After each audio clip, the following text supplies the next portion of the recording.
What is good, people? It's Revival of Wisdom. Today we're going to be talking about Saturn.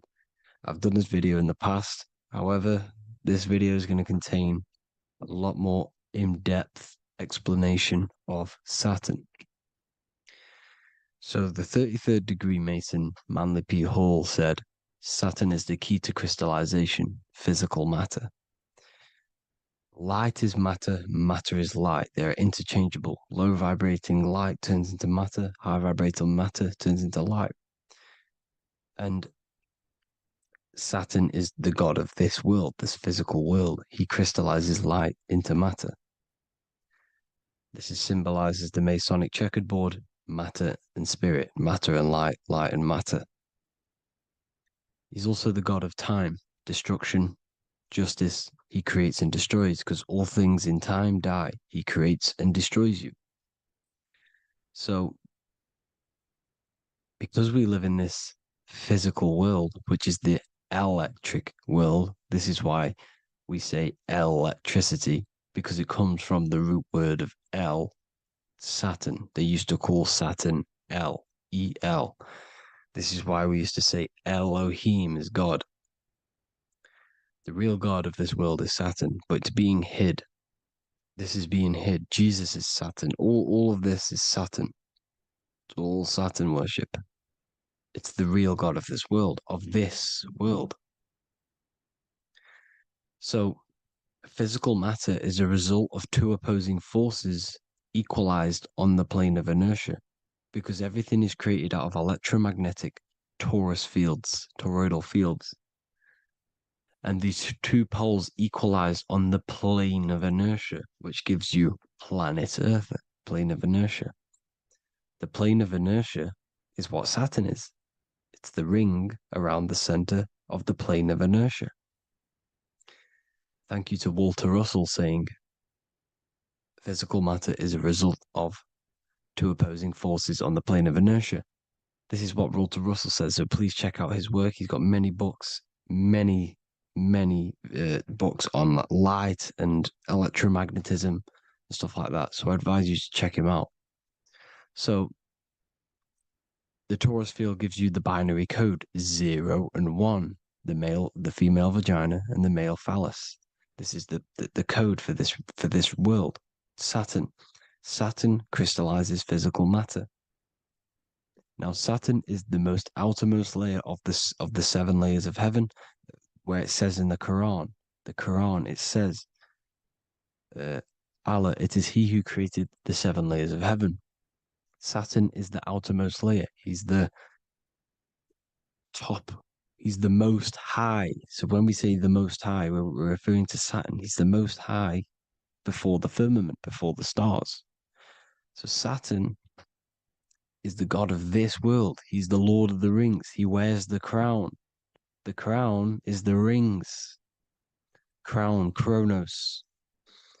So the planets are luminaries. They are lights. They are beings. They are energy, conscious energy.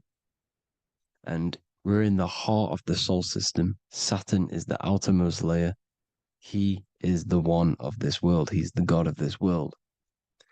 Now, on the North Pole of Saturn, you have the hexagon. Add up all the sides. It creates the 6-pointed star. Or it can be created as a cube. The cube is very important. The 6-pointed star is very important. 6 points, 6 triangles, 6 side, 6, 6, 6. Black cube adds up to 6 in gematria. Now, what did I say in the beginning? Saturn crystallizes the physical world. He creates physical things out of light. You are a light being. This is why we say human. Hue means the light spectrum. Hue, man, we are light manifested into physical forms, human. And we are incarnated through Saturn. Satan, same thing. The number of the beast is 666, and the 666 comes from the 6.6 triangle, 6 sides of Saturn, 666. We are all known as carbon-based life forms. Carbon, the atomic structure of carbon, is 666, 6 protons, 6 electrons, 6 neutrons. We are materialized into our physical bodies through Saturn, through the number of the beast. These bodies are the beast, it's the animal.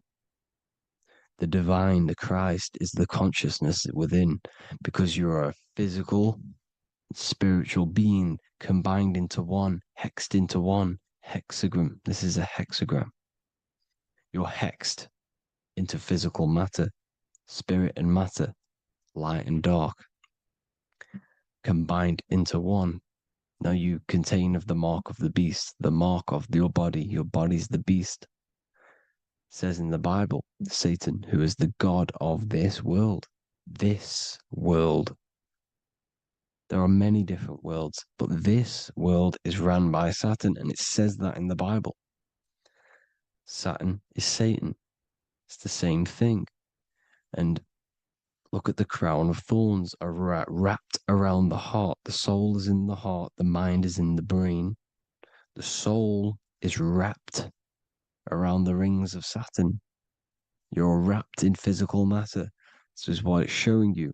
This is symbolizing the rings of Saturn wrapping you. And the cross on top is the cross of the cube. The cube, the black cube of Saturn, unfolds into a cross. So Satan, who is the god of this world, Corinthians 4:4 in the Bible, Satan, who is the god of this world, has blinded the minds of those who don't believe.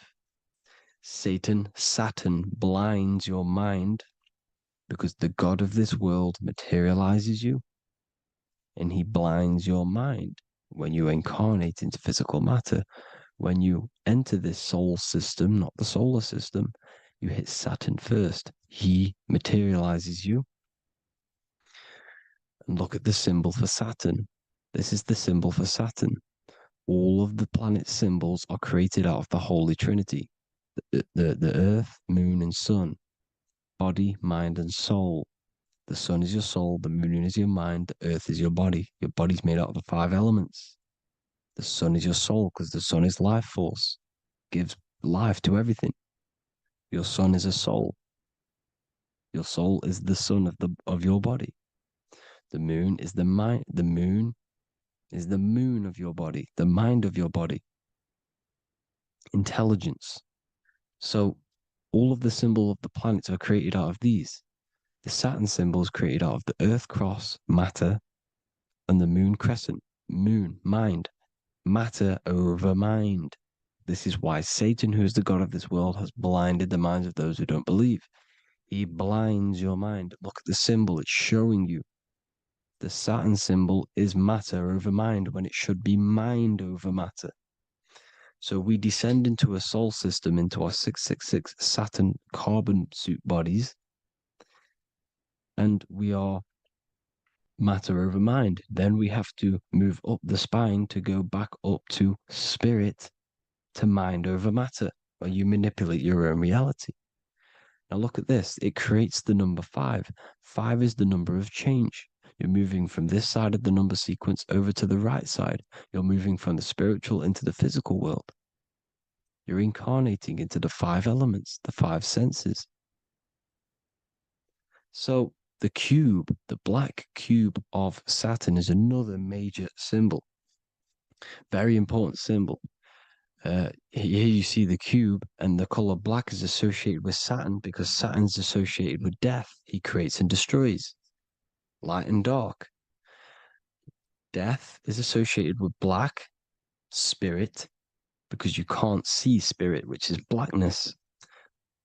So the black cube is black because Saturn rules the nighttime, which is dark, blackness, and he rules the winter, which is death, blackness. So Saturn is the black cube. Cubes have 6 sides. Up, down, right, left, back, and forward. Cubes are 6-sided. Everything is 6-sided inside of this creation because you're incarnating, you're materializing, crystallizing into the cube, the world of the cube. Everything's a cube. Everything's got 6 sides. Here's Leonardo da Vinci showing you that you're in the cube. Leonardo da Vinci did this famous painting. You're in the cube, you're hexed into physical matter. We're incarnated into the third dimension, the three-dimensional world, which is a cube, 3D. And black cube adds up to six sides of the black cube. The Kabbalah means cube god in Arabic. And look at what they do. They worship the cube, the black cube, and they stand in rings like the rings of Saturn. Australia, Denmark, Manhattan, Santana all have these black cubes. You go to New York, you will see the black cube there as well. These black cubes are everywhere because it is the real God of this world, So look at the cross. The cross unfolds into the cube. Xbox, Nintendo GameCube, Sega Saturn, anything to do with a simulated gaming reality, they put Saturn in it because we're in the simulation of Saturn. This is a simulation. And this is why they reflect this through the Xbox, GameCube, Sega Saturn, anything to do with gaming, simulations, is all Saturn. Because we're in the cube of Saturn, the black cube. We're in the GameCube, the Xbox, the Sega Saturn. As above, so below. So they reflect it through the simulations that they create inside of this simulation. Cubes have 8 points for the 8 points of time and space. 8 is the number of time. Everything's cycling, infinity. So look at the cube. The cube is symbolized as in Judaism. The Judays have the black cube. They wrap themselves in a black band and they cover their eyes into blackness. The black cube for the black cube of Saturn. They use the star as Saturn. And they worship their god on Saturn Day because it's all Saturn worship. And look how the Saturn god is wrapped around with these thorns or leaves, just like Jesus is wrapped around his heart. And Jesus on the cross is us on the cross. We are in the cross. We are in the cube. The cross is the cube. And the cross is even in the Saturn symbol. This is another symbol for Saturn. There's two symbols. You got this one, the one I've just broke down. And there's this one. This is the cross of Saturn, the cube god, the simulation, the game cube. Now, Chronos is another word for Saturn. Chronos means time. When you clock into work, you go to the Chronos machine. Well, I did anyway. And I tap my card on the Chronos because Chronos is time. Anything to do with time is Saturn. He creates and destroys. Look at the artwork of Saturn with the sand, the time. Look at this, how he's cutting off the baby's wings. He's crystallizing the spirit into matter. He's cutting off your wings. Satan, in the Bible, he falls from heaven into earth and he loses his wings. He becomes a serpent. You see, it's all symbolic for us. We are the fallen angels, fallen angles of light. We're fallen angles of light. We are light beings. Now we're fallen into physical matter. Saturn's chopped off our wings. He's chopped off our spirit wings because when you astral project, you can fly. You will fly around. He's got the Reaper staff here, always depicted with the Reaper staff. Now look at the clock.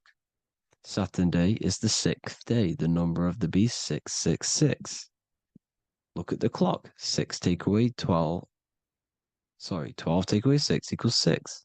7 take away 1 equals 6. 8 take away 2 equals 6. 60 seconds in a minute, 60 minutes in an hour, 24 hours in a day, 2 plus 4 equals 6. That's 666. Everything's 666 because it's time. Saturn all goes to Saturn. He's the god of time. We're in time now. We're in time. We're in the time, which is God, the god of this world, the god of time. Now look at this. The Reaper is also depicted as the Reaper with the staff, the black cloak, black symbolizing death, spirit, Judges wear black because Saturn is the law. He's the god of this world. He's the law. This is why they wear black cloaks. When you graduate from university, you wear a black cloak and a black cube on your head. You've been hexed. Funerals, you wear black because it's all to do with Saturn, Father Time, Father Crystallization. Now, Saturn, here's another one of him cutting off the wings of a child. Because he cuts off the wings. He creates and destroys your body. We're in the electrical world. Everything that is electrical vibrates. All vibrations have to come back to a standstill point, which is death. This is why your body dies. Your atoms stop vibrating. Corona. Look at the crown. The crown is the corona. Corona means crown. And look at this is an alcohol brand for beer. You can see the staff of Saturn in the symbol with the moon crescent. Corona, which is the crown, Saturn, the crown on Saturn, the rings. And then you've got the staff. It's all Saturn worship.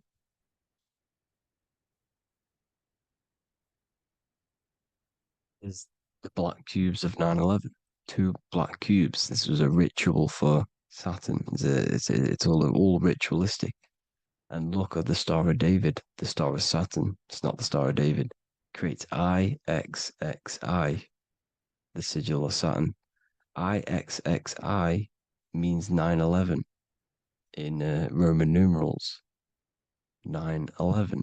It's all a ritual for Saturn, and they have the two black cubes of Saturn. Now look, XX. There's more symbolism of Saturn now. We're going deeper. XX is more symbolism for Saturn. The sigil of Saturn is XX, as above, so below. Same with the Star of David. You split it in the middle, as above, so below, as above, so below.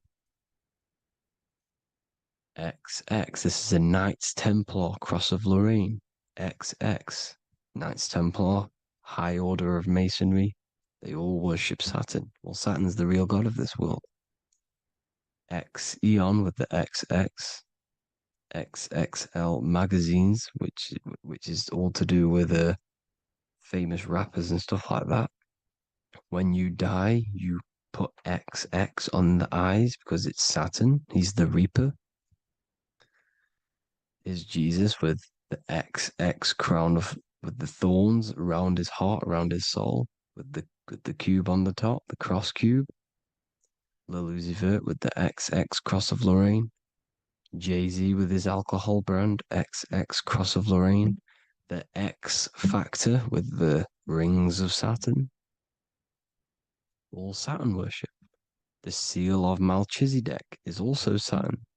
This is the cube. This symbolizes the cube with the 8 points for the 8 points of space and time. And this is the cube. It's another ancient symbol for Saturn. Here you see the star of Saturn with the Melchizedek symbol around it, which is all to do with Saturn. Here you see an altar, the Holy Grail, the Melchizedek symbol on it, and they're worshipping it. This is why we wear rings, wedding rings for the rings of Saturn. It all goes back to Saturn. Earrings. The 8-pointed star of the ancient Sumerians is all Saturn. It's all Saturn. So the ancients, the symbols of Saturn goes on forever. It's in all of the major corporations. You can see it everywhere, the rings of Saturn. Toyota is an obvious one. Internet, Nike, Target, Sega, Saturn. It's all Saturn worship. All Saturn worship. Because he is the real god of this world.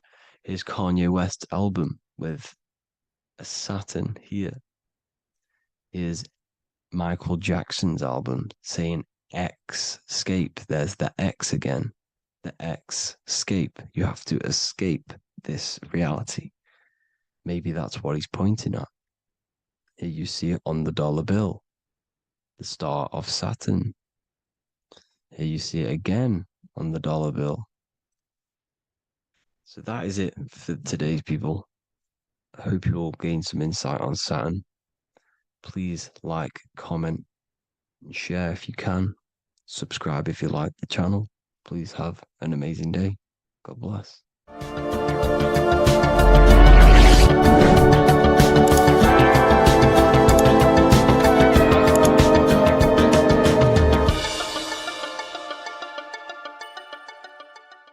Religions were made to hide the truth about yourself, God, and the universe. You see, religion teaches there is a God separate from you. He created the universe separate from himself. They did this to truly disconnect you from consciousness, from God, and from yourself.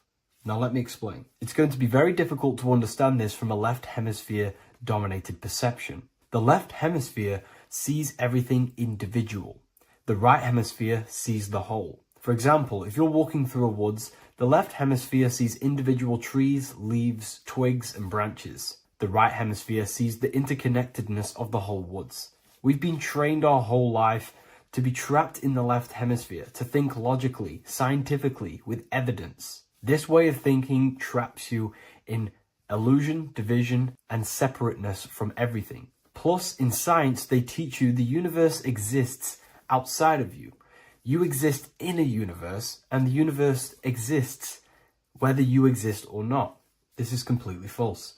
You are the universe experiencing itself. There is only one person in the universe. There is only one awareness in the universe, and that is God. That is your consciousness. Not your name, your job, your reputation, your thoughts, your beliefs. That is not God. God is the infinite awareness that you are, the alertness, the essence of life. You are an individual. You have a dual nature, an inner world, consciousness, and an outer world, this physical body.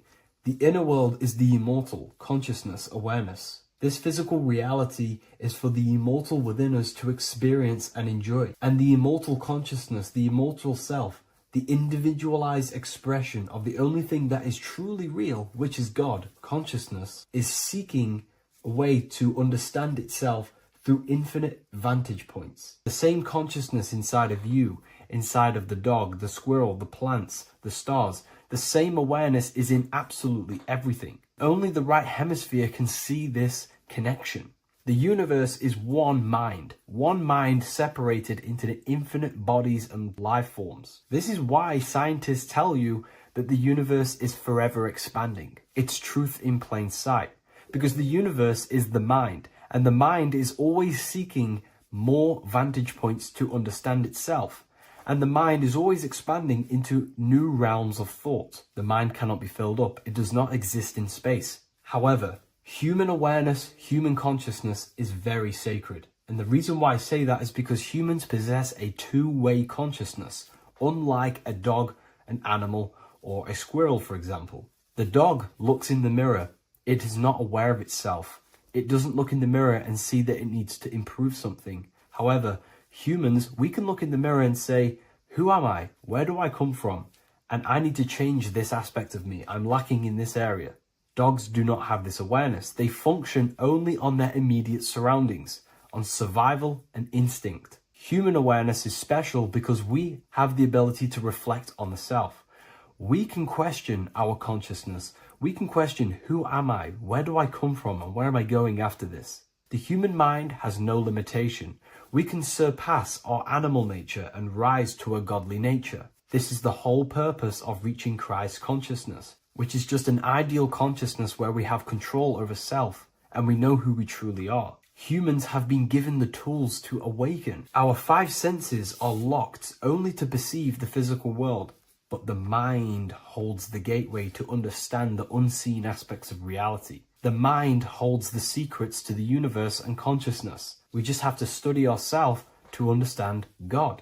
We are all individualized aspects of consciousness. There is only one pure consciousness in the universe, but we're fractaled into infinite life forms, experiencing this consciousness in a different form, molding this consciousness into individual egos and individualized consciousness. Me and you are made of the same fabric. However, I have thought different things, believed different things, experienced different things, which has conditioned my consciousness to be my own individualized aspect of God. And that's what makes me, me, and you, you. God is the creative power within us to turn thoughts into physical reality, to create things. We are a creator. Each one of us is a miniature Earth, creating and building in this physical 3D reality.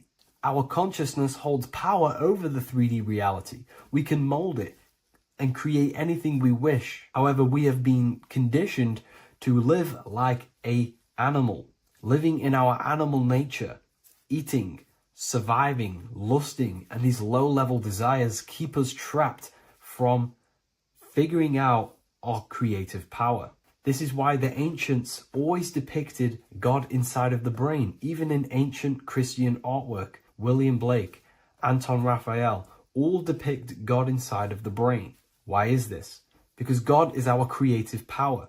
The spinal column acts as a type of ladder of consciousness. If you just think about sex and act on sex, eating, consuming, and living in a survival animalistic state, then your consciousness is functioning on the lower end of the spinal column, where your reproductive organs are and your gut organs are to consume food. In order to activate the God within us and to us to truly know God, we have to be aligned with the God consciousness. We have to unlock the God within us so we can truly actually experience God and understand it. However, God exists beyond our personal consciousness, beyond our human identity. In secret societies, satanic rituals and satanic societies, they are seeking a way to escape the human identity through ritual work, meditation, and trance-like states. A trance-like state is like the state that you enter just before you fall asleep, where there is no thought present in your mind, because you are not the mind, you are the observer, you experience the thoughts.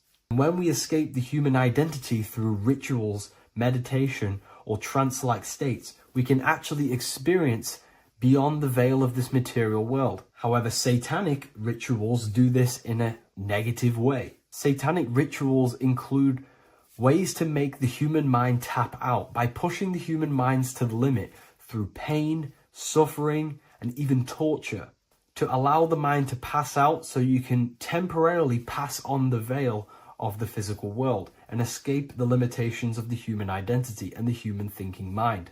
Now, you do not have to do it this way. You can experience the divine and beyond your human identity through many different ways, such as deep, deep meditation, rising above your thoughts, and setting 3 alarms, one for 6 a.m., one for 6:30, and one for 7:30. And when you wake up at these times, what you need to do each time you wake up is allow your mind to stay awake but your body to fall asleep. And you will enter this trance-like state. And you can gain ideas, experience lucid dreams, and maybe even astral project. All of these rituals in secret societies and satanic societies is all about escaping the human identity and experiencing the divine planes beyond the physical. To wrap all of this up, this is all about consciousness. Consciousness is the infinite awareness of the universe, just fractaled into separate bodies. And this consciousness is seeking a way to understand itself in infinite angles and vantage points. And religion was made to cut off your connection to the divine planes beyond this world and beyond your self-identity. Therefore, if you want to know God, you have to study the attributes and qualities of God, such as geometry, numbers, consciousness, the mind, the subconscious, human anatomy. All of these things are aspects of God. We have to study ourselves and study nature so we can see God. God is the infinite awareness of the universe.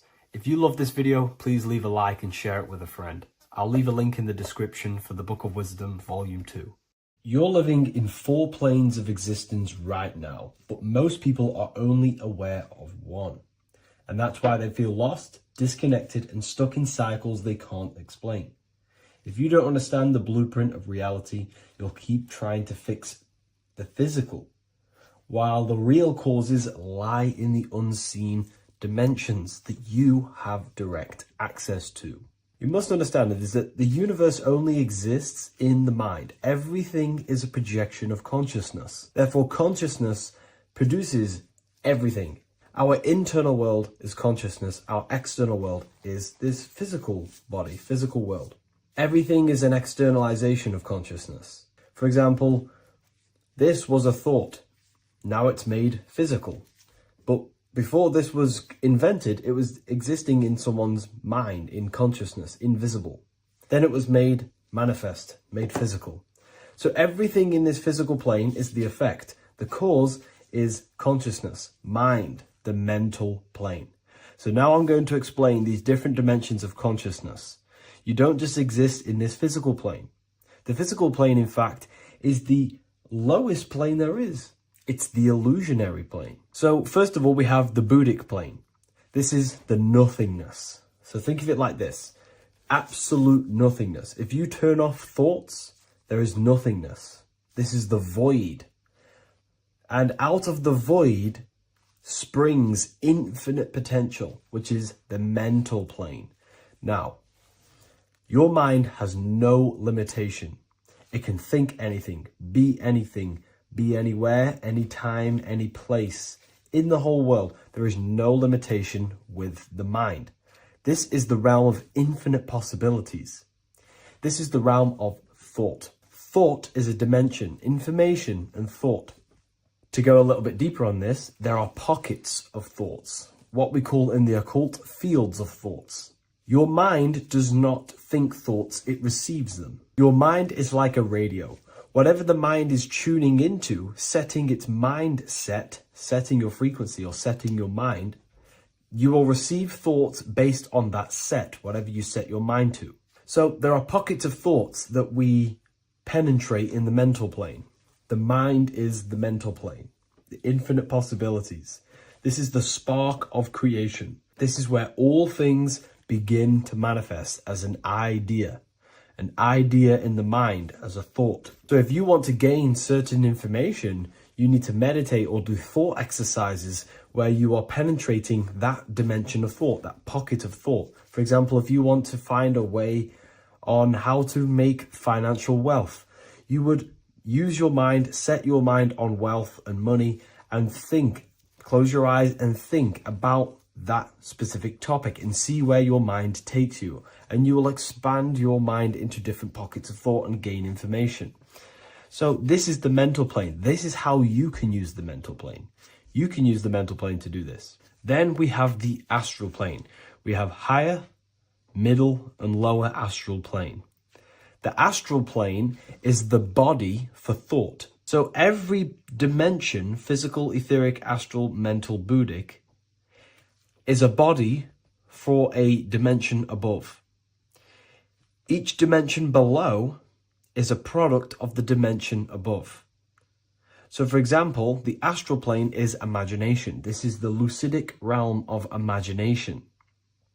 This is where thoughts begin to manifest into some sort of form. It's not a physical form because this is physical, but imagination is a lucidic form. It's not really physical, but it's there. It's a projection of light. It's astral matter condensed by the willpower of the mind.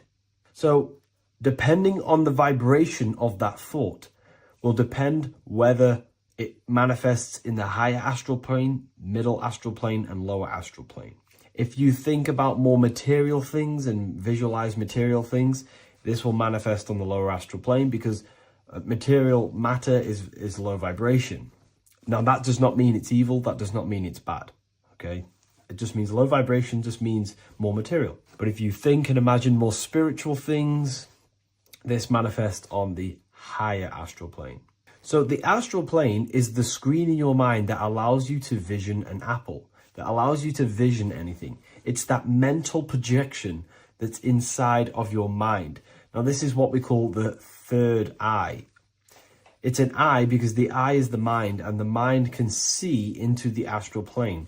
It perceives this spiritual world, this lucidic realm that we have access to. This is where also infinite potential takes place. This is the realm of spirits, demons, jinns, whatever you want to call them. Spiritual entities exist in this. because this is where thought forms manifest into form. This is where thoughts create bodies. Think of it like this. The mental plane is a thought of a chair. The astral plane is the imagination of that chair and all of the different possible chairs that could possibly be.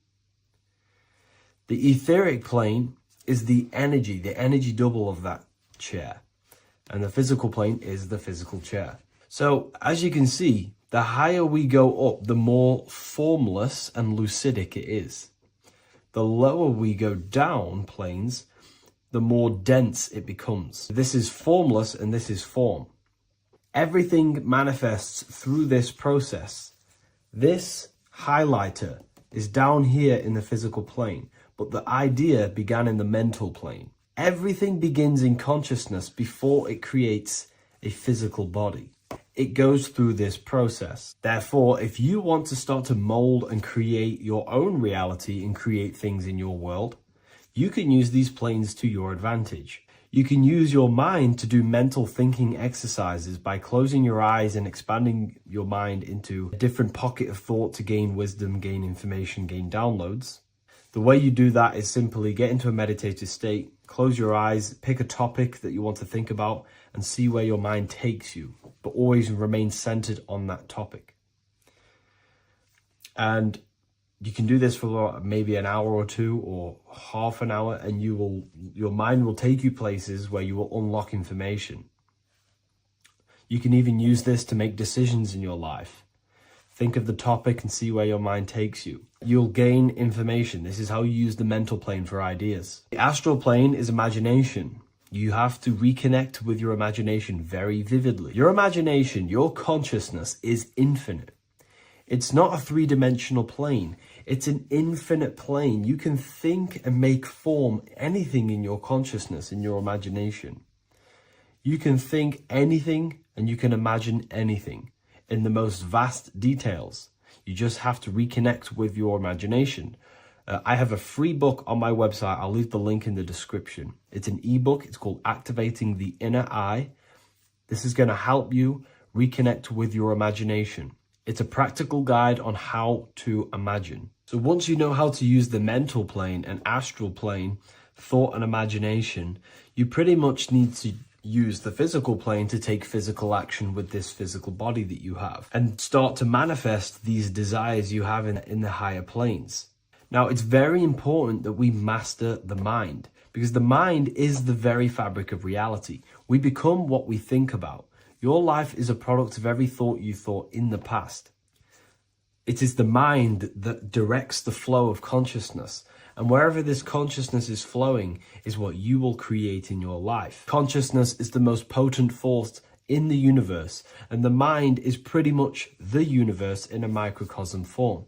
It is infinite potential, and your mind will continue to expand into new realms of thought forever and ever and ever. You are eternal. You are not this physical body down here. You are consciousness, literally dreaming that you are in this physical body. So everything begins with the mind. We need to be conscious of the thoughts that enter our mental field of consciousness. There is a level of self-awareness that you can reach where you can become conscious of pretty much every single thought that enters your mental field. Now, we have over 7,000 thoughts a day. You can gain such mastery over your mind where you can become conscious of every thought you think. And that is when you gain superior power. Because when the mind is fully under control of self, you can direct the mind's potent force into a specific goal. Most people's minds are dualistic. They want something, but their mind is thinking something else. They have limiting belief systems. They have the little voice that comes in and says, you can't do this, you're a failure. That is a fractaled mind. The mind needs to be singular. It needs to be on your team and not an enemy. Do not let your own mind take away your power. Your mind should be on your team, giving you power, giving you the best possible thoughts and the best possible beliefs. When the mind is in this condition and on your team and not taking away your power through the destructive thoughts, it becomes a potent, powerful force used for manifestation to create anything. And the way we get the mind on your team is through constant meditation to learn how to control the mind and turn it on and off. Subconscious reprogramming through visualization, affirmations, cultivating emotions associated with your goal. All these three ways we can reprogram the mind slowly over time so that it becomes powerful and becomes on your team and doesn't give you negative contradicting thoughts. When the mind is fully aligned on one thing, it can create massive empires and things in your physical reality. So I hope this video helps, and I'll see you in the next one. In this video, you're going to learn exactly what Christ consciousness truly is and how to cultivate this into your life so you can live a better life, create the things that benefit yourself and humanity, and ultimately to bring heaven on earth. This is the true way. If you're familiar with my work, you know that, I'm pretty much obsessed with symbolism. Symbolism is such a massive topic, and it unlocks profound ancient wisdom that is hidden behind these layers of symbolism of the ancient paintings, symbols, and texts. So I was going through some Christian artwork and I came across this painting. It's a well-known painting called The Sacred Heart of Jesus. And it just blew my mind. What this is revealing about human consciousness and Christ consciousness, which is what Jesus represents. If you're not familiar with Christ consciousness, you should definitely do a bit of research on that. But I'm going to explain it today in detail.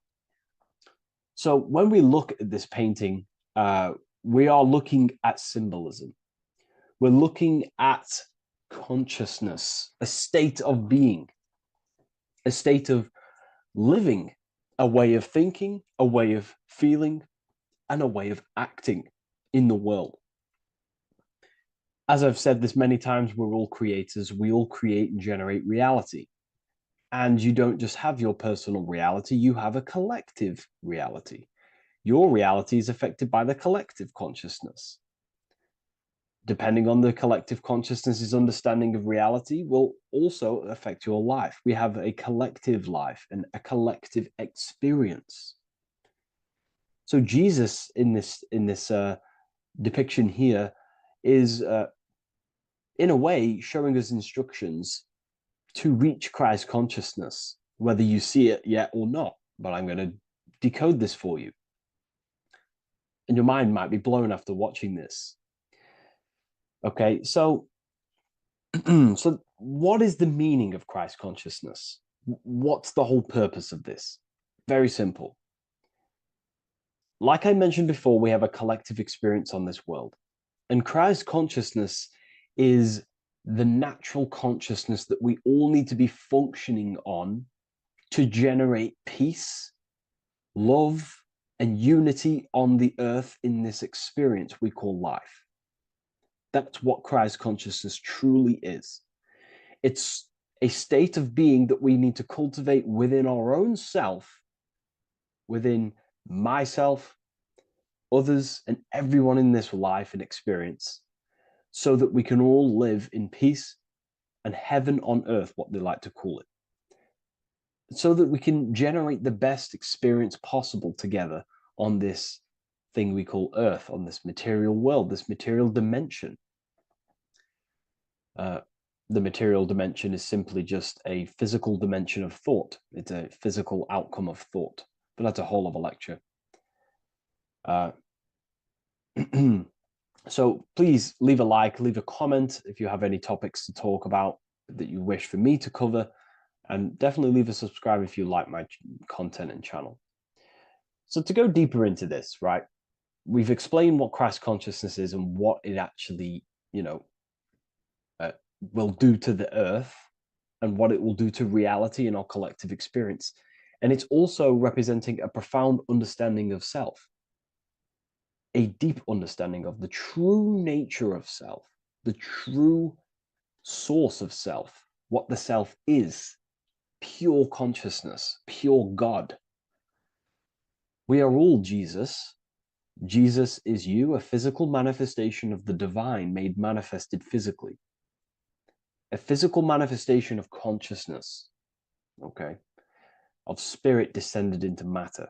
However, Jesus is a symbol that should not be worshipped, but something that we need to cultivate, maybe look up to, and cultivate within our own mind and hearts and actions. So he is someone that we should embody into our own very own being. We need to reach a level of intellect, the mind, a level of emotional understanding, and ultimately this creates Christ consciousness. Okay, and now I know that was very, very vague what I just said, but I'm going to explain it a bit more. I don't want to give it fully away yet because you need some more information, more keys.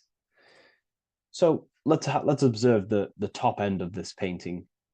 Jesus with this circular light emanating around his head is symbolic of the mind, of our thinking aspects of consciousness, the way we generate thoughts, ideas.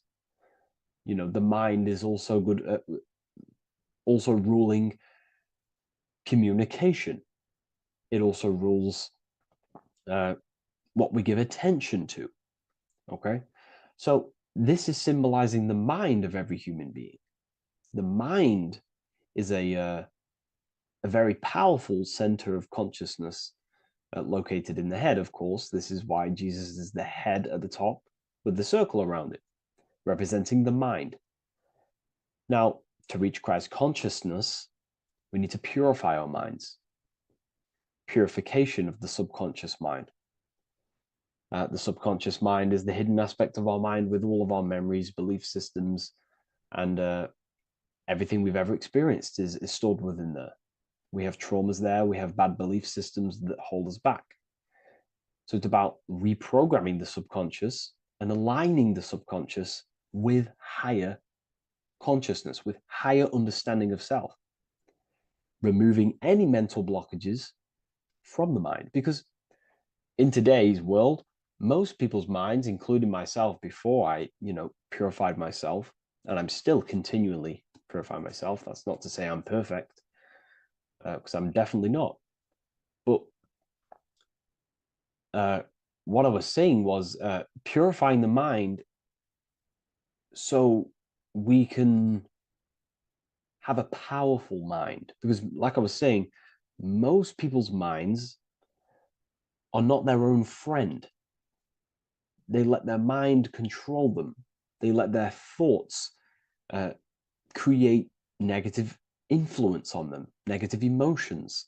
They let their mind destroy their confidence, destroy themselves. We do not want a mind like this. We need a mind that is our best friend, that receives powerful thoughts, that gives someone power. We do not want our mind taking away our power. Okay, so in this specific image here of Jesus, this represents a light mind, a powerful mind, enlightenment. The word enlightenment means light and ment coming from mental or mind, light in the ment. This means a powerful mind. Light is also symbolic of knowledge, information. When someone's very intelligent, you call them a bright person. It's a bright mind. It's knowledge of self. So the mind is conscious of self. That's another thing. We need to be conscious. A lot of people are not conscious, including myself before I did this, before I woke up. Most people are not conscious of their actions. They're not conscious when they're actually awake in the day. They do things unknowingly. Are we conscious of our thoughts, emotions, and actions, what we're giving attention to in our mind? Because ultimately this shapes our experience. There's a great quote, I think it's Julius Caesar or one of the Roman emperors, who says the quality of your life is dependent on the quality of your thoughts. Something along them lines. I don't know if I'm 100% correct there, but it's very true. Our thoughts dictate our happiness. So to cultivate Christ consciousness, we need to be conscious of our actions, conscious of our thoughts that we're giving attention to. there is a level of mastery that we can achieve within ourselves where we become conscious of every single thought that enters our mind. That sounds easy, but it's definitely not. But that's a high level of mastery that we can achieve and cultivate within ourselves. So we're looking at a powerful mind here from Jesus, a powerful mind, a purified mind. And we purify the mind through, affirmations, meditations, ritual work. Rituals are things we do every single day with an intent in our mind and an emotion in our heart to impress that state of consciousness into our subconscious, so it can slowly rewrite our consciousness and align our consciousness and sync it with higher thoughts and higher emotions, with love. We can sync our consciousness with love, which is ultimately what Christ consciousness truly is. Well, now we're going to go on to that now. So we've gone over the mind. Now we go over the heart. Now notice, before we go into the heart, Jesus is revealing.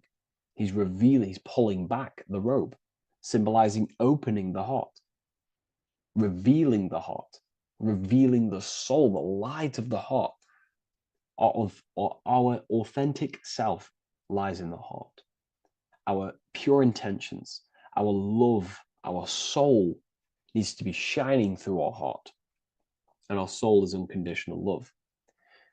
Now, that's not to say that we can get corrupted hearts. We surely can have corrupted hearts, for sure. We can love sick and twisted things, and that's evident in today's world. People love killing people. People love hurting people, manipulating people. People love power. Now, that's obviously an inversion of the natural state of consciousness for humans.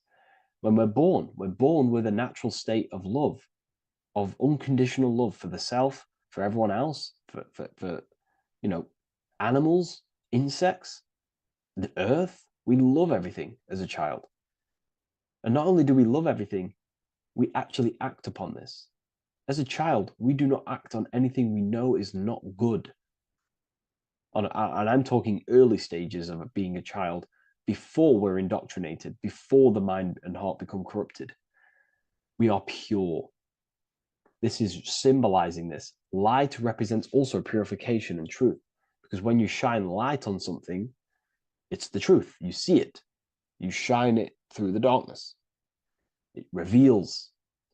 So light, this is symbolizing revealing the light of the soul, of love consciousness, holding love in the heart, true love, not love for sick and twisted things, but true love for the self, the body, and for everyone else and all things. Holding love in the heart. There's a famous saying of keeping the sun in your heart. Keep the sun in your heart. It's a very famous saying. The sun is a symbol of love. What does the sun do? It gives abundantly. All it does is give light, give energy, power, light to the earth, and everything is feeding off this source. The sun expects nothing back. It just abundantly gives. It's a symbol of love. This is the love principle of creation. Now, the heart is also governing our actions. What we think about, in our mental field of consciousness, is directly corresponded and observed in our hearts. What we think about directly corresponds with what's going on and what we feel in our hearts. Thoughts produce emotions. So if we give attention to negative thoughts, there's no wonder we're having negative emotions in our hearts. So purification of the mind is also having an effect in purification on the heart.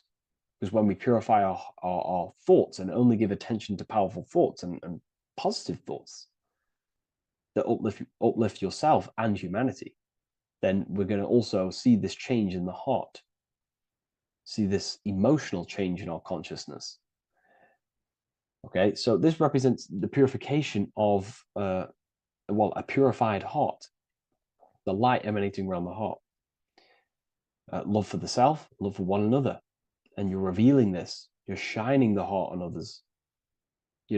This represents, you know, revealing your true self to everyone without suppressing aspects of self. Revealing the light, not holding back the light. Because people in darkness will look at people who are spiritual and say, oh, he's into the woo-woo stuff. It's about revealing that and not caring about others. Because when you shine a light, you're also planting seeds in other people. Now, I'm going to tie this together with the hand gesture. Now, what we're looking at here, we're looking at a hand gesture with 2 fingers up. We have the middle finger and the index finger upwards. And notice how they're crossed over. They're crossed. They're not separate. They're crossed, representing unification. Unification here. This is a unified 2 fingers. 2 represents division. Crossed over represents oneness. It's the unification of the mind and the heart. A lot of people talk about this, but not many people go into detail about it because, you know, for many reasons. But this is the unification of thought with emotion. This is how we truly reach Christ consciousness. And ultimately, when we do gain the love in our hearts and we do slow, you know, it's a gradual process of cultivating love for the self and everyone else in the world, because we're so programmed to be divided. But it's a slow progress. But when we do cultivate love in our hearts for the self and one another, love is a very, very nurturing and growing force. Like I said, the sun earlier, that is pure love energy. It makes everything grow on the earth. While love in your heart grows connections with people. It grows care. You go out your way to do things to people and give people things. You know, it's a very nurturing and growing energetic force. And me personally, I think the whole universe is built upon love. The whole thing. Without love, you know, without the love, there is nothing. Nothing is, you know, love is the only true emotion that truly exists. Everything else is either an opposition of love or a different degree and branch of love. Love is the only true emotion, and everything is built upon that principle. Okay, love is what guides us to a higher consciousness. When we cultivate love in our hearts, we become a vessel for light, more energy, more vibration. Our electromagnetic field expands, or biofield, when we hold love in our hearts. It's a very powerful force. And when we do cultivate a strong spiritual compass within our heart, because that's what our heart truly is, it's a spiritual compass. It tells us, well, it doesn't tell us, it knows what is right at all times. If you think something, your heart tells you whether that is right or that is wrong, whether you should act upon it or whether you should not. The heart knows what's good and evil. No one told you this as a child. As a child, you already knew this. You came into the world, you knew what was right and wrong. You knew it was wrong to hurt people. So this unification that he's doing with his hand symbolizes thinking with the love of the heart. Represents thinking with love of the heart. Thinking with love of the heart for the self and the collective. Now, ultimately, what this does is give birth to perfect action. Why? Why does this give birth to perfect action? Think about it. Every time you've taken an action, why did you take the action? You probably, well, you would have thought about it, you had a feeling towards it, a care energy, and you took action. Why do we go to work? We care about paying the bills and staying in our house. We go to work to earn money. We think, we care, we act. Everything you see in front of your reality, on the screen that you're seeing right now, you called your eyes. Everything is in front of you because you care. It's the heart energy that leads the body. Okay? And that's even present in the body. Have a look at the body. We have the head, thought, then emotion, then our feet is at the bottom, and our feet take action. Thought, emotion, action. Thought, emotion, action. So even the body is basically a blueprint of how creation is manifested. So we receive thoughts from the divine planes, from the higher planes of consciousness. We receive them. That's another thing that I missed. If we purify our minds, we're basically attuning our mind to a higher part of the mental plane, and we will receive higher thoughts. We will receive thoughts that are more genius, what we like to call today, or better quality thoughts. We receive good ideas when we attune our mind to a higher consciousness. Okay, so we are like a radio. We receive thoughts based on what our mind is set to. That's why we call it a mindset. So, like I was saying, we receive thoughts through the head. We feel the emotion, then our feet take action. Thought, emotion, action. So the body's a blueprint of creation. It's beautiful when you really notice this. So this unification is about thinking with the love of the heart, which gives birth to perfect action in the world. And this is the state that we need to cultivate within myself and everyone in the world, so we can give birth to heaven on earth through action. Because ultimately the world is molded through action, physical action. And them actions are molded from thoughts and emotions. Now,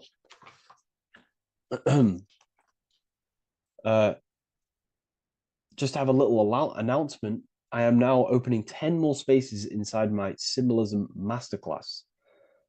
We have 10 more spaces. You're going to learn about a lot more about symbolism. It's very affordable. I'll leave the link in the description if you wish, if you care about gaining more information and learning the ability to read symbols. So what is the inversion of this? What is the inversion of this consciousness? Well, that's what we call satanic consciousness. Satanism. Satanism on its true level is the opposite, the opposing the natural state of consciousness that we are born into.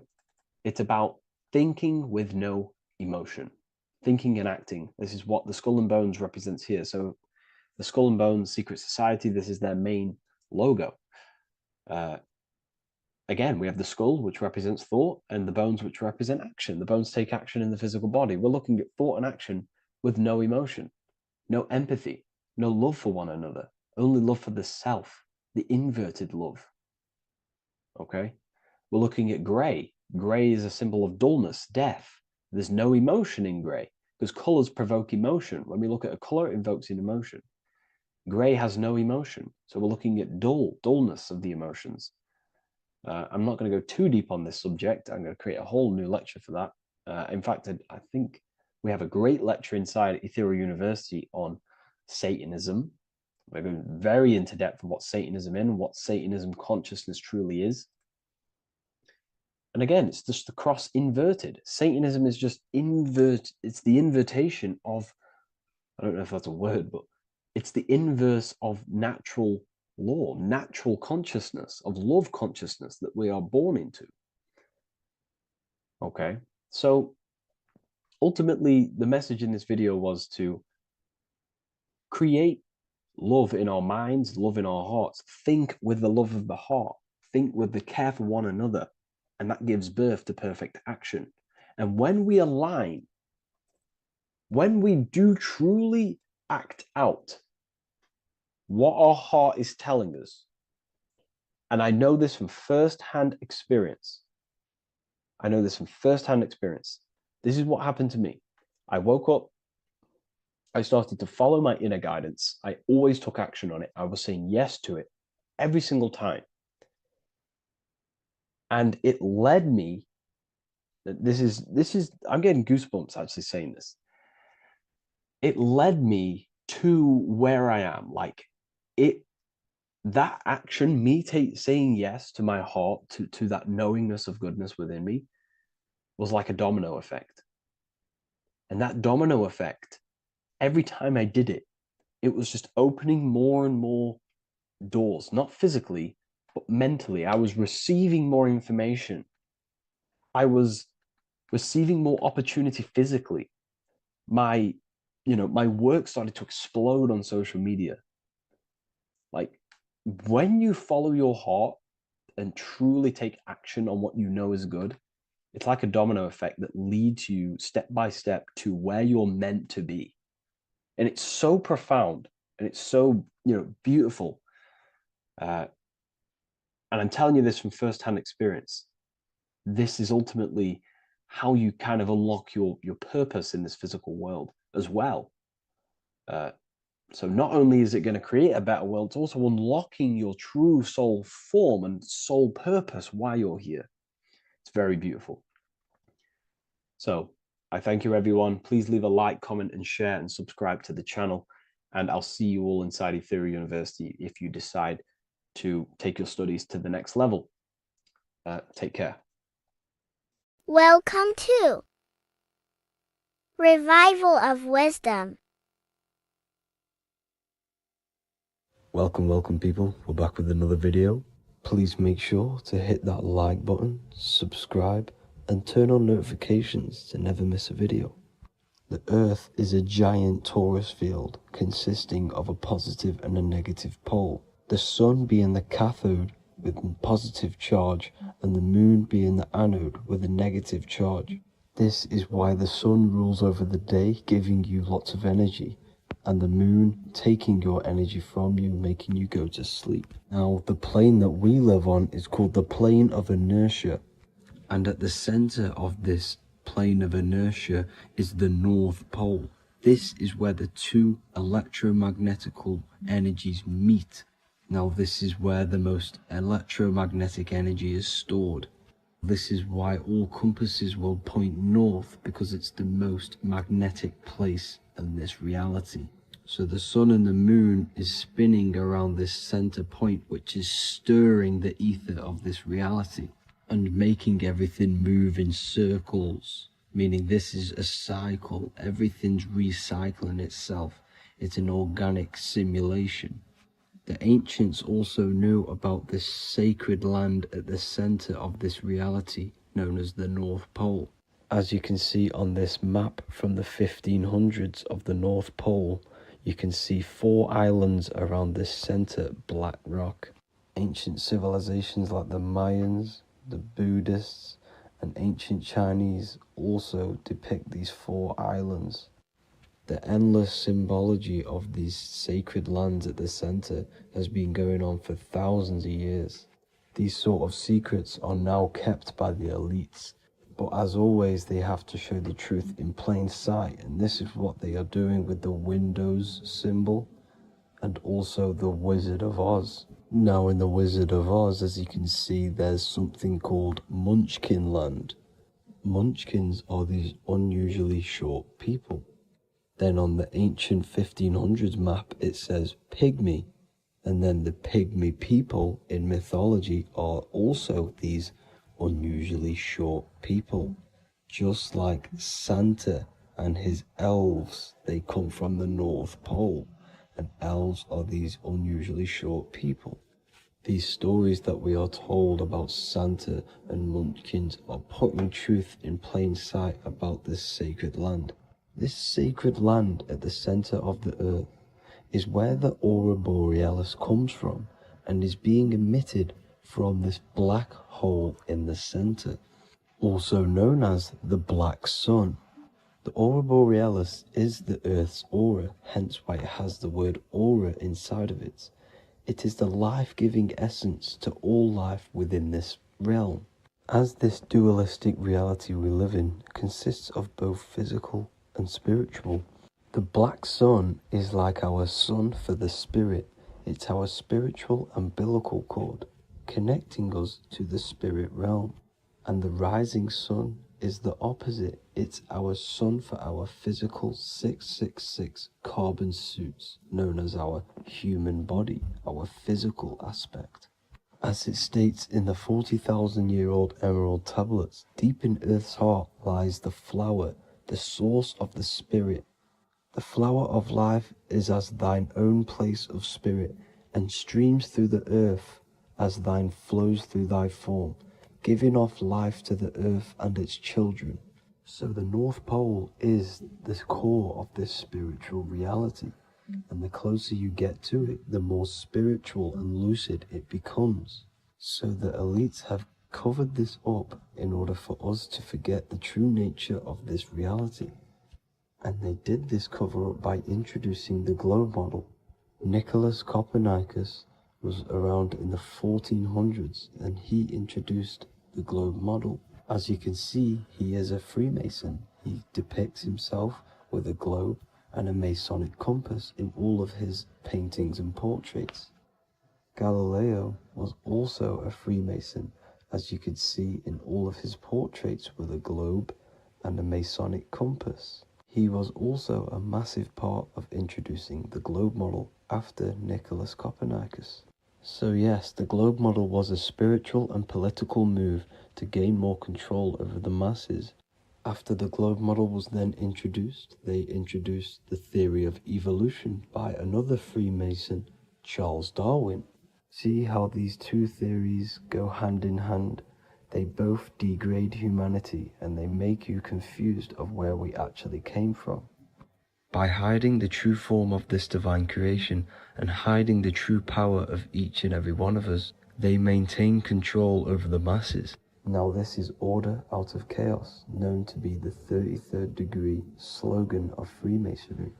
Now this is the Masonic Cosmology, and as you can see, you have the checkered board for the duality, the 5-pointed star for the 5 elements, the 4 corners for the 4 pillars, the all-seeing eye, which is Polaris, the sun, the moon, and the 7 stars. So even Freemasons are taught the flat earth cosmology and the true form of this reality. Now the true nature of the sun, the moon, and the earth is shown and reflected through the Masonic compass. The Masonic compass is the sun, the moon, Polaris at the top, and the black sun at the bottom. It makes sense why all the scientists who introduced the globe model all used the compass and the globe together, because it's truth in plain sight. As I explained in my other video, all Freemasons have to take the oath, so it goes to show, why are we all learning these theories from Freemasons who can't talk about certain topics that they learn about? Why should we believe their theories when they're holding back the real truth about this reality? Now going on to NASA. NASA means to deceive in Hebrew, and they are also funded by the government. They are not a private company. The old owner of NASA, Werner von Braun, on his grave has the Bible verse Psalms 91. The heavens declare the glory of God, and the firmament showeth his handiwork. Now why would the owner of NASA put this on his grave? Seems a bit suspicious to me, alongside with the NASA astronauts are all Freemasons. And not to mention the countless mistakes they've made on their live videos in space stations, the moon landing, and the CGI footage of the Earth, which is obviously photoshopped.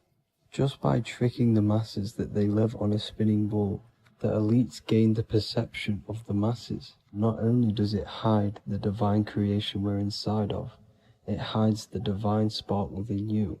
It hides the creator, the source. And by believing in space and we live on a spinning ball, it makes people come to the interpretation of that we are a coincidence and we do not have any purpose. And of course this is false. When you come to realization that we are all a divine creation and we can create our own divine life in this reality, life becomes more sacred and you start to enjoy little things. The elites want you to believe everything exists only in the 5 senses. They want you constantly looking outside of yourself because they know that will keep you on lower states of consciousness. Now this brings me to our next point. By tricking the masses into the heliocentric model, the elites started to advertise aliens in the movies, in cartoons and magazines in the late 1940s. Now this is subconsciously programming us about aliens and extraterrestrial threats, which then they can use to their advantage. And this is something called Project Bluebeam. They are more than likely going to fake an alien invasion to push this 2040 agenda, which is for one government and one ruling currency. That's it for this video, guys and girls. Hope you all enjoyed. Please make sure to leave a like and a comment. God bless you all. This one secret that is hidden and guarded within secret societies grants you profound power, which can fully transform your life and perspective on reality. Today, I'm going to reveal this one secret, which you probably already know, but never realized how deep it truly is. This has the power to change your life. It is the key to your potential. And if you stay with me, this power may be yours, and you could transform your life with this hidden secret that is guarded within secret societies and esoteric orders. And this secret is not really a secret, but something people overlook, that the universe is mental. Everything we experience and interact with and perceive originates within the mind. The universe is a boundless field of consciousness, a mental construct molded and shaped by thought. We do not just live in a physical world, as they want you to believe. There are hidden forces that mold the material world. They want you to believe that you are only a physical being inside of a physical universe. But this is completely wrong. You are the architecture of the universe. Your consciousness is the very fabric of reality, and you create your own universe. The universe is an infinite field of consciousness, a vast and limitless mental construct, intricately woven and shaped by the power of thought. It is a dynamic and ever-evolving field where the interplay of awareness and attention gives form to existence. Within the boundless realm, every idea, perception, and belief contributes to the creation and transformation of reality itself. Each thought holds the power to transform reality. Your consciousness is the very fabric of reality. And this is shown in the symbol of the flower of life. The flower of life is a symbol. It symbolizes the interconnectedness of all existence, illustrating how every thought is not merely a fleeting moment, but a ripple that reverberates across every layer of reality. Each action, like the intricate overlapping circles of this pattern in the symbol, extends its influence far beyond its origin, weaving a web of interdependence where every choice impacts the whole. It serves as a profound reminder that everything is connected, bound by an unseen field of consciousness. This symbol represents how one action, one thought is a ripple in the whole vastness of the ether of consciousness. To master your mind is to master the universe, because your mind is a miniature universe. The mind is the very fabric of reality. So if we gain the hook, if we gain the power and the mastery over our minds, we have now gained the power to create reality to your will and intent. You see, most people live in a cycle, and this cycle is the outer world manipulating how they feel on the inner world. People's external circumstances are creating their thoughts and emotion in the inner world of consciousness, which is producing a constant cycle of negative manifestation. For example, let's say something negative happens to me in my external world. Then I start to think negative and feel negative. What that is actually doing is manifesting and projecting more negativity, because our thoughts hold the power to control and weave our own life. Your life is a direct correlation of every thought you thought in the past. What we need to do is stop and not let the mind control you in your reality. You need to control the mind so you can control reality. So what does this actually mean? Reality is an externalization of consciousness. Consciousness and matter are one. They're not separate. They are inseparable and interconnected. Everything we see, experience, and observe is a manifestation of thought, beliefs, and consciousness, shaping the world around us. Now, this ties in with the secret fifth element that they have hid from you. They've hid from you this sacred and very important symbol and pillar to reality. And this pillar, this sacred thing they've missed, is called the ether. And they've held this from you for a reason, a specific reason. This is the true fifth element. Why do they hide the ether? Because the ether has the power to shape and manifest whatever we imprint upon it. Every thought is a vibration interacting with the ether and actively shaping our reality. The ether, you could see it as the codes to physical reality. It's like an energetic blueprint which surrounds all physical objects. It is the life force that gives life to all things. All energy comes out of the ether and returns back to the ether. Energy, it's 0 point energy, and it is an infinite source of energy. So this is why they hide the ether, because whatever our mind can imprint onto the ether, we can create into a reality. And we imprint the ether through thought and imagination. The mind holds the power. The mind is the very source of reality. The material realm is not separate from the mental realm. Rather, it is intricately shaped and influenced by it through the ether.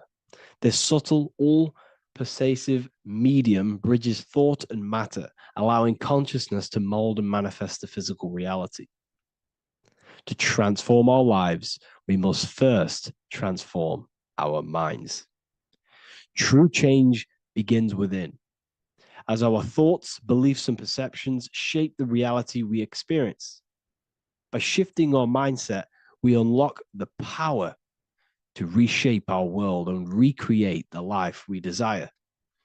This is the power of the mind, and this is the power that's been hidden from you. We're not taught these things in schools for a reason, because they don't want us all to be conscious creators. Instead, they feed you your beliefs. They feed you your thoughts through the music, through the entertainment, through the movies, through the news. They're controlling your thoughts with this information. They're installing beliefs and information into your mind. So you are producing their reality. But this is what we need to stop. We need to take control. We need to stop consuming their music, their movies, their information, their news, because all of this is contributing towards your reality. They have the collective consciousness at the tip of their fingers. They do not create the world. We create the world by believing their beliefs and their thoughts and installing their information into our minds. You see, it's mind over matter, and most people live in matter over their mind. Most people let matter, the external circumstances, dictate their mind, when it should be the other way around. It should be mind over matter. This is the mental plane. This is the astral. This is the etheric.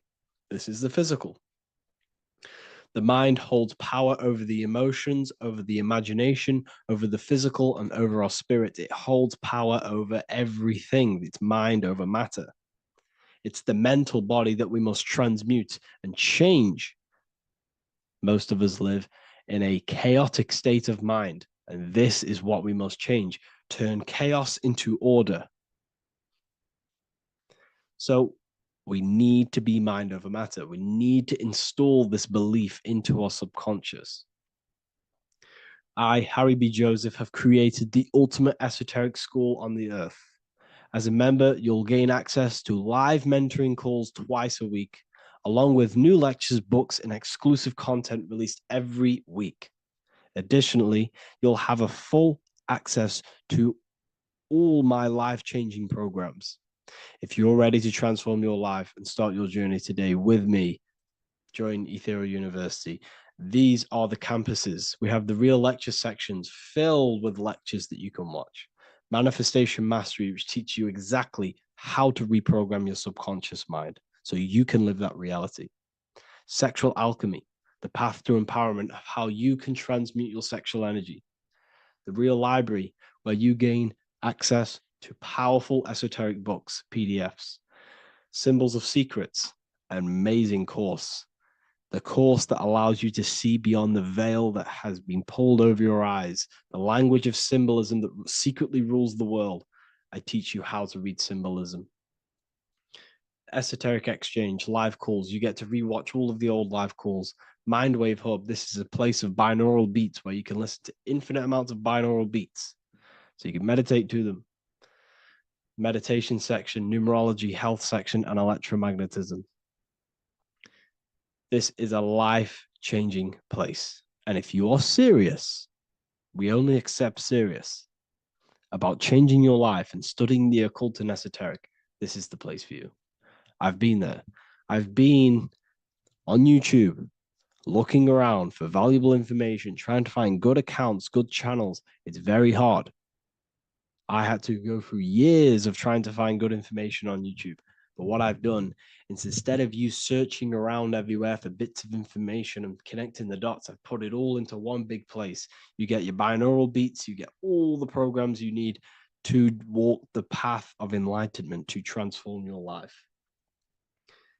I will connect with you on the inside, and I hope this lesson, this lecture, you gained some information, you gained some power from it. Please like and comment, or don't. It's up to you. If you have any reviews, if you have any ideas of lectures that you know, if you don't understand certain things, make sure to leave a comment and I can make a lecture about it. I can make a video about it for sure. I don't mind taking recommendations for videos. So I thank you all, people. Have an amazing day. Welcome to Revival of Wisdom. Today we're going to be breaking down Saturn worship and how the occult are linked in with Saturn. Okay, so first of all, let's start with the celebrities. All these celebrities are doing 666. Okay, covering the one eye, which also symbolizes the all-seeing eye, which is another occult symbol. But we're focusing on the 666, the 6 with the 3 fingers. Also, we have CERN with the 666 within their logo. Also Disney, okay, as you can see here, 666 within their logo. Pepsi, Coca-Cola, and even Cadbury's. Monster Energy with the 666 in Hebrew numerals. Unleash the beast. So what is 666 to do with Saturn? Because on Saturn, there is on their north pole of Saturn, there is a 6-sided hexagon, okay? So Saturday is named after Saturn Day, the 6th planet. It is also the 6th day of the week. It has a 6-sided polygon on its north pole, 666. Not only that, when you create a star out of the hexagon, you will create a 6-pointed star, okay? With 6 triangles within the star and a 6-sided hexagon, which all adds up to 666. Okay, so this is why all these symbols contain 666. So why do they worship 666? Saturn. Because Saturn is the god of time and death. Okay, and order and lessons. Okay, Saturn is a very cold and dry being. That is the 6th planet from the sun. Okay, Saturn represents the winter, which symbolizes death, okay, because all nature dies within winter because the sun's not there. So it represents darkness and death. It rules the zodiac sign of Capricorn, okay? So, in the celestial cycle, Saturn is always opposite the sun. So it's the opposite of the sun. So they're worshipping this energy which is death-like, okay? This God which is death and does not bring life, okay? Also is the God of time, okay? Also in the Roman and in Greek it's called Chronos, okay, which is just a translation for time. It's also known as the Father Time, aka the Grim Reaper, okay? The Grim Reaper, keep that in mind, we'll come back to this. Here are some more logos with Saturn, okay? NAG, Internet, Wi-Fi, okay? All these occult logos all worship Saturn. They are a satanic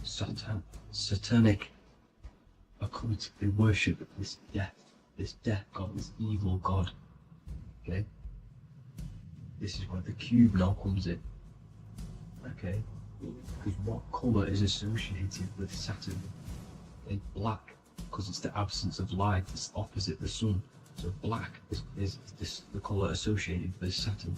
Each planet has its own colour associated with it. Okay, so when you make the cube, okay, as you can see here, the cube out of the polygon, it creates what? A black cube, okay? And the Kabbalah, okay? Kabbalah means cube, Allah means the God, the cube God. These religions are secretly worshipping this cube God, the God of death, Saturn, Satan. It's the same entity behind it all, okay? So also we have these black cubes in Australia, Denmark, all around the world, these black cubes, because this occult is worldwide. It's Saturn, Satan taking over this realm, okay? Also, with this black cube, they walk around it like the rings of Saturn. It's around the black cube of Saturn with the rings, they walk around in circles. What are circles? Cycles. What is a cycle? Time. The time god. This is why it has a ring around it, because it represents time, cycles. Okay? And this is another depiction, Saturn, always depicted with this Reaper staff. Okay? Keep in mind this staff, just like we associated with, aka the Grim Reaper. The Grim Reaper also wears a black robe, representing Saturn with the same staff. Can you see it? This is where it comes in. Okay? The same thing, look, the same staff with the black robe. Black representing Saturn, the god of death. Okay, the Grim Reaper, Satan. Okay. Also, when you graduate from university, what do? You wear a cube on your head, a black cube with a black robe. This is Saturn worship. See, this is how Saturn, Satan, has tricked the world into worshipping him, not God, the sun, which represents God. So what is a corona? Because a corona is a crown, a circle, okay? A set of concentric circles of light seen around a luminous body. So Saturn. So this is why they used to worship Saturn by wearing crowns in ancient days. And we still do to this day. The king or queen has a crown, a corona. Also, corona, the drink. Corona adds up to 666, just like Saturn is 666. But like you see in the corona, you see the staff. You see this staff, just like the staff of Saturn, the Saturn god, like the Grim Reaper, with the black robe and the staff, just like the Saturn god. What is the Grim Reaper? It's a killer, it represents death, just like Saturn, the god of death and time. So all these occults and secret societies all worship the 666 god, which is Saturn, Satan. All of our energy is being put into Saturn. Okay, and Satan is harnessing all of this energy. So gradually, this is what the mark of the beast is. Like it says in the Bible, the mark of the beast, or the name of the beast. Here is wisdom. Let him know that you have to understand and count the number of the beast, for it is 6. It is the number 6 of a man, and is 600, 3 score is 6, 666. So this is what the mark of the beast is. They are going to eventually put green chips, just like Neuralink, which is what Elon Musk is pushing. Okay, so this chip is the mark of the beast, and it's going to be implanted to our hands or brains. Okay, and they will manipulate our consciousness, and it will manipulate our DNA, and it will directly connect us to AI, and AI is linked in with Satan, as the demons and the people who rule this world are in love with AI. They want to connect humans to AI, and this will control our consciousness completely and give all of our energy back to Satan, this deity that they all worship. Just like when you get married, you wear a wedding ring, the rings of Saturn, over the finger, which represents the sun. So you're basically seeing Saturn over the sun. The sun is the son of God. It represents the sun, represents God. So you're putting Saturn over the sun. So thank you guys all for tuning in. I'm going to leave you guys here. Please leave a like, comment some topics that you want me to talk about, and please subscribe for more amazing content. God bless.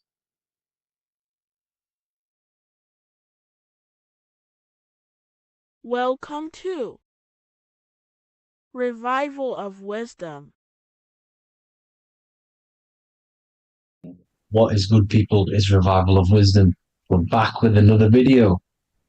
Today we're going to be talking about the importance of Saturn and the occult. Let's jump straight into this. So Saturn is the god of the earth, right? It's the time of God, change, destruction, physical matter. He creates and destroys, because the energy of Saturn is the key to crystallization. It wraps things in physical matter, right? He creates everything, all life forms, and he takes things back, because the day that you're born, that's the day that your expiry date is coming. The time is ticking until Saturn takes your life. This is why he's known as the Reaper. Okay, as he's personified as eating his child here in this ancient Roman painting. As you can see, he's eating the child. We are all children of Saturn, right? He creates physical matter, our physical bodies, right? He's the god of time because he's the slowest moving celestial body. He's the Lord of the Rings, as you can see here. He's the last one on the ring. He's the slowest one moving, okay? So he is the Lord of time, of destruction and creation, okay? This is why his name is Satan. He's the devil, okay? But I'm not saying Saturn's evil, guys. It's a part of life. Everything lives and dies, right? He's the key to crystallization. Now, as we have the clock here, our god Saturn, or Chronos in Greek, just means time. He's also the god of time, as I've already said. 60 seconds in a minute, 60 minutes in an hour, 24 hours in a day. Add 2 plus 4 equals 6. 60 seconds, 60 minutes, 2 plus 4 equals 6. That's 666. Okay? And as you see on the clock, 6 take away 12 equals 6. 7 take away 1 equals 6. 9 take away 3 equals 6. 6 is the number of Saturn. It's associated with Saturn, right? He's the god of time, of justice, everything. goes back to the Reaper in the end. Everything lives and dies. Now, the artwork of him, he's always got the Reaper staff. You see, it's personifying death. Now, when you see this, the Romans were not saying Saturn was a real person, a real god in human form. No, this is personification. This is what the ancients always did. They personified, just like the Bible. It's all personification. So the personifying Saturn eating its children because it eats, it's the Reaper. No one can escape the Reaper. No one can escape death. Now, Saturn is 666, which is in the Bible, the number of the beast, right? The number of the beast, Satan, 666, right? So on the North Pole of Saturn, you have a hexagon, which makes a cube, right? Now this hexagon, when you join up all the corners, creates the six-pointed star known as the Star of David, right? In the Jewish religion. Now, as you can see, the six-pointed star has 6 points, 6 mini triangles, and a 6-sided hexagon. That makes 666. And also, your Saturday is named after Saturn, the 6th planet, the 6th day of the week, and has a 6-sided polygon in its north pole. That's also 666. Now, this Star of David, this symbol goes back thousands of years, and it originates from Saturn. It's not the Star of David, right? It originates from Saturn. It symbolizes the physical and spiritual aspect combined into one, which makes us humans, right? Also symbolizes the male and female combined into one. These two sacred energies create the human. We consist of both male and female energy, also known as the Seal of Solomon. And we all know if Solomon was a real person, he talks about communicating with 72 demons. He could apparently in the text, he could communicate with 72 demons, and this is sorcery. This is black magic. Now, this symbol is associated with hexing people. When you place a hex on someone, that is a form of witchcraft, which a hex is just a curse. When you're cursing someone, this is black magic. Now, the black magician would stand in the middle of the symbol and cast his spells onto other people. Now, this symbol is obviously on the $1 bill, twice on the $1 bill. And it's very, very ancient symbol. And it originates from Saturn. And let's keep going. So the cube. So I've just said how you see the cube on the North Pole of Saturn, right? The cube is limited. It's a 3D shape. It symbolizes limitations to the physical 3D dimension, the third dimension, the physical realm which we are in. Now, as you can see, the color associated with Saturn is black, right? Black is infinite potential. Black is the creation of all things before there was light. Light is born out of blackness, darkness, okay? Now, black is physical matter. And as you can see, the black cube, black symbolizing physical matter, the cube being limited, as the physical realm that we are in is limited. It's not like the fourth dimension where everything can exist in a thought. The third dimension is limited, right? And this is what Saturn is. It limits you to the 3D 666. Your body limits you to your physical body. Now, these black cubes are placed everywhere. As you can see, Australia, Denmark, Manhattan. There's one in New York. as you can see, the Apple have a cube. The Nintendo GameCube, Trump Tower is a black cube. This is worshipping the energy of Saturn, the god Saturn. Okay, it's not a god, it's a celestial energy. However, it rules over Earth because it pretty much created the physical realm. Now, as you see, when you go to a funeral, you wear black, a black suit symbolizing Saturn, which is the color associated, black. And as you see in Mecca, they walk around the black cube in rings. As you can see here, they're stood around in rings, like the Saturn, the rings of Saturn. The Mercedes symbol. You probably wouldn't notice that, but yes, it's Saturn.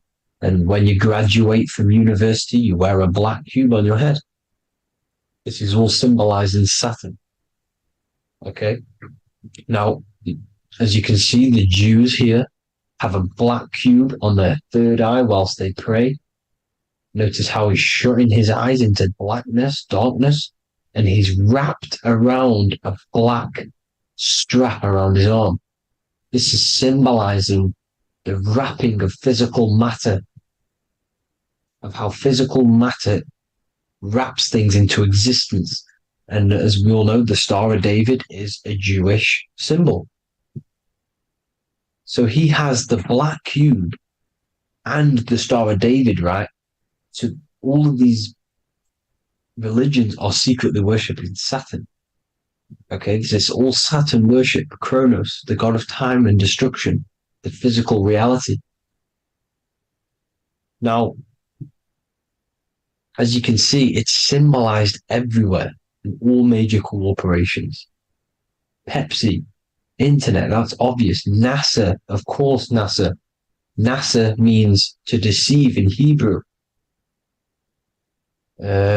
Universal, Walkers, that one's so obvious. Nike, Toyota.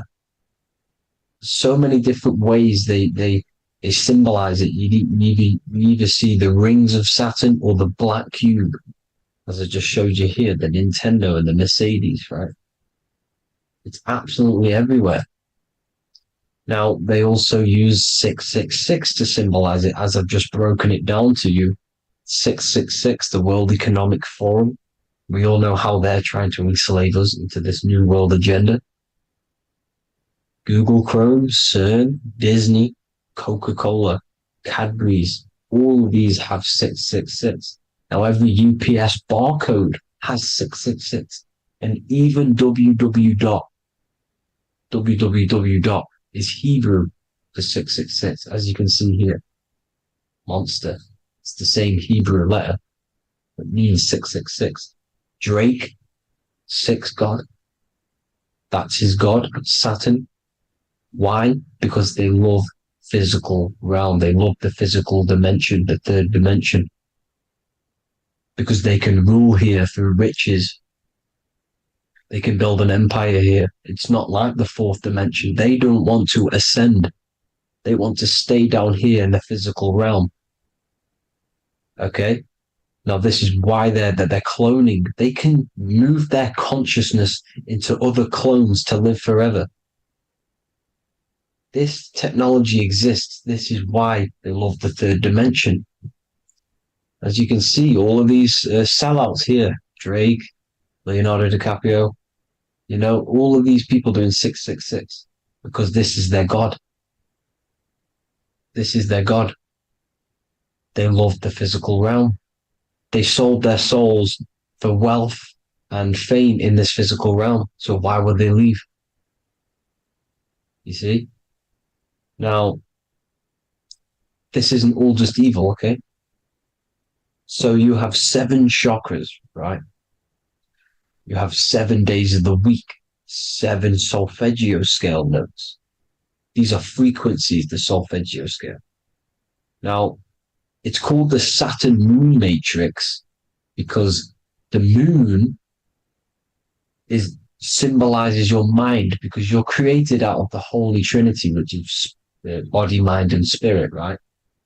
That's the triangle, the equal triangle. body, mind, and spirit. Now, the three main celestial bodies are Earth, Moon, and Sun. The Earth being your physical body, the Moon being your mind, and the Sun is your soul, hence why it's called solar. It's a solar soul. Now, these symbols are alchemical symbols. So when you're doing alchemy, you use these symbols to obviously symbolize what we're talking about.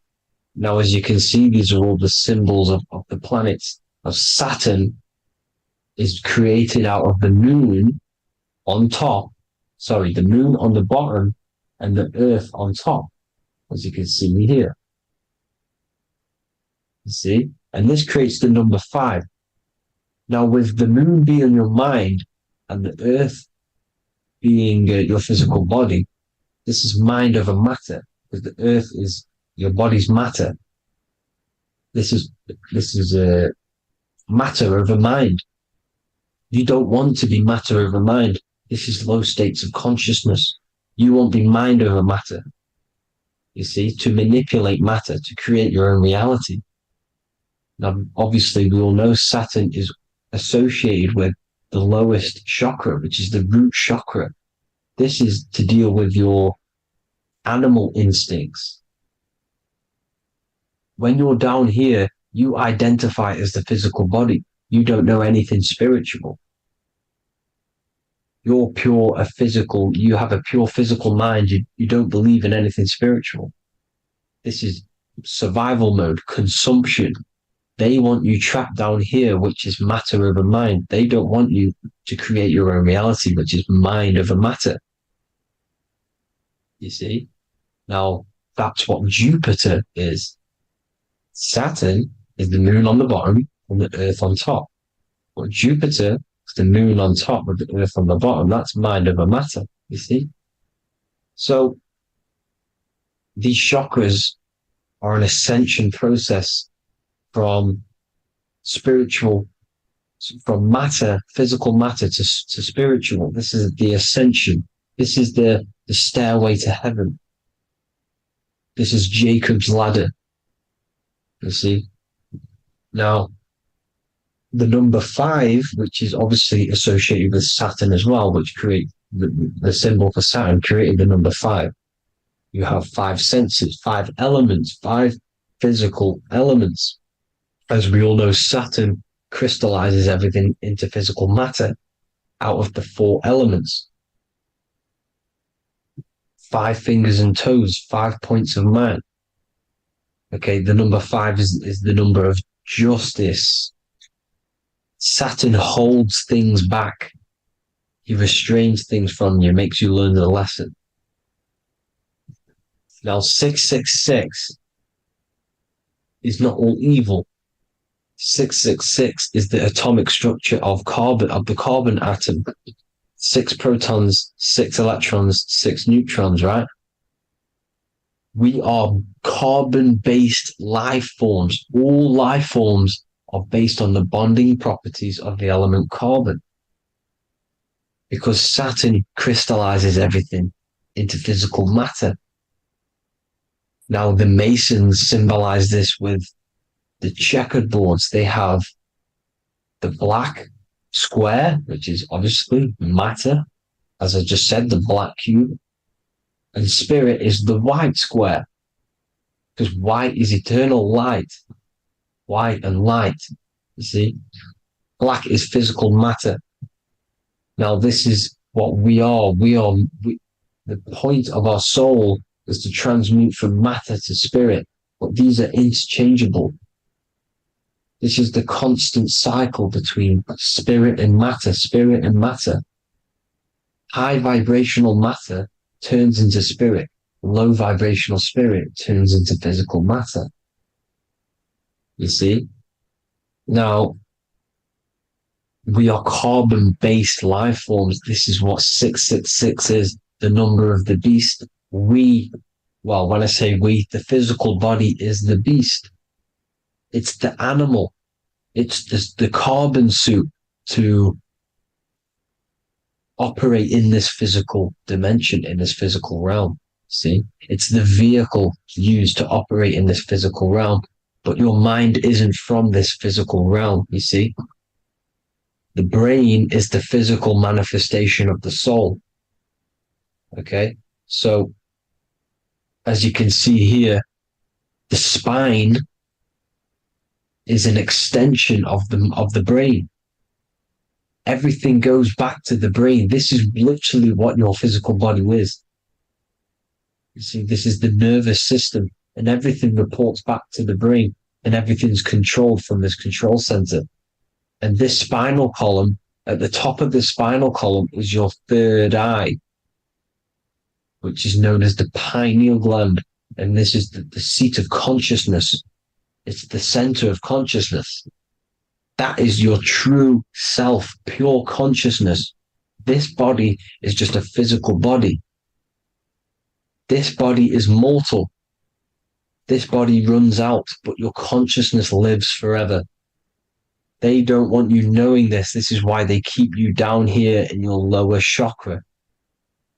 They want you to believe everything is just physical. They don't want you to believe in the spiritual side of reality. Because this way they can manipulate you, right? They want you matter over mind because they know your mind creates reality. They know your mind is the root cause of reality. You manifest your own reality from the inside out. So this is why they control your perception of reality. They control your information in order to manifest their new world order. You, who are ignorant to knowledge and wisdom, you who are ignorant are manifesting their agenda because you accept their information and their perception of this reality. Now, this is why they tell you the globe model, the heliocentric model, to trap you into physical matter. Now, if you understood about this true form of this realm, you'd understand that there's a spiritual side behind everything. The spiritual side, something has to exist. The root cause of reality is higher planes of existence. It happens in the mind before it happens on the physical plane. You see? They don't want you knowing this. They want you matter over mind, which is the symbol for Saturn. Moon over Earth. The Holy Trinity.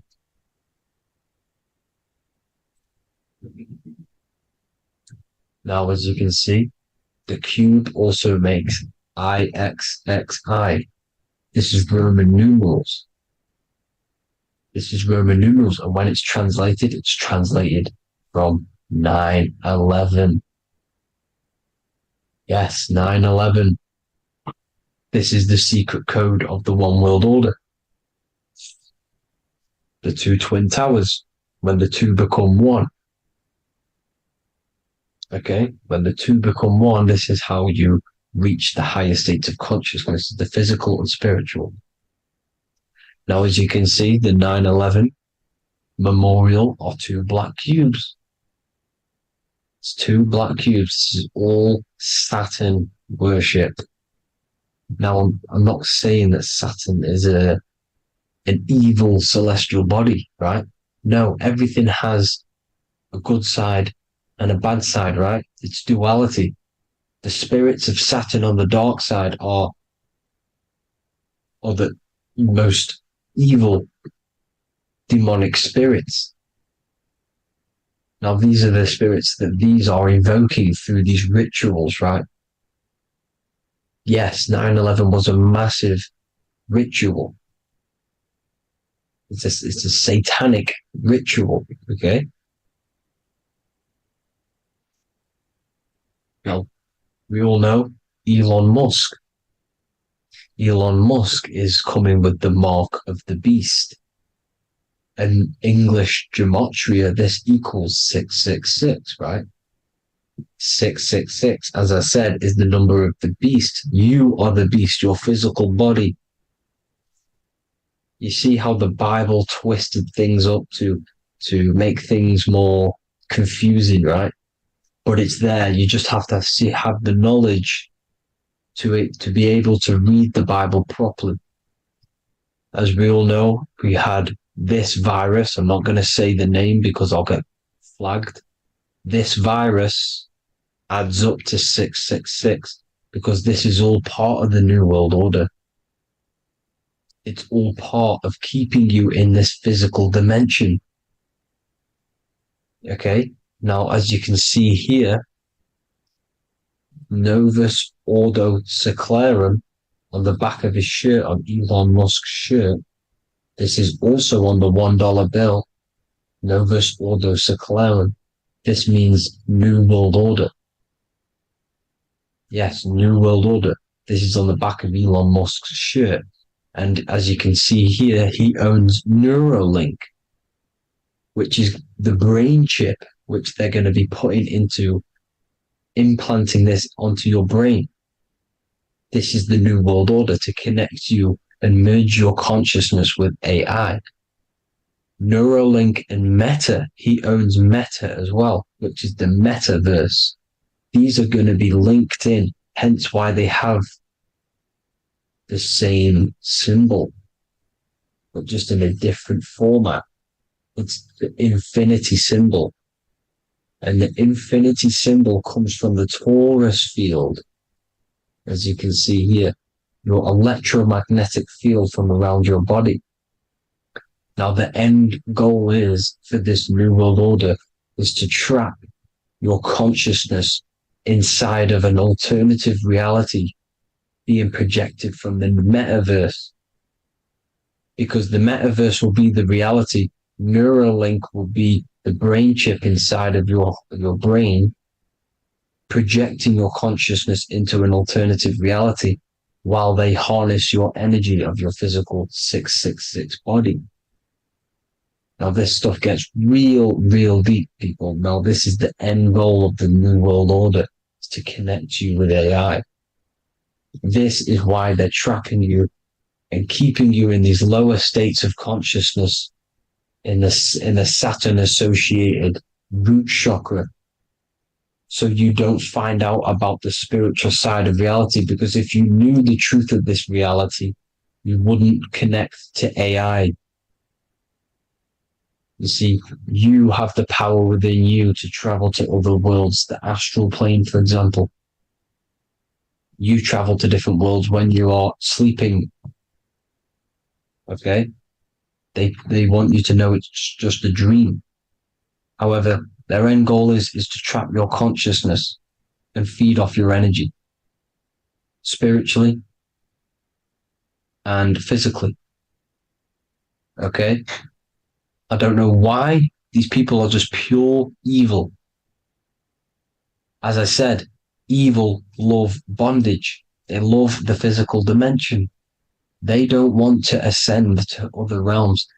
These evil love the third dimension. This is why evil spirits will inhabit bodies, exorcisms, because they miss being in the physical realm. They miss it. Evil love bondage. So this is why they're cloning and putting their consciousness in clones to stay in this third dimension, to stay as further away from the source as possible. Okay? This is why they're doing it. And this is how it's all linked in. So I hope you all enjoyed this video. Hope you gained some wisdom. Please feel free to join the Telegram. And please leave a like and a subscribe. Thank you all, people. God bless.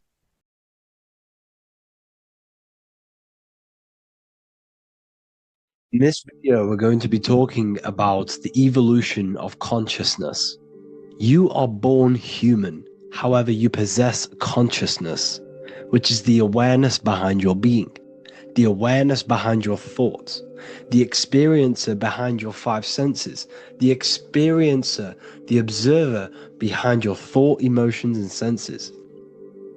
You are an eye, an invisible consciousness looking through a lens, which is your body.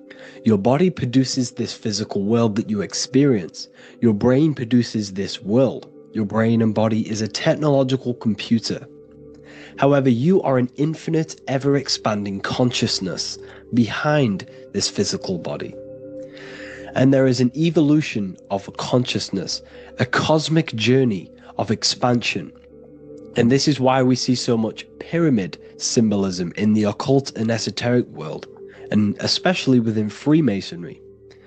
Because the pyramid represents climbing, an evolution, a raising state of consciousness, a journey. Steps symbolize a journey upwards. This is the raising and the evolution of consciousness, our inner world, the transmutation of our inner selves, of our souls and consciousness and our minds. So when we see this pyramid, we're seeing a evolution, a way up to source consciousness. And the eye in the pyramid represents your source consciousness. It represents illumination. It represents divine guidance through this evolution of consciousness. This is why we see the ladder. Consciousness is ever expanding on an infinite journey of evolution. Each individual is a part of this cosmic process, contributing towards the ongoing expansion of both mind and awareness. As we evolve, we collectively explore deeper levels of existence, expanding the boundaries of thought and consciousness. The mind has the ability to expand infinitely into new realms of thought, into new dimensions of mind. The mind cannot be filled up. It is not a physical substance. The body can be filled up because it is a physical thing, but you cannot fill the mind. Therefore, the mind is constantly expanding, ever expanding into new fields of thought. So what we see in Freemasonry, the ladder, is again a journey, an elevation of consciousness. When we are born with an infant consciousness, and as we gain older, we gain an adult consciousness. Our inner world, our inner mind, and our emotional intellect changes and evolves. We are significantly different from when we were very young as an infant. It's because our consciousness evolutes, it changes, it alters like water. So just like this evolution of your own consciousness as growing up, there is consciousness of beings existing in cycles beyond our own. And their consciousness is unimaginably different from ours. They operate on a higher level of understanding and knowing, experiencing reality in ways that transcend our current comprehension. Our minds right now cannot comprehend the highest states of consciousness. There are entities, there are beings beyond our own, existing in higher dimensions of consciousness that we cannot comprehend because they have expanded. They are on a further way up the ladder of consciousness. However, we are all on the same journey. None of us can take the same journey. There is one ultimate goal, reaching source consciousness. However, this is always ever expanding. However, we are all on a different journey. There is one truth, one source, one goal. However, there are billions in different ways of reaching it, and we are all on these different paths to source consciousness, to this ladder, this evolution of universal evolution. Okay?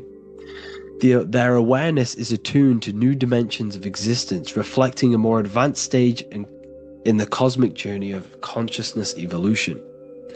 So when you take DMT, you are shot into these higher realms of consciousness where you meet these beings who look similar to these images. They are not speaking to you physically. They don't speak to you three-dimensionally through vibration and words. They speak to you mentally. If you have done DMT, then you know this. And if you have met these beings, then you know this. You might have even met some of these types of beings on mushrooms or any psychedelic drugs. Because ultimately, when you take these mind-altering substances, it's altering your consciousness. It's merging your consciousness with the spirit of that substance. And you are essentially attuning your mind to higher dimensions of consciousness. That's why we say we're getting high when we take these substances. Therefore, when you meet these beings on DMT, you are essentially meeting beings who are attuned to higher dimensions of consciousness, and they speak to you mentally. They speak to you telepathically through thought, because the universe is mental. Everything exists within the mind. The way you are now, your physical existence, is a state of mind. Mind, thought creates matter. Spirit and matter are two opposing ways of thinking. If we have a very spiritual mind, we have an expanded mind, we are a spiritual person through the mind. However, if we have a very low state of consciousness where we think about food, sex, lust, and all physical things, then we have a physical consciousness. Matter and spirit are two opposing forces, two ways of thinking. The mind attunes itself to different levels of understanding in different dimensions. So, essentially, this is what we're looking at. The body is a vessel for the fluidic, formless consciousness, a temple that houses the essence of our awareness. While the five senses are limited to perceiving only the physical plane, the mind transcends these limitations, capable of perceiving the full scope of reality. It is through the mind that we access deeper truths beyond the material, tapping into boundless nature of existence. Physical existence is a thin band, a thin layer of reality. It's like 0.001% of reality. And your five senses are only tuned into this layer of reality. But the five senses are, by design, only allowed to perceive physicality. But the mind has the power to expand beyond this physical five sense state. The mind has the power to expand and evolute. It is a conscious decision whether you want to take this path or not. You can stay in a three-dimensional way of thinking, or you can expand your consciousness from within. It's not an external journey. There is no God going to save you. You must save yourself. Therefore, behind every single one of these eyes is the same source consciousness. However, we are all different cells in a different journey.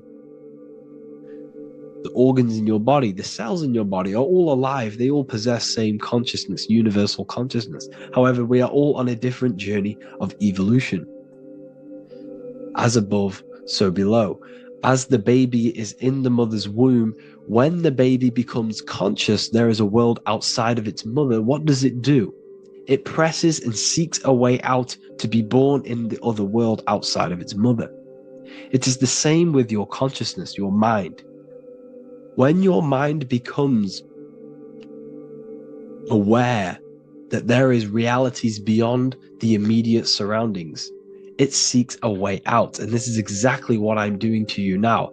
I am now expanding your mind and telling you there is other ways of reality. There is other dimensions of consciousness which you can access through inner transmutation, through different ways of thinking, spiritualism, and meditating and connecting with yourself and detaching from external things. We can upgrade our consciousness. Your body is a womb. Why Jesus says you must be born again to see the kingdom of God, because you are born physically and then you must be born again spiritually, awakening your inner consciousness. So like I said, as the baby is in the womb, it's the same principle. As above, so below. You were a baby, you were in your mother's womb, and you figured out there is a world outside of your mother, so you seek to weigh out your mother to be born in another world. It's the same now. You must do this now. This is your spiritual evolution. This is the evolution of consciousness. It's ever expanding. When you die, this is a transition. You must learn to not fear death. This is another part of your spiritual journey. You must master death. Therefore, Like I said before, the mind has limitless capacity to expand into new realms of thought, continuously exploring uncharted ideas and concepts without boundaries. The mind can ever expand, it can never be filled, it can never ever know everything. There is infinite fields of knowledge, infinite fields of thought. Your current state is just one stage on an infinite pathway. You won't remain human forever. The human experience is a crucial phase where we learn to balance polarities, master the fundamental laws of the cosmos. It is a period of growth and transformation, preparing us for the next stages in our cosmic evolution. The goal is to strive for perfection, yet the true perfection is unattainable. It's like a tunnel, and there is a light at the end of the tunnel. And as you walk through this tunnel, the light is ever moving backwards. You should forever seek to meet that light, but you will never meet that light because consciousness is ever expanding. You should strive for perfection, yet knowing that perfection is forever unattainable. The journey is endless, with each step revealing deeper layers of understanding and experience. The pursuit of growth and expansion is itself the essence of our evolution. You can find all of this knowledge in the amazing book that I have read for years. I have read this book, The Emerald Tablets of Thoth, the Atlantean, by M. Dorial, translated by M. Dorial. I'm telling you now, this book, now that I've told you this, you have some context on the book. The whole book is about evolution of consciousness. He's talking about higher dimensions beings. He's talking about how you can transcend this physical plane. It is truly the most amazing book you will probably read. One of the best spiritual texts you'll see. It's hard to understand, so you must read it over and over again. And the more your mind progresses, like for me, I read this every couple months. And the more I learn about consciousness, the more I expand my own consciousness. And every time I read this book, I pick out something new that just completely blows my mind. Because you can only understand this book to your level of consciousness, to your level of understanding. So now that I've told you all this information, go and read this book and it will absolutely blow your mind. And so will the Book of Wisdom Volume 2, which is now available. I released it the other day. I'm just going to read a page out now. This page is called Spirit and Matter. The Earth is not merely a dense, lifeless rock drifting through space. It possesses spirit, a living essence that animates its form. But what do we mean by spirit? Spirit in esoteric terms refers to the energy, the life force, animating the principles infused in matter. So essentially, what this page is talking about is how everything has spirit, consciousness within it. You are the middle, you are spirit and matter. You have the ability to expand your mind to the God self and raise above our animal instinct, our material self, and know the divine and expand. Animals cannot do this. Animals are not self-aware. Humans possess self-awareness. We can observe our consciousness. We can say, why do I exist? We can look in the mirror and know that we need growth. And this is what Anunnaki means. Anu means above. Anu was the supreme god of the sky, which is a metaphor. He represents spirit above, heaven. Anu came down to earth and married Ki, the goddess of the earth, which represents matter. It's a myth, it's an allegory. Anu married Ki and gave birth to the Anunnaki. Spirit came down and infused with matter and gave birth to the human, which is you. You are spirit infused in matter, Anu and Ki, Anunnaki. You are the Anunnaki. And this is just one of the teachings in my book. Honestly, this book is absolutely amazing. If you truly, truly want to expand your consciousness, give this book a read. And obviously, if you're inside the university, I give you this book for free.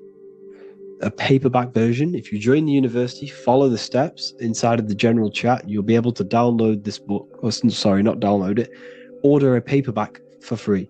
All you have to do is pay for the shipping. You'll also gain amazing knowledge inside of my library, where your mind will just be overblown with the amount of esoteric books. There's over 45 rare occult books, plus you get a PDF of the Volume 1 and Human Health Guide. You get reoccurring updates where I expand on symbolism, occultism, where you will just feel absolutely amazing once you understand esotericism in yourself. You'll also learn how to create the dream reality that you want with the Manifestation Mastery course, where I teach you how your consciousness creates reality. You'll have a real lectures where I post lectures on symbolism, occultism, esotericism. There's a conscious community and live calls and Q&A where you can ask me questions and I'll answer your questions. I just want to say thank you to everyone who has joined the university. Thank you for even liking and watching this video. Any support I just appreciate every single one of you. Please, if you can, leave a comment and a like on this video and let me know any videos you want me to make in the future. And I will start uploading a lot more to the YouTube. So yeah, thank you all for tuning in today. Have an amazing day.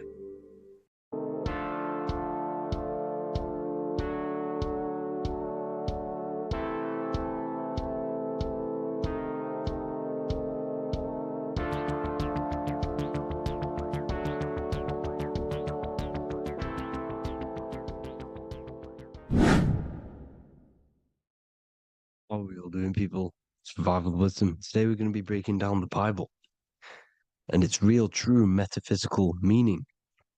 All of these slides within this video is taken from my book, The Book of Wisdom, so you can get all of these slides. So the Temple of Solomon, you are body, mind, and soul, which is the Holy Trinity, the moon, sun, and earth. The sun is your soul because the sun is its infinite source of energy. It is its own source of energy. And that is what your soul is. It's its own source of energy. The moon is mind. This is why you call people a lunatic. You're a lunatic. Luna means the moon. And inside of your mind, you have a specific mood. Mood is moon. And mind in German is Mond. And the word Mond means moon. And earth is your physical body because your body contains of the four elements, the four physical elements. Well, the Temple of Solomon is the temple of the soul and the mon, the soul and the mon, the soul and the mind. And it's the temple of the Holy Spirit in the Bible. Everything leads back to one singular point in the center of the brain. The brain is not the mind. It's mind over matter. Okay? The brain is the physical manifestation of the mind. The brain is the electrical computer which decodes the light waves given to it by the mind. This is why everything in the body leads back to one singular point. And we'll go over this in a minute. But this is controlling the physical body. This is the within. If you rearrange within, it spells high twin because within you is your twin, your true self. And it's just an entity in the center of the mind. And if you shut your eyes, you can feel it. Your awareness is in the center of the brain. So there's just an empty chamber in the center of the two cherubs, the two brains. They are two separate brains. They're two hemispheres. And the empty chamber, when scientists chop it up and see it's just an empty chamber, well, because you can't see in that plane of reality, you cannot see the mind. You cannot see thoughts. It is invisible to the human eyes, to the visible light spectrum, to the two eyes. The reason why we call it the third eye in the center of the brain, it's not the third eye, it's your true self. It's the mind and soul. It's an eye because it does see. It's the all-seeing eye that you always see here. There's some Masonic artwork showing the two pillars, the two cherubs, the two hemispheres of the brain, and the inner eye. This is the eye that sees all things. What do I mean by seeing all things? Not physically. It sees the mind. It's what, because your soul is watching the mind. You can observe the mind. You are not the mind. And if you meditate deeply enough, you can go beyond the mind. It's the all-seeing eye. It sees the mind. It sees what emotions you're feeling. It sees what you're thinking. It sees what you're seeing with the two eyes. It's the all-seeing eye. It sees all things. It's omnipresent. It's everywhere. Because the mind can be anywhere. The mind can switch itself into any place it wants. There is no limitations with the mind. So there is two hemispheres in the brain. And in the Bible, there is a quote saying the most holy place between the two cherubs. The two cherubs is the two hemispheres of the brain, and the most holy place is between them, which is what the Masonic artwork is showing. This is the all-seeing eye, the soul and the mind in the center of the brain. And you will not see this with the two eyes. So when scientists come to seeing the empty chamber in the center of the brain, they wonder because they do not understand the occult side of the world. They do not understand the layers of reality. How the two eyes, everything physical comes from the unseen. Everything seen comes from the unseen. Now, the two hemispheres of the brain play a major role in our lives. The right hemisphere is the artist. The left hemisphere is the scientist. The right hemisphere controls the left side of the body. The left hemisphere controls the right side, so there's a crossover. Now, the right hemisphere is to do with your feminine energy, creativity, unification, metaphors, visualization, intuition. The left hemisphere is to do with sequencing, facts, materialistic details, language, and logic. So they keep us normally trapped within the male aspect of our mind, which is the left hemisphere. You know, if you listen to Spotify, Apple Music, and radio, they're all tuned to 440 hertz, which shuts down the right side of the brain, makes you left brain dominant. And we learn, well, 90% of people learn to write with their right hand. They're taught to learn with their right hand, which is to do with the left brain. You see, so we are being trapped within this left side of the brain, which is all to do with logic, thinking logical, not creative. You know, very analytic. But the right side of the brain is to do with your creativity. So the right side of the brain is perceiving reality as a holistic perception. Now, what do I mean? If you're riding through a woods, for example, if you're riding through a woods, your right hemisphere is seeing the whole woods as one unified woods. The left hemisphere's job is to break down the perception given to it by the right hemisphere and break it down into individual trees. So what am I saying? The right hemisphere is seeing humans and everything in creation as one unified consciousness. The left hemisphere is seeing individual egos. This is why the left hemisphere is the place of the ego, the right hemisphere is to do with the higher self. They're both needed, though. I'm not saying one's better than the other. It's balance. Now,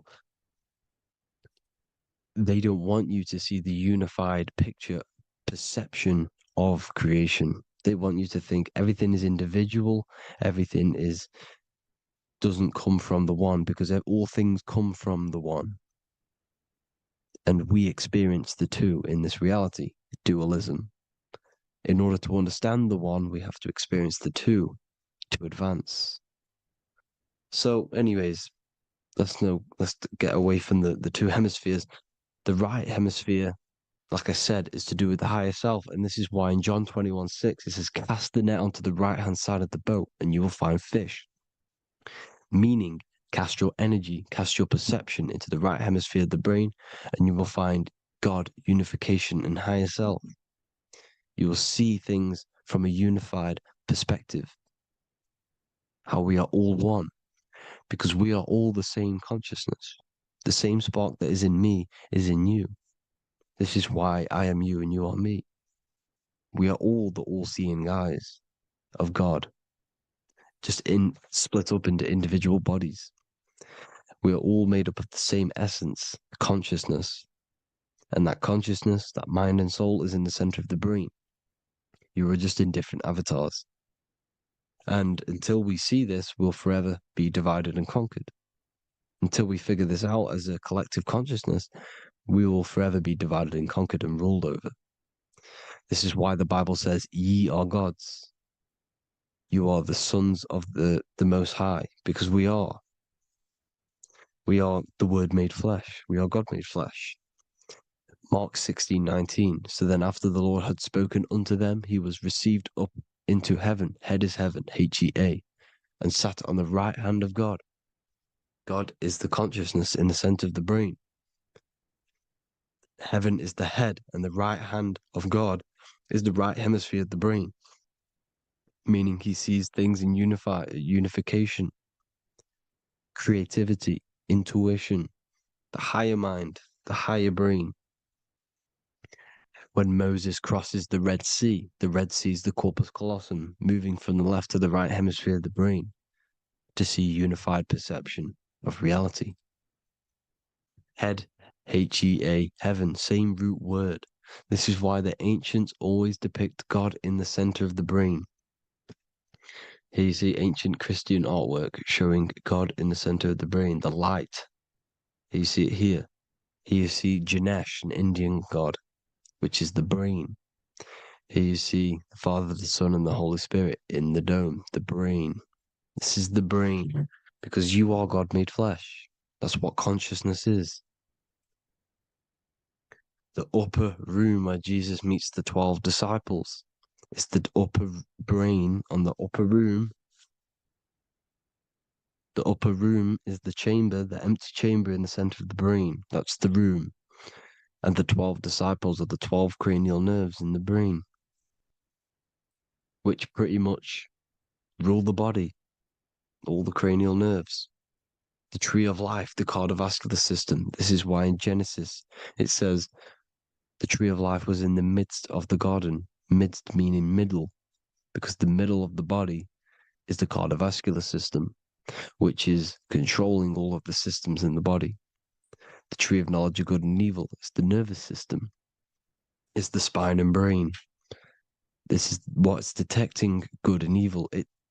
The brain is the electrical computer with the left and the right hemisphere, decoding the dualistic world, decoding the light waves given to it by the external world. It is an electromagnetic computer. It is artificial intelligence. It is very intelligent, the brain and the nervous system, the human body as a whole. But the tree of knowledge of good and evil is the nervous system, because it is the tree that detects good and evil, makes you learn good and evil in this dualistic reality. Here you see Adam and Eve around the tree of knowledge of good and evil. Adam and Eve, male and female energies, with the serpent in the tree, and the tree of knowledge of good and evil. Well, this is the spine, the brain, and the serpent is the kundalini up the spine. The serpent is the S. That's why S, serpent, S, the letter S is the serpent. Sex and serpents make an S noise. You know, the Bible cursed the serpent. So we don't figure out the true religion. The true religion is raising the kundalini and becoming God-man and reaching our higher states, our true God self. Because once the kundalini is saved and hits the pineal gland, it activates 100% of the brain, when we're only using around 20 to 10% as of right now without the kundalini awakening. So when you use it, you're activating 100% of the brain. You're activating all the dormant brain cells. You're regenerating the body. And this is the serpent in the tree of knowledge of good and evil. This is the spine, brain. This is Adam, Eve, the male and female energies. The light of the body is the eye. Therefore, if thine eye be single, thy whole body should be full of light. Matthew 6:22. This is the single eye in the center of the brain. It is not the pineal gland, it is what's inside the pineal gland. You have to go beyond the physical world, and there are no words to describe things that are not physical, metaphysics. And the whole body should be full of light. Well, this light is the same pyramid that you see. You are the pyramid with the all-seeing eye on top.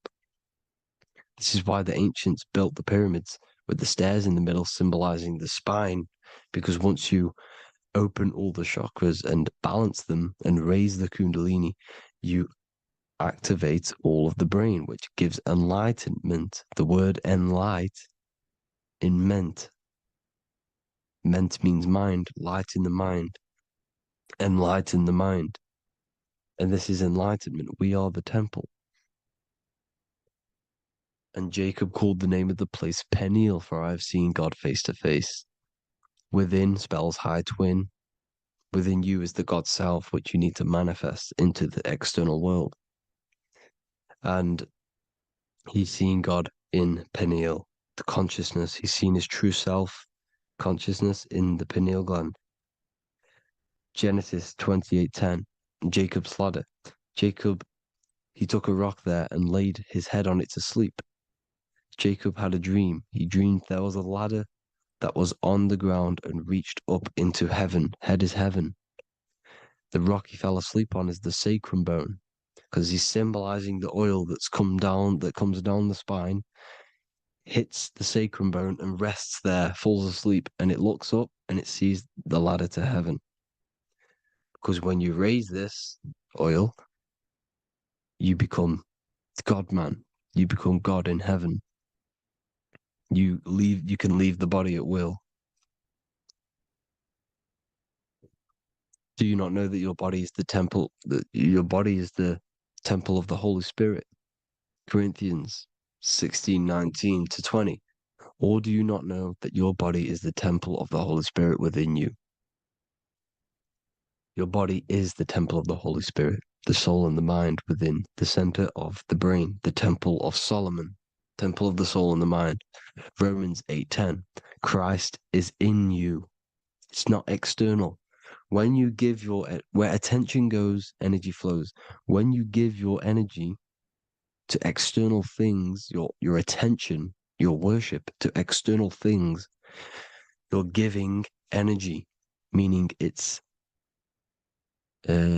draining you, and you're feeding something within the astral plane, a mental thought within the astral plane.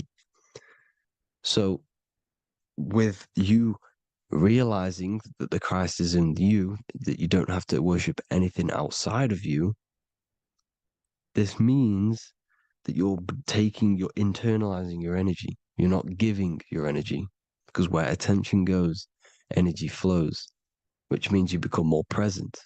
You become healthier, because you're not giving off all of your special electromagnetic energy that's charging you. This is why the religions run by the Vatican is all external. They're exoteric. Exoteric means external teachings.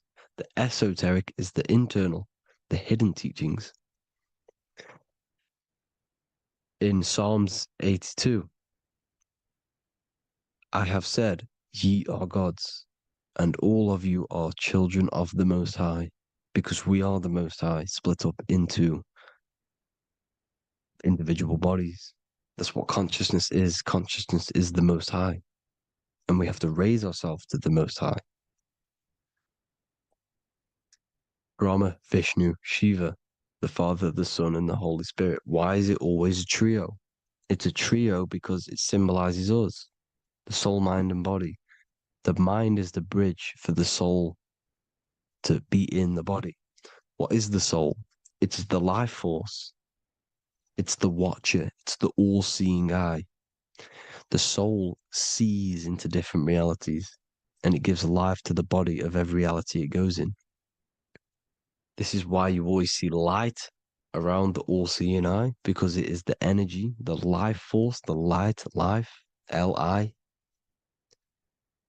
life is light. And it's the eye because it sees into the different realities. It sees into the dream world. When you're going to sleep at night and you dream, it's not a dream. It's another reality. You're a multi-dimensional creature.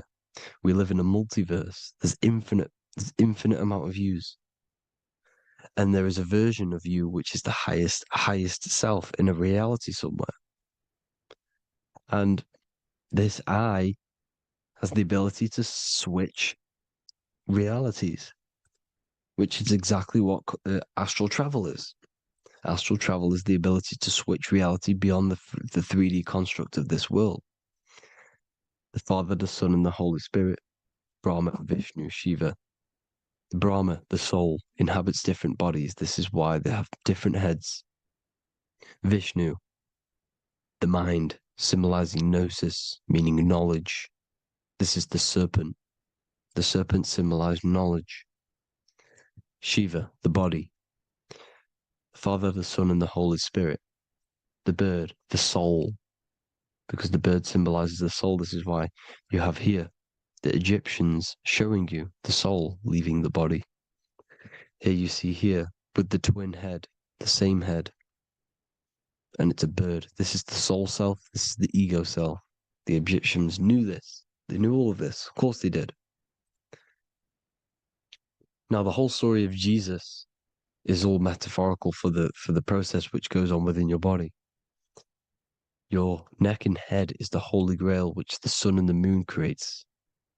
Sorry, the sun and the moon creates the fluid within the Holy Grail, the brain, the skull. And the moon creates the milk. Sorry, the moon makes the milk. The sun makes the honey, the land flowing with milk and honey in the Bible. The land flowing with milk and honey is the center of the brain in the Holy Grail. Here you see the Masonic artwork showing you the sun and the moon creating the fluid in the spine. Here's the serpent. Serpent symbolizing the two Kundalini channels, the Ida Pingala up the spine. Here's the furnace raising the Kundalini, raising the oil, heating it up and rising it to the crown. You see? So here you see more Masonic art, seeing the sun and the moon creating the holy fluid in the brain, in the cup, filling the cup. This is why it's a cup, because it's the Holy Grail. This is the holy oil in the center of the brain that gets released down the spine, which is Jesus coming down from heaven. It comes down the spine, down the River Jordan in the Bible. This is when Jesus goes from Nazareth to Jerusalem. He comes down the River Jordan, and Joseph and Mary are in Nazareth waiting for Jesus' return. Joseph and Mary symbolize the pineal and pituitary gland, which produce the two oils created by the sun and the moon. And he returns. When he returns, he gets crucified at 33, because there's 33 vertebrae at the back of the spine, and it crosses the vagus nerve. The crucifixion of the oil past 33 vertebrae creates God-man, and it creates your higher self, and it activates 100% of the brain. And you turn into spirit, you turn to your spirit self. This is why Jesus dies. He didn't physically die, it metaphorically dies and becomes his higher self. The ego self is left behind. It's the same with the whole story of Jesus. Jesus comes down from heaven, which is the oil. He dies in a cave for 3 days, which is the oil hitting the cave. Here's the cave. And resurrects after 3 days. If you resurrect the oil, comes up and gets crucified at 33 in Golgotha. Golgotha translates to a place in the skull. The three wise men from the east.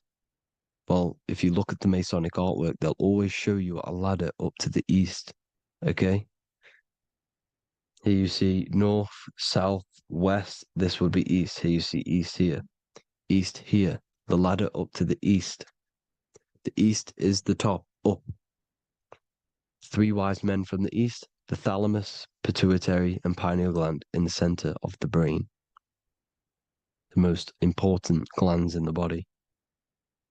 Here you see the Egyptians with the spine, the sun, and the two hemispheres of the brain. What did I say at the beginning? The sun is the soul. The sun is its own source of energy. It's the life force, which gives life to anything it inhabits. The soul is the same thing. That's why sun and soul mean the same thing. So, what I'm saying is consciousness is God. And this is why when it refers to as God in the Bible, it means your higher self, pretty much. And returning back to this higher self, because God is something that you need to manifest. Consciousness is God, and your body is a reflection of the creation by God. This is why everything in the body corresponds with the stars. The stars rule the body. We are an image of the stars. This body is an image of the whole of creation. Aries rules the head. This is the cerebrum, the ram in the brain. Here's the ram, Aries. And we have something called the cerebrum, Aries, the ram. This is the Lamb of God moving to the higher mind. Taurus, which is the lower brain and neck, the cerebellum, the bull Taurus, the lower mind, and the cerebrum and the cerebellum, the ram and the bull, is what makes you ramble on. Ramble meaning walking. The higher mind and the lower mind working together makes the body ramble. Ramble is what makes you walk along. Thank you to Santos Bonacci. Gemini, the two twins, rules the two arms, the hands, and the lungs. These are the two twins of the body. Sagittarius, the horse, which rules the hips. Hips means hippo. Hippo means horse. Hippopotamus means water horse. Hippo means horse, and this is why we call them hips, because horses have massive hips. Capricorn, the kneecaps. Pisces, the two fish, the 2 feet. Then they make us swim. We are an image of the stars, people. Well, the body is anyway. Consciousness is God, and the body is the image of the whole of creation. It's a reflection of the whole creation, as above, so below. 12 systems in the body, 12 cranial nerves for the 12 constellations, 12 cell salts. The body's made out of 12 cell salts. So, this is where it gets kind of deep. This is where we get deep. And he said Jesus was known as the Fisher of Man. And Fisher of Man, meaning man does not mean man as in the male. Man means mind. He's the Fisher of Minds. So the Bible is not patriarchal. It's not patriarchal. Man just means mind, pretty much. So the Fisher of Mind, man, because he was fishing minds out of this reality into the higher realities. He was teaching people how to leave the body when he walks on water. Walking on water is the physical, etheric, astral, and mental. These are the different planes of reality. The ether is the either, because the ether is the substance that's on either side, astral and physical. It's the 5th element, is ether. And the 5th element is the water. The same water at the beginning of the Bible when it says, let the firmament divide from the waters above from below. The water symbolizes the ether. It's the base of all physical matter. And the ether symbolized is known as the water. So when you're walking on water, you're walking on the ether, meaning you're leaving the physical body. So when Jesus walks on water and he's teaching Paul to walk on water, Paul becomes scared and falls back into the water. Well, when you astral travel and you become scared when you're projecting, you'll fall back into your body. So he's pretty much saying walking on water is leaving the body, and walking on the ether, because the ether is the veil between the astral, and that's what devil means. Devil has the word veil in it, because the devil is trapping you between one veil, which is this world. They're trapping you in this world, this thin layer of reality. Your dreams are different veils. The ether, the astral, the mental are different veils. Devil is the veil. The veil. You need to escape being stuck into in one reality and live in between realities. And this is when you truly become a multi-dimensional being, because your soul is just the eye. That's what you are. You're just an eye, and you see into different worlds. And it also, when Jesus means the fisher of man, the fisher of minds, he is. There are. I truly believe, because of my research, that there is other worlds. It's not just this one. There's higher worlds. There's an infinite amount of you, and you've been in you, in them dreams you call dreams. Them dreams are other realities that you are in. That's why when you're there, you don't feel like you're in a dream. You feel like it's 100% real, because it is real. So this is why the ancients always depicted the many different heads, because there's many different versions of you. And this I, the soul, the watcher, is switching itself into different bodies at all times. Well, when you sleep, when you astral project. And this is what the ancients were doing. They understood the multiverse, and they could switch bodies at will. And this is what the 7 seals are in the Bible, also known as the 7 chakras. These are literally portals within us to these different worlds. We're in the heart at the moment. Earth, rearranged, spells heart, meaning middle. This is where good and evil exist. It's the middle point, the midpoint of realities. So I hope you all enjoyed the video.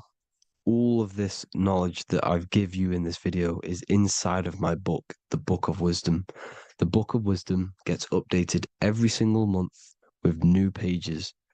It's a one-time payment for a lifetime worth of research and knowledge by me.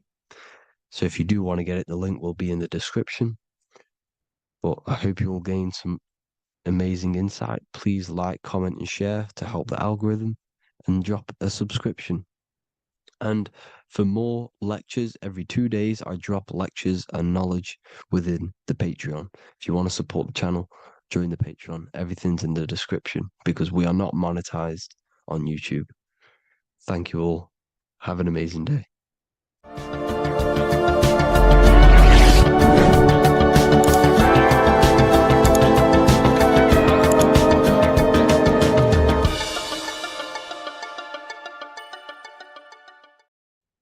What if I told you many people around you have probably sold their souls? It's more popular than you think, and it's very easy to do. Selling your soul is not something that you can just go and meet the devil and do it. It doesn't work like that. But before I tell you exactly how you can sell your soul and how not to sell your soul, what is the soul? So looking at Jesus, we always see 2 lights surrounding his head, one surrounding the heart. And as of course, if you've been watching my channel, you know Jesus represents you. He represents the divine essence of the universe made in human form. Each one of us possess a fractal of God's infinite consciousness. We are all God. We are all God experiencing himself in a 3-dimensional divided form, separated from his oneness. God wanted to experience himself, so he made this world. So each one of us possess a soul, and the soul is the spark of God's infinite loving consciousness, filled with God's loving moral law. So the reason why Jesus is always have a light above his head and a light on his heart is because this represents the brain and the heart. The brain is not the mind. The heart is not the soul. The brain is the physical manifestation of the mind. It is the physical mechanical computer for the spiritual mind. The heart is the physical manifestation of the soul. The heart is a brain. In fact, it contains 40,000 specialized cells, which are the exact same cells found in your cranial brain. Yes, your heart is an emotional brain. Your cranial brain is a thought brain. It's a computer. Okay? Everything that exists physically exists non-physically. This is what the ancients called spirit, just means invisible force. The mind, the thoughts are not made of atoms. You can't touch, you can't find tangible thoughts, imaginations. These things exist spiritually in metaphysical counterspace. It's the same with your emotions. The emotions are spiritual. They are not physical. You can't touch them. So thoughts are the language of the mind. Emotions are the language of the soul. Sometimes we can become eluded by thought and we can become eluded by emotion. If we are led purely by emotion, we can create illusions in our perception. The same if we rely only on thought. We must balance these two. Okay? So the mind is the creator. The soul is the operator. Every thought we think is being judged by our soul. The soul is the judge. The soul tells you what is right, what is wrong. And even the Freemasons depict this spirit and matter in their black and white checkered boards. White is spirit, black is matter. Matter is dead, spirit is life. This is what this represents. Physical reality is not just physical. For every physical object, for every physical manifestation, there is a spiritual force bringing it into existence. Consciousness brings everything into existence. Before you kick a football, there is a change in your inner consciousness before you take that action of kicking the football. Everything exists in spirit before matter. You existed in spirit before you were physical. We also see this in alchemical Freemasonic artwork. This represents the clouds. This is the mind. This is the heavens. And then coming down into the heart, which represents the earth. The light entering the mind into the heart, because every thought we think is being judged by the heart. The heart speaks to you through emotion. The soul speaks to you through emotion. Every thought you think, your heart is telling you that is right, or it's telling you that is wrong. Why? Why is this? Emotions can guide us, okay? Emotions are the language of our soul. Our soul guides us to our soul purpose. Each one of us contains a purpose in this physical life. There is a reason you are alive. There is a reason why you came from spirit into a material reality. Your jealousy reveals where you need to be in life. If you are jealous of someone, this is your soul saying you need to be there. That's where you need to be. Your fear reveals your greatest growth in order for you to reach your life's purpose. If you fear something, this is your soul telling you you need to overcome this in order to reach your life purpose. This is the next obstacle. The soul, your life purpose is not found in your passion. It's found on the other side of your greatest fear. The soul's always seeking, it's always seeking truth. It's always seeking to expand, to learn. The soul must go through pain in order to overcome, in order to grow. That's why we are here, to grow and expand and create. We also see this in alchemical artwork. Again, the mind in the clouds. the heart, and the soul. They must work in unity. Each one of us contains the spark of the divine, which is the soul. Okay? Which is the soul. This is the operator. God, generator, operator, destroyer. The generator is the mind. The operator is the soul. The destroyer is the body. Everything will generate, everything will operate, and everything will die. That's the Trinity, the Father, the Son, the Holy Spirit. There's always a Trinity, Brahma, Vishnu, Shiva.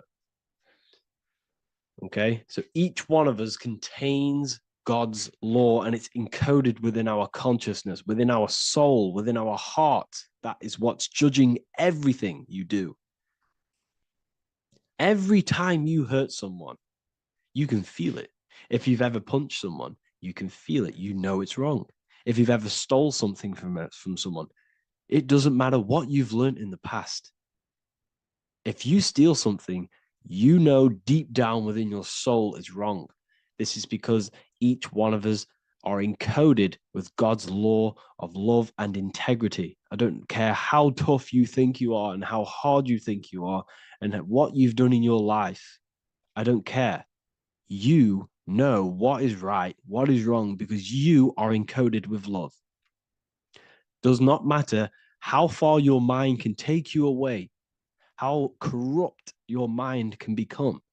There is always a spark of love and empathy in your heart, in your soul. You know this when a child. When you're a child, you're not racist. You don't want to hurt anyone. You don't want to steal. As a child, you're pure love, you're pure awareness, you're pure. You would never think about being racist. It's the corruption of the mind that leads us to corruption. Our soul always wants to do good. So the soul is encoded with God's law. And when we go against this law, this destroys our body. Yes, because your body is electromagnetic, and that's being casted from your heart. So every time you go against the heart's guidance in moral law, we weaken our electromagnetic field, which weakens our body. If you've ever looked at someone who's very negative, you can see them. You can see that they are aging quicker. You look at Scrooge, for example. If you ever watched Scrooge, look at how corrupt he looks. That's his heart. You can see the people's hearts on their face. People who do negative things and have negative thoughts, negative emotions, you can see it in their eyes and their face. It's because it corrupts you. It corrupts the body. It ages the body. Goodness is life. Okay? So can you sell your soul? You cannot sell your soul physically. But what you can sell is your conscience. What you can go against is that moral law. And you can exchange physical material things such as money, fame, cars, houses, business, in order for you can exchange that to go against your inner dialogue. For example, these rappers, celebrities, what are they doing? They're not selling their soul. You can't sell your soul to some entity on the astral plane. But what you can do, you can take money to say, I'm going to go against my heart. I'm going to go against my inner moral law. I'm going to take that money and I'm going to do something wrong. It's basically going against your soul. It's selling your soul's guidance of moral law. That's what selling your soul is. And that's what these rappers are doing. That's why they're so sad. You know, this is why all these rappers are on drugs, doing all sorts of things to escape, to short-term escape what they've done. They're going against their inner guidance for money. And yes, short-term pleasure may be happy for now, but in the long run, it will leave you feeling voidless because nothing material can ever satisfy your soul. Nothing. You could gain £1 million tomorrow, guaranteed within 2 weeks, you'll be back to the exact same position mentally, emotionally as before, because nothing physical can ever satisfy you. Guaranteed, if you received a million and yes, if you received a million now, in a week's time, you'd be hunting for the next million because it does not satisfy you. There's a reason why these billionaires don't stop working, because they're so addicted to earning and earning and earning. It doesn't satisfy you.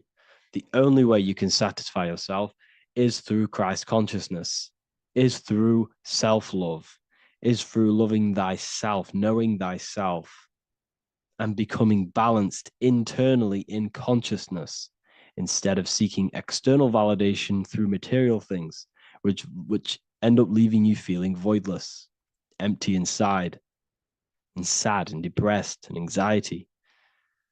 Everyone's looking outside of themselves for validation, when true validation comes from within.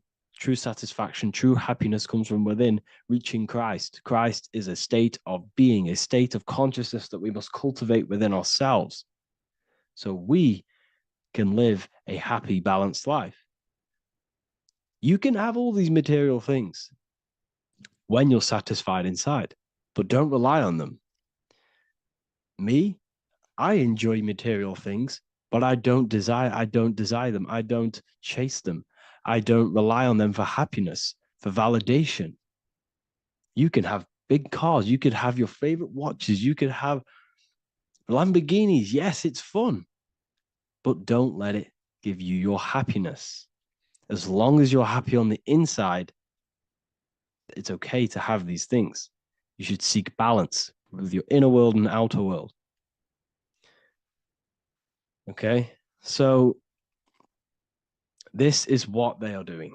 Rappers, celebrities, actors, Hollywood, this is what they've done. They've exchanged their inner integrity, their inner law, their inner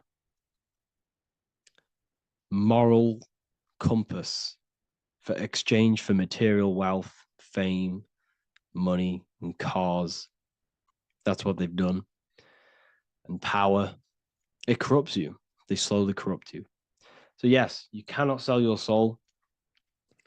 And if you wish to learn more, I'll see you inside Ethereal University with my community, where we are learning every day to master ourselves, to expand our consciousness. If you want to lucid dream, astral project, master yourself, create the desired reality you want, learn about human consciousness and your full potential, then Ethereal University is for you, and I'll see you inside. The link will be in the description.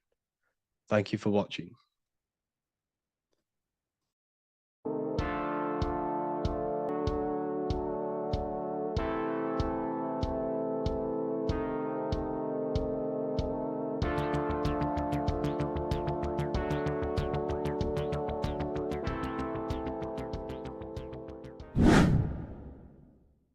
What is good, YouTube? Today we're going to be talking about the astral plane and how the cosmology fits into the astral plane. Okay, so first let's go over the astral plane and go over the different layers of reality so that you can understand reality more. You are a multi-dimensional being. You are not in these, you are in all of these realities at the same time. They all interweave into one big reality. But there are different planes. They are different vibrational dimensions. There are different dimensions of reality.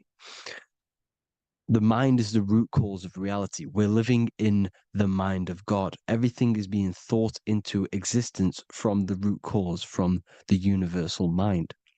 This is why the ancient Egyptians said, all is mind. We're living in the mind of God. And we are a microcosm of this mind. This is why we all have the same mind. This mind is the world of thoughts. Now, this world of thoughts is just the thought alone. For example, it is the thought of a chair. But then when you start to imagine this chair and you start to mentally see the chair, you're now manifesting the thought, the singular thought, into some sort of form. So now you're imagining the chair. You're imagining the form of this chair, which is then manifesting into the astral plane. The astral plane is the world of thought forms manifesting. So when you are imagining something, you are seeing into the astral plane. Okay? Your third eye, it is an eye because it sees the astral plane. It is seeing the other side through imagination, through dreaming. Well, we'll go over dreaming later. So the thought of a chair is a singular thought. The imagination of the chair is the manifestation of the chair. And in the astral plane, it's basically the world of all the chairs that could ever exist. So your thinking of the chair is a singular thought, which is the mental plane. The astral plane is the imagination of that chair, is the thought, the manifestation of it. Depending on the vibrational state of the thought will depend what level of the astral plane it will go to. For example, if you're thinking about a chair to torture someone on it, it's going to go on the lower astral plane. Or if you're thinking and imagining happy things, it's going to go to the higher astral plane. So wherever your mindset is, that we call it a mindset because your mind is setting frequencies to certain things. Thoughts are frequencies. And a mindset is setting your frequency, setting your mind to a certain frequency. So when you set your mind to a certain frequency and you imagine something in that frequency, you're going to match everything in the astral plane that are on that similar frequency, just like you would in the physical world. Because we're all in these worlds right now as we speak, but we can't see them with the two physical eyes. We can feel it though. When you're around someone and you've just met a new person, for example, you can feel their vibration. And if you're not on a similar vibrational match, you will not get along with that person, or you just won't not get along, but you won't connect with that person because you're on two opposing frequencies, not matching. And this is something that you can't see, you can only feel because it's the astral plane. It exists within the astral plane. Everything in the astral plane is made out of vibrations.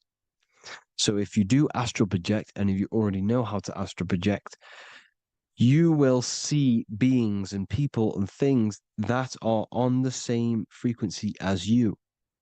This is why before you astral project, you need to sort your vibration out before you astral project, because you are projecting your consciousness into this. It's the mind. The mind is the bridge. It can move between realities. You are a observer.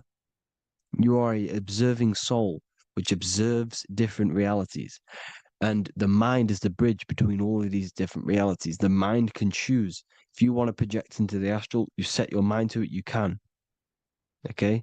So let's not get off track. The lower astral plane is where demons are. The higher astral plane is where heavenly beings are.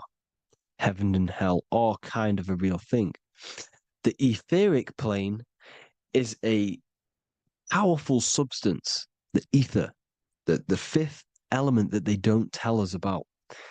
If you type in on Google the 5 elements, they will try to remove it with wood or metal because they don't want you knowing about the ether. Ether is the energy double behind all physical objects. So the ether is very important. It is the 5th element. It is part of the physical world, but it's also part of the astral world. It is on either side. You see how they're showing you the truth in the language? Ether and either are the same word. The ether has 1 foot in the astral and 1 foot in the physical world. It's a substance that connects the physical to the astral world. It is the either. It's on either side of reality. It's on the other side. Other, either, same word. Ether is connecting the physical to the astral plane. It's the world of frequency. Frequencies, EMFs, torus fields are in the etheric plane. It is the energy plane. It's where energy moves through the ether. Okay. So then you have the physical world, the world of effect. Everything you see in the physical world is the effect of the higher planes. Each plane is a product of the plane above. So, and it melts into each plane. The physical plane is the lowest plane, it's the most densest, and the highest is the most fluid. This is the most fluid, this is the most dense. This is where we get the saying, as above, so below from. As above, so below comes from the different planes of reality. And magicians understand this. This is why magicians always say as above, so below. Because they understand if you manipulate the higher planes of reality, you manipulate the lower planes. Because the astral plane is a direct copy of the physical world, but in the astral plane.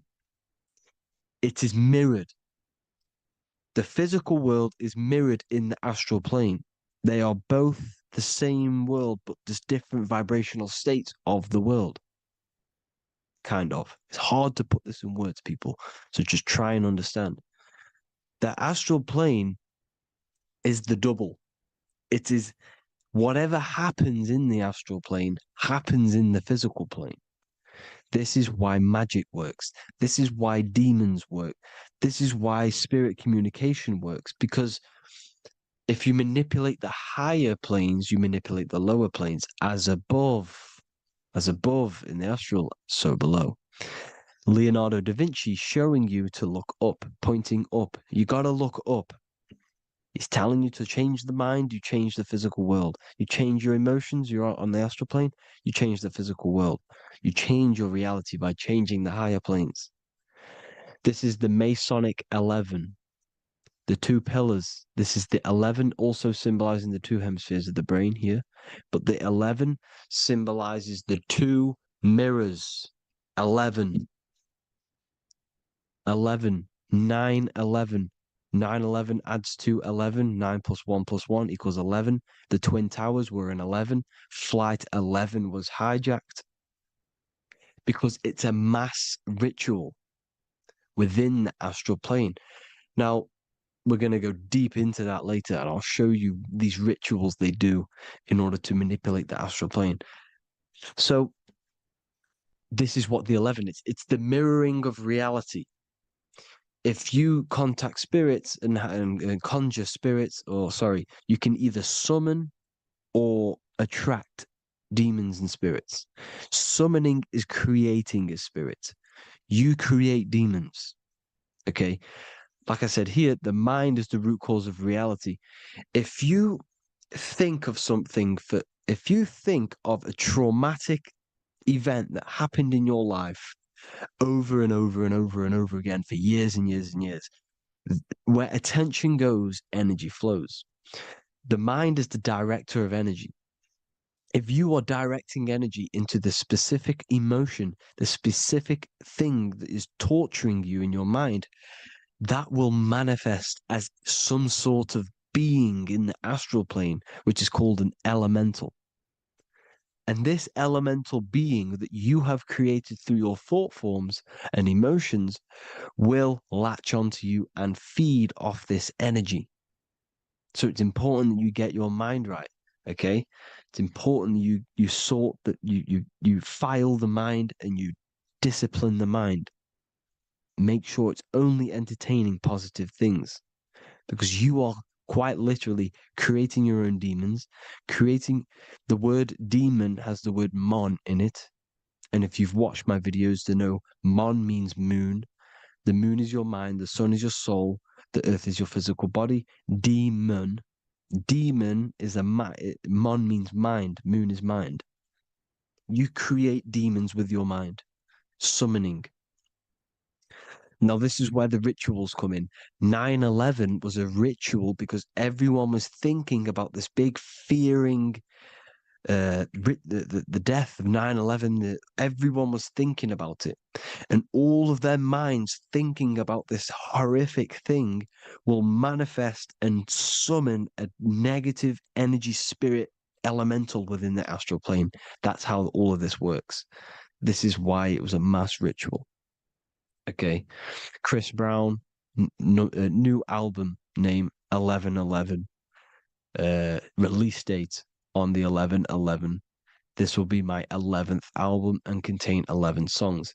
All of these people know the occult. This is Hermes Trismegistus with the star of Saturn, the six-pointed star, as above, so below. The mirroring of reality, physical and astral, the two Masonic pillars. So as above, so below. What's above us? The stars. The stars are connected to the astral plane. This is why we call them stargates. When we dream, we are experiencing these different realities. And what are stars? They tell in the Bible, it says Genesis 1:14. And God said, "Let there be lights in the firmament of the heaven to divide the day from the night, and let them be for signs." Signs translates to things to come. Why things to come? The stars tell the future. Why? And why do we say as above, so below? As above us is the astral plane and the etheric plane. As above, so below. Whatever happens in the stars happens on Earth.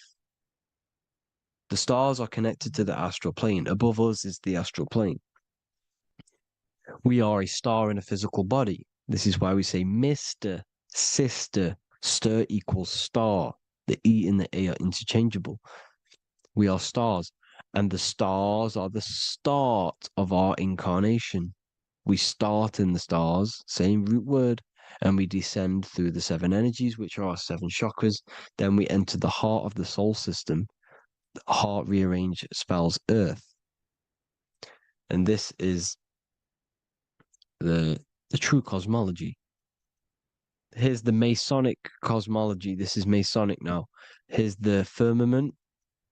Let there be a firmament in the midst of the waters to divide the waters from above, from the waters that below. Genesis 1:6. The firmament, firmament comes from the word firma, Latin, I'm pretty sure,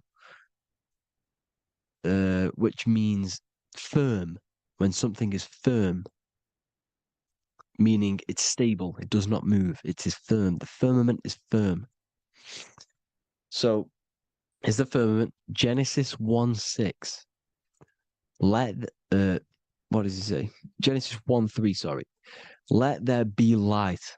This is before the sun and the moon was created. Let there be light.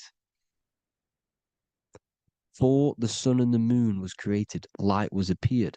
So what's that tell you? This is a holographic projection from some sort of light being, some sort of projector. And that projector is the all-seeing eye you see in the Masonic cosmology. This is the all-seeing eye projecting the light beams.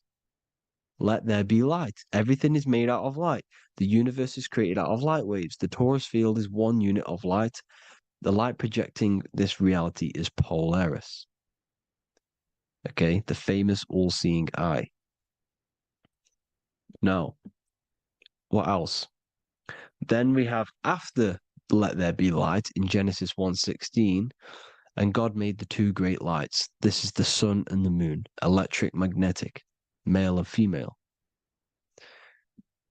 Then we have the Masonic checkerboard, the black and white symbolizing dualities within the dualistic reality we're in, spirit and matter, light and matter, rest and motion, positive and negative, good and evil. Everything's dualistic here.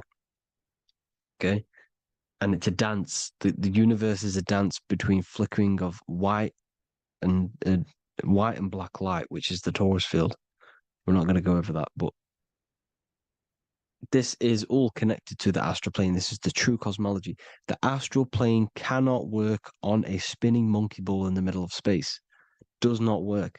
Cannot work. It's impossible. Okay? Impossible. So, even in the Quran, it says, Allah has made the earth for you as a carpet, flat. Quran 15:19. And the earth we have spread out like a carpet, set there on mountains, firm and immovable. It is immovable. In the Quran, it also says 65:12, it is Allah who has created the seven heavens of the earth. The seven heavens meaning the seven layers of heaven, the seven planets. And Psalms 104:5, he set the earth on its foundations and it can never be moved. Never. So here you see in Isaiah 40:22, he sits enthroned above the circle of the earth, and its people are like grasshoppers. He stretches out the heavens like a canopy and spreads them out like a tent to live in. We live in a tent. This is the tent. The projection of light. Here you see an ancient picture here. Here you see the ethereal barrier, meaning the firmament, the etheric barrier, and here you see his head popping out. Why is his head popping out? Because your head is heaven, your heel is hell. Your head has access to the astral plane. This is why your head is heaven. The pineal gland, when stimulated, has access to project itself, project consciousness into the astral plane. Here you see another ancient picture here with the Masonic Royal Arch, with the zodiac here, the zodiac on the top, arching because there's a firmament above us. Here's God in the brain. Consciousness is God. Here you see the Masonic Royal Arch, symbolizing the firmament. George Washington above the Masonic Royal Arch. These are the stars. This is Polaris projecting reality. Here's ancient churches with the dome. Polaris projecting reality with Jesus. Disney World is under the dome. The seven layers of heaven, ancient paintings, all depict if you go and look at the ancient paintings, they'll all depict the firmament, the arch above us. This is where we get interesting. The Masonic Royal Arch has the 6-9, which is Cancer. The constellation Cancer, which is 6-9 is associated with portals because CERN is the 6-9. Okay, CERN is opening portals. They're trying to create a portal to the other side. Cancer has the word CERN within it, so there is a link between Cancer and the opening, the firmament opening above us to ascension. Here you see the Masonic art with the Royal Arch and the light and the opening. Here you see the light and the opening. This is the opening of the firmament. Here's the Hebrew cosmology with Sheol, the underworld, and the opening. So Cancer is definitely some sort of portal in and out of this reality. I'm just connecting dots here. Now, we're going to go change a bit now. These celebrities that you are seeing they have not sold their soul to Satan, okay? They have not sold their soul to Satan. Satan is a demonic, low vibrational energy that has been summoned over the thousands and thousands and thousands of years of evil occult arts. So since Babylon was summoning this demonic energy, and this demonic energy in the astral plane will grow and grow and grow. It has no form. It has no physical form. Okay? But you can see it in the rappers. If your third eye is open, you can see clearly that these people are demonic. You can sense the energy that they're manifesting. Selling your soul is not what you've been told. It is gaining, because your soul is pure love, okay? Your soul does not want to do anything bad. So when you sell your soul, you're gaining physical gain. You're gaining physical wealth, for example, like for these rappers, they will be given millions of pounds because the people in control of the music industry, which is the dark occultists trying to brainwash the masses, the people in charge, they're dark occultists. They understand Satan and the energy. They are satanic energy, which has been summoned in the astral plane. They see that they have influence over the masses, so they will go to them and say, "I will give you this amount of money forever if you manifest this satanic, demonic energy through the music and through social media to blind the masses, to brainwash the masses into this demonic energy." Because when you listen to music, music is frequency. Whatever you listen to, you become that frequency. So if you're listening to these people, they're throwing energy, this demonic, satanic energy that they sold out to. Sold, soul, same word. When you sold something, you've got your soul involved. They have exchanged money, physical gain, so that they manifest this satanic energy within the astral plane and through the music, through the videos, through social media to keep us in this vibrational frequency, in this low state of consciousness. This is what it actually is. It's not, you're not selling your soul to some sort of devil. This satanic energy has no physical form it is formless in the astral plane. It's a summoned energy.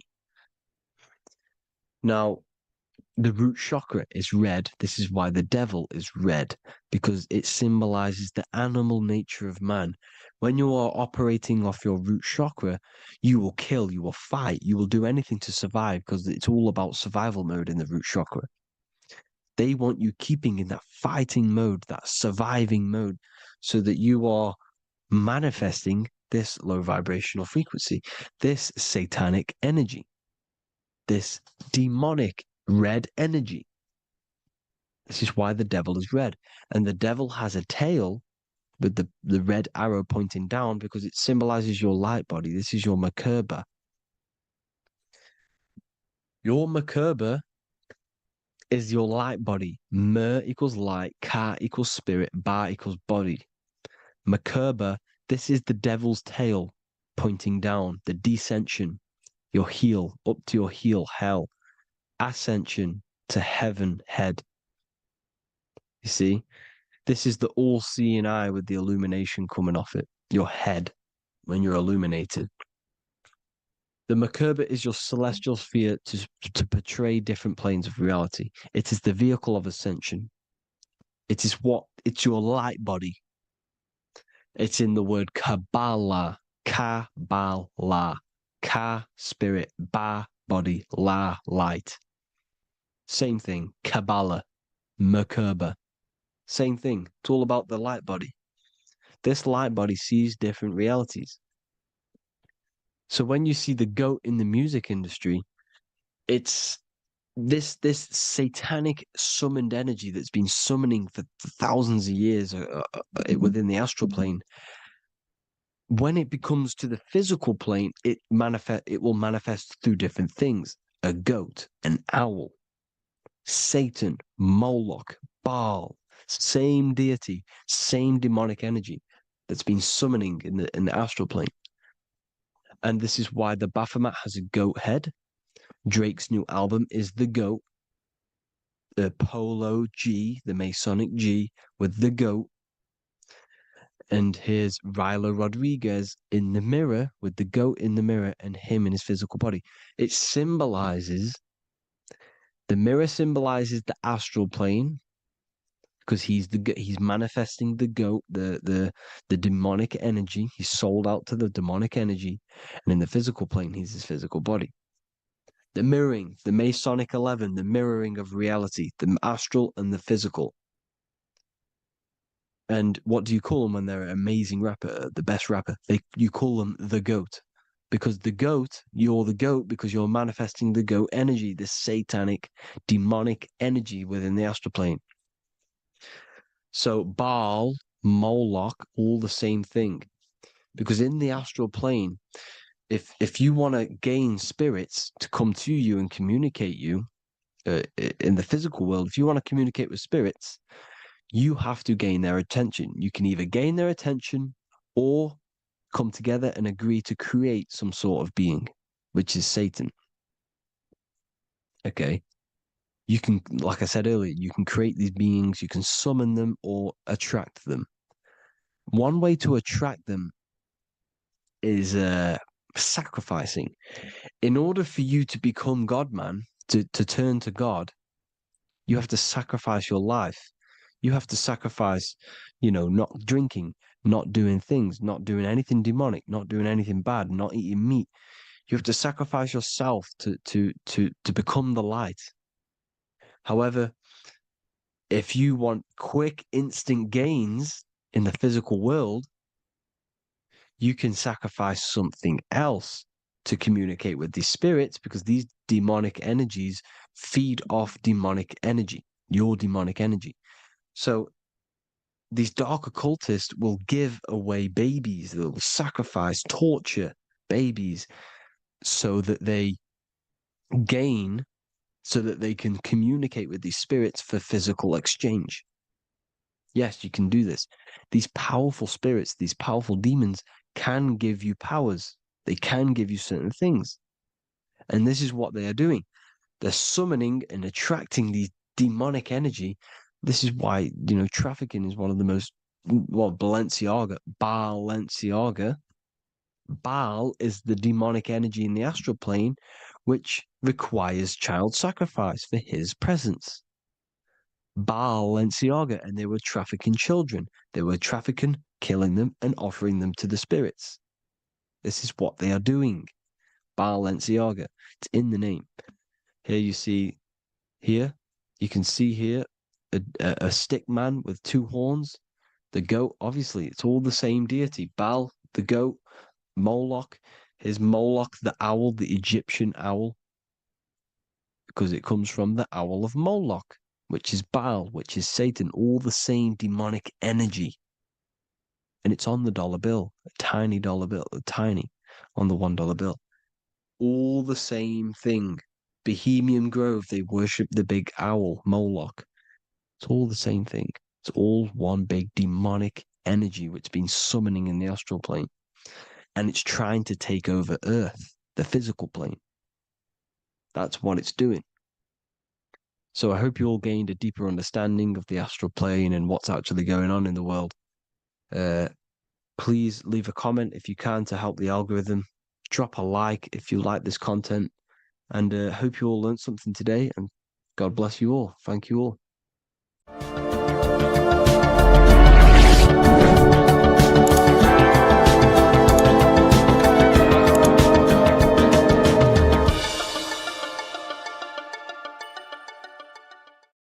What if the word Yahweh is proof that God is embedded in our very own being? Stay with me, because what I'm about to show you might change the way you see yourself forever. Today's topic is decoding the mystery name of Yahweh, the sacred name of God from the Hebrews. By the end of this video, you'll uncover the true meaning of the word Yahweh and how your connection to it unlocks your own personal power. When we look at the word Yahweh in Hebrew, we flip it on its side. We're actually looking at the human body. These are the legs, this is the torso, here are the arms, and here's the head. So if we actually switch this on its side, we see the human body. The Hebrew name Yahweh often translates to I am. The I am. Now, what is the I am? The I am, when you say I, you're referring to your highest self. Everything with the letter I in the beginning, most of them words are referring to our inner self, inside, intelligence, internal, in. The I represents the inside self, the invisible self. You cannot see the I am, because this is the spirit, this is our consciousness. It's the intelligence controlling the human body. When you say I, you're not referring to your name, your job, your reputation, your ego, or your thoughts. You're referring to the observer who is beyond the thoughts, the one who's observing the thoughts. That's the soul. Look at the word Yahweh, Yahweh, the sacred name of God. Yahweh can be observed in the natural rhythm of the human breath. When inhaling, we subtly hear Yah. When exhaling, we hear Way. Do this yourself. Breathe in through your nose, you'll hear Yah. Breathe out, you'll hear way. And in fact, the letter H, H, when it's pronounced, it carries the soft sound of wind or breath, a gentle exhale that mirrors the very essence of life, giving air. Breath is the spirit of life. It's what connects us with consciousness. If we stop breathing, we lose consciousness. The body shuts down. We're breathing the spirit of breath. We're breathing in the spirit of life. It's the very essence that gives us physical existence, and we're constantly staying connected to this breath at all times. Now let's look at Yahweh. 1, 2, 3, 4. There are 4 letters. The Tetragrammaton is the 4-letter Hebrew name for God. Okay? Tetra meaning 4. We have 4 gospels of Jesus. Jesus is depicted with a cross with 4 sections. Jesus has the 4 sacred animals around the side of him, always depicted with these 4. A bull or an ox, an eagle, a man, and a lion. These are the 4 fixed signs of the zodiac. Aquarius, the man, Scorpio, the eagle, Leo, the lion, Taurus, the bull or the ox, which are related to the elements. Leo is a fire sign. Aquarius is an air sign. Taurus is an earth sign. Scorpio is a water sign. These are the 4 elements. And the 4 elements correspond to the 4 bodies of consciousness, as we see here. This is fire. This is air. This is water. This is earth.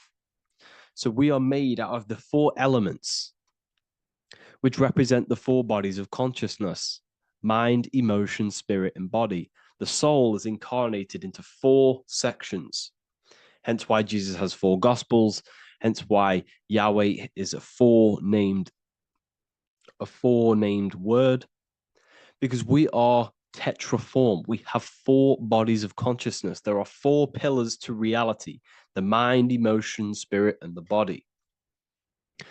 So what we're actually looking at here is the name of the very essence of the self.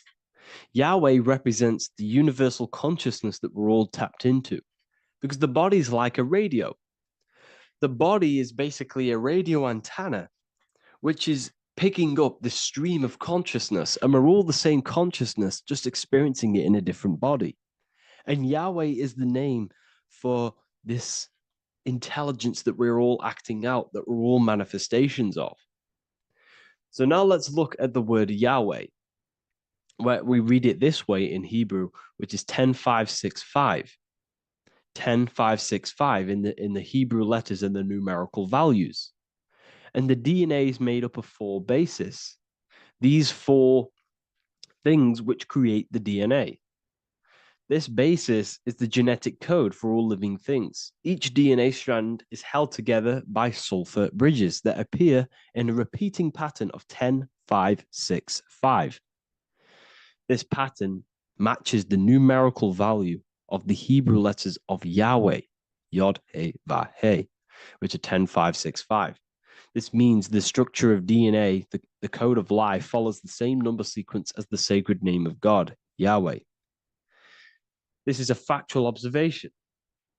So we're looking at 10565. So let's look over this one more time. Yahweh represents the breath. Yahweh, inhale, exhale. It translates to I am. It's written in our DNA. The word Yahweh on its side looks like the human body. Now, this is where things get a little bit deeper. 10565 adds up to 26. The number God, well, the word God adds up to 26.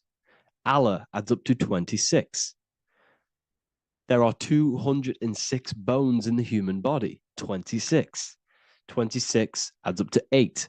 8 is the number of infinity. We are all the infinite consciousness. Consciousness will never die. It's immortal. It's infinite. We are all infinite. We are not these skeletal structures. We are Yahweh, the universal consciousness. The creator of all things is our essence. We're all God with individual identities, but the highest versions of ourselves is God. The ego is our own personal experience of God. Does this make sense? So in conclusion, Yahweh is not the name of a separate God from us, but rather the reflection of the divine consciousness manifesting through the human form. The human body is like a receiver acting as an antenna that tunes into the infinite intelligence and life force we call consciousness or God. This means that rather than being external, the divine presence is within us, expressed through our very existence. It's very interesting when we look into this, and what religion has done is flipped all of this knowledge. All of this sacred knowledge has been externalized. They've externalized God so that we worship God and we view God as something separate from the human experience. They do this so that we don't find the God within us, so that we don't find that we have the power of creation. The mind is the creative force of God. The body is the will to act out that thought. They don't want us to figure out that we are creators and we're all creating our own earthly experience. We're all projecting this reality. And they don't want us connecting with the divine intelligence within us because they want to be the creators. They want to keep this knowledge. They don't want the masses to wake up to this powerful knowledge. So what they've done is that they've taken the scriptures, they've externalized it so that we start worshiping and giving away our power to these external things. And when God is external, we start to fear God because we start to think that God has power over us. He can send us to hell or heaven. So this is what's going on. They've been externalizing this for thousands of years to keep us in a suppressed state. Okay? Humans are very advanced because we possess self-awareness. We possess the ability to move our awareness and our thoughts outside of the instinctual nature. For example, a cat or a dog. These things can only live in their instinct. They live based on instinct. They smell, they eat. That's pretty much all they do. But humans, we have the ability to rise above that nature and turn to our infinite selves, our higher selves. We can move beyond our instinctual nature and create very advanced things. That's why humans are made in the image of Yahweh. We are literally God in human form. So this is what we all need to realize. And I hope this video has helped. Please leave a like, a comment on inside of the description. I'll have some links to my books and my university. The people who have read them have just absolutely changed their lives. You could probably see that in the comment sections if someone leaves a review of the book. We also have Trustpilot. But yeah, I thank you all. And I'll see you in the next one.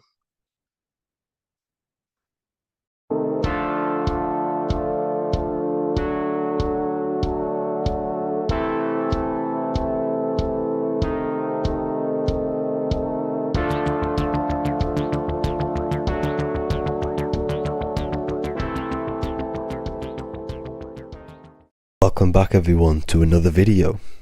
Today we're going to cover everything that you need to know about the mind, starting with the two aspects of the mind, the conscious and the subconscious. The male aspect of your mind is the conscious. This is the 10% of your mind. The conscious part of your mind is only aware of everything around you, your vision, your sight, your smell, your taste, your hearing, and your current state of emotion and thought. Every thought that you consciously think about has an emotion directly attached to it. That emotion is then impressed onto the subconscious part of the mind. The subconscious part of the mind is the female aspect of your mind. It is also a whopping 90% of your mind. Subconscious mind is controlling all of the subconscious processes which happen within your body. For example, your subconscious mind is controlling your heartbeat, your digestion of food, and all of the things that you do not have to tell the body to do. It is the hidden part of our mind which is controlling all of the hidden things. The subconscious mind is like a recording supercomputer. Everything that you have experienced in your life is all recorded and stored within the subconscious mind. One of the most important things about your subconscious mind is that it stores your mental programs. Everything in the subconscious mind manifests into behavior and actions within the body. Your daily basis routine and habits are all mental programs within your subconscious mind. These mental programs are created by mainly two ways. One, repetition, and two, emotional impact. The repetition is fairly simple to understand. The more you do something, the more it impresses onto your subconscious mind and becomes a program. That program will then manifest into your behavior. However, with the emotional programs, they work a bit different. The stronger that you feel an emotion, the stronger it is impressed onto the subconscious mind. And then that emotion becomes a program. For example, you had a very traumatic moment happen when you were a young child. The emotion that you felt was so strong in that moment that it impressed into your subconscious mind so hard that you can recall that moment like it was yesterday. That traumatic event that happened to you when you were young will still manifest into your daily basis behavior even to this day. However, it manifests subconsciously. For example, if you were in a car crash, you will be wary to enter cars with certain people. All because of that traumatic emotion that you felt and impressed onto your subconscious mind. Another example of the subconscious manifesting into our behavior is posting on Instagram. Most of the time, the reason why you post is because your subconscious mind is seeking gratification. So before you actually do something, question yourself and find out the root cause of why you are doing this. Another thing that you need to understand about the subconscious mind is that it takes everything you say in here literally. So for example, if you go and say, "You are an idiot" to someone, your subconscious mind will only pick up the word idiot. It only knows yourself. It doesn't know anyone else. You are casting a spell on yourself just by saying that to someone else. This is why the golden rule is to treat others like you'd like to be treated. Now, you can rewrite these programs which are already in your subconscious mind. However, it does take consistency. You have to change these programs which have been running for years. And by changing these programs, you change your behavior, because these programs manifest into your behavior. The best way to do this, personally, is to listen to affirmations first thing when you wake up in the morning, and do this for 10 minutes every single morning. Then at night time, you want to think and feel that you are becoming the reality that you desire. The more that you feel this reality, the more it will become a program and impress your subconscious mind. For example, you're trying to gain financial freedom. If you trick your subconscious mind into creating a program saying that you are financially free, this will manifest into your behavior. You will start doing more work. You will start looking for ways to make money. Your mind will be set on the frequency of money and financial freedom. Therefore, you will receive thoughts based around this program. If you take enough action, your life will dramatically change because of this program that you created in the mind. This is why we call it a mindset, because your mind is a frequency tuner which sets its frequency onto different thoughts, because thoughts are frequency. If you fill your mind with a specific frequency, you will gain thoughts and ideas based around that frequency. To create a stable mind, you need to master your emotions. You need to change your mindset. Everything that you experience is neutral. Based upon the mindset that you see it, you either give it a positive or negative charge. By understanding this deeply, you will then control your emotions. I hope you gained some wisdom and enjoyed this video. Please, if you can, leave a comment and a like, and subscribe to the channel if you like this content. Love and light to you all.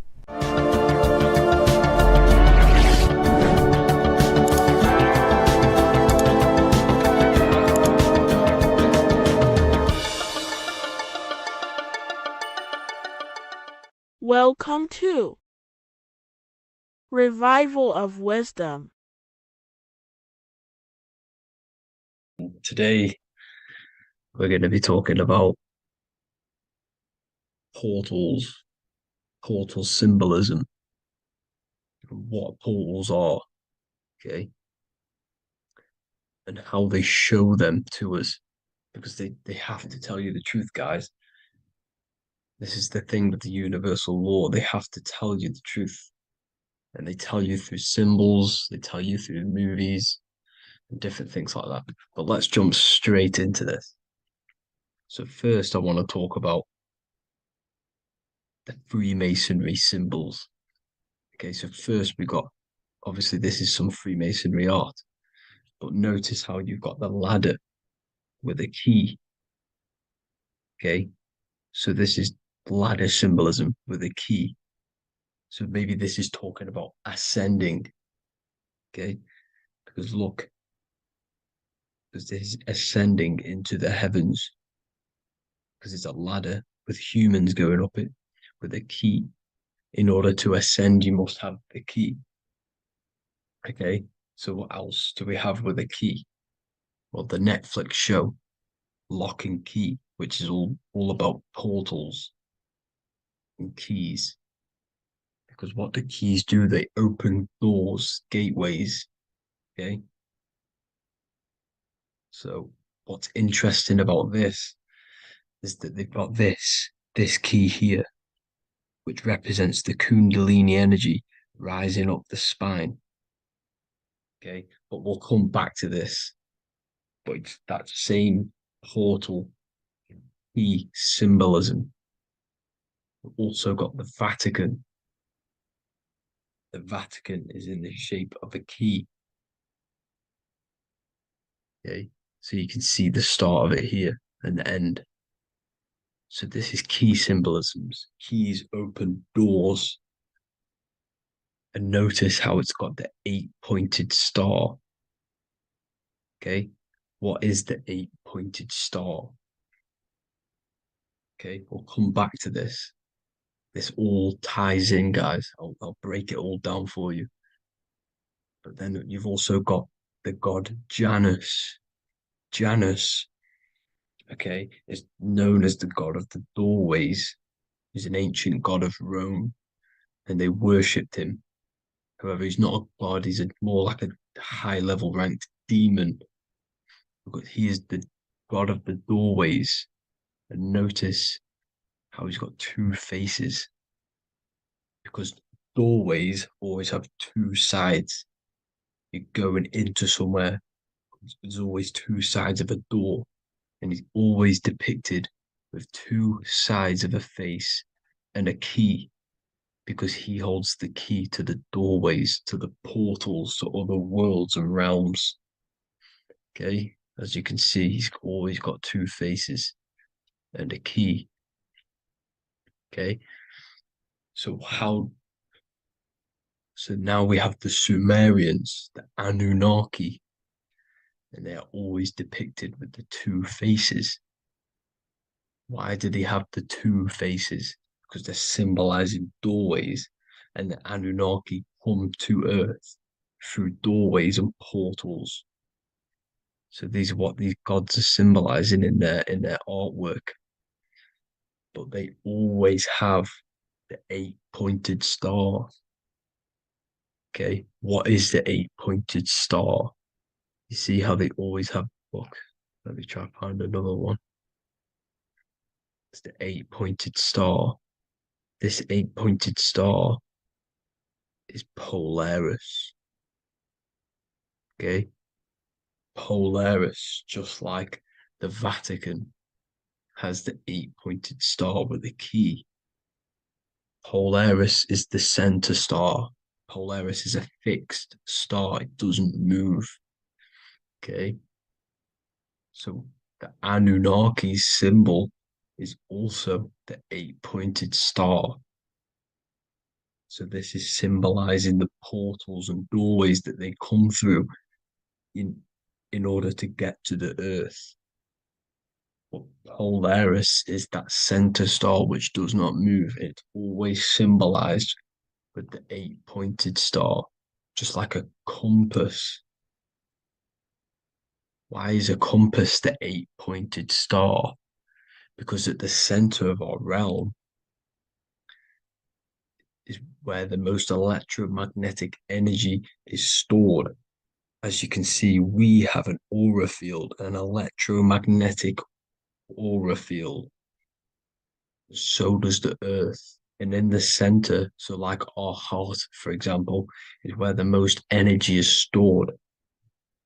And like the center of the Earth, this is why all compasses point to the center, because this is where the most electromagnetic energy is stored. Because it's at the center of our realm. Okay. So like I was saying with the lock and key series, see this here? The Kundalini energy rising up the spine, just like your Kundalini energy rising up the spine. Let me try. Oh, I can't zoom in. But you know what I'm trying to say here. Let's go back to Polaris. Because at the center is where pole. Can you see the pole of electromagnetic energy? Polaris, the North Pole.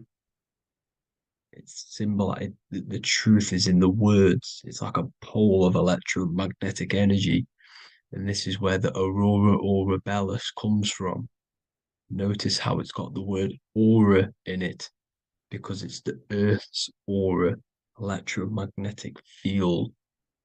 Just like you have an aura, also known as the northern lights, because it's coming out of this center hole in the center of our realm, where the black sun is.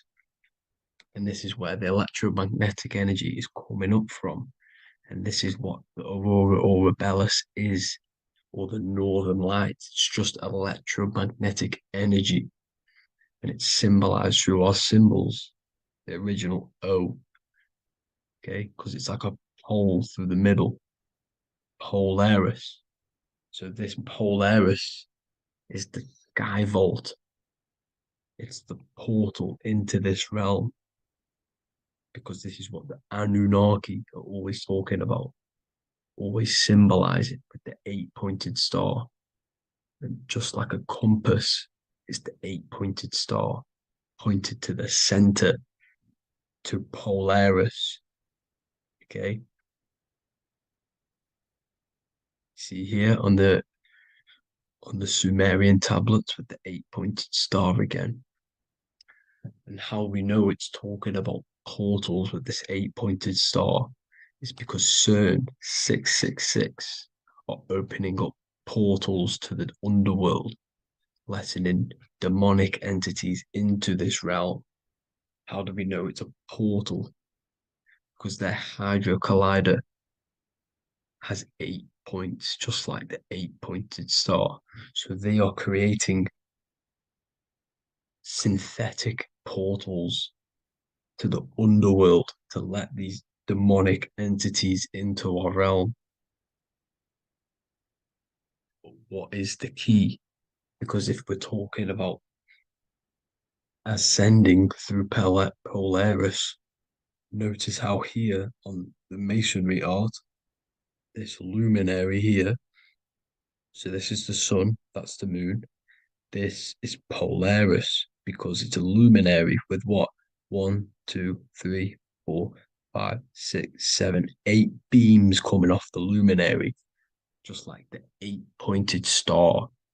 So you see the ladder with the key going up to Polaris. It's symbolizing ascending out of Earth. So what is this key that they're keeping from us? Because it's a human holding a key going up the ladder to Polaris. Well, chakras, we have 7 chakras. Okay, so this is what they are telling us in the lock and key symbolism. The Kundalini energy rising up the spine. Okay, just like they have 33 vertebrae on the back of your spine. Okay, this represents the Kundalini energy going up your 33 vertebrae, just like in Masonry has 33rd degrees. Okay, so what is the key?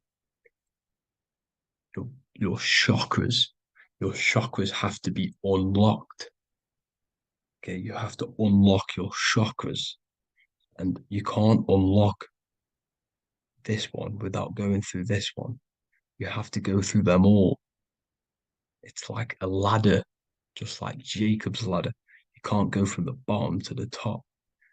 You have to unlock each one. Okay, just like you have 7 chakras, you have 7 layers of your aura. Okay, you have to unlock your chakras to the highest point in order to reach Christ consciousness. And this is the key that they're talking about. They're symbolizing the organic portal within each and every one of us to ascend out of this realm. Okay, so this is the key that they're talking about, and they're holding back this knowledge to keep us trapped in this 3D realm. Okay, so like I was saying with the 33 vertebrae and the Kundalini energy coming up the spine, 33 vertebrae, you can see this sort of symbolism going up to the light, because it's the light. You see here, your crown chakra turns on and becomes enlightened, just like the Illuminati symbol. Can you see it? But also, Jesus also died at 33. So this is symbolizing, okay?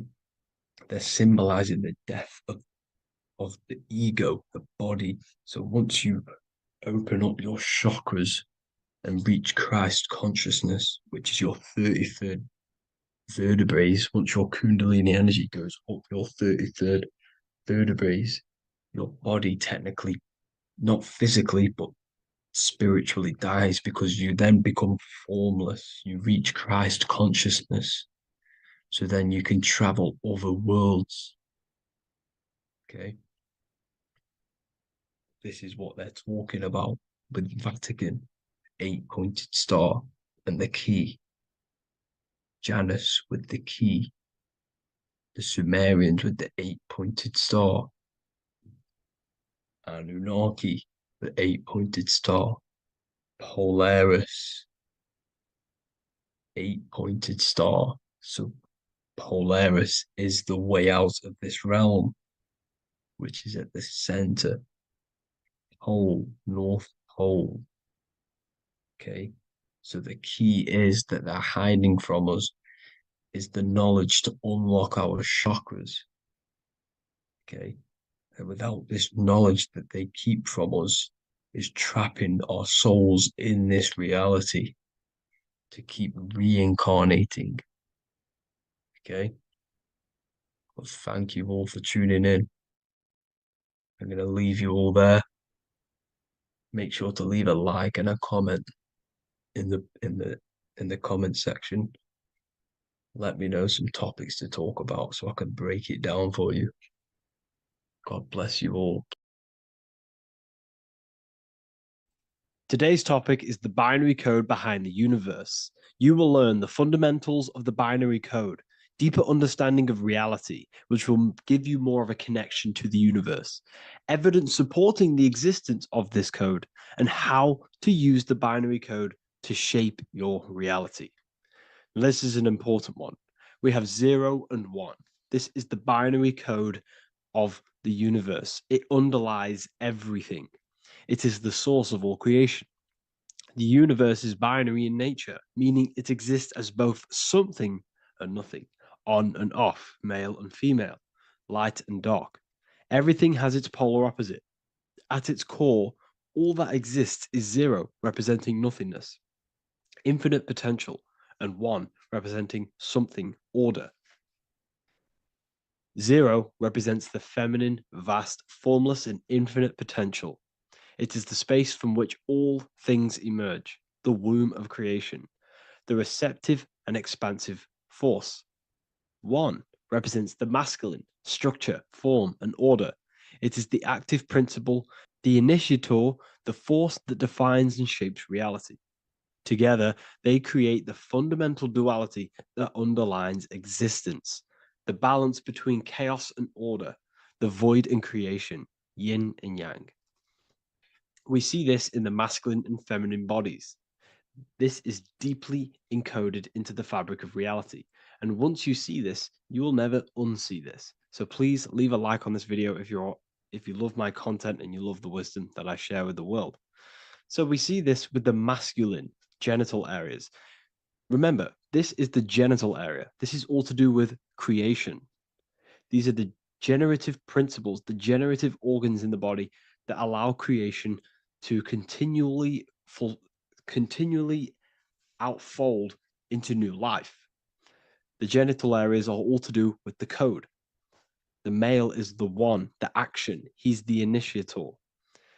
The feminine is the zero, which is the infinite potential, the womb of creation. 0 and 1. This is why we have 10 numbers. 0 and 1.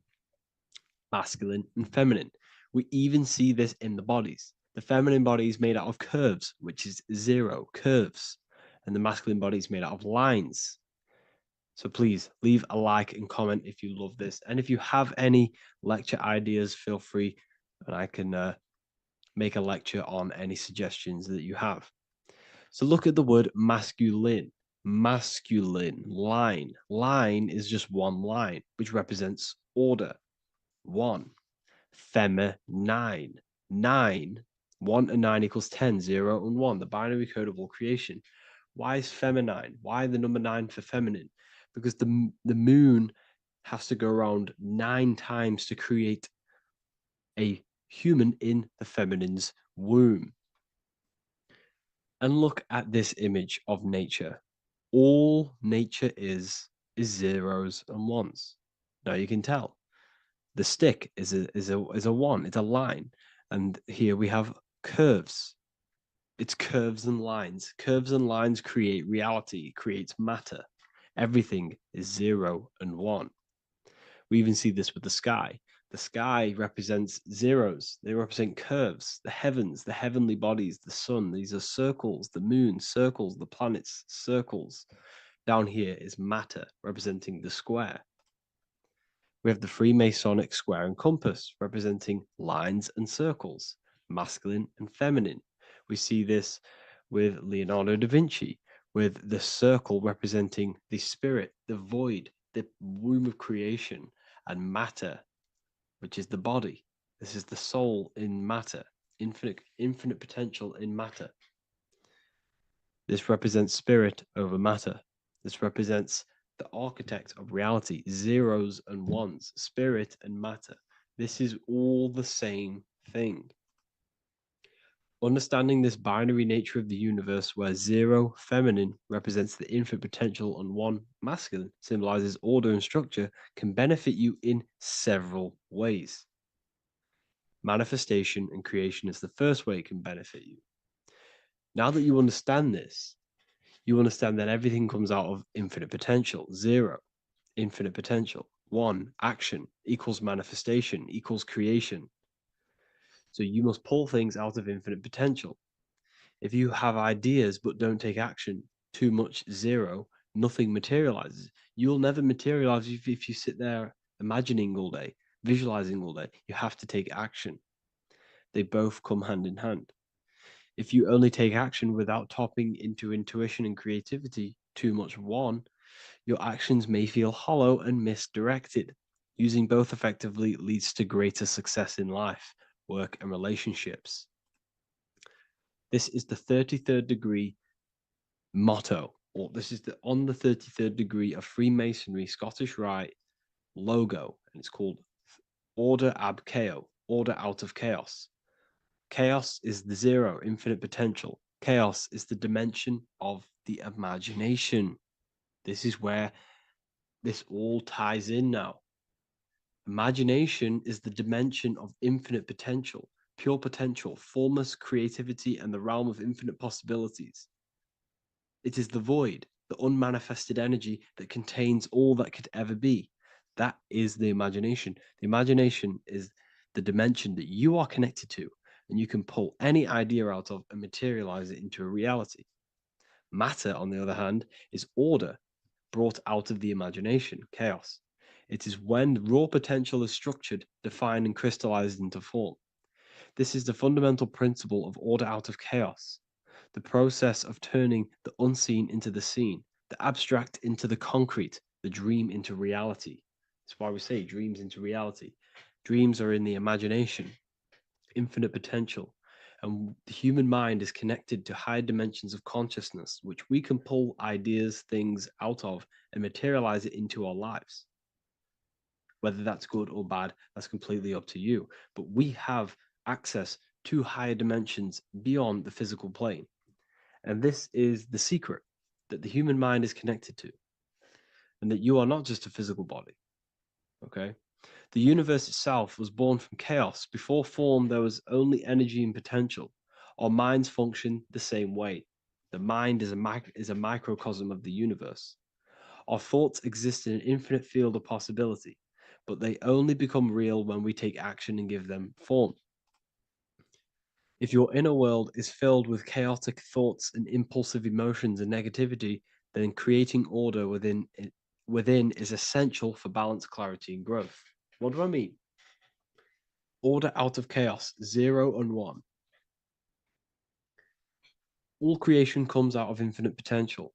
The mind, the imagination, is the infinite potential. The material world is the order.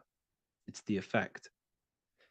Therefore, if your material world has chaos, if your room is messy, if your body is out of shape, if you do not look after yourself, everything in the physical world is just a reflection of what's going inside of you, what's going on inside of you. So if you have a messy room in a messy house, this reflects as a messy mind, a chaotic mind, and we must create order in our mind. So this applies to all realms of your life. This applies with your mind, it applies with your emotions, it applies with your manifestation, it applies with the physical world, with the masculine, feminine. 0 and 1 is heaven and earth. It's everything. It's duality. It's on and off. It's everything. So it applies to all realms of your life. Okay. So in order for this to benefit our lives, we must, 1, have awareness and observe the chaos. Step back and observe your thoughts and emotions without reacting to them. Recognize that you are not your thoughts. You are the observer of them. You are the soul. You are in between them. You are the midpoint between the left and the right, the 0 and the 1. You are the soul. Journaling or meditation can help you identify patterns and negativity and impulsivity. So it's important that we recognize these patterns, we recognize the chaos within us, and we transmute it. 2, implement structure, mental discipline, mindful practices, meditation, breath work, and slowing down your reactions. Cognitive reframing, replace destructive thoughts with constructive ones. This is so important. For every negative thought that you place attention to, place your attention onto 5 more positive. Never think about something that you don't want to manifest, because whatever you're placing attention on inside that mental field of consciousness, you're giving attention to, which then can manifest into your action, and that will materialize into your world. Routine and ritual. Create daily habits that anchor you. Morning routines, exercise, or creative outlets bring stability. We must master the inner world of thought and emotion. We must bring chaos into order. In order to create anything in your life, you're turning chaos into order. Order out of chaos. You're turning 0 into 1. This is the binary code. All things underlie it. 0 and 1. So it's so important that we master our minds, we master our emotions, we master our inner world so we can produce effect in the outer world. We cannot create consciously and effectively if we have chaotic thoughts and impulsive emotions. So I hope this has made more clarity to you so you can implement this into your life. I know I haven't given you much strategic things to implement into your life, But now that you have a better understanding of how this world is pulled out of infinite potential, you can use that. Everything in your life is pulled out of your imagination. Every text you send, everything you think of, oh, I'm going to do this later, that is your imagination thinking about the future. So you just have to do this on a mass scale to create something big in your reality. So I hope this gives you a better understanding of how the universe works and has benefited your life. If you have any comments or any suggestions or how this video made you feel, let me know in the comment section. I would really appreciate it. And I'll see you all inside of the Symbolism Masterclass on March the 8th. Welcome to Revival of Wisdom. Welcome people, we're back with another video. In this video we're talking about how Jesus Christ and Christianity is all sun worship. The Holy Bible of Christianity is not meant to be taken literal for history. It is a story and has lots of metaphors. Starting with the symbol of the cross of Jesus. This cross originates from this ancient cross of the sun. This symbol has been used for thousands of years, way before Jesus was a thing, in Europe, America, Asia, and all around the world. In fact, this symbol is still being used by Christians today, not knowing it represents the sun. This is a 4,500-year-old artifact, a golden plate with an equal-armed cross found in England. The gold to symbolize the sun, and the equal-armed cross for the 4 equal seasons of the year. So this is why in the Bible you have Matthew, Mark, Luke, and John, symbolizing the yearly cycle of the sun and the 4 equal seasons. Also in the Bible, Jesus is referred to as the light of the world. So yes, Jesus represents the sun. He is a metaphor for the sun. Hence why in all of these pictures and images and paintings of Jesus, there's always a sun behind his head, and some even with the sun cross behind his head. Jesus also has 12 disciples, which represent the 12 zodiac signs and the 12 months of the year. This is the Last Supper by Leonardo da Vinci. As you can see, the sun, being Jesus, is in the center, because the sun is in the center of the zodiac signs. There are 4 groups which symbolize the 4 equal seasons.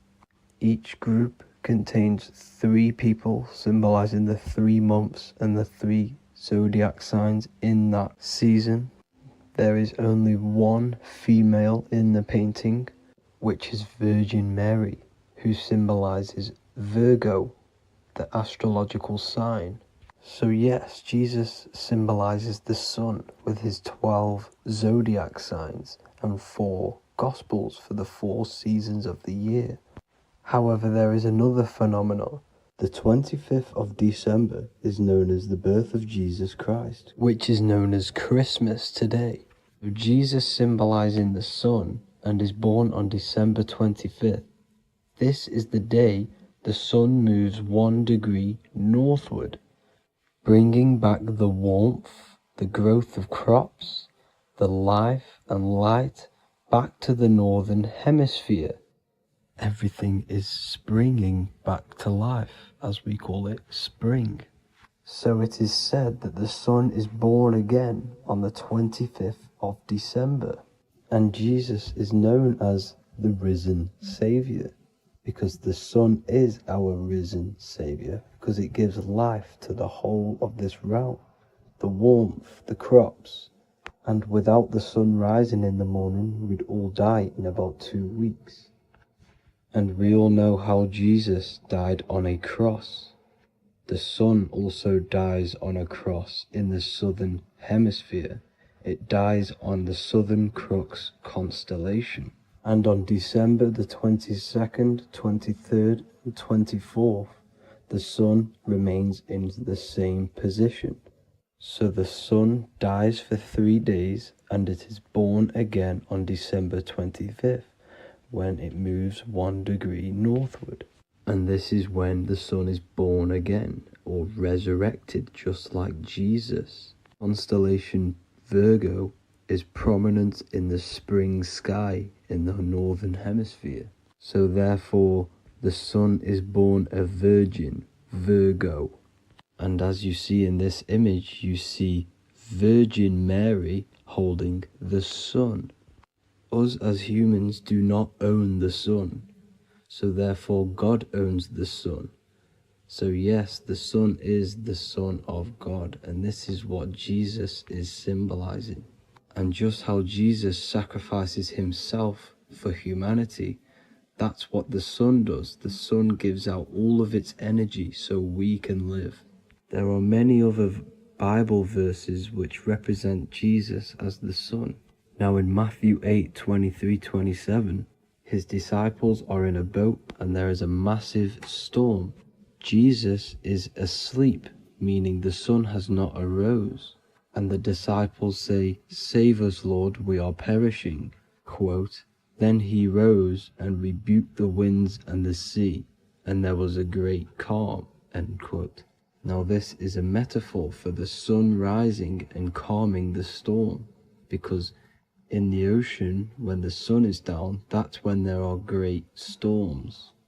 The worship of celestial bodies go back thousands of years, and it's called astrotheology, and it can pretty much be traced back to all ancient civilizations. Now going back to the ancient Egyptians, the god Horus, the god of war, and he symbolized the sun in the morning. Ancients used to say that he walked over the sky in 12 steps. Yes, this could symbolize the 12 zodiac signs. It also symbolizes the 12 hours of daylight. So we have 12 hours of Horus, but now they've rearranged the word to hours. Horus and hours. And when the sun rises, Horus rises, we say horizon, which is Horus is rising. That's the etymology of horizon. Another Egyptian god called Amun-Ra was known as the god of all creation. He was the first god of them all. Amun was also a sun god. Therefore, after every Christian's prayer, they say Amen, sending their prayer through the sun to God. So this all goes back to the worshipping of the sun. Sun worship was around way before the Romans. However, in the Roman times, their sun god was called Mithra. Mithraism was the main religion before Christianity came into play. Mithra was the son of God. He died on a cross, and he was dead for 3 days and resurrected, just like Jesus. So the Catholic Church was not made in heaven. It was made by the Roman Empire. They mixed all the sun religions of Judaism, Mithraism, and other Arabic religions, and combined it into one, so Caesar, the Roman emperor, could gain his own religion. So yes, Christianity was a political move to gain more control over the masses, because it was a worldwide government at this point in time. So here is a Sumerian helmet with the rising sun symbol. And then the Romans also used this rising sun symbol on their armor. So sun worship has been going on for thousands of years, and it still goes on today. However, with all the programming and the low IQs, today we do not get the full interpretation of the Bible and these stories from the past. And Christians and other religions are all brainwashed to not question their religion and not realize their true origins and where they come from. I do advise you all to do your own research and come to your own conclusions. However, I'm just pointing out the facts and connecting dots for you all to see. That's it for this video, guys and girls. Thank you all for tapping in. God bless.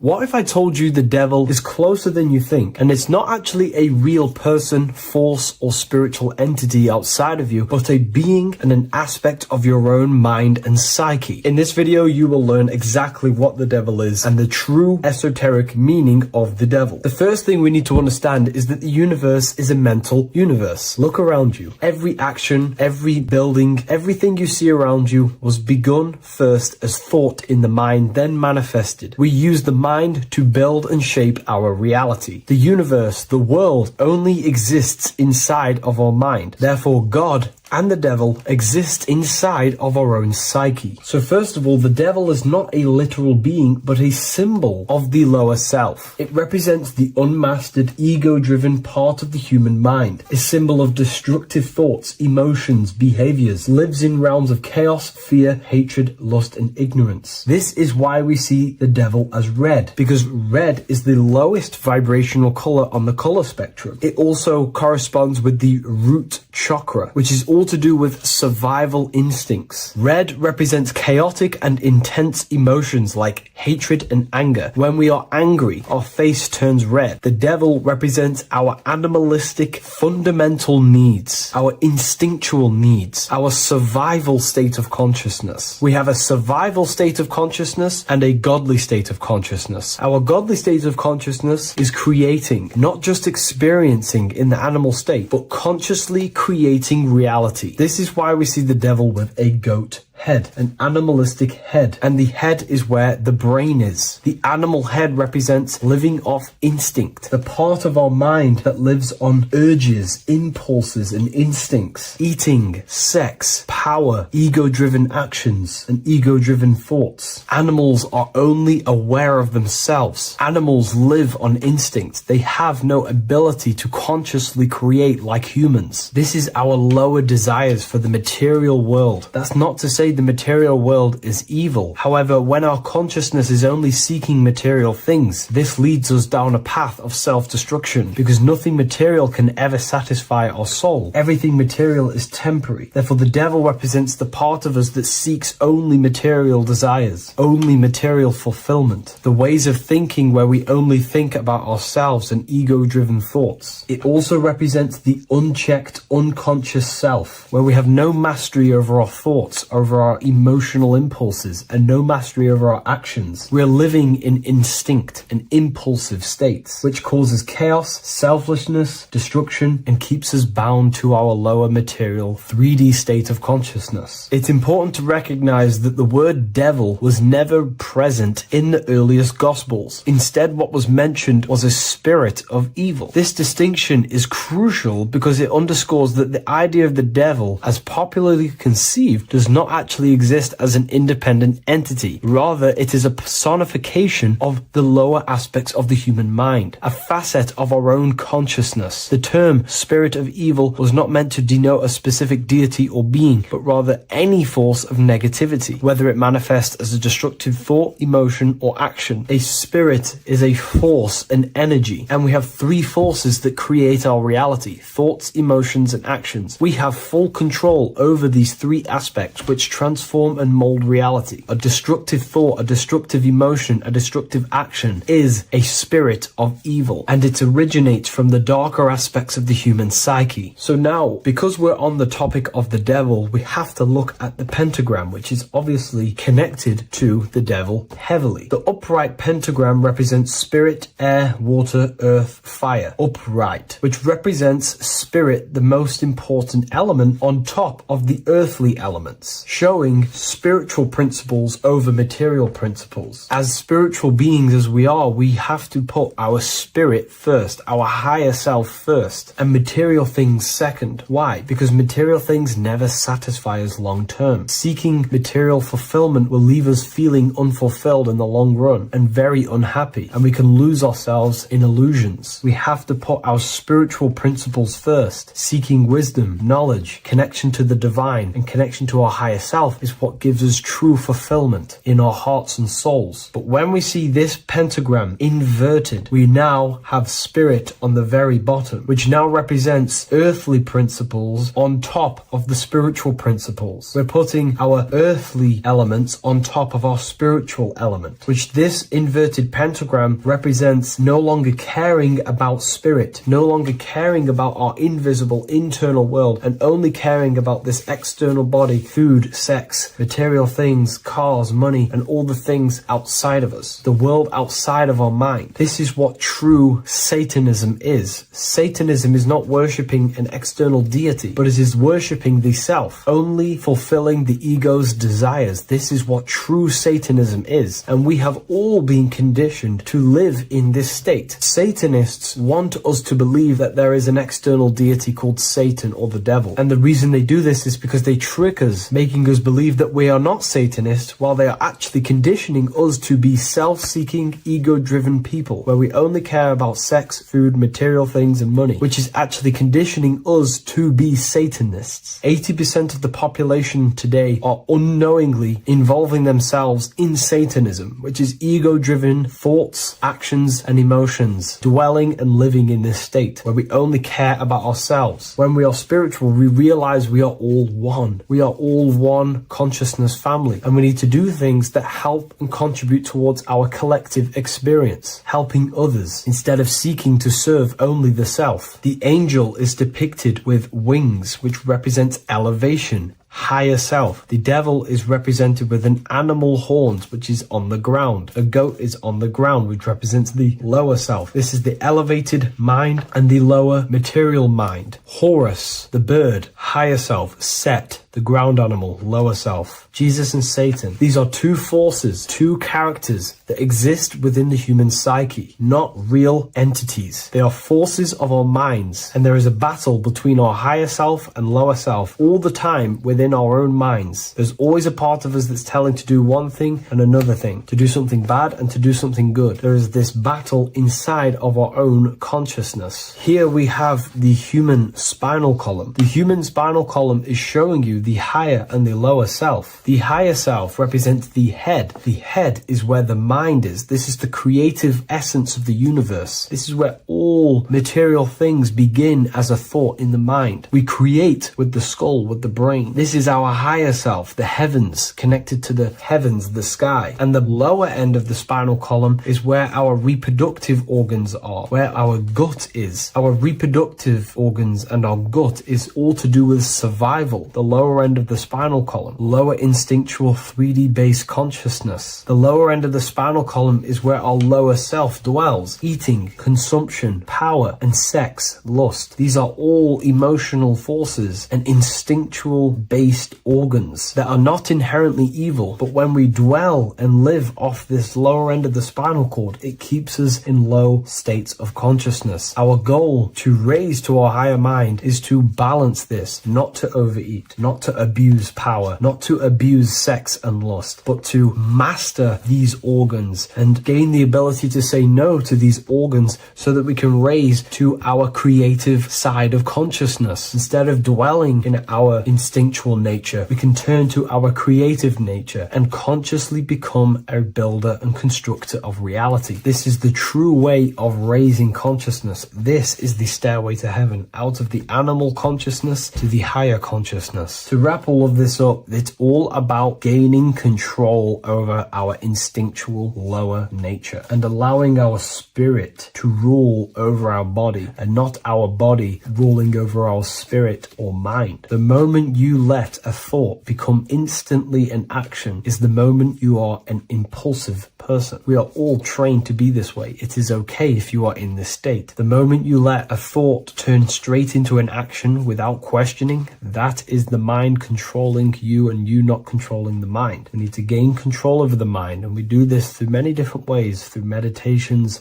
affirmations, and discipline, we slowly gain control over our minds. And once we gain control over our minds, we gain control over our thoughts, and we gain control over the attention that we give certain thoughts. We can then start to uplift our mind, our thoughts, out of our instinctual state to the higher mind. If you wish to learn more about consciousness, I'll leave a link in the description for the Book of Wisdom, Volume 2. What if I told you that you are under a spell, and this spell is controlling you in every aspect of your life, and you don't even realize it? Spells are not what you've been taught. They're not fantasy magic wands that are casted over you. No, no, no. Spells are much, much deeper. A spell is a belief system that is installed into your subconscious mind, which holds power over you. Okay? If I install a belief into your mind and that belief holds power over you and controls you, that is you under my spell. A spell is a belief that someone has installed into you. Okay? You have a subconscious mind. The subconscious holds power over 90% of your daily basis behavior, thought patterns, and overall emotional state. Because the subconscious is the back end of our mind, the mind that we don't really have access to. It's the shadow self, where all of our programs, all of our memories, all of our traumas, all of our everything that we've ever experienced is recorded and kept in this vast database called the subconscious. Now, the subconscious is the 90% of our mind. We are only aware of 10% of our mind, which is the conscious mind, which is what you're using now, what you're consciously aware of. But there is a subconscious mind that holds power over your conscious decisions, and you don't even realize it. For example, as a child, you had a very, very traumatic event happen. Let's say as a child, you were not loved enough by your parents. And this feeling of you not being enough for your parents and feeling alone as a child implanted this seed. And this seed was planted by your emotions, a strong emotion. And over time, as you grew older into an adult, this seed grew and grew and grew. And what this seed grew into is you being very needy, you always seeking validation from others. Okay. But you taking this conscious decision 10 years down the line actually stems from this hidden cause within your subconscious mind, within this little feeling, this seed inside your subconscious where you don't feel like you are worthy. So this results in a conscious decision of you seeking validation from others, being very needy from others. Okay. This is what the subconscious is. The subconscious holds power over us. For example, posting on social media. Why are you actually posting on social media? If you take a selfie with your new watch, new car, and you go and post that onto your social media, why are you actually doing that? On the deepest root cause, it's not because you just want to post a picture. No, it's much deeper. It comes from a subconscious belief or a subconscious emotion of you seeking external validation, whether you believe that or not. But that's what it is. If you're posting on social media, you're seeking attention, you're seeking validation from others on a deep level, on a subconscious level. You may not even realize this because it's subconscious. Now, this is what a spell is. Money is a type of spell. Remember, money doesn't actually exist. Money does not exist. Money is a physical object inside of the material plane. But the physical object has a belief in the mental plane. See, the mind is the highest plane. This is the root cause of reality, the mental plane. Okay? So our belief in our mind has given this piece of paper value and a meaning. But in reality, it's just a piece of paper with a belief behind it. But this subconscious belief behind this piece of paper It's controlling your daily basis behavior. It's controlling your emotional state and controlling your life without you even realizing it. Without you even realizing that it's all an illusion. Money does not exist. It's the belief that gives the piece of paper a power. And the way we break the spell is by realizing that the money doesn't actually exist. The whole world is under the spell of money, and it's controlling all of us. But the spell is the belief. Once we all wake up and realize money has no value, it doesn't actually exist, it's only a belief. There is no actual money. That's how we break the spell. The spell is broken when we figure out that we are under the spell, under the belief, under the illusion of this piece of paper having value, and it's controlling our lives. That's why the word money has Mon within it. Mon is moon, and the moon represents our hidden aspect of our mind, our subconscious, and the sun represents our conscious mind. So you have two versions of yourself. You have the self that you show to everyone, the conscious mind, and you have a shadow self called the subconscious, which is the hidden aspect of you. For example, do you really love your partner who you're with, or are you just with them for, is there a subconscious fear of being alone? Do you really want to be with this person, or is it stemming from, are you staying with them because it's stemming from this fear of being alone, of being lonely? Or are you just with them because you have a subconscious sexual addiction? And all of your conscious decisions are actually coming from this little seed of wanting sex or not being alone. You have two versions of yourself, the conscious mind and the subconscious, the shadow self and the self that you show to everyone else. Okay? And the subconscious is what's holding power over you. When you drive your car, you don't consciously have to think about changing gear. You've done it that many times. It's on autopilot. That's the subconscious doing it. You can be walking down the street. Your conscious mind can be thinking about what you're going to cook for tea later, but your subconscious mind is controlling your body and walking your body. You don't have to think about moving the body. You just do it because you've done it that many times. It's a program. It's a belief in the subconscious that's giving this movement power. You see, the subconscious holds a lot of power over you. Our beliefs hold power over our daily basis behaviors and actions. Okay, like I said, posting on social media, this is seeking external validation. There's a subconscious stem, there's a subconscious urge bringing this desire into conscious reality. So we must break the spell of our emotions controlling us, our traumas from a child controlling us. For example, another example of this, let's say you were in a car crash years ago, and this car crash led you to having a very traumatic event, very traumatic emotion you felt in that car crash. You felt a lot of pain. That was impressed into your subconscious. And even to this day, you're probably scared of going into trains, going onto cars, going inside of vehicles. And you might not even be aware that it's actually stemming from this event that happened 10 years ago. That's the spell. That's the spell that's holding power over you. And you don't even realize it. You realize the spell when you realize you're being controlled by this old belief, this old trauma. That's what a spell is. A spell is not something I cast over you with a wand like Harry Potter. Spell's much deeper. It's the hidden aspects of our mind that hold power over us, that control us. Okay? So how do we get rid of the spell? How do we break the spell?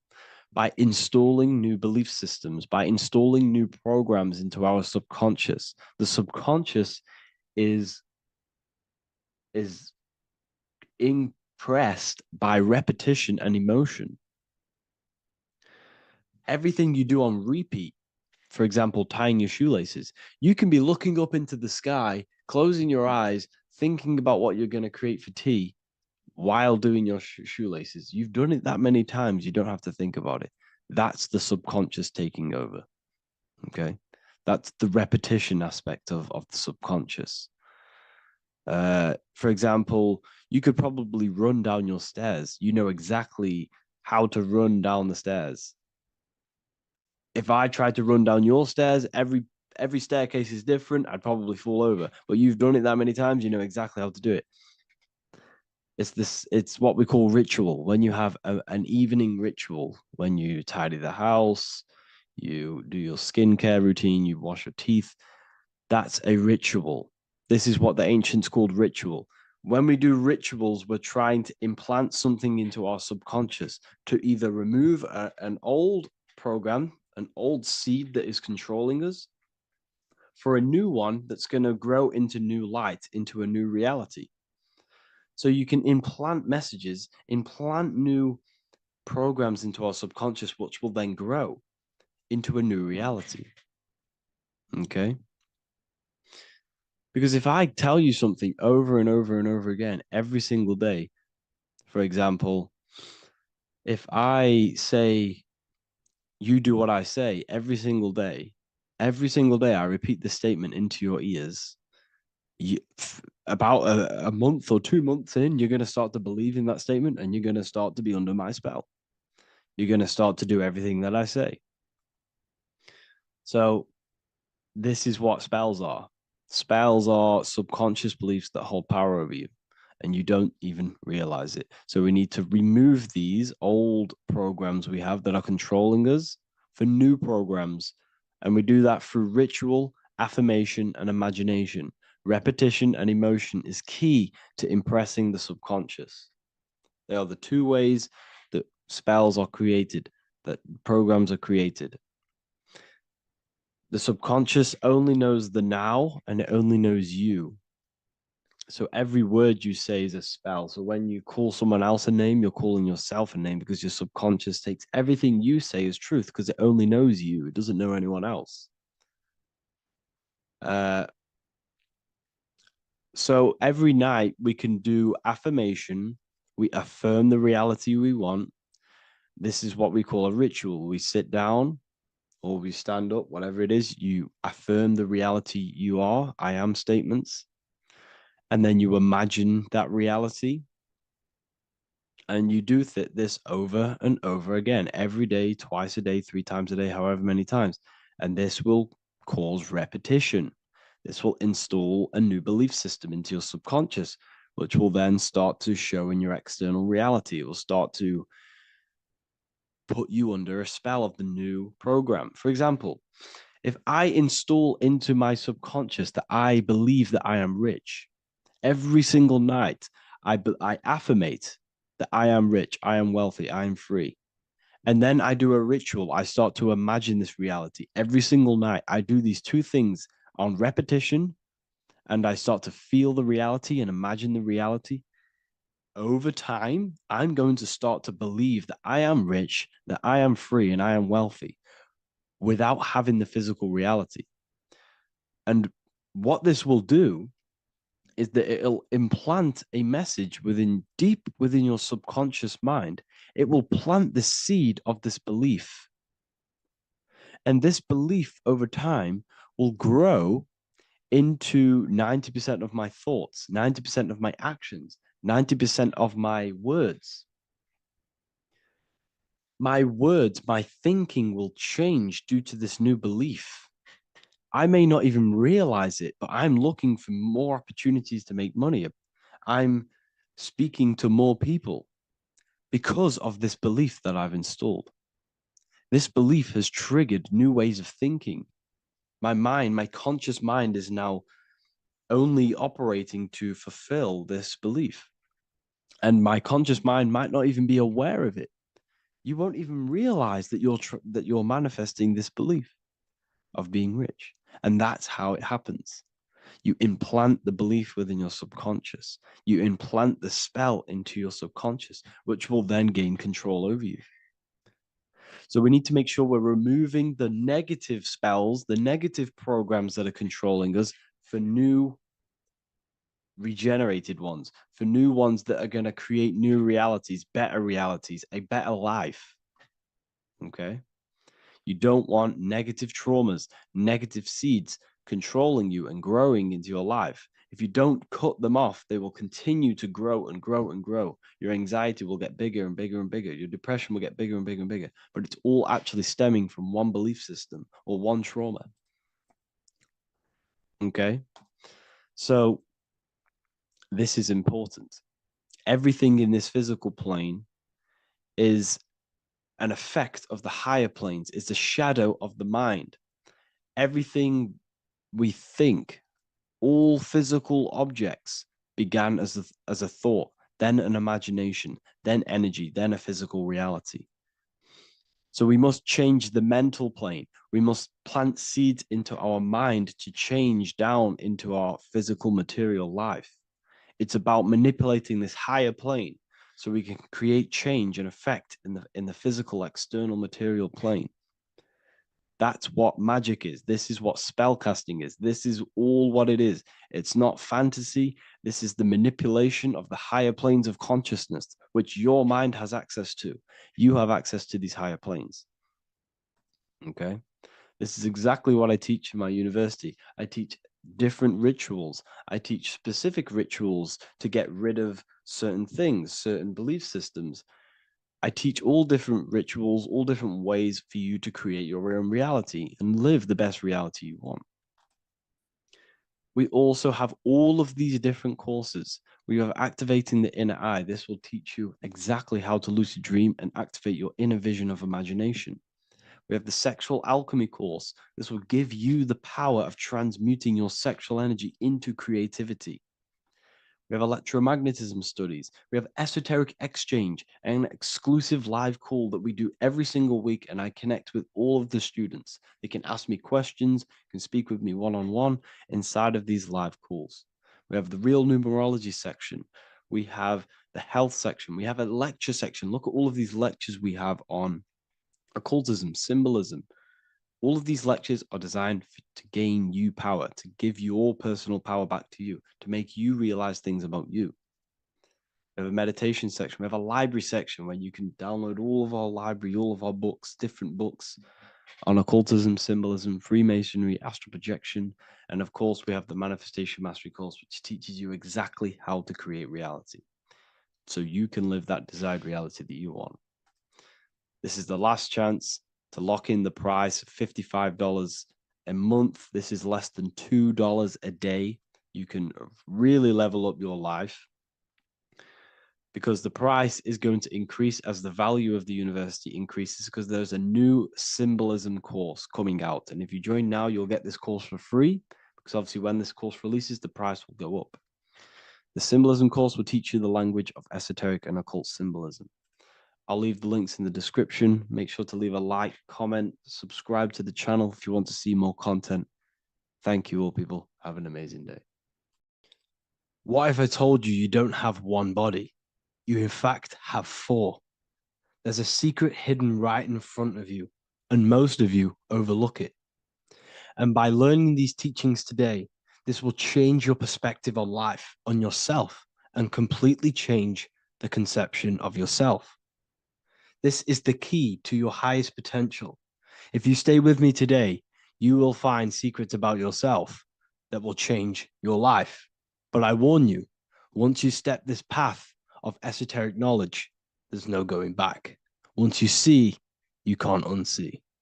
So stay with me, and we will discuss the four bodies of your soul and how you can master yourself to reach your highest potential. The first thing we must understand is that there is a sun. And just like the sun gives life to the earth, there is this life force within the sun that gives life to all matter. We must understand that that matter itself is dead. It has no life potential. It has no ability to create or destruct anything. All of the life comes from above, from the sun, from the life-giving power of this infinite energy source we call the sun. No matter what model you believe, the sun still gives power to this physical realm, giving life to all of the crops, giving life to animals, giving life and growth to all things that the rays come in contact with. This is a macrocosm process. We must understand the teachings of as above, so below. This means that the macrocosm repeats itself in a microcosm form. Now, what do I mean? Humans are made in the image and likeness of God. You are a miniature version of God, a spark of the divine consciousness made in human form, in physical form. Just like the sun gives life to all physical matter and growth to all crops on the earth, your soul is a miniature sun. And your soul is giving life to the body. Your body is a miniature earth, which also goes through the cycles of the 4 seasons of the sun. We feel different in each one of these seasons. It's because our body does not only go through these cycles externally, but these cycles happen within ourselves, within consciousness. Your soul is the sun. The sun you see in the sky is an externalization of your soul. Your soul is the life force. You are the soul, not the body. And like the sun gives power to the earth, the soul gives power to your body. So first, let's look at the etymology of the word sun. The word sun comes from it's a Latin word solis or sol, which means the sun. Sol then became soul, sun, soul. And in fact, S-O-N and S-U-N in the old etymology dictionary mean the exact same thing. They are interchangeable. So when we look at the symbol of the sun, we look at a circle and a cross, which represent the 4 aspects of the sun, the 4 seasons of the sun: summer, winter, spring, and autumn. These are the 4 states of the sun. Like we said, this is why we get this symbol. You have the 4 states of the sun, which represent the 4 bodies of the soul. Now, this is where we get deep. Like I said, the sun you see in the sky is a macrocosm of your soul, an externalization of your soul. Just like your sun has 4 seasons, the 4 seasons within us are the 4 bodies. Our soul is incarnated and split into 4 sections. We have a mind, we have a physical body, emotions, and spirit. These are all interchangeable and they are all linked. In ancient alchemy, we have the exact same symbolism of the 4 stages of alchemy. But in this case, they're symbolized as the 4 elements: earth, water, air, fire. In this ancient alchemical symbol, we have the pentagram, with the top one representing the soul, ether. Our soul then has the 4 bodies, with the human here. We have the man, the eagle, the bull, and the lion. We see this on the tarot card, the Wheel of Fortune. The man, the eagle, the bull, the lion. We see this in Matthew, Mark, Luke, and John. The lion, the bull, the man, and the eagle. We see this with depictions of Jesus. Jesus, the man, the bull, the lion, and the eagle.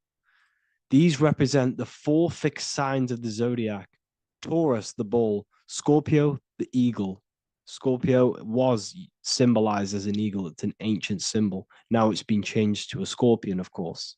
Leo, the lion; Aquarius, the man. These represent the 4 fixed signs, which are 4 different elements. Taurus is an earth sign. Scorpio, a water sign. Leo, a fire sign. Aquarius, an air sign. Taurus is the earth. As above, so below. The earth is the physical body. Leo is fire. Fire is the spirit. Scorpio is water, which is the emotions. Aquarius is the mind, which is an air symbol. Air is the mind. That's why we call people airheads. Okay? So what we're actually looking at here are the 4 aspects of our soul. We have the sun in the middle and the 4 bodies of the soul. This is what Jesus is symbolizing. Jesus represents you. God made flesh with the 4 aspects of the soul. The 4 gospels are all depicting Jesus in 4 different ways according to the different body of consciousness. The wheel of fortune are representing the 4 bodies of the soul.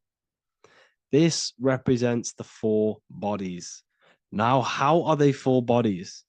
They are 4 dimensions of consciousness. The mind is not made of the same substance of the emotion. The emotion is not made of the same substance of the physical body. The spirit is not made of the same substance as the physical body also. They exist in 4 dimensions of consciousness. They are 4 bodies of our soul. And the most important teaching here is what I'm actually getting to, is the powerful one. This is what gives you power. Most of us live in chaos. Our mind is thinking of doing something. Our emotions are feeling something else. Our body is lusting and wanting to do something else. And our spirit's energy is completely off. Most people live in unbalance. None of these 4 bodies are working together. This is why we produce chaos in our lives. When these bodies are in balance, are not working together. So in alchemy, they symbolize the 4 elements, which are the 4 bodies of consciousness. These are the furnaces with the fire. They represent transmutation of each body. We have to sync these bodies. We have to sync the mind with our emotions, and our emotions with our actions, the physical body, and with our spirit. These 4 key bodies need to be in line in order for us to create consciously in our life. Because each one of us is a creator, a miniature version of God, creating our own earth, creating our own material reality. And in order for us to create consciously and with effect and power, we must have these bodies unified so that we can create consciously and not create chaos. So this is very, very important. And this is a secret teaching found in all ancient societies. But this is what the hidden symbolism of astrology actually is. The sun is our soul, and the 12 zodiacs are 12 aspects of our soul. And we have the 4 aspects of the 4 main bodies. This is what we're looking at. We're not looking at the sky. We're actually looking at aspects of ourselves, aspects of our soul that we must master and transmute in order to become our highest potential. So I hope this makes sense. And it may take a while for you to fully understand this, but the key knowledge in order for you to understand any of these teachings that I've gone through today is the major, major teaching of as above, so below. What is above is below. What is within is without. Your inner reality projects the outer reality. What is inside of you is outside of you in some form or way. Whatever trees, whatever roots that go down will always shoot up. When you throw a bouncing ball, you shoot it down, it will go up. As above, so below. As within, so without. God did not make a creation separate from himself. We are all extensions of the divine made in physical form. And we are incarnated into 4 sections. Our soul is separated into 4 sections. These are the 4 corners of reality. These are the 4 pillars of reality that we must control. So in order to access our soul in meditation, we must turn off these 4 things. Turn off the mind, the emotion, the spirit, and the body. And then we access the soul. So I hope this video helps today. And you can learn all about this in the Book of Wisdom, Volume 2. This book is a revolution in consciousness. I do not recommend everyone reads this book. This book is only for people who are serious and want to transform their lives. This book is a book that will change the scope you see reality. It will change your perspective on yourself because you will resonate with this. This book does not just give you information, it gives you a sense of well-being. It gives you truth, and you will find your power from this information. This information is not just information, it's a key to your path of enlightenment and transformation. So you can find this book in the description of this video. And if you are part of the university, I will see you on the live calls. Thank you, everyone. Please leave a like, subscribe, and a comment, and let me know whatever videos you want me to make next. Anything that you fail to understand or have any confusion with, I can make a video on it. So let me know in the comment section any reviews or anything I should do. Thank you all, people. Have a great day.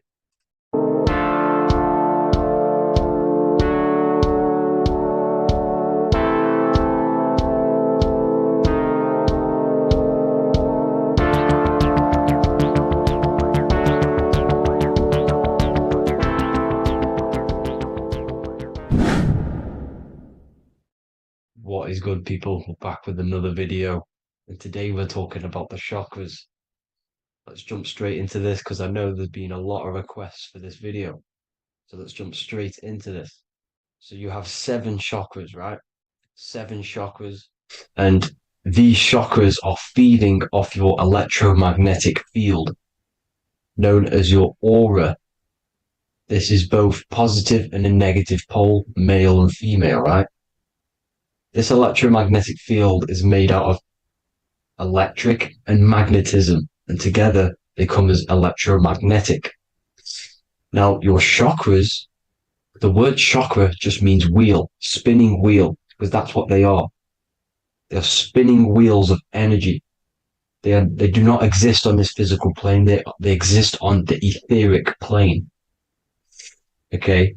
Now, these energy centers are known to regulate your emotions, and each energy center controls the organs and cells in that particular area of the body.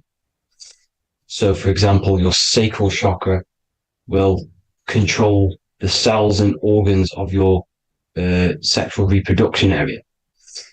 Okay, the navel chakra or solar plexus will control the digestion in your body. Same with the heart, same with the throat, right? So they are like mini brains for each center of your body. They run along up the spine, but notice the crown chakra exists outside the body. It's just above the head. Now, this process of the chakras is obviously the 7 colors of the rainbow, starting from red, which is the lowest vibrational color, all the way to violet, which is the highest vibrational color. This, like I said, these energy centers are feeding off your electromagnetic field. So if these chakras are unbalanced, they are taking too much energy from your electromagnetic field, making it weaker. Now, this is the North Pole. As you all know, the Earth is flat, and we live inside of a giant torus field, and the North Pole is the Earth's heart chakra. And this is why the aurora borealis, or the northern lights, whatever you want to call them, that's why they are green, and they are being emitted from this center point of the Earth, because it's symbolizing the heart chakra, which is green, right? Now, you do work your way up to these. However, this is a torus field. You are a torus field. You have different layers of this torus field, right? And you need to balance all of these chakras, but you can't move up these chakras until you open the one below it. So it's like a stairway. You can't go to your solar plexus without going through your sacral. You see? So you have to work up these. However, you have to work up these and then live from the heart, because the heart is the center of the torus field. It's the balance between male and female poles, positive and negative poles. So you have to balance all of these chakras and then bring them all into one, which is the heart chakra. Now, they exist on the etheric plane. They exist on the etheric plane, and the etheric plane is a layer of the material plane. It's the one higher than the material plane. And then after the etheric plane, it melts into the astral plane. So they exist just between the physical and the astral aspect.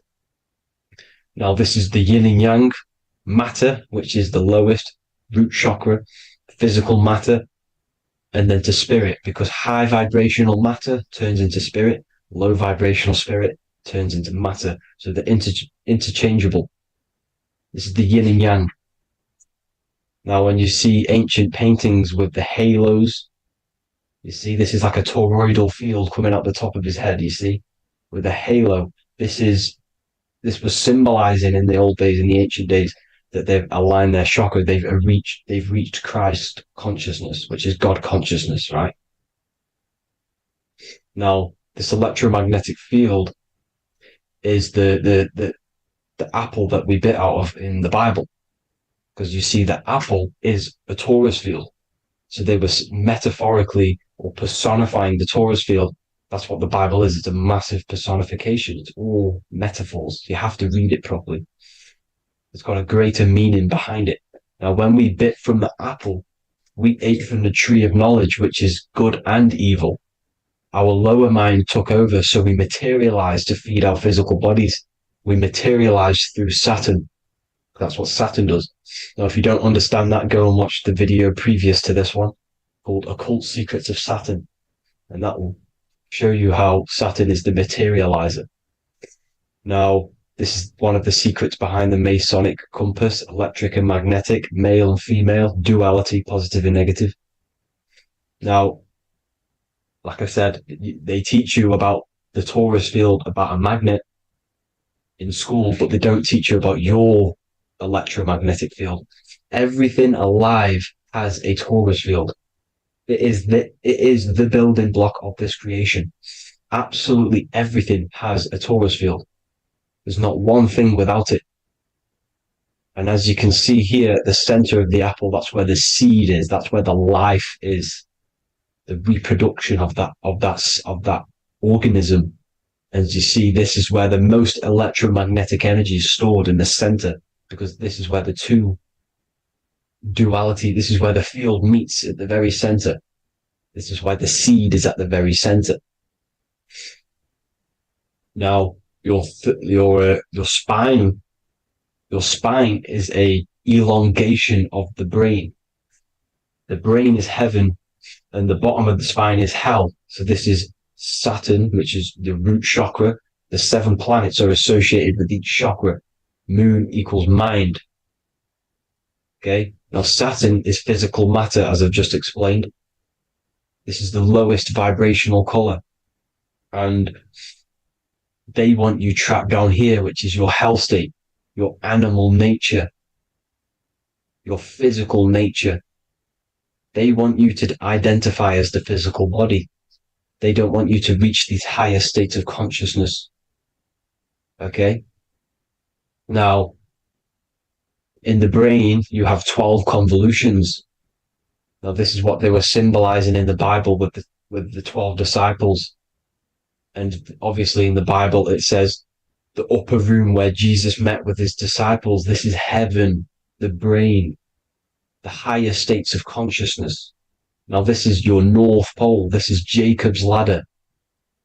Okay. This is why you have 33 levels of Freemasonry, because it's symbolizing the 33 vertebrae, which are these little things here on the back of your spine.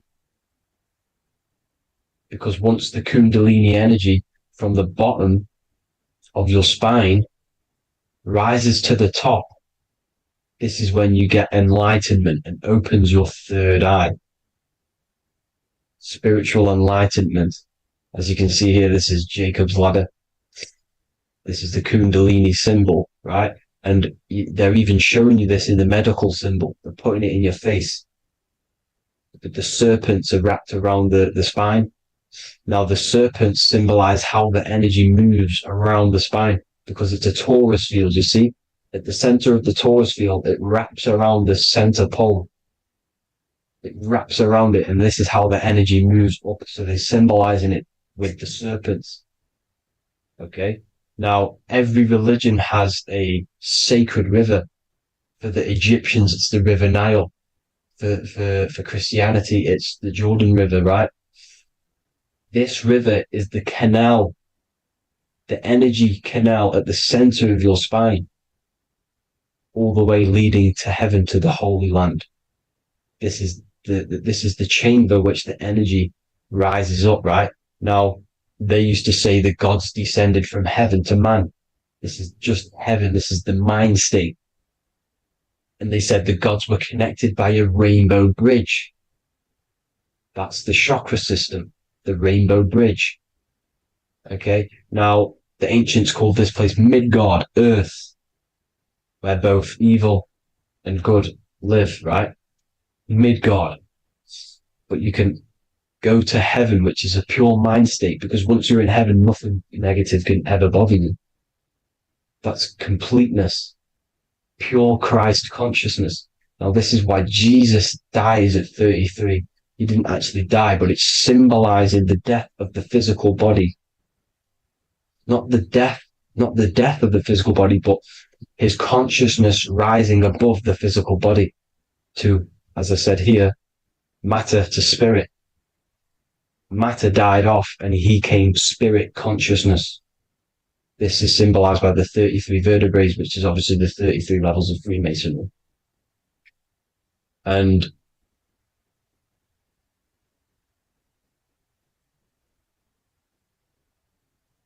now the pineal gland, which is at the very top of this Jacob's ladder or the River Jordan, the canal, your 33 vertebrae on your spine. This is where the pineal gland sits, right? At the very top, at the center of your brain. Now, there's multiple ways this was symbolized. The Eye of Ra, which is used by the Egyptians. Now, this pineal gland is the seat of consciousness. This is where your consciousness is stored, right? And the ancient Sumerians used the pine cone, hence why it's got the word pineal gland, the seat of the soul consciousness. It produces DMT, dimethyltryptamine, which is known as the spirit molecule.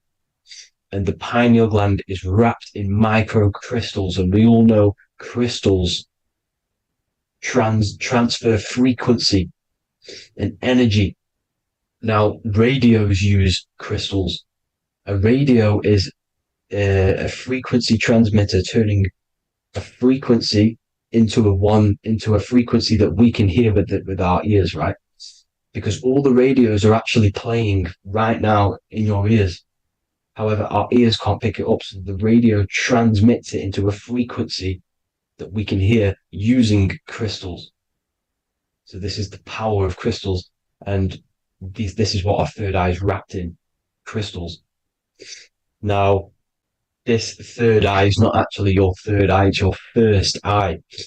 When you're being materialized in your mother's womb, this is the first gland that is produced, and everything's built around it, because it is the consciousness. It is your consciousness. Your consciousness never dies, ever. It's an eternal essence. It lives forever. You never actually die. Only the mortal body dies. Now that's what we call life. Life is abided by time, and time is change. And change is what we call life, because everything's constantly moving and transforming into different things, right? Now let's not get off track. The pine cone is obviously, this is in the Vatican here.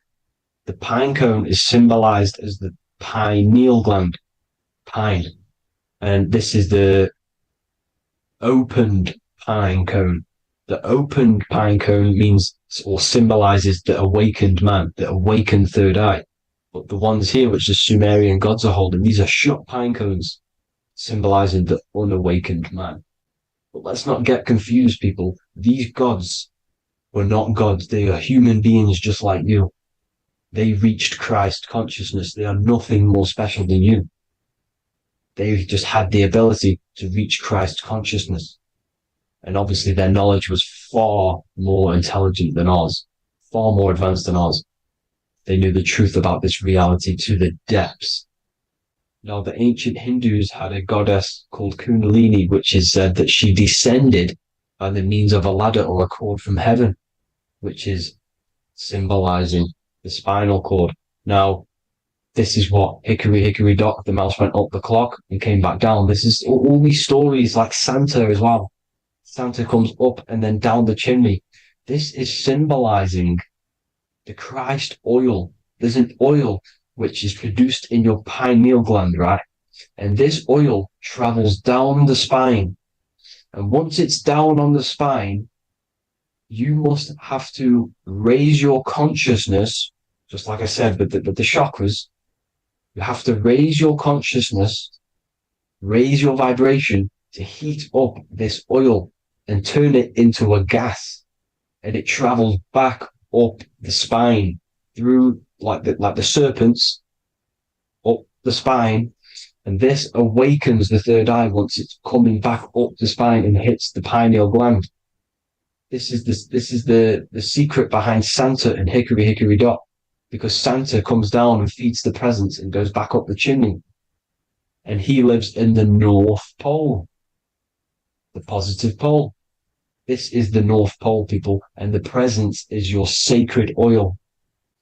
This oil, your physical body is the furnace. It's the spiritual furnace, which you have to heat up this oil by raising your frequency and turning it into a gas to rise up this chamber, the River Jordan, to your third eye, right? Now, this is an alchemical process. Your body is the alchemical furnace. It says in the Bible, if therefore thine eye be single, thy whole body shall be filled with light. I shouldn't have cut that out, but that's what it says. The light of the body is thine eye. If therefore thine eye be single, thy eye shall be filled, their body shall be filled with light. This is symbolizing the pineal gland, enlightening the body, the spiritual body, filled with light. Now, as I said, they want you kept down here, which is the root chakra, which is your animal nature, which is obviously mind, matter over mind. This is the symbol of Saturn, right? As you say, we're built of body, mind, and spirit, the Holy Trinity. That is the sun, moon, and earth. The sun's your soul, solar. Moon is your mind. Earth, which is the cross, which is your physical body, the 5 elements, right? So body, mind, and spirit. So the Saturn symbol is actually made out of the cross on top, which is the earth, and the moon on the bottom, which is symbolizing matter over mind, because earth is physical matter. You don't want to be matter over mind. You need to be mind over matter. See, they want you identifying as your physical body. They don't want you to realize you're an eternal consciousness. You're an eternal essence of consciousness which never dies. They want you trapped in your animal nature. And this is why the Baphomet has a goat head, because it's symbolizing your animal nature, which is evil. Not evil, but you're more likely to do evil things, right? Which brings bad karma. That's your animal side. This is why the Baphomet has an animal goat head. As you can see here, he's got the Kundalini energy here. So when you see the inverted cross, the cross is your body, as you can see here. The inverted cross means your chakras downwards, down here. Your head's down here. Your mind is down here. But your mind needs to be up here, which is the upwards cross, which is Christ consciousness. And as we all know, 7 colors of the rainbow, 7 planets, 7 chakras. Red light is low frequency and long range. This is why Saturn is the slowest moving celestial body. And it's the lowest chakra, because it's low frequency, long range. The moon being the crown chakra, which is high frequency. This is why the moon moves around the quickest. The moon is your crown chakra, which moon in mind. See, so there are multiple ways of your chakras becoming blocked. Now, each chakra has a specific intelligence. It has a specific thing that it's doing for the body, right? Now, this can be overused. It can be abused. For example, masturbation. That keeps you down here in your sacral chakra because you're abusing that energy center. You're abusing your sexual energy, which is then becoming unbalanced. So this is how energy, this is why these centers are pulling more energy out your electromagnetic field, because these centers are wheels. The chakras just mean spinning wheel of energy. So when you're abusing these certain centers, you're pulling energy out of your electromagnetic field, which is making your field weaker, which is making your frequency lower, which makes you prone to diseases, prone to lower negative energy, right? So you need to align these chakras. You need to unbalance them. And as you can see here, you can screenshot these to see how they're blocked. I'm not going to go over each one because it'll take me forever, but have a little read yourself. This is why they're blocked. Now, the ancients used to say Aum when they meditated. Now, these are the 7 vowels. There's not 5 vowels, there's actually 7. Now, when they say Aum, they're aligning all their chakras by saying this when meditating. This is where the Aum originated from. Now, emotion is energy in motion. So if you're feeling a certain way, that's the energy you've put in motion. It's a reflection. We live in a mirror reality. Everything's mirrored. Everything's mirrored. As within, so without, as above, so below. Everything's a reflection of some sort. So whatever you're feeling, you're doing something wrong. It's telling you you're doing something wrong from the root cause. Because your energies are the effect. You're feeling the effect of something you've caused. The law of cause and effect. Nothing escapes it. Now, the Jehovah's Witness believe that exactly 144,000 faithful Christians go to heaven or be resurrected, right? This is not true. This is symbolic. 144,000 go to heaven. Now, the petals on the chakras, this is the root chakra, this is the crown chakra. Now, if you add up the first 5 chakras, the petals, add up the petals on the first 5 chakras, you get 48. And then you get to the third eye, which has 2 petals. 48 times 2 equals 96. 96 plus 48, which you got from here, equals 144. The last chakra has 1,000 petals. Times 144 times 1,000, you get 144,000. This is a frequency. This frequency is the frequency of the ascension up your chakras. This frequency is a high frequency, which turns that oil into gas, which rises up the spine, activating your third eye. Right? So this is all the religions are all symbolic for this sacred secret of Christ consciousness. As it says in the Bible, the kingdom of God is within. It's not out there, people. You must look within yourself. You are God. You are a spark of his consciousness, infinite consciousness, right? So 144,000 is a frequency, and you must achieve this. Like I said, these people in the past, they're not gods, people. These were just humans. Nothing special. They just reached Christ consciousness. Now, they keep you in these lower vibrational states with the food, right? And as you can see here, all of these fast food restaurants are mainly are red and yellow, which are these lower states, these lower 2 chakras, lower vibrational colors, because they want you trapped down here in matter. And these foods are so low vibrational, they will keep you down here because your gut produces, I think it's like 80% of melatonin. Melatonin is your feel-good hormone. These foods will not make you feel good. This is very low vibrational. Meat. It's not meat, it's raw flesh. These animals are stripped from their family, put on a conveyor belt, watch their friends be tortured and then get slaughtered in a slaughterhouse. Think of all the fear that's running through their blood, all the hormones, all the fear, and you're going to go and eat that very low vibrational energy. As you can see here, this is the light photons within fruit. You can see the life force in this fruit. You must think, feel, and do positive to raise your vibration. As you can see, earth equals heart. If you rearrange it, everything in nature is green, right? The aurora borealis is green. You must align all these chakras and then live from the heart, because the heart's the center of the Taurus field. You must become the consciousness in the center. So that's it for this video, people. Thank you all. God bless.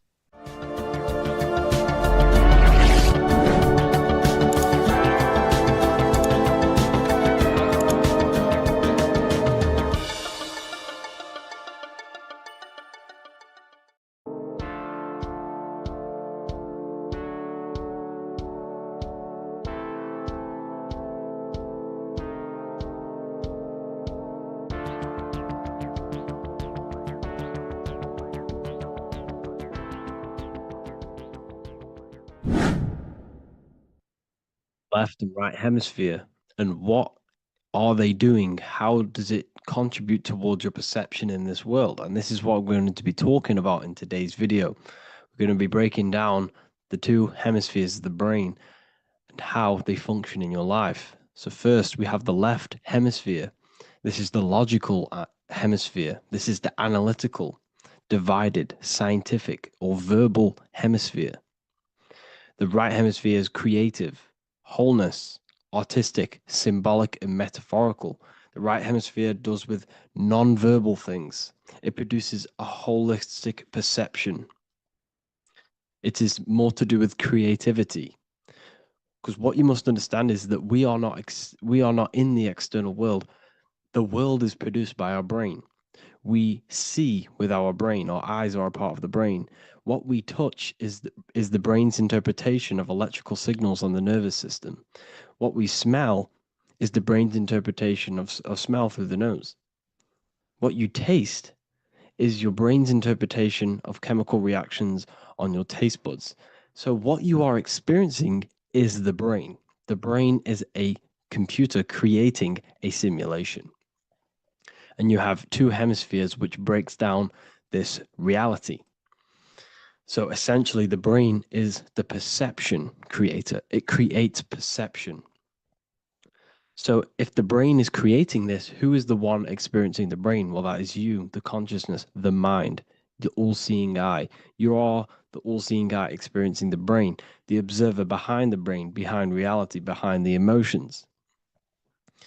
So if you're walking through a woods, this left brain sees individual trees. The right brain sees the whole woods.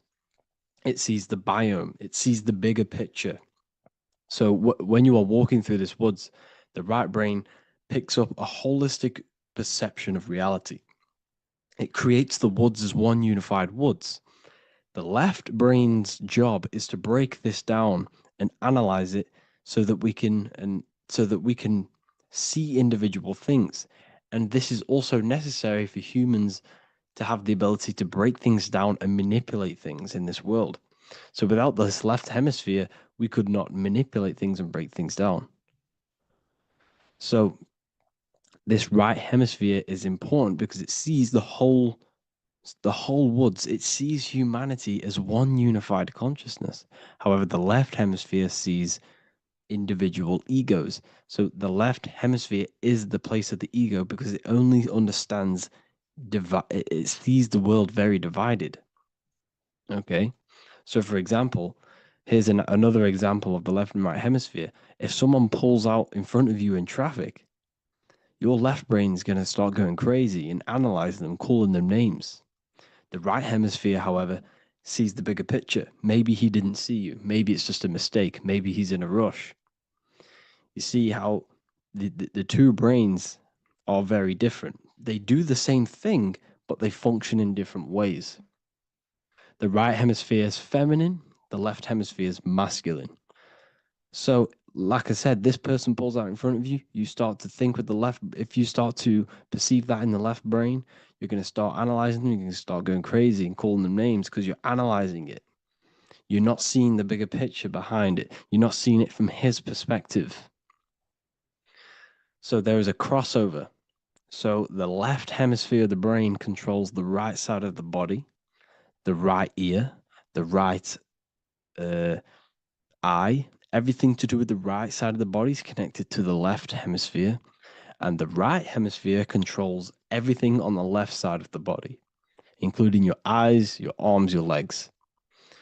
So everything is crossed over, and even your visual field is crossed over. So this is your visual field, as you can see here, and even the left side of your visual field goes to the right brain. There's a crossover. No one really knows. There's not really a reason for this. However, this is how the human body is designed. As we all know, the human body is the most advanced piece of technology on the face of the earth. They cannot replicate the human body. And they tell you it has no creator. This is crazy. People are that brainwashed, they can't even understand that their body is the most advanced piece of technology. Your body is so advanced, the computers that you use are mimicked of the body. Everything they create is mimicking nature, but they don't show you how intelligent nature is because they don't want you to understand you're in an intelligent design. So anyways, let's get back on track. There is a crossover in the brain, and this is why they teach you to write with your right hand. And I was speaking to someone who's in a nunnery, or whatever you want to call it. They were a nun, or they knew someone who was in who was a nun, and they forced these people, these nuns, to write with their right hand. You had to write with your right hand. This is why, I'd say at least 70% of the world, or 80%, is right-handed and right-legged, because they taught us this to activate the left hemisphere more because of this crossover that happens in the body. So when we are using this right side more, we are using that left hemisphere more. Why? Why are they doing this? Well, they also called it writing. Writing is a spell, to cast a spell on you to use that right side of the body so that you use this left hemisphere, because they want you to see the world as a divided perception. They don't want you using the right hemisphere, using that left side of the body to activate the right hemisphere to see the bigger picture and see how everything is all one and everything is created. This left hemisphere domination keeps you from seeing the connections between everything, because that left hemisphere analyzes, it breaks things down. So when we are left hemisphere dominated by using the right side of the body, we are essentially seeing everything as divided. And this is why so many people will not understand my work, because my work connects dots and connects fields of knowledge, and makes you see the bigger picture. So people who are left hemisphere dominated will see my work and think this guy's crazy. But everything, it's all about activating that right hemisphere. So they called it writing because every word you say is molding your mind in some sort of way. The things you see is molding your mind. Everything you take in through the five senses is molding your mind. And language is a massive spell, especially the English language. They called it writing so that you use that right side. It's a spell because your subconscious mind picks up everything you say. And 90% of your daily basis behavior and thought patterns is produced by these subconscious programs within the subconscious mind. Essentially, your conscious mind is only the 10% of you. The conscious mind is just what you're aware of, what you're wearing, how you're feeling, what you're thinking. That's your conscious mind. The subconscious mind is controlling every system in your body. It's telling your heart to beat without you being conscious of it. So essentially, this is what they're programming. They're programming this system in the back of the mind, which is controlling everything through the words. And this is what spells are, because it's all about creating perception in the subconscious. So they want you to use that right side more. I truly believe the ancients, they were balanced. They used the left and the right side of the body. They didn't have a stronger side because they understood this science of the body and how the body works. So this is actually called phonetics. It's not etymology. Etymology is the study of root words. Phonetics is the study of how words sound similar. The way words are spoken. So phonetics, phone, is why we call them a phone. Because you speak into a phone. So this is right and writing, to use that right side to activate the left hemisphere more. So your hands are a manifestation of your brain. The left hand is the right brain, the right hand is the left brain. And as a child, we were always taught that when you place your hands together like this is the size of your brain, which is true because your hands are a part of your brain. They're an extension of your brain. Every part of your body other than your brain is an extension of the brain. Everything's working and feeding back information to the brain because you're experiencing the brain. So another trick that you can do, or another exercise, is looking in the mirror and closing one eye at a time. If you close your right eye, if you take your top off, for example, you'll analyze your body if you close your right eye because you're using that left hemisphere. Sorry, other way around. If you look at yourself through your right eye, you'll use that left hemisphere, which will analyze yourself. You'll see individual body parts. If you close the right eye and use the left eye, you'll see your body as a whole. You won't really analyze it. This is how you can analyze yourself using these two hemispheres. So this whole system is created to keep you thinking logically and to restrict you from creating and restrict you from understanding symbolism, allegories, metaphors, and teamwork. They want you stuck in a logical way of thinking and a logical way of seeing the world. This is why when you go to school, you are told exactly what to do. You're told to think this way and no other way. You're told to do orders, do this.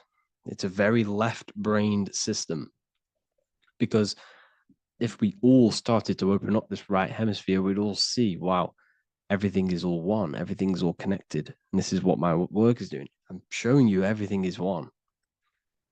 The physical world is an illusion of duality, but everything comes from the one source, the one mind. The universe is a giant mind. I am mind, you express mind. We all possess mind. Behind the physical body is the same mind consciousness. And we are all expressions and fractals of this infinite consciousness called mind. And this is what they don't want us to figure out, is that we are all just one consciousness expressed. It's an infinite consciousness. It's even in the squirrel, it's in the dog. All of these different animals, they're just different bodies, but behind the bodies is the same consciousness, which is mind. That's what the pineal gland is. The pineal gland is not the mind, and it's not the third eye. The third eye is your mind. If you have a closed third eye, it just means you have a closed mind. If you have an open third eye, it just means your mind has expanded from beyond physical things through astral projection and mystical experiences. This is how you gain an open third eye. It's just an open mind. A mind that has astral traveled, has explored the realities within the mind. So everything they do is to keep us in a divided state. Divide and conquer, right? That's their motto. All to keep you thinking how everything is divided. Everything they've done is division. Postcodes, countries, everything is divided. Like football teams and all this stuff. It's also a natural process when you grow up, because as you grow up, your brain is constantly analyzing the world. So this is sort of a natural process of how you become more left hemisphere dominated, because your brain is always analyzing. And unless something awakens you, you can awaken that right hemisphere where you can start to see the bigger picture. Even the music, all tuned to 440 hertz, shuts down the right hemisphere of the brain. 440 hertz, Spotify, Apple Music, the radio. Every time you turn on the radio, it's tuned to 440 hertz. This was specifically tuned. It never used to be tuned to this. It was in the 1950s. It was changed. The standard music tuning was changed to 440 hertz because it shuts down that right hemisphere of the brain. They don't want you thinking, seeing the world in this way and perceiving things as one. And I'm going to show you. It tells you this in the Bible. Cast the net onto the right-hand side of the boat and you will find the fish. What was Jesus saying? This is, you see, people read the Bible and they don't understand it. If the Bible is not talking about you, then it has no meaning. The Bible, everything you read in the Bible is about you and how it can better your life. It occurs to you. So if Jesus says, cast the net onto the right hand side of the boat, this is an allegory. The boat is your body. Cast the net. It's the awareness, the perception onto the right hemisphere of the brain, and you will find the fish. What's fish? What do fish do? They swim deep in the ocean. It represents the knowledge, deep knowledge. Cast the net onto the right-hand side of the boat and you will find fish. You will find the wisdom. You'll gain understanding when you cast that your awareness into that right hemisphere. You will see that I am you and you are me. We are all one consciousness. You will see everything.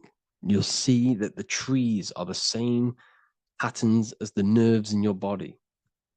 You'll see everything is connected. Everything is a fractal of the one infinite consciousness. And how many fish did they catch? 153. That adds up to 9. This is now numerology. The Bible's filled with numerology.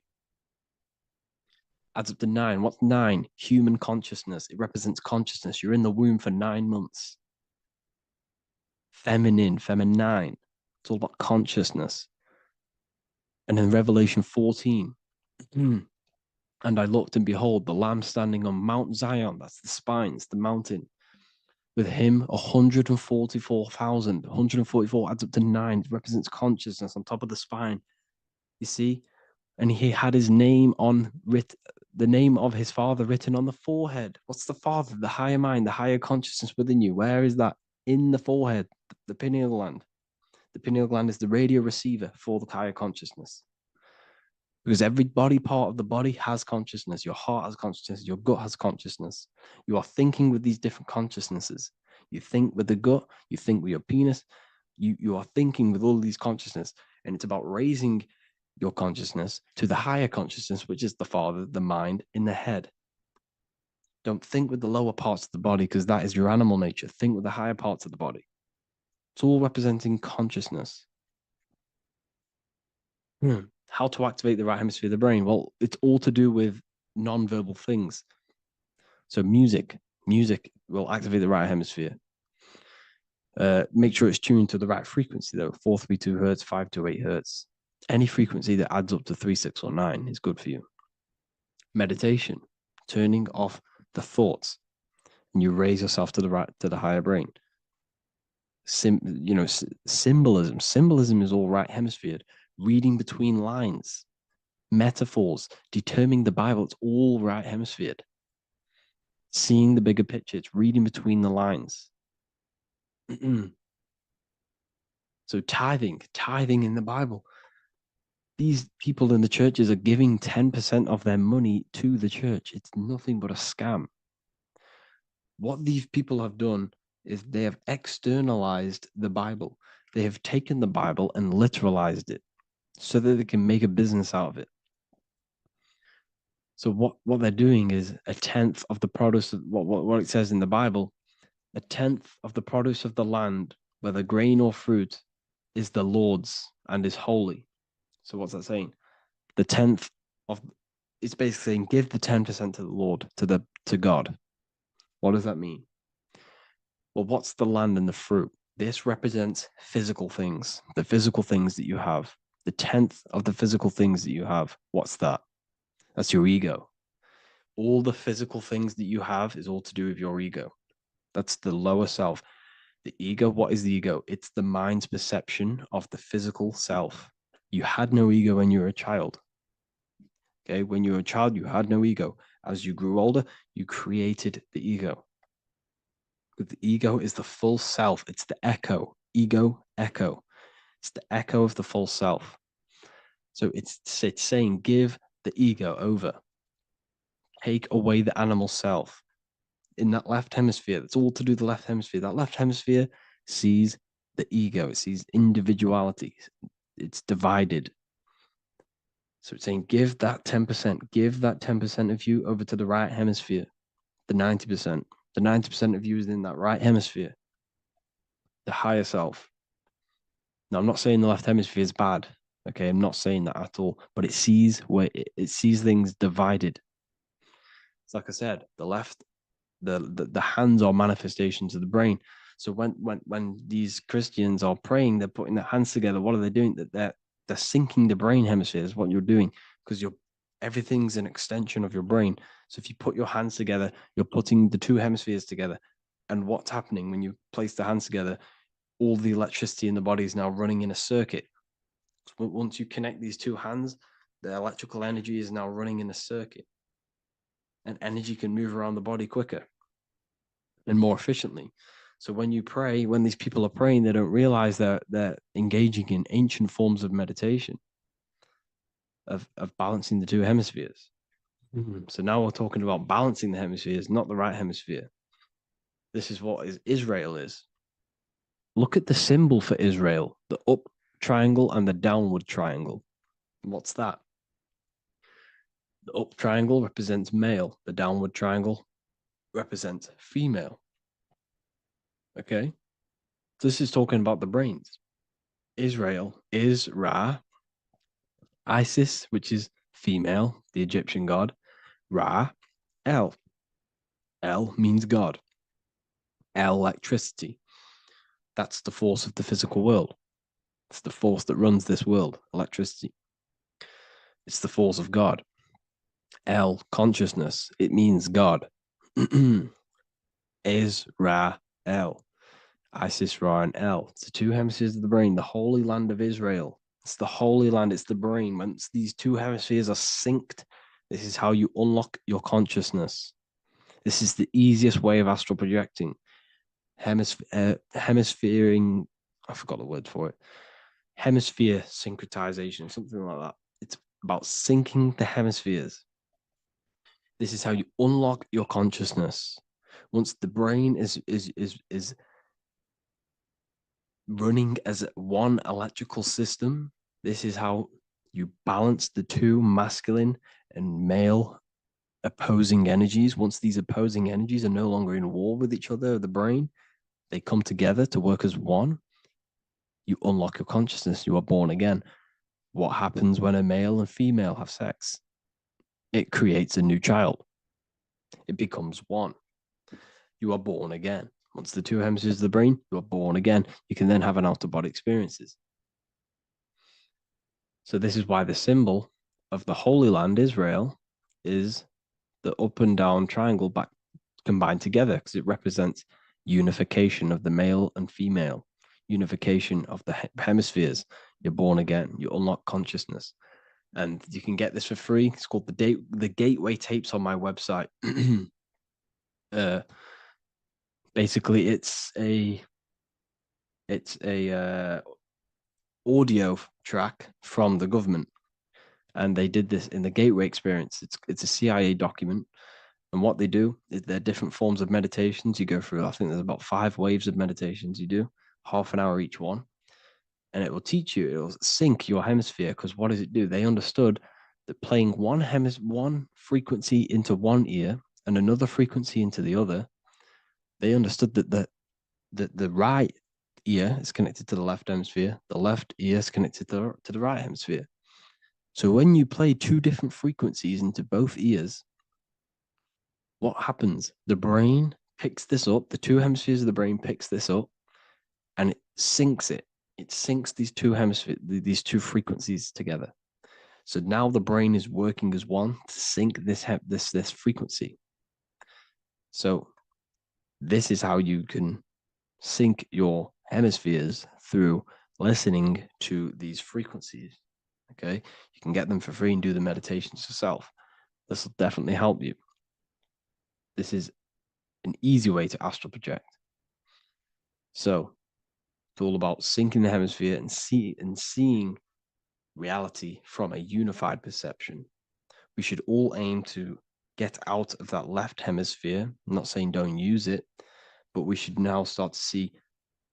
We should not start to read between the lines of the Bible, read between the lines of the symbolism they're showing, study symbolism, study allegories, in myths? What are they trying to tell us through these allegories? And, you know, this is how we start seeing things in a better way. Once we understand that we are all microcosms of an infinite consciousness, we can all come to one, because love is the unifying force of this infinite consciousness. We are all divided. We are all disconnected from our hearts. Once we all connect with our hearts and see that everything is one, we can all start to love and come together as one, because love is the unifying force of consciousness. So if you haven't already seen, I now have launched the Ethereal University. I will be doing lectures like this one, but even better, deeper, and even releasing knowledge that I can't talk about online as they are censored. I'll be doing lectures every single week. I'll be doing live calls every single week. You also gain access to my library, which is filled with over 45 occult books, filled with knowledge. Okay, I'll show you now. Plus, you get my book, The Book of Wisdom, PDF form, and the Human Health Guide, PDF form. You also get all of this stuff, the health section, Q&As, Ethereum meditations. We've got some celestial studies, cosmology, and numerology coming soon. You also get the brand new Manifestation Mastery course, plus the library. And there'll be new books, new lectures, new live calls every single week. Or you can get the Book of Wisdom, use the code WISDOM in all capital letters to gain 40% off. This sale will be ending very, very soon. So if you're watching this, be very quick to get yourself a physical version or a PDF of my book. You can get it in all these languages. Hope you enjoyed this video, people. I'll see you inside the Ethereal University, the real university. Have an amazing day.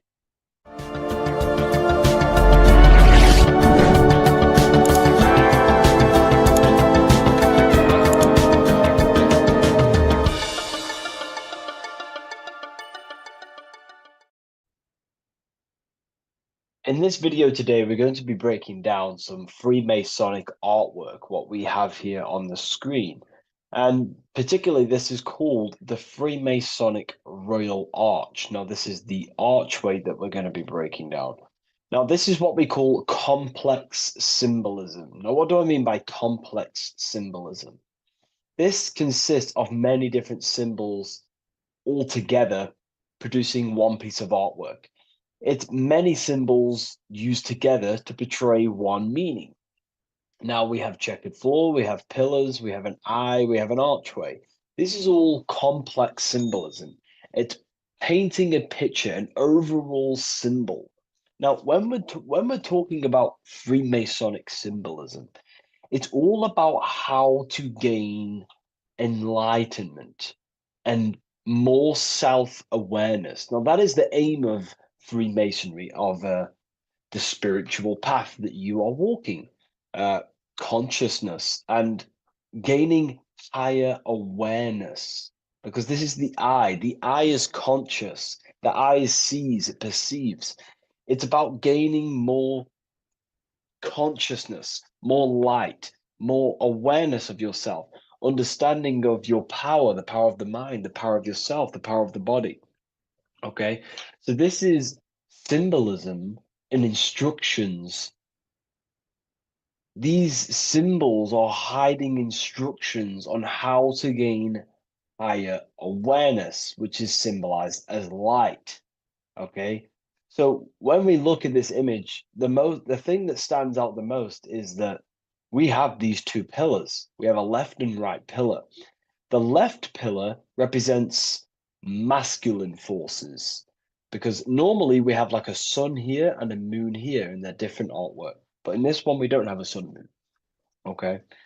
So everything in the universe has masculine qualities and feminine qualities, including consciousness. Okay, so remember, this is all about gaining more consciousness, gaining more understanding. We have masculine traits of consciousness and feminine forces of consciousness. Okay, so the left masculine force of consciousness would be direct action, the physical world, the physical body moving. That's a masculine force. Okay, And what else? We have action. We have the material world, the material body. This is what we can see with our two eyes, the material world. We can see our action. We can see physical reality. However, we have a right pillar, a feminine pillar, which represents what we cannot see. This is the feminine pillar. This is more of things that we can't see, the forces of consciousness that we can't see, such as thoughts, emotions, visualizations. These are internal qualities. Because remember, we don't have one world. We're not this material body. We're not the external world. We are the internal world also. The internal world is a mirror of the external. The external mirrors the internal. So this is why these two pillars stand the same. However, they're different. They are mirrors of each other. Your internal world of consciousness produces the external world of material reality. It is the inner forces of thoughts, emotions that shape our external experience and our external actions. Okay? So essentially, what this is showing you here is these two masculine and feminine forces within us. The inner world, the feminine pillar, more emotional, intuitive, and the external world, the action, physical action, what we can see. Okay. And they're mirrors of each other. However, most people on surface level base consciousness is what the occult and esoteric call it. That conscious state that we're in when we just wake up, we realize we have consciousness and we realize our mind is not powerful because we have divided thoughts, we have divided actions, our mind and body are not working together. We have a very negative. When we become awakened, we realize that we're in an animalistic state, a divided state of consciousness. This is what we're looking at here. This chessboard, the checkered board. It's black and white. It's duality. It's opposing. This symbolizes consciousness. Remember, symbols are symbolic of you, nothing external, but the state of your consciousness. This represents base level consciousness, hence why it's on the ground. The ground represents low. It's at the base, it's the surface, it's the ground upon we rise upon. We have to climb these pillars, remember. We climb these pillars towards the archway, the eye. Now we're going to break that down later. So the black and white checkered board is confusion. It represents base level earth consciousness. It's me versus you thinking. A lot of the world is stuck in this. They think, they're stuck in their ego. It's me versus you, when in fact we are all part of the whole. We're all part of an infinite awareness, an infinite consciousness. We're all actually one. We're all one. But on this chessboard down here, it represents base level thinking, base level consciousness, base level awareness. It's you versus me. We see life through the ego of of selfishness, pretty much. This is the internal division where our inner world is not aligned with our external world, where our mind, our internal thoughts are not being acted upon. Now, and that's not to say, oh, you should act on every single thought, because we all have intrusive thoughts. However, if you say you're going to do something in your internal thought and in your mind, the body needs to be a follow-up of that. You need to have honor within you that your body acts out the mind's will, the mind's desire. If you say you're going to start something, you need to start something. You should not have the contradiction between the inner and the outer world, which is this division you're in. If you say you're going to better your life, which is what Freemasonry and the spiritual path is about, bettering your consciousness, mastering your mind, and leveling up your awareness. Okay, You have to do what your internal world is saying. You have to act out left pillar action, your internal world. You need to build a connection between the mind and the body. The mind is the monarch. It is the command center. It is it's above all forces. The mind is the force. The body needs to obey. If you want to get out of this division, you have to align your mind's will and desire with your body's actions. You have to act according to rise above this base level consciousness. Okay? So, what we're looking at here is how to achieve wholeness, singularity, unity consciousness is what they call it in the occult.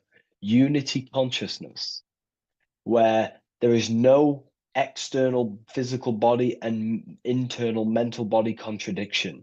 There is no contradiction between the feeling of doing good and the action, because we all have a feeling in our soul. Our soul communicates to us the right thing to do at all times. We all know the right thing to do at all times, and that is a feminine force of consciousness. That's the right pillar. We must act on what we know and feel is good at all times in order to climb these pillars towards unity consciousness. Okay? We must, upon the feeling of doing good. You know, when we're in an environment, we feel inside whether we should be here or not. Whether on your phone, you know intuitively whether you should be on your phone or doing something else, studying, reading, whatever it is. Your higher mind tells you what is right and what to do at all times. You know you shouldn't be on your phone wasting time subconsciously and on an emotional, intuitive state, which is a feminine internal quality, a right pillar quality. And the body's not acting out this. It's not acting it out. The body's on TikTok. The intuition is telling you to reach the higher mind. That's the division. That's base level consciousness. Okay. And in order to climb these pillars, we have to act according to our internal intuition to build these bridges between left and right. The inner world and the outer world need to be synced, not divided down here. This is the division. That's base level consciousness. If you want to gain higher awareness, you want to gain personal power, mental power, you have to become a strong force. You have to gain a strong connection between the inner and outer, the intuition and action, the mind, the higher mind, with the physical body. Most people live in this war, and we've all been there. I was in it too. You know, we all begin here in this internal war. It's the same war between Jesus, Satan, Horus, Set, day, night, good, evil. That's the war between the mind, the body, the higher mind and the body, the intuition and the body. There needs to be bridges built between the two so that you align the left pillar with the right pillar to gain higher wisdom, higher awareness, higher powers. Because when the mind is contradicted, when your mind says it wants to do something, and you want to build the business, you want to study the occult, you want to reach your higher mind, the best version of yourself, but you don't act upon that, that is internal contradiction. The mind is not powerful in that state. The mind cannot direct its creative power, its forces, if it can't direct these forces into manifestation to create things in your life. You know, as you are aware, if you've watched my videos, you are a creator, you are a co-creator, a spark of the mind of God, and you are here to create and expand. In order to use the power of your consciousness, the power of your mind, the forces of your mind correctly, and to direct it with force, direct it efficiently, you have to align the inner and outer world, building the bridges to gain higher awareness, to gain higher power, to find out more about yourself and why you are here. Because remember, we're all being guided by our intuition. That is the true spirit guide. I don't like saying spirit guide. Spirit guides are not real. There's no force outside of you guiding you. It's your own soul guiding you through intuition, through emotional communication, the feeling of goodness, the feeling of what is right. Down here in division, you don't understand right from wrong, light or dark. But when you awaken, you start to understand right from wrong. You gain higher awareness. And this is what you need to act upon to climb these pillars, to align the left with the right, the inner and the outer, the masculine with the feminine, the action with the emotion. Okay? And this is why we have this symbol here. Because remember, let me draw this for you. Upward triangle represents fire, which is masculine, left pillar. The downward triangle is water, which is feminine. And together they combine to create this symbol, which is, again, symbol of unity consciousness. And when you gain unity of the inner and outer world, and you climb the pillar, which takes time, you don't just take one action and you end up all the way here. It takes time. You have to go up and up and up. Then you build the bridge between the left and the right, the inner and the outer, and you gain power. This is the unification. This is why these two angels are holding hands here. They're unifying, they're holding hands, they're working together. This is symbolic of the collective consciousness also. Our life is shaped by the collective consciousness. We need to work together. The elites are using this symbol as chaos. It's a symbol of chaos, internal division, chaos. And they keep us divided. They keep us on the chessboard. Why? Because we're weak on the chessboard. When you have chessboard-based consciousness, you're manipulated by the people who have higher awareness of the mind. You see, life is a mental game. Life's a mental game. We live in a mental universe. Life is mental. Okay? And the ones who use the mind more, the ones who know about the mind more, win the game. It's throughout history. You know, you can moan about this, you can whine about this, and it's okay. But this is life at the end of the day. The ones who know the forces of consciousness, the ones who know the mind, always rule over the ones who do not. You know, we can moan about it. I used to moan about it. However, it gets you nowhere. This is the game we're in. This is the situation we are in. We have to learn how the mind functions. And if we do not, you will be moved by the chess master, by the people with higher awareness, and you will be stuck in division, you versus me, light versus dark, racism, division, all just division tactics for us to be manipulated. Because we're not working together, that's when we're easy to be manipulated. So in this state down here, you're easily manipulated because you don't know how your mind functions. You have a base level awareness. You know, you live to survive. In fact, you're not living. You're just experiencing. Okay, you don't question whether you have consciousness or not. You take consciousness and life for granted. Okay, and you don't realize the power of consciousness and the forces of consciousness and the forces that are shaping your life, such as thoughts and emotions and visualizations. Okay, so I was there too. Everyone begins at this point. It's okay. If you're at this point, that is completely fine. I'm not, saying anything bad. We all start at this base level and we rise up. Okay, and we have to take action. So this is a massive misunderstanding in the spiritual community today is that, most people just focus on the left pillar, meditating, visualizing, trying to manifest things, or they sit around visualizing all day, hoping something's going to change. Action is just as important as visualizing and meditation. It's just as important. They come hand in hand. Masculine, feminine need to be unified. Okay. This is why we have these tools up here, right? We have the spade and a pickaxe. These are Masonic tools. The spade does what? It digs. It digs down. Because these are tools to lift ourselves out of this base level consciousness. We have to dig ourselves. We have to actively masculine force action dig ourselves out of our lower mind. We have to shovel we have to destroy our old self. We use the pickaxe to destroy action, our old mind, our old thinking habits, our old actions, our old, emotional chaos. We have to actively destroy our old self. Okay. And the spade represents shoveling. Why is the spade on the right side? This is the feminine pillar. This represents our subconscious mind.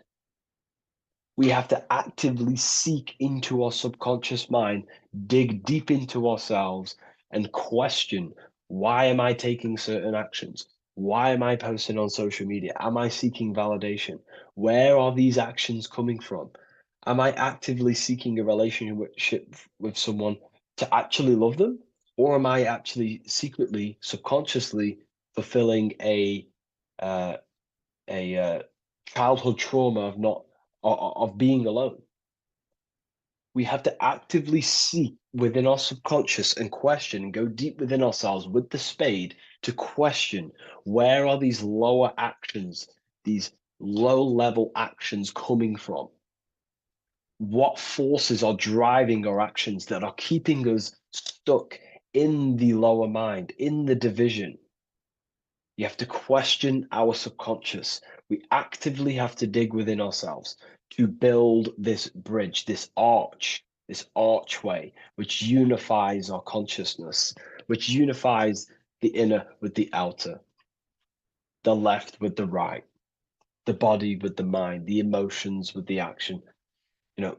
It's all about mastery, self-mastery, mastering the self so we gain light. Now, why do we have an eye?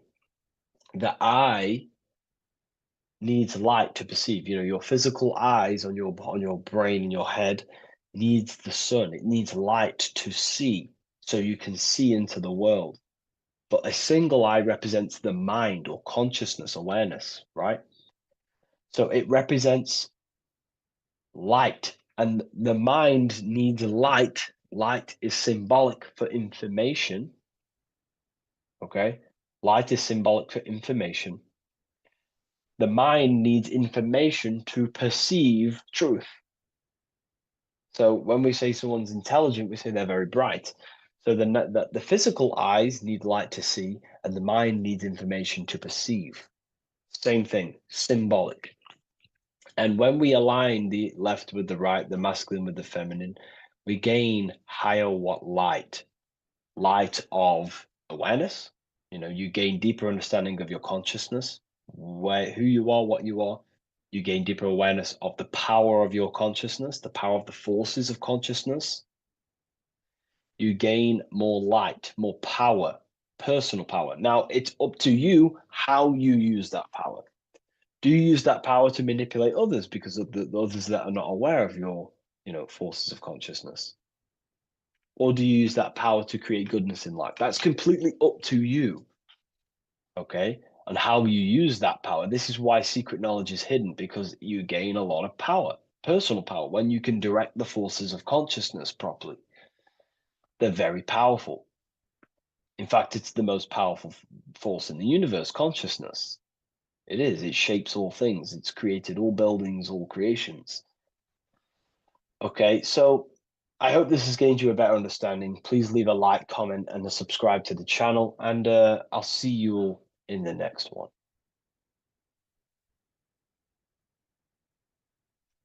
Welcome to Revival of Wisdom. Welcome people, we're back with another video. Please make sure to hit the like, the subscribe button, and turn on notifications to never miss a video. The Vatican is a giant key from a bird's eye view, and it also contains an 8-pointed star. The Anunnaki Sumerian gods also depicted this 8-pointed star. The sky god Anu from the Anunnaki also uses the 8-pointed star for his symbol. And even Freemasons depict an 8-pointed luminary with a ladder and a key. This is symbolizing the key to ascension up to the 8-pointed star, which is Polaris. Polaris is always depicted as an 8-pointed star. Polaris is the standstill star at the very center of our realm, which is perfectly aligned with the North Pole. The Earth is a giant torus field, and at the center is where the most electromagnetic energy is stored. This is why all compasses point to the north. Hence why a compass is an 8-pointed star, because it points you to Polaris, which is the North Pole, the center of this realm. The 8 points of the 8-pointed star symbolize the 8 points in space and time. So yes, Polaris is the portal which you ascend through if you outgrow this consciousness by aligning your chakras. Our earthly realm is a macrocosmic reflection of us, and we as humans are the micro reflection, with the earth containing its 7 chakras as well as us. The North Pole is the 7th chakra, which is the crown chakra. So the key to ascension is held by the Vatican, hence why it's a giant key, because they mislead the masses through their religions, which teaches the masses to look outside of themselves. As stated in the 20,000-year-old emerald tablets, written by the Egyptian god Thoth. On Earth, man is in bondage, bound by space and time to the Earth plane. Encircling each planet, a wave of vibration binds him to his plane of unfoldment. Yet within man is the key to releasement. Within man may freedom be found. So the 7 planets are associated with each 7 chakras. The lowest chakra being the root chakra, which is associated with Saturn. This is why the elites love Saturn and reflect it in all of their symbols. Because the chakras are an ascension of spiritual principles, starting from the material and ascending up to the spiritual, the crown chakra. However, evil love bondage, and they are trapping souls in the physical realm by stopping and provoking the ascension process. They do this by abusing the energy of Saturn, and Saturn is associated with the lowest chakra. The lower 3 chakras are associated with survival mode, which keeps the consciousness in a constant state of fear and only aware of its surroundings. Once you start to ascend up your chakras, you become more consciously aware of spiritual deeds. And this is the process of returning back to your true spiritual form. Going back to Polaris and its connection to ascension, Kanye West symbolizes this on his music video 24. As you see him rise up into the sky, you see an 8-pointed shape around him, which symbolizes the 8-pointed star, as you see the beam of light. And even NASA symbolize this in their Space Delta logos, a bear holding a key with an arrow up to Polaris, the 8-pointed star. Here's another NASA logo of an arrow from the Earth to Polaris. The series Lock and Key on Netflix is all about portals and doorways, and they have the Kundalini energy as one of their keys. Kundalini energy is the energy which rises up the spine, the 33 vertebrae, and activates the third eye.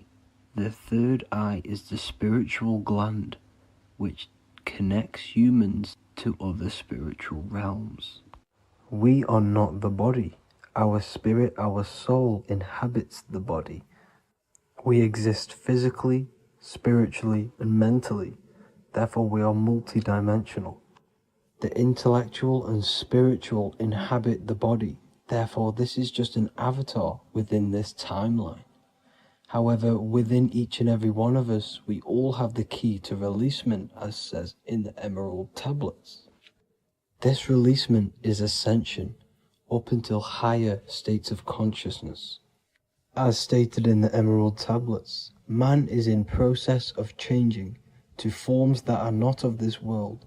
Grows he in time to the formless, a plane on a cycle above, and another one saying, man is a flame bound to a mountain, but we in our cycle shall ever be free. Know ye, O man, that when ye have progressed into the cycle that lengthen above, life itself will pass to the darkness, and only the essence of the soul shall remain. That's it for this video. I hope you all enjoyed. Please feel free to leave a like, subscribe, and comment any subjects you want me to talk about. God bless you all.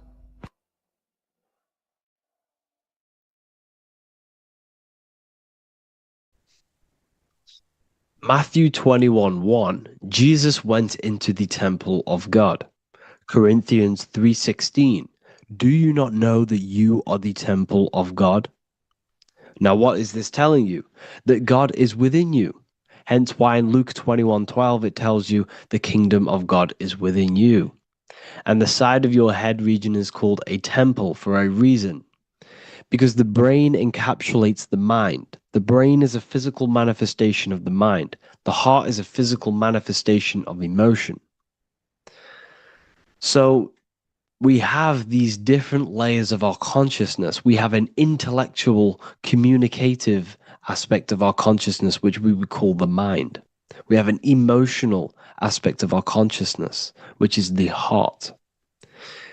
And to communicate with the divine, it's all to do with the mind. Hence why the ancients always symbolize the mind being God. This is why Michelangelo always placed God inside of the brain on top of Sistine's Chapel in the middle of the Vatican. He understood that God is in the brain. God is within you, not outside of you. The church tells you that God is in the sky because they are creating a externalization of the truth to create a business and a distraction so that you don't find the divinity within you, so that you don't find your power.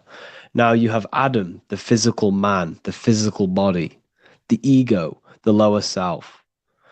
And he is resting. He's not trying to reach to God, but God is reaching because the higher consciousness within you is always trying to communicate with you. It's always trying to wake you up to your divinity. But the lower mind, the lower self, Adam, the physical self, is always in ignorance of truth, always in ignorance, and stays in a materialistic way of thinking, which is the lower animal self. And this is what we call a sleep or an NPC. This is the lower mind of man. But all you have to do is to move your finger to touch God. You have to look within yourself, within the brain, meditate, and you can find God. This is why in the Bible we see many references to the human body and anatomy to truly connect with God. Kings 6:8, the door to the middle chamber was in the right side of the house, which is the right hemisphere of the brain. The middle chamber is the pineal gland, where the seat of your consciousness is, where the seat of your higher consciousness is, the mind. And they went up the winding stairs, which is your spinal column, into the middle chamber, and out of the middle chamber into the third. So they went up the winding stairs. This represents raising your consciousness up the winding stairs. Your spinal column acts as a stairway of consciousness. Depending on what sort of consciousness you are operating in, depends on what part of the spinal column you are using. Because the spinal column ascends and descends consciousness. What do I mean? If you are in a reproductive way of thinking and you're always thinking about sex, you're jerking off all the time and you're always eating, all of your brain's power and your mind's power is being descended into the lower aspects of the spinal column, which represents hell, the physical state of man, Adam, the ignorant state. We're basically living off low-level pleasures like an animal. And the stairway to heaven is your spinal column. They went up the winding stairs into the middle chamber, which is your mind, your pineal gland, and out of the middle into the third stage of consciousness, physical, etheric, astral. When you meditate and you start to raise your consciousness during meditation, you enter the astral plane when you turn off thought. But this is the middle chamber inside of the brain. Here we see another painting inside of Sistine's chapel of God inside of the brain. This is the brainstem. This is the brain. This is the frontal lobe. This is the back lobe. This is the back lobe. This is the cerebellum. Here's the reptilian brainstem. Here's the claustrum. This is what we are seeing here. Anatomy. Here is another one in Sistine's chapel in the middle of the Vatican. This is depicting the brainstem. God's neck looks exactly like the brainstem. Here we see a real brain compared to God's neck, because the neck is just below the brainstem. And this is what they are symbolizing, because they knew that God is within you. God is a part of the human body.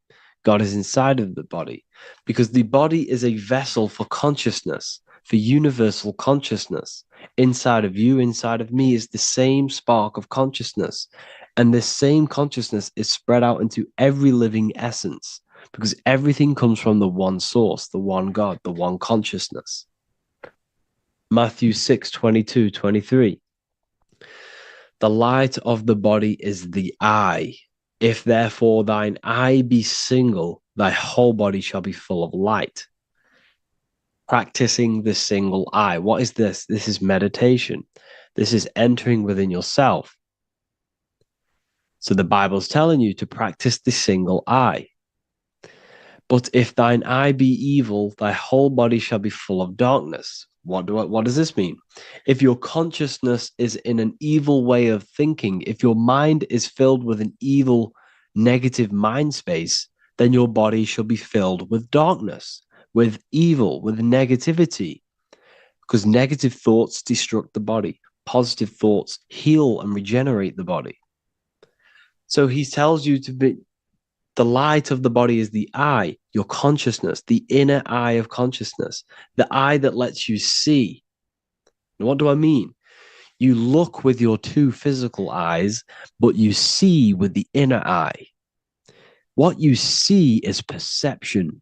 You look with the two eyes, and what you see is perception. You are seeing, you are understanding, and that's what consciousness, the mind, gives you. Consciousness, or the mind, is the force that allows you to be a human being, that allows you to understand things and interact with things and make decisions. It's an infinite intelligence. See, the mind is not the brain. This is a big confusion with people. Hence why the eye on top of the pyramid is separate from the bottom half of the pyramid, because the consciousness is separate from the body, the eye, the all-seeing eye. It represents the observer, the eye that sees into this body, into this world, into this. You are the perceiver. You are the invisible spirit within the body. Theologians 4:17. After that, we are still alive, and our left will be caught up together with them in the clouds to meet the Lord in the air. You don't meet the Lord in the physical air. Okay? This symbolism of the ancient Christian artwork is showing you this is symbolic. These things never happened. There's no man in the sky. Moses didn't go on a mountain to meet with God. The air represents the mind. This is why you say you're an airhead when someone's very stupid. Earth is your body. Water is your emotions. Fire is your spirit. Air is your mind, the invisible mind. So Anton Mengs, an ancient Christian art worker, is showing you anatomy of God in the clouds. But this is the anatomy of the human body. Raising yourself to the mind and turning the mind inwards on itself during meditation. And that's how you meet the Lord in the air. You meet the Lord in an elevated state of consciousness. The air represents an elevated state of consciousness because the air is up. You have to raise your consciousness to meet the Lord in the air. This is why Moses went on a mountain to meet with God. The mountain represents elevation of consciousness, raising the mind up the spinal column, taking all of the mind's attention away from the reproduction and the physical aspects of self and raising it to the brain and turning off the brain and going inward into the air. It's talking about raising consciousness. It's allegorical. It's a spiritual, metaphorical text. The side of your head's called a temple because inside that where that temple is, right in the middle of where you call the temple, is the inner chamber, the open room, the holies of holies in the Bible, or the land flowing with milk and honey, or Mount Zion. There's so many different names for the brain, or the upper room where Jesus meets his 12 disciples, the 12 cranial nerves in your brain. This is the temple of God. Your body is a temple of consciousness. It encapsulates the consciousness. It encapsulates the mind and soul. John 10:30, Jesus states, I and the Father are one. Psalms 46:10, be still and know that I am God. He's talking about the I am within you, not within Jesus. Everyone refers to ourselves as I. I am God. When you say I, you're referring to the highest aspect of yourself, the aspect that is above all thought, above all emotion, and above all things. When you say I, you're referring to your pure awareness, your pure consciousness, the highest aspect of yourself. And anything after I is egotistical. I is God. The letter I is the Roman numerals for one, because there is one God, one consciousness. The letter I is one line, just like the number one. Matthew 6:3-4, take no thought. Therefore, take no thought. Take no thought. He says this 5 times because you must turn off the 5 senses and take no thought to connect with God. Be still. This is telling you to meditate and know that I am God. The I am within you. I and the Father are one. I and God are one. You, who you think you are, is a completely wrong. The body is matter. Your name isn't you. Your job isn't you. Your reputation, your trauma, your memories, your friends, family, worries, bills, interests, dislikes, goals, passions. Anything to do with the thinking mind is not you. Who you think you are is a part of your thinking aspect of consciousness. But once you remove thought, you are no longer your name. You are no longer your body. You're no longer your reputation. You are the I. You are pure awareness, pure consciousness. Pure consciousness. And this pure consciousness has latched on to this name, this job, the body, and your traumas. Your pure consciousness has attached itself to this character who you're playing in the physical world. And this is essentially who you think you are, but you are not. You are the I, you are the self, you are pure awareness. So in order for you to detach from these things, you must learn how to detach from your name, your job, your reputation. And you do this through meditation by turning off the thinking mind. Turning off the thinking mind allows other aspects of your consciousness to open up. What do I mean? Your whole life you've been thinking, and all of these thoughts has attached you to this physical body. You haven't allowed your consciousness to open up. And you can only do this by taking no thought. That's why Jesus tells you, take no thought. When you turn off the thinking mind, other aspects of your consciousness starts to open up. other aspects of your being can open up. And this is how you astral project. This is how you do all these mystical things and things to do with consciousness. It's taking no thought. Imagination, emotions, thought, and memory are all to do with consciousness. These things are not physical. You can't touch thought. You can't touch emotions. You can't touch these things because they are not a physical thing. So you must turn off these things for other aspects of your consciousness to open up. Okay? So essentially, the Bible is a metaphorical, astrological, numerological, metaphysical, spiritual, encoded text that talks about human anatomy, spirituality, and the true nature of the human experience. Everything they teach you in school is to make you think that you are this body. Everything they teach you in church is the externalization of the true teachings of Jesus. Jesus was telling you to meditate. Jesus was telling you to practice the single eye. Jesus was telling you to look within yourself and find God. He wasn't telling you to pray to him. Mark 16:19, he was taken up to heaven and sat at the right hand of God, the right hemisphere of your brain. John 21:6, cast the net onto the right-hand side of the boat and you shall find fish. Fish is understanding. The boat is your body, your brain.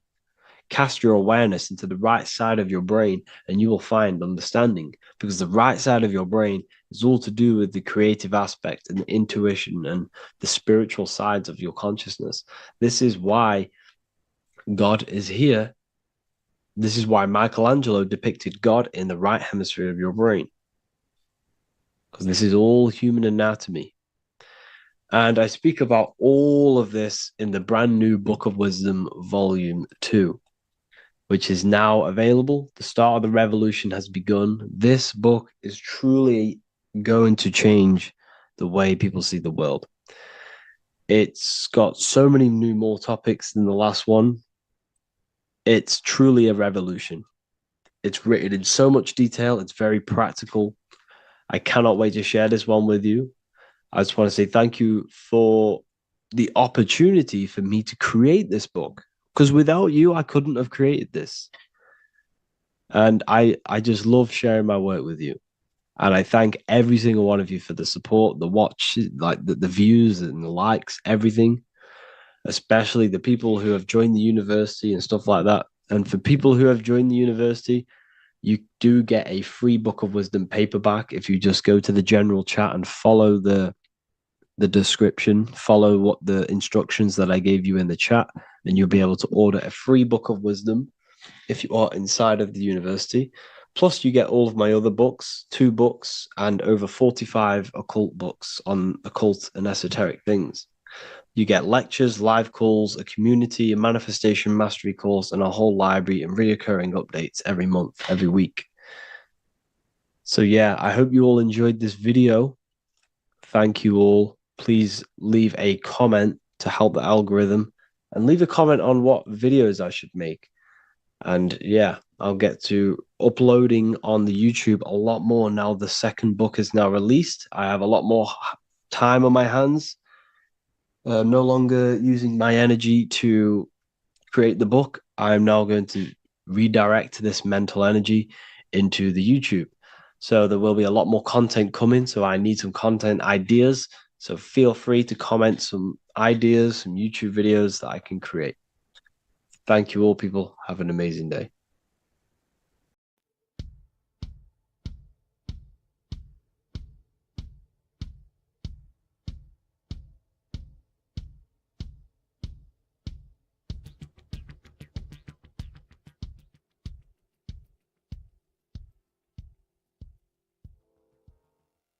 Welcome people, we're back with another video.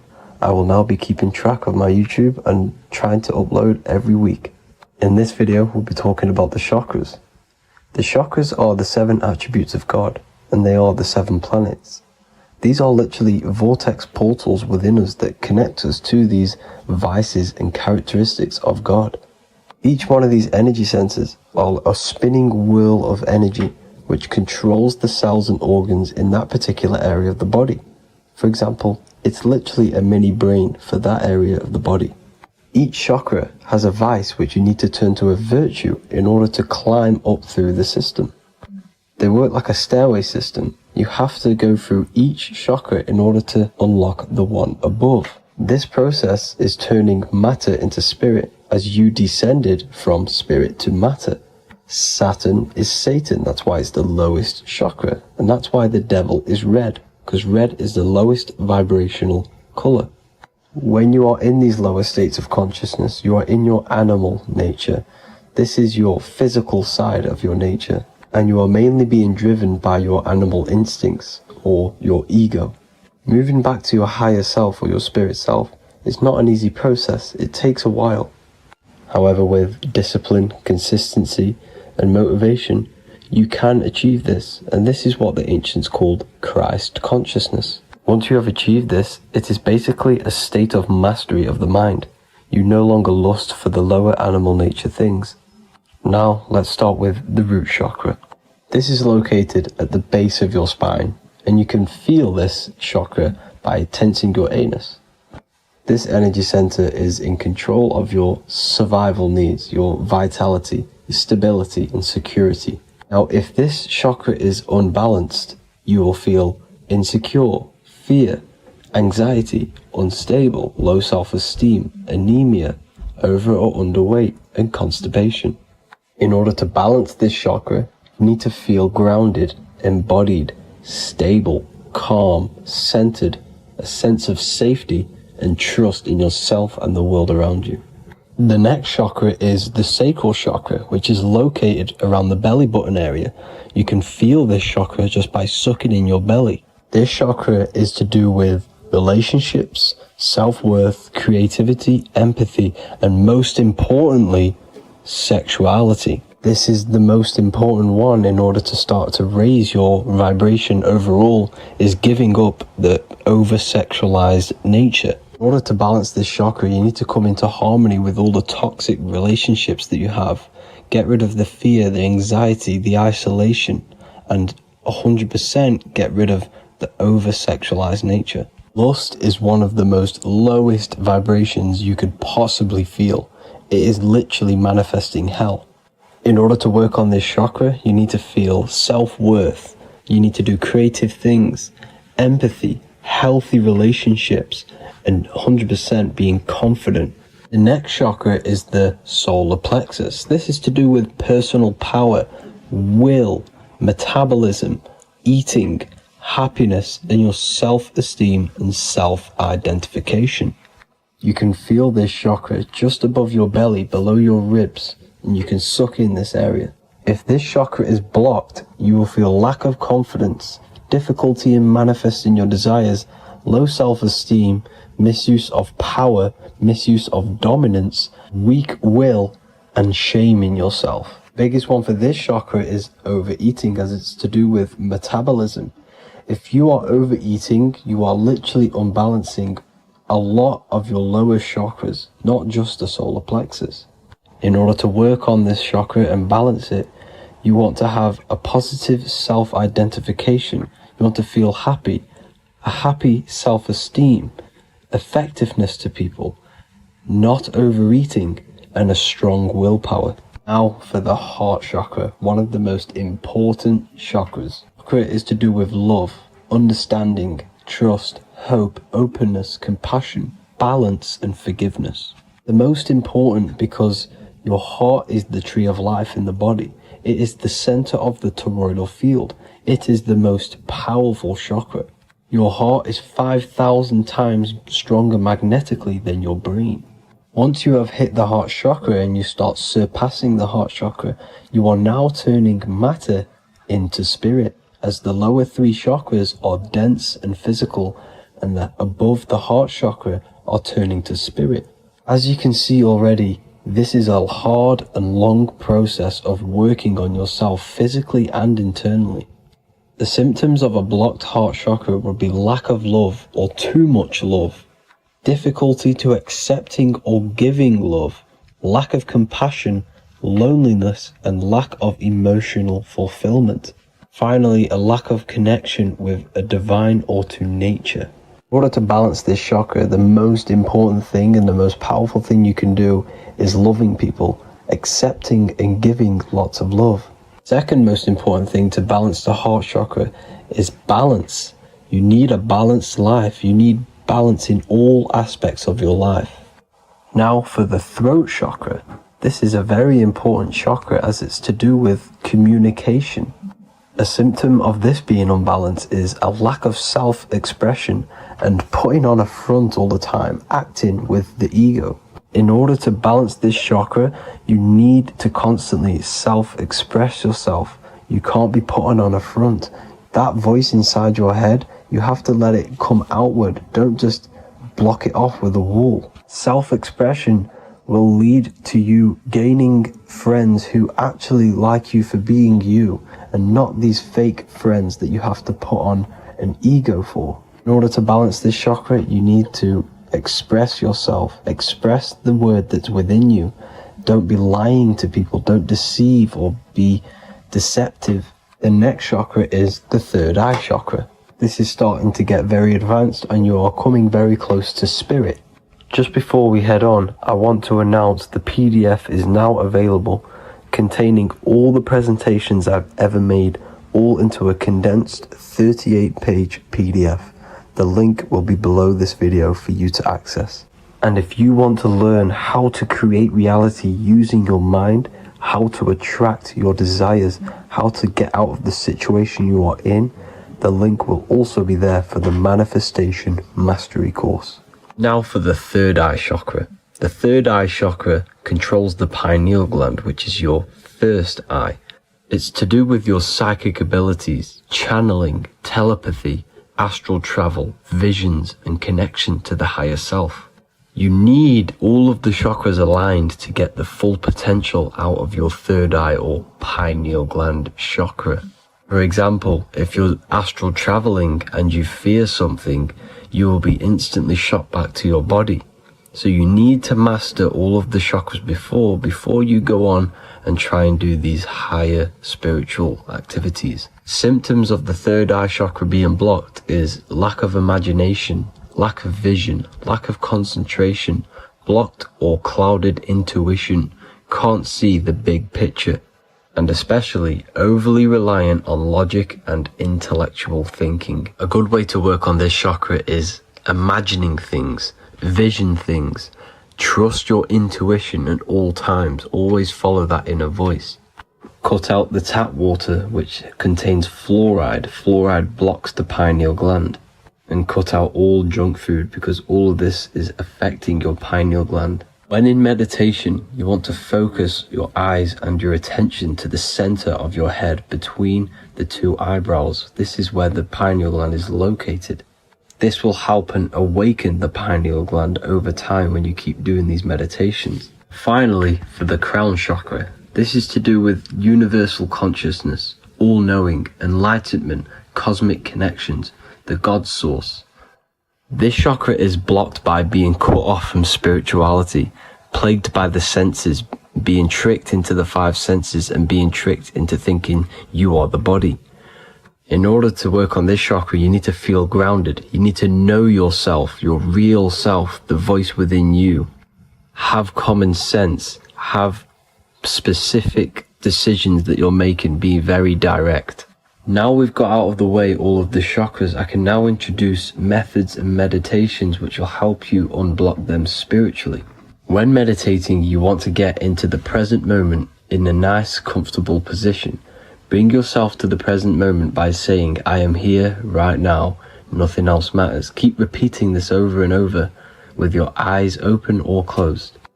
After a couple minutes of bringing your attention to the present moment, you can now start to breathe in through the nose deeply and breathe out through the mouth slower than you breathed in. Place your attention on the chakra that you want to balance. Think of a high vibrational emotion like love, and think of this while placing your attention on that chakra. You can do this exercise every day for 10 to 20 to 30 minutes. The longer the better. Another practice you can do is by chanting the Bijis for each chakra. They are here starting from the root chakra all the way to the crown chakra. Or you can chant the 7 vowels. There are not 5, there are actually 7. A, E, A, O, U, M.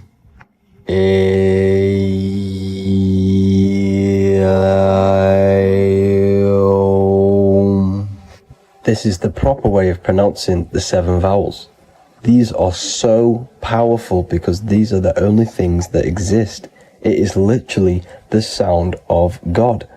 By pronouncing them right, you can actually create a lot of power within you and align your chakras. That's it for this video, people. I'd appreciate a comment and a like to help the algorithm. I appreciate you all. Love and light.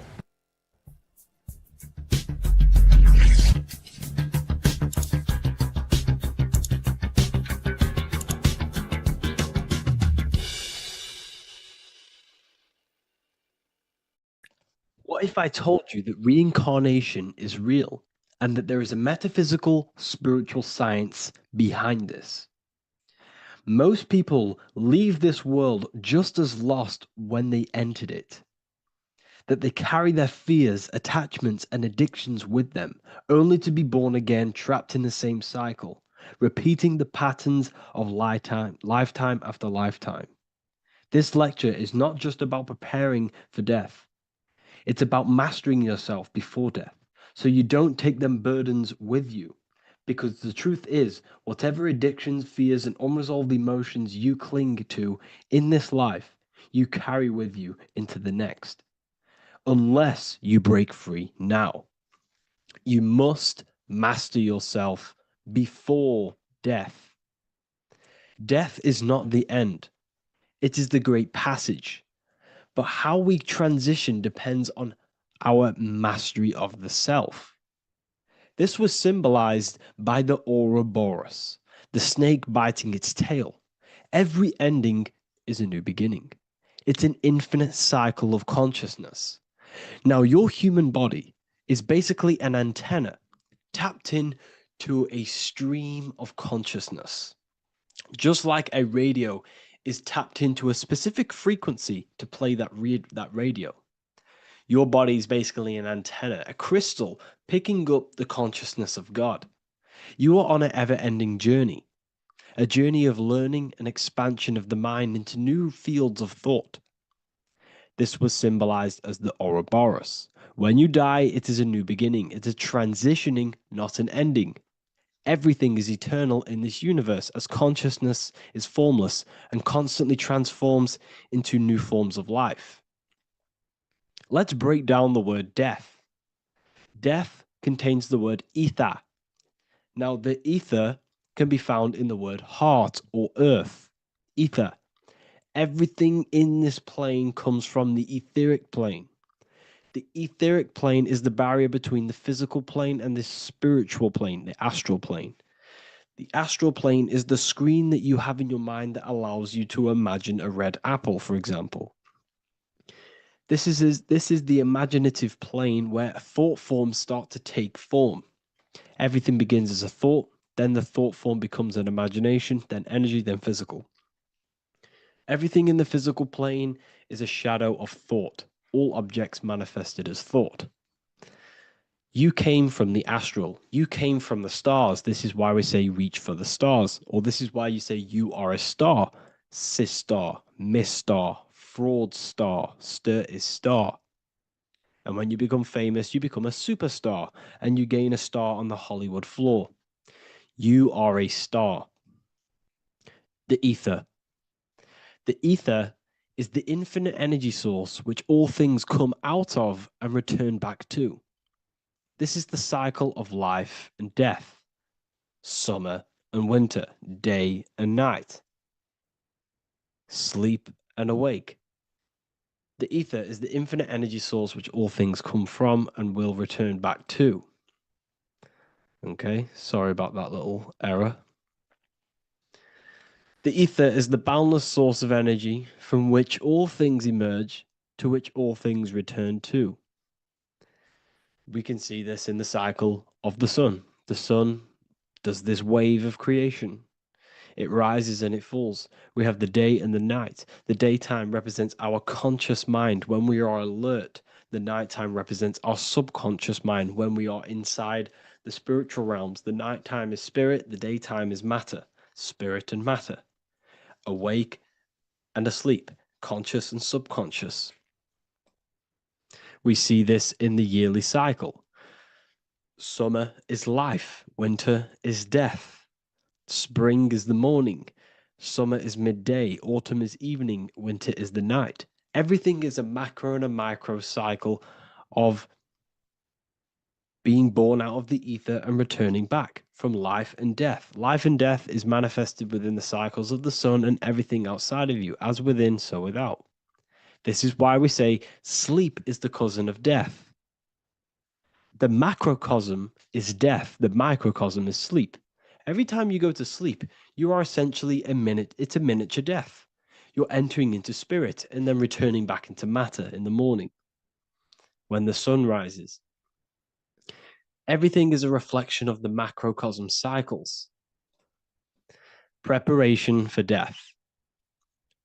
The first thing we must do in order to prepare for death, for life after death, in order to stop being reincarnated in this cycle of materialism, in order to progress as a soul, because remember, you are a soul in a body.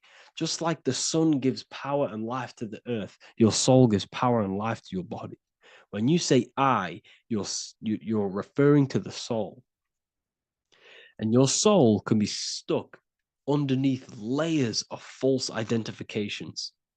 Who you believe yourself to be is merely a collection of subconscious programs running within your mind. Now that's very deep. That is very, very deep. Who you think you are is a part of your thinking mind. Your name, your job, your reputation, your family, your friends. These things are not you. They're all aspects of the thinking mind. What happens if you meditate and you turn off the mind? Then all these things do not exist. You're left with the pure soul, the pure awareness, the pure observation. If you turn off the thinking mind, you're no longer your body, you're no longer your reputation, you're no longer your friends, you're no longer your job and your labels. You are the soul. That's the true you, the observation of the mind, not the thinking mind. The ego is the echo. It's an echo of your true self. The ego is your mind's perception of itself, shaped by experiences, trauma, emotions, and beliefs. It is merely an echo of your true soul self. The ego is not you. Your mind is not you. You are the soul. And this is the true self that we must express within our life and we must connect with before we die. Because when we die under the echo, under these false layers of the emotions, the traumas, the experiences, the addictions, the emotional attachments, when we die underneath all of this, when we don't know our true self, the soul is still hidden. The true you is hidden underneath these layers of false identification. We must remove these layers of false identifications. We must remove them. We must destroy the echo. Remember, the ego, you never had an ego when you were a child. When you were a child, you were pure. You didn't, you didn't show off things. When you were a child, you were pure. You expressed yourself freely with you didn't hide anything. You didn't hide any aspect of yourself. You didn't suppress any aspect of yourself to fit in as a child, as a baby. Because the ego was not here when you came here. The ego grows with experience. The ego is a false perception of yourself while being incarnated in this material world. It's your mind's perception of itself and it's created through your experience. Remember, you are unconditioned consciousness, and your experiences, thoughts, traumas, emotions, and beliefs have conditioned your consciousness. into believing you're only a physical body, but you are the soul. We have to remove these layers. How do we remove these layers? Like I said, the best thing, meditation. Meditation. There is a great meditation that you can do every single morning and every single nighttime. You can sit there and repeat over and over before you meditate. You can repeat that you are not this, you are not that, you are not this. You can label them one by one. Start with, I am not my body, I am not my job, I am not my name, and then detach from absolutely everything until you are left with nothingness. And when you start to meditate, detach from everything. Nothing matters. I am here right now. And what will be left? The only thing that will be left is the language that your mind is using. Now, this is very deep. Not many people will tell you this, but I've lingered in meditation many times. And I can tell you from experience that the only thing left once you detach from everything is the language that your mind is attached to. So whether that's English, Italian, French. Once you detach the language of the mind that that little voice in your head's using, you're left with the soul. Once the mind is switched off, you're left with the soul, and you have detached from all of these external things. You're left with the soul. That's you. That's the power. That's the source of all creation, where everything you've ever done has come from. Every thought, every idea has come from your soul. Number two, that's meant to say number two. Sorry about that. Mental addictions and emotional addictions. Okay. These two are very important. Mental addictions, this could be thought patterns, this could be the labels that we've just been talking about. Then you have emotional attachments, which is maybe you're too attached to an external thing. Maybe you're too attached to your phone. Maybe you're too attached to family. Maybe you're too attached to loved ones. Yes, I'm not saying don't love them, but what I'm saying is do not rely on anything in this world to make you happy, to fulfill your emotional needs. Everything is found within you. You must look within, and if you're looking without, if you're trying to find yourself in the outer world, you'll never find yourself. You'll constantly be looking around in loops. Because nothing, you cannot find yourself in the outer world. Nothing will long-term give you long-term validation. Seeking validation in the outer world will leave you soulless, leave you feeling empty inside and sad and depressed. You have to find yourself within. You have to detach from everything you are relying on to give you emotional stableness. You have to detach from all. Yes, love your children. Yes, love these people, but do not rely on them. Because everything in this world is temporary. Do not conform to this world. The Bible tells you this. Everything in modern society nurtures the body, but neglects the soul. They keep you addicted to as many things as possible. Smoking, you have to detach. Drugs, you have to detach. Alcohol, detach. You cannot rely on anything. This is why this path is very, very difficult to walk. But I'm showing you the way. These are the things you must do before death. You have to detach from absolutely everything. If you die and your mind and soul is still addicted to these worldly things, then guess what? You're going to reincarnate. You're going to reincarnate because your mind is still thinking about these material earthly things. And if you are operating in that vibration, you're going to project that vibration and come back here. You have to detach. You have to master the soul and master the mind. Like I said, the matrix is designed to keep you addicted to as many things as possible. Your phone, food, smoking, drugs, alcohol, clubbing, all of these things. Everything in society is made to trap your soul and reincarnate in this world. That's why it's very, very, very difficult to walk this path. Very difficult. Matrix, matter tricks. John 2:15 to 17. Do not love this world, nor the things it offers you. For when you love the world, you will lose God. Do not love this world, nor the things it offers you. Do not conform to the pattern of this world, but be transformed by the renewing of your mind. Great quote. Do not conform to the pattern of this world, but be transformed. Let this world transform you. Learn from this, expand from this, but do not be mentally and emotionally attached. Okay? What good will it be for someone to gain the whole world yet forfeit their soul? Like I said, everything in the Bible is telling you the truth. You just got to read it correctly. This is spirituality. This is spirituality.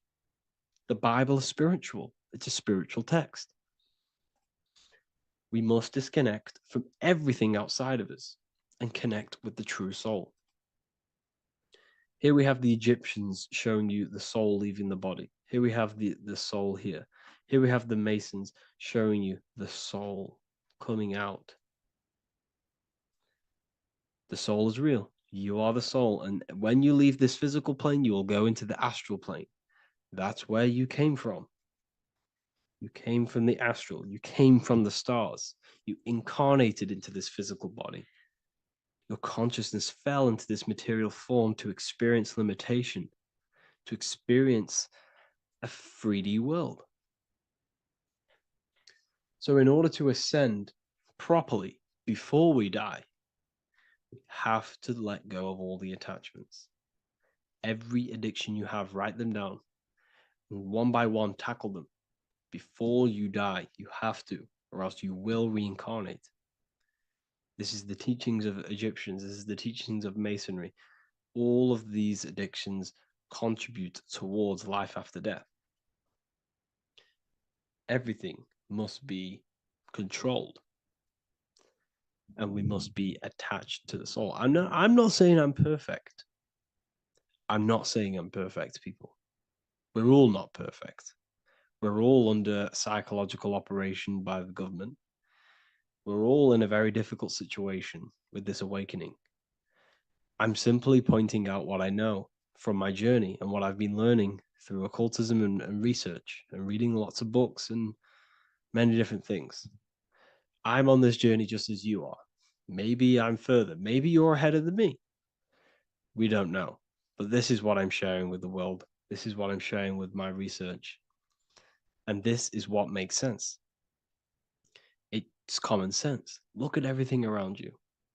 Everything's made to feed the body, not the soul. So my beautiful watchers and fans and supporters, I appreciate every single one of you, and I hope this video has supported your journey. If you're feeling lost in life, if you're searching for deeper answers, whether you're seeking clarity, looking to expand your studies, or ready for personalized mentoring, this is your chance to connect with me live and receive insights tailored just for you. Start your path to self-mastery and enlightenment inside the world's best esoteric school. Your journey starts now. Tap the link in the description if you want to join Ethereal University, or feel free to check out my books. I thank you all, and I really appreciate for 100,000 subscribers on YouTube. I love every single one of you. Make sure to drop a like, a comment, and subscribe to the channel if you're new. Let me know some ideas for, lectures, anything that you want to know. I can make lectures on them. Just drop it in the comments. I appreciate every single one of you. Take care.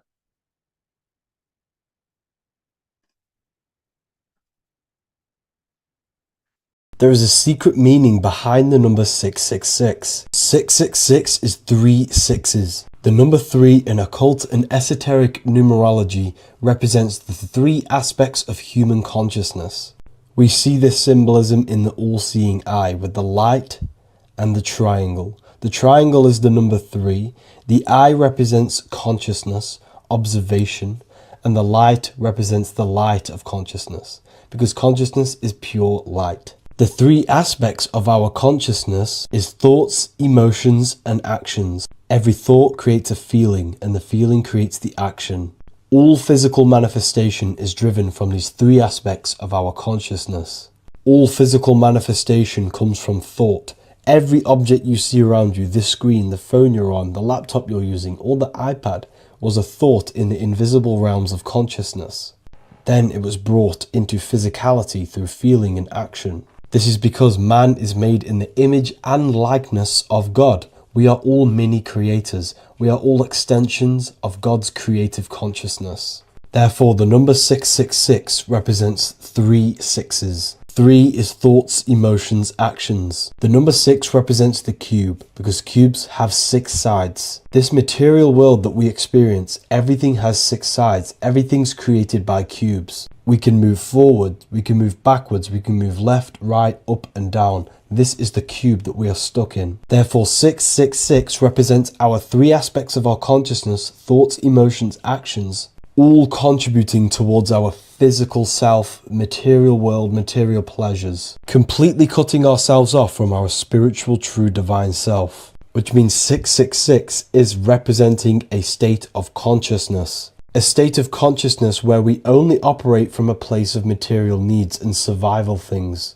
As humans, we possess a physical material body in the physical material external world, but we also possess an invisible inner world, which is what we call spirit. When we disconnect ourselves from our inner world, we become lost in this materialistic way of thinking and acting, which can lead to no life purpose, a feeling of emptiness and voidness in our hearts. Humans possess the ability to transcend our animal instinctual natures and turn to the divine mind, to the spiritual inner world. It is our inner world that is projecting our outer world. The outer world is just an effect of our inner state of consciousness. It's important as we go through this human life to not lose ourselves and look for our validations outside of ourselves. The external world is simply just a mirror, mirroring with mathematical precision what happens inside our consciousness. When we change our inner world, we produce effect in the outer world. To get back on track about this number, this represents when we are lost in our material self and we are completely cut off from our true divine self. The devil is always having goat horns, which represents a ground animal. This is the lower animal self of man. He's always red. The frequency of red is the lowest vibrational color, and it also represents the root chakra. This is all to do with survival mode and our physical needs and physical self. Red represents chaotic and intense emotions like hatred and anger. This is why the devil is always red, because it represents anger and an uncontrolled state of emotion and consciousness. You see, we've been taught in the church and all through religion indoctrinations that the devil is an external deity which influences humans. And in fact, this is nothing but a metaphorical story. The devil is a character which represents an aspect of the human mind, the lower aspect of the human mind, a facet of our own consciousness and psyche. The voice that we have in our head that tells us to do these negative things is not an external deity pushing us to do something bad. This is an aspect of our own mind. Jesus and Satan are just 2 characters which represent the 2 voices that we have in our own consciousness. In fact, the word devil was never present in the early Gospels. Instead, what was mentioned was a spirit of evil.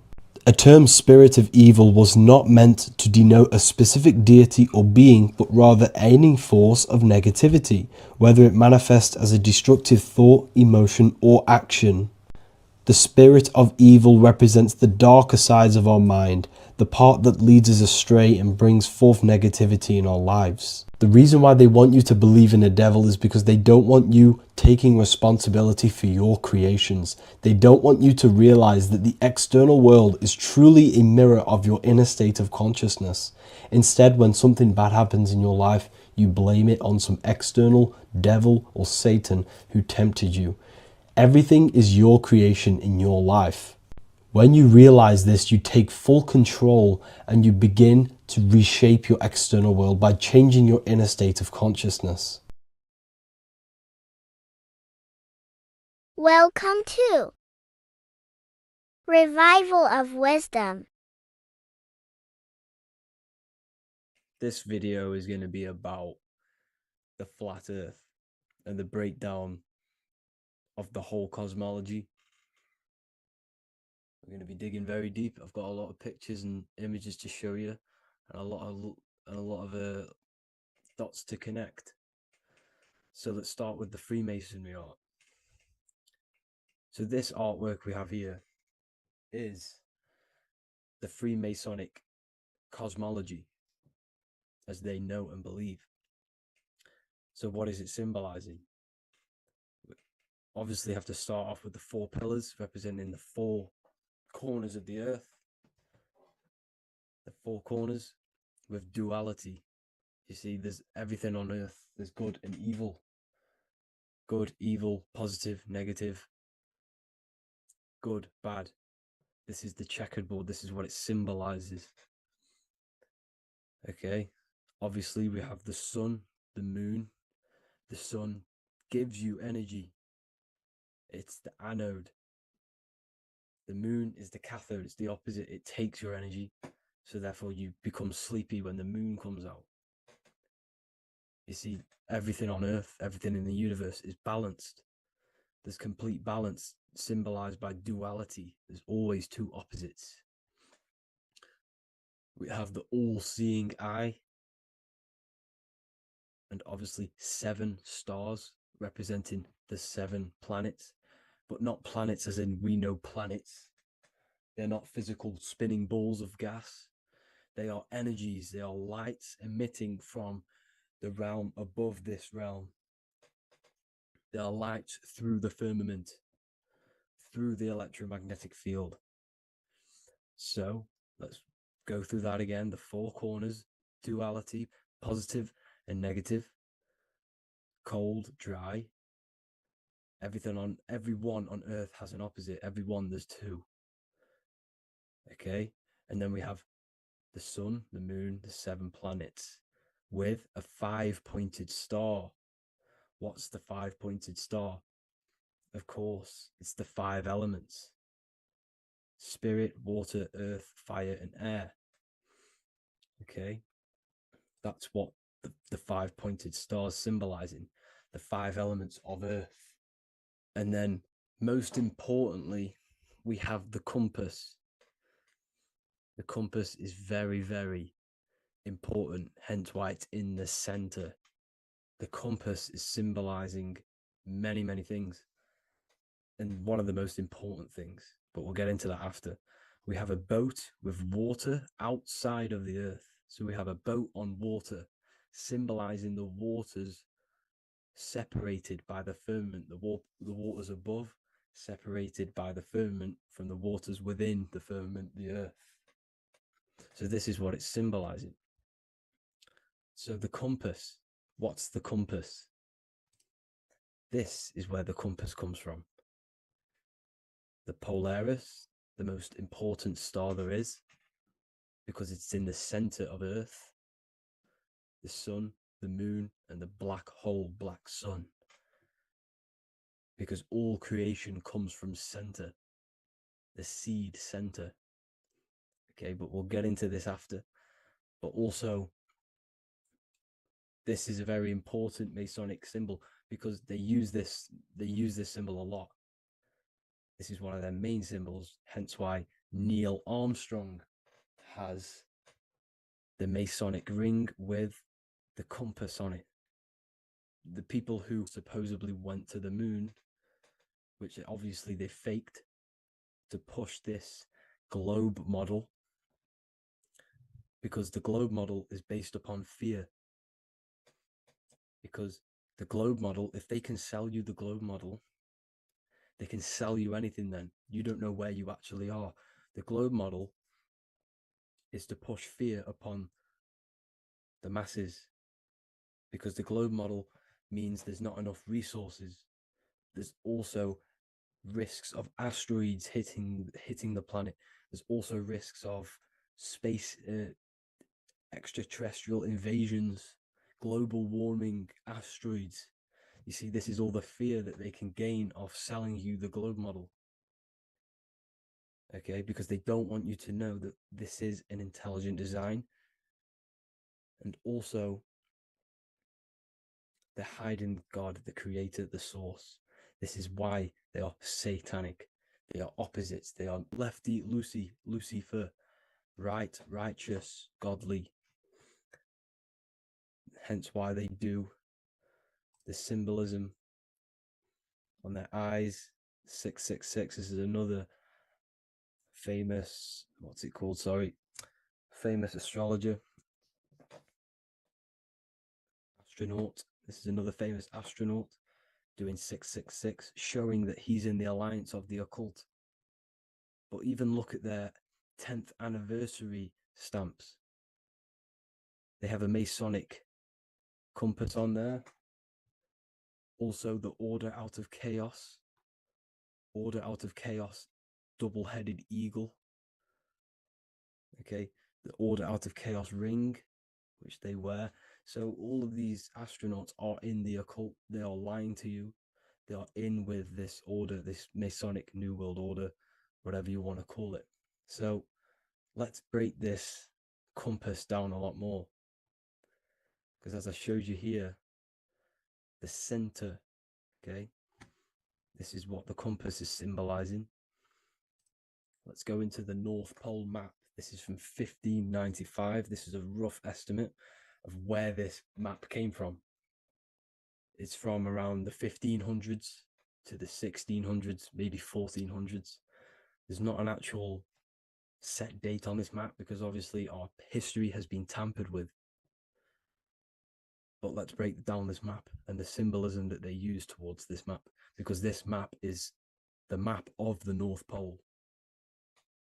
Okay, so in the center, we have the black rock symbolizing the tower, the pole, North Pole. And what's on top of the North Pole? Obviously, it's Polaris. North Pole and Polaris. Okay, with the 4 islands around the center. Okay, 4 islands around the center. And this is what blew my mind, right? They say that Santa sounds similar. And if you look at this pole that's pointing to the North Pole, you see this line here. So this is obviously from the 1600s. What color is Santa? He's red and white. Just like this map pointing to the center is red and white, and Santa comes from the North Pole. So it's not a coincidence that they use red and white. They're mocking this map because obviously they took over after the 1500s, 1600s. They took over around the 1800s. So they're mocking this map with Santa coming from the North Pole with this red and white line to the North Pole. Notice the 4 islands. Okay. Like windows, their symbol, they obviously in the occult, they're part of the New World Order, is symbolizing these 4 islands with the blue behind it for the water. Okay, so this is another occult logo. They're symbolizing this center because the center is so important. Okay, we'll get into that. Also, we have the Mayan cosmology. This is the Mayan cosmology. This is what they created. This is their artwork, with also 4 major lands around the center. You see this 4 with green in between them all. 4 major lands with the underworld. You see this underworld is also symbolized by the Masons with the coffin of the skull and bones, the deceased, the dead. Okay, so this is also mentioned in the Book of Enoch. Okay, and it's called Sheol. Sheol, the underworld. Okay, and in the Book of Enoch, it says all spirits of the dead go to these hollow places, that they are wait until their appointed time of judgment. And it also says in the Book of Enoch, there are 4 hollow places underneath. 4 as above, so below, representing the 4 islands. As above, so below. That's where that could link in. Okay. The Book of Enoch is very important because it was found in a cave thousands of years ago. And there's a lot of truths about this realm and about this world we live in. So let's go back to the Mayan cosmology. So the ancient cosmology, they all must have had some sort of communication. They must all be at peace with each other, because all of their cosmologies link together. See, the Greek, Babylonian, Indian, the Celtic. Okay, they're all linked in together. They all knew that they were in an enclosed system with an underworld and obviously a firmament. Okay, so this is what they all knew. They all must have had some sort of communication. They were a lot more advanced than us. They knew the center of the realm. Okay, and obviously the United Nations flag also symbolizes their center. You see how it has like a grid with a circle around the center. It's symbolizing that center of the realm, because that center of Earth is so important. The United Nations flag, all have it. See, some different ones all have that circle around the center. Because the center is the seed. All things come from a center. So the torus field is so important because it is the spark of life. It's the building blocks of the universe, this creation. Because all things have a torus field. Just like an apple with what's in the center of an apple, a seed. Because the center is where the energies hold, is where the energies meet. And it creates that spark of life. Just like your heart is the center of your body. And it has an electromagnetic field. Because the center, all things come from the center. So this is why the North Pole is so important. Because this is why it's so important. Because this is where the creation sparked from. The center. This is where the most electromagnetic energy is stored. So this is why the northern lights come from the center. It's electromagnetic energy. This is what the northern lights are. It's being emitted from this black hole in the center. Okay? And obviously what else is on the center? Polaris. Polaris is the center star. Okay? So the center star is what sits on top of this North Pole, Polaris, because it's a pole of electromagnetic energy, symbolized as a black rock, a black hole, pole. You see, because all creation comes from void. Light is born from darkness. Without light, darkness can't be born from light. You see, but light can be born from darkness. This is why darkness is so important. And this is why there's a black hole in the center of our realm, like the black sun. The black sun. The Polaris star, the North Star. You see, so this is this North Pole, Polaris. This is what they're talking about. And this is why compasses are an 8-pointed star, because Polaris is symbolized as an 8-pointed star. This is where a compass will point you to. It will point you to that center.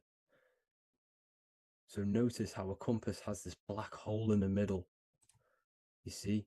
And it will point you to this meeting point, the north, because in the center is the center of the torus field of the Earth. This is where the most electromagnetic energy is. You see, everything gets sucked into the black hole. Okay, this whole reality is being projected from that center point, just like your eyes suck in light. It's a black hole. Your eyes suck in the light of this light being emitted from this center place, this electromagnetic energy at the center, which is the seed of everything, of everyone. You see, just like an apple has the seed in the center in darkness, because in the center of the apple, it's dark. It's black. It's pitch black. But that's where the seeds are. That's where the life is.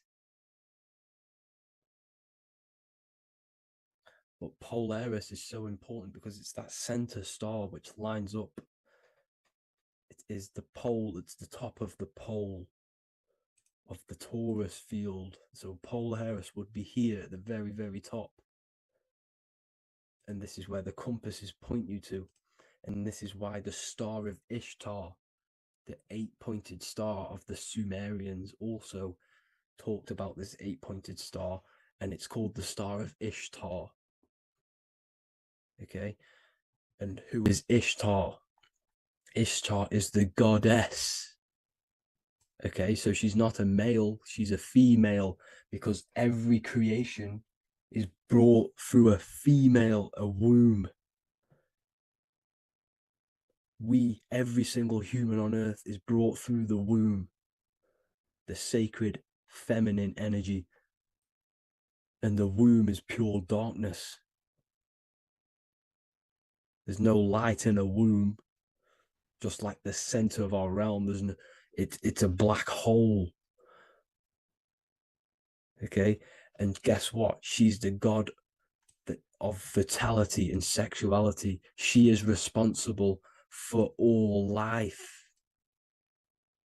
Okay, so the star of Ishtar is the star of Polaris, which is symbolizing the responsibility for all life, the center of our realm, the black sun, the black hole. Okay, so this is what that god of Ishtar of the Sumerians is talking about, the goddess, the womb, the seed of creation. So this would be the portal, more than likely the portal in and out of our realm, because it's the top of the torus field. And what's above this realm is the heavens. So this is where you get sucked in from the heavens. Your soul gets sucked in and brought onto this plane of existence called Earth. These are some space NASA symbols.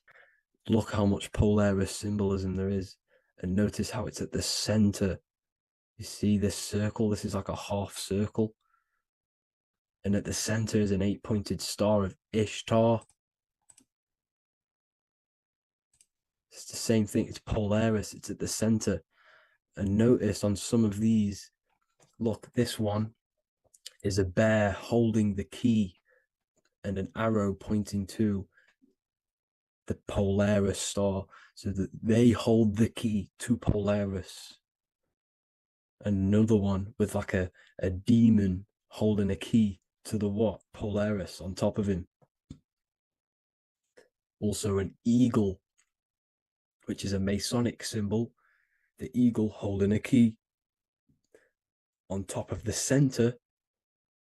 You see, and notice how there's an arrow going up to the Polaris and an arrow down, as above, so below, to Earth. So you can go out of Earth and into Earth through Polaris, and the eagle holds the key.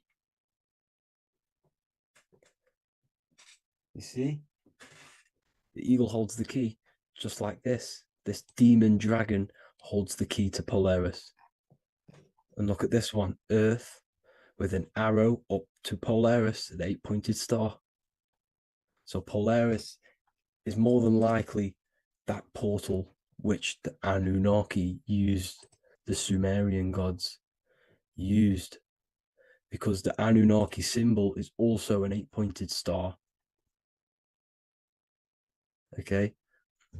And like I said, that center is the seed of creation. The center is the black hole. Okay. Just like your pineal gland is at the center of your brain. The pineal gland is at the center of your brain.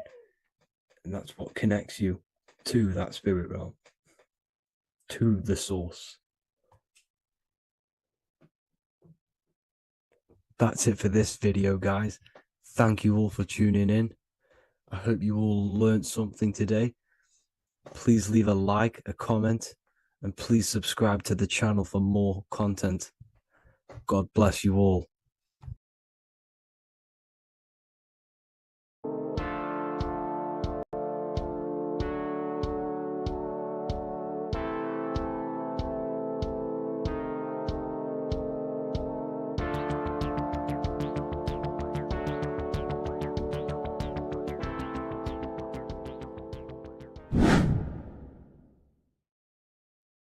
How are we all doing today, people? It's Revival of Wisdom, and today we're going to get real deep. This video is going to get real deep. A lot of people are not going to be ready for this sort of knowledge. Okay, you really have to do is to really deprogram the mind, because everything we've been taught is a complete lie, is to keep us trapped. Okay, this is really advanced knowledge. Now, let's get straight into this. All of the ancients depicted other worlds, and they called this place Midgard. Midgard is the mid garden, the middle garden. This is why the Masonic symbolism on the floor is always a black and white checkered board, symbolizing the polarity here, the good and bad, because we're in the middle garden, the heart. Earth rearranged spells heart, because we're in the heart of this system, or whatever it is, a super quantum computer, whatever you want to call it, simulation. Now, in the Quran, it talks about the 7 layers of heaven. All of these ancient artworks are depicting these different layers of reality. Okay, and look at the Egyptians here with the boat outside of the firmament. Boats travel on water, and this is exactly what the Masons are doing. So they're still using the same symbols. Why? Because it's the same knowledge, just hidden. The Egyptians have the same knowledge as the Freemasons. It's just hidden. Now, this cosmology that they're showing here, which is probably made maybe 100 years ago, this painting or artwork, is the exact same as the one we see here, with the arch, the boat. You know, it's similar, because the boat is symbolizing traveling these other worlds, because the ether is also symbolized as water, because if you look up at the stars through a telescope, it looks like it's water. It's shining through water, because this ether, whatever this substance is outside of this world, was symbolized as water. Okay, and look at all these ancient depictions showing these different layers of reality. Now, we are being trapped within this 3D dimensional world, which is the cube, the Saturn cube, because there are 6 sides to everything in this world: front, back, left, right, up and down. 6, which is the cube, because we're in the Saturn, Saturn's world. Okay, now, always been depicted as a tree of life, the tree of the universe has always been depicted as this tree. Because let's get a bit deeper. Now, the cosmology of this reality is the sun, the moon, and Polaris, always in the Masonic art. The sun, the moon, and Polaris, the all-seeing eye. If you go inside of the temples, of the Masonic temples, they always have this star in the middle, shining light beams. Okay, look here. the light beams coming from the big star in the middle, which is Polaris. This eye is God. It's God's light shining down from his abundance. Now, when you astral travel, you will see this big ball of light above you, and this big ball of light is God. But you cannot travel towards it until you are pure. It doesn't work like that. You have to become formless. You have to become pure before you can become one with the light. In all these Masonic artworks, it's all depicting the star in the center. This star is Polaris, because Polaris is the way out of this place. And this is why you see the stairway to heaven all the way up to the light beam, the light source. What does it say in the Bible? God is light, because everything is made out of one substance, and that substance is light. And it symbolizes the eye because God is an eye. All things that are alive have an eye. And we all say, I am. We all see these realities through eyes. God is an eye. He's the all-seeing eye. He sees all things at all times. And he is projecting this light. And this light comes down to create all the different levels of the worlds. And this is what the two pillars symbolize the number 11. 11, the number 1, is just a vertical line. It's the one. It's a 1 point. 11 symbolizes the mirror nature of reality. Everything's mirrored. As above, so below.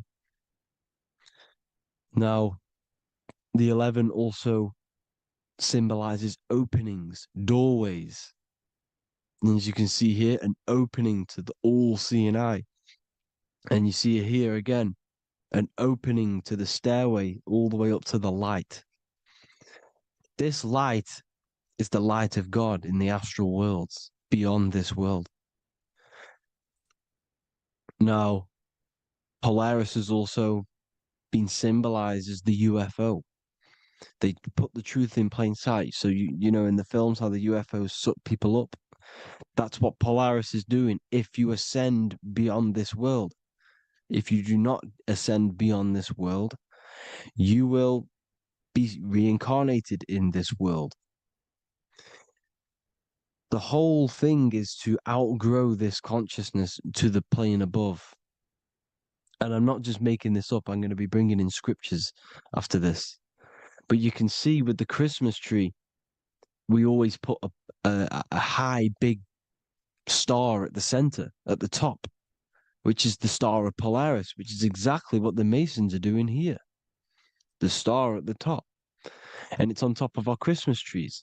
And all of these symbolize the other stars, because Polaris is the most high star. And all the other stars are wrapped around the firmament lower than Polaris. And that's exactly what the Christmas tree is. And it's a triangle. It's a triangle, just like light beams travel from one point in the triangle, just like the all-seeing eye. It's a triangle. The light is coming from one point and sending its rays downward. You see, it's kind of like you see here with the water. And the lower you go, the darker it gets, the more evil it becomes. And this is what the ancients would call hell. Now, this all-seeing eye is Polaris. And below Polaris is Mount Meru, the North Pole, the magnetic North Pole. The Tower of Babel, which is in the Bible. The etymology of the word Babel, Ba meaning spirit, which gives the ability to move the soul through the worlds, which is that's the ancient Egyptian description of the word Ba, meaning of the word Ba. You have the Ka, the Ba, the Ak, but the Ba is the one that gives the ability for the soul to move through the worlds. Your soul can't speak into a world without incarnating into it. Now, the Tower of Babel symbolizes Mount Meru because it's the word Ba is the spirit which gives the ability for the soul to move through the worlds. The Tower of Babel is the magnetic North Pole, Mount Meru, which gives the ability to move through these different worlds. And you can see the ancient Tibetans always showing this depiction of these different worlds coming from the center. Because we have to ascend our consciousness. It's not about how good you are to reach heaven. It's about how you expand your consciousness, you expand your mind. So they teach now that you have to be good in order to reach to heaven. It's about expanding the mind, expanding your consciousness to these different planes, these different realms. So that's what it's about. And Jesus was known as the fisher of man. Now, Jesus is a massive part of this. He was known as the fisher of man because he was fishing. He could have been fishing. He could have been one of these deities that had come down from these different higher realities and pull people up. So they would so they called Jesus the fisher of man. And he says unto them, follow me and I will make you fishers of men. So these deities that we see in the past, like Buddha, Krishna, Hermes, Thoth, Jesus, could all be these entities who were coming down to pick up the minds that were worthy enough to see the higher planes of reality. And this is why they called him the fisher of man. Now, when Jesus walks on water, there is a parable with Paul. And he says, but Jesus immediately said unto them, take courage, it is I, don't be afraid. He's talking about astral travel here. He's talking about leaving the body. Because when you leave the body in astral travel to see these alternative realities, you can't be afraid because fear is a bondage, which is what the Emerald Tablets talks about. Lord, if it's you, Peter replied, tell me to come to you on the water. The water. Come, he said. And Peter got down from the boat, walked on the water, and came towards Jesus. But when he saw the wind, he was afraid and began to sink. When you become afraid in astral travel, you sink back into your body. Lord, save me. So this is talking about Jesus pulling people up into different realities. And you can see the fish is the symbol of Jesus. Is another symbol of Jesus, a fish. Because fish symbolize deep occult knowledge. Because fish travel the depths of the ocean. And they symbolize us because we are fish underneath the ethers. And Jesus was pulling people up. You see, so the Bible is a people today believe the Bible is a book telling you how to reach to heaven, how to become godly and reach heaven. But you've got to become the Jesus Christ to see these alternative realities. Now look at the Emerald Tablets is a massive part, and it speaks so much about these different realities. Look what it says here. This is in Emerald Tablet 3. Then in my heart grew a great longing to conquer the pathway that led to the stars, which is exactly what the Masons depict in all of their art. Look, the ladder to the stars. And then he goes on to say, years after years, I sought after wisdom, seeking new knowledge, following the way, until at last my soul, in great travail, broke from its bondage and bounded away. Broke from the bondage of the body. Free was I from the bondage of earth men. Free from the body, I flash through the night. The stars. The stars are a massive part in the astral world. Each star is a different reality. And the true astrology is the star that you came from. You came through a star to reach this, to reach here. There is a reason why you are here. There's a reason why you have the personality traits, because your soul came from a specific star.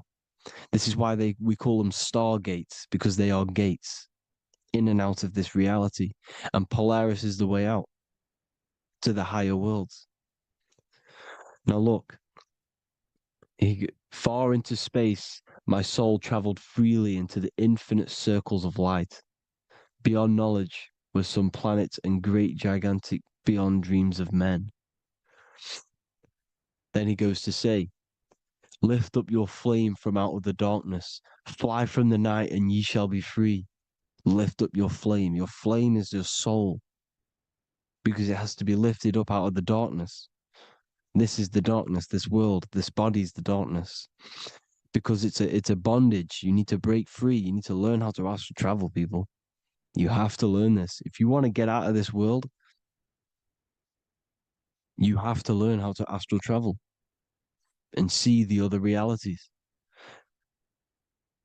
Traveled I through space-time, knowing my soul at last was set free, knowing that now I must pursue wisdom until at last I pass to a plane hidden from knowledge, known not to wisdom, extension beyond all that we know.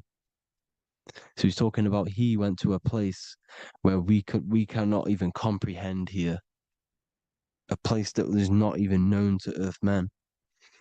He's telling you he's ascended out of this world to the planes that are beyond. And it says here in the Emerald Tablets, man is in process of changing to forms that are not of this world. Grows he in time to the formless, a plane on the cycle above. Know ye must be one, ye must become formless before ye are one with the light. The light, the same light that I was talking about, the Masonic light, with the triangle, God, the one source. Ye must become formless before ye are with the light. Formless, you have to leave the body. You have to leave the body. You have to gain the ability to leave this body and travel to these other worlds. Now, it says here, not as man am I, for free have I become of dimensions and planes. In each I take on a new body. In each I change my form. Know I now that the formless is all there is of form. You see, all things created come from the things that, all things that you see come from the things that you cannot see. All of us have the same spark of consciousness, the same I am. Every dog, every animal, every human has this same I, this same thing which sees through the eye. It's formless.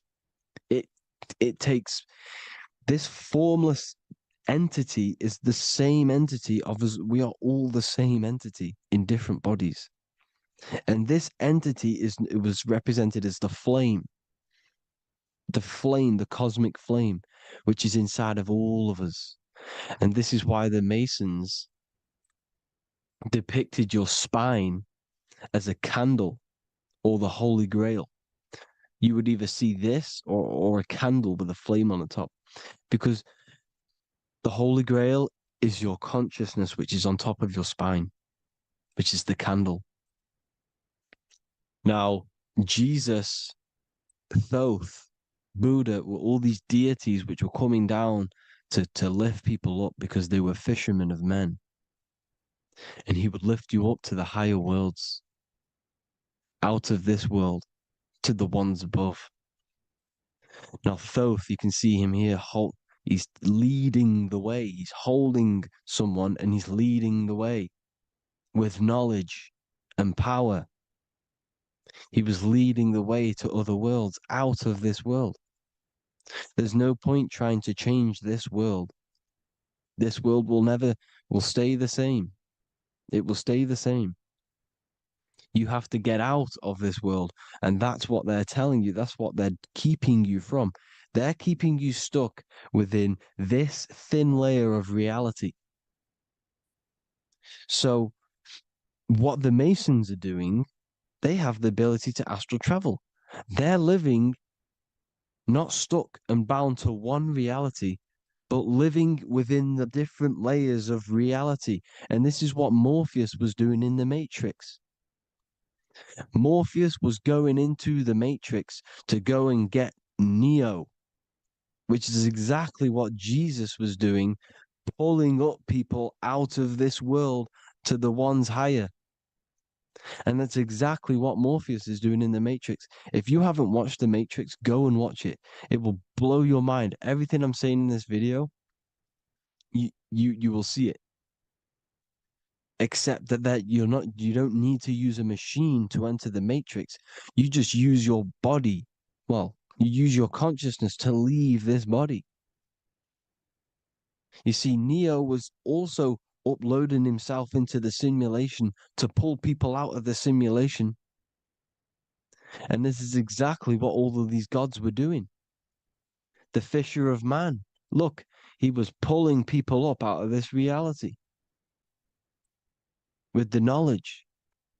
Now, Jesus was always depicted with the mushrooms. Look at all this mushroom art.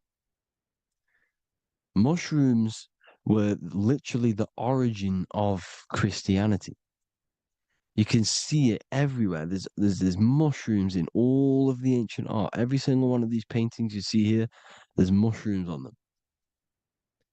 Mushrooms have the ability to see alternative states of consciousness. Now, if you go and do them and you go to sleep, if you pop mushrooms, you go to sleep and you will wake up in another reality. You will wake up in another reality. Don't try it if you don't want to do it. But if you've got the heart to do it, do it.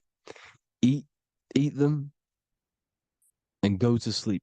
You'll wake up in another reality. And Jesus was handing out mushrooms to the bright minds, to the minds that he wanted to fish out and pull up to the higher realities.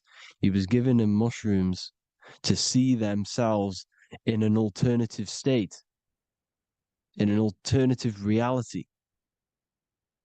This is why there was so much mushroom art, and it's not just ancient Christians; it's Sumerians, it's the Mayans, the Celtics, the Egyptians. All used mushrooms. All of them. Look at all this art. It's on stones. It's everywhere because mushrooms. See, everything in nature is a macro. Look at the form of a mushroom. It's literally your spine and brain. Because they alter your consciousness. Your body is just a radio receiver. Everything that you're experiencing is a program being ran by the central nervous system, and your consciousness is experiencing this program, these electrical impulses of the nervous system, because it's all feeding back to one point, which is the pineal gland. And this is the candle with the light on it. Type in Masonic candle and you'll see it. It's your spine with your spark of consciousness on top of the spine. And it's a mushroom because this sends you to alternative states of consciousness, alternative realities. Now, they were all doing this, the Egyptians, the Mayans. Now, there's more symbolism which goes into this. Look at the Christmas trees we use. The Christmas tree with the presents underneath them. Magic mushrooms grow under trees. And these are the presents under the trees that we symbolize today with Christmas. Santa's red and yellow for the red and yellow mushrooms. The same mushrooms Mario has to collect And when he gets enough mushrooms, he levels up. And then what does he do when he go past the world? When you win that world in Mario, you go to another reality. You go inside of another world. It's truth in plain sight, and it's using mushrooms. It's using mushrooms. Everything, all of the characters in Mario, well, a lot of them are mushrooms. Look at this one. The presents, black, yellow, and red and white. Red and white mushrooms. And the bow on the top is the mushroom head. That's a bit of a reach, but you know, the symbolism never lies. Is what you need to understand. And it's as above, so below. Now look at the Sumerians. The Sumerians were also multi-dimensional beings. Okay, look at how they have the double faces. They had 1 foot in this reality and 1 foot in another reality. And look at this one, a double-headed god inside of like a portal. You see? Because and look at these with the wings, the astral travel. Birds, ancient birds symbolize the soul. Because the soul is a bird, it flies to different worlds, it flies around the cosmos. And mushrooms gave you the ability to see these alternative states of consciousness, these alternate realities. Because you exist in infinite realities. You exist in infinite realities.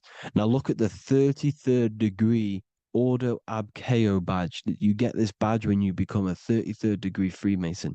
And it's a double-headed eagle. A double-headed eagle. And you can see this in Sumeria first. Sumeria have the same symbol. A double-headed, bird. You can see it here. Here as well.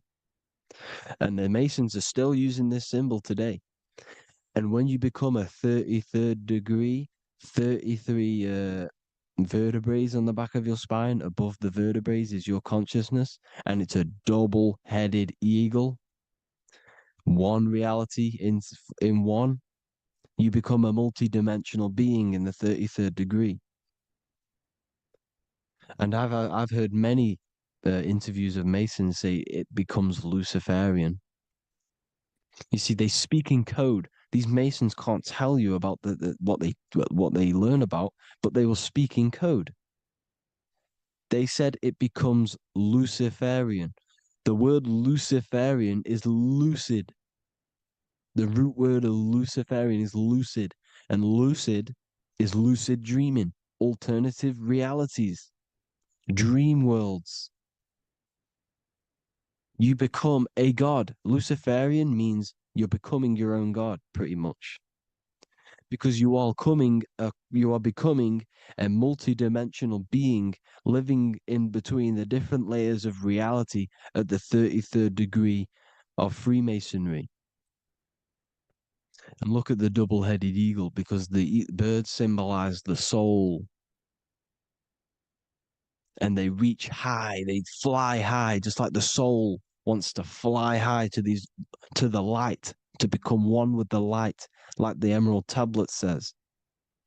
Now look at Janus. Janus was another god, and he's known as the god of doorways.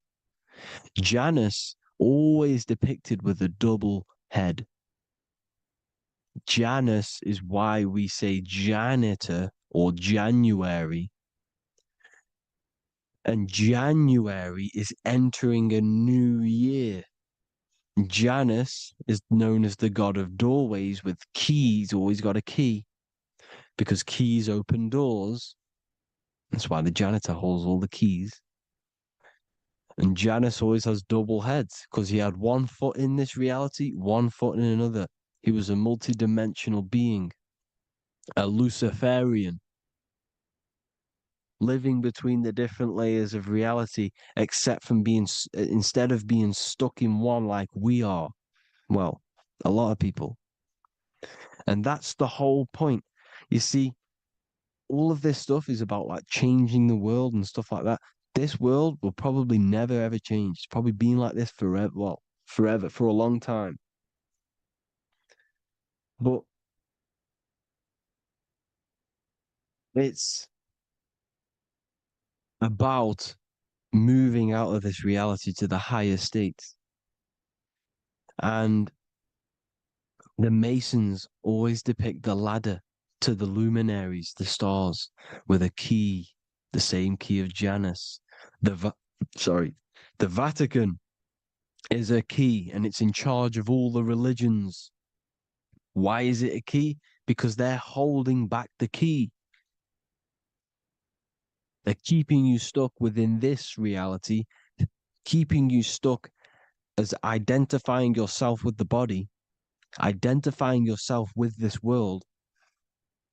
You are not in the world is within you. This is a program being ran by your central nervous system, and your consciousness is experiencing this reality.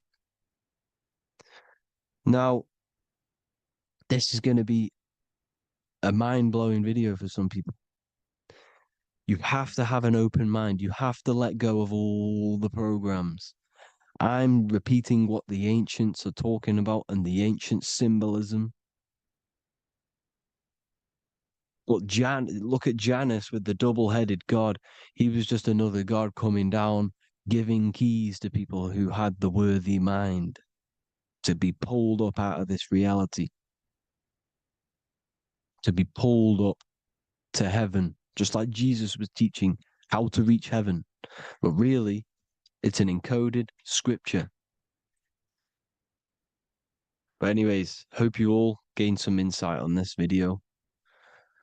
Have an amazing day. Please like, share, comment. All the links are in the bio for the PDF, for the Manifestation Mastery course, and all the other amazing stuff. And if you want to support the channel, I'd greatly appreciate if you became a Patreon member. Hope you'll have an amazing day, people. God bless.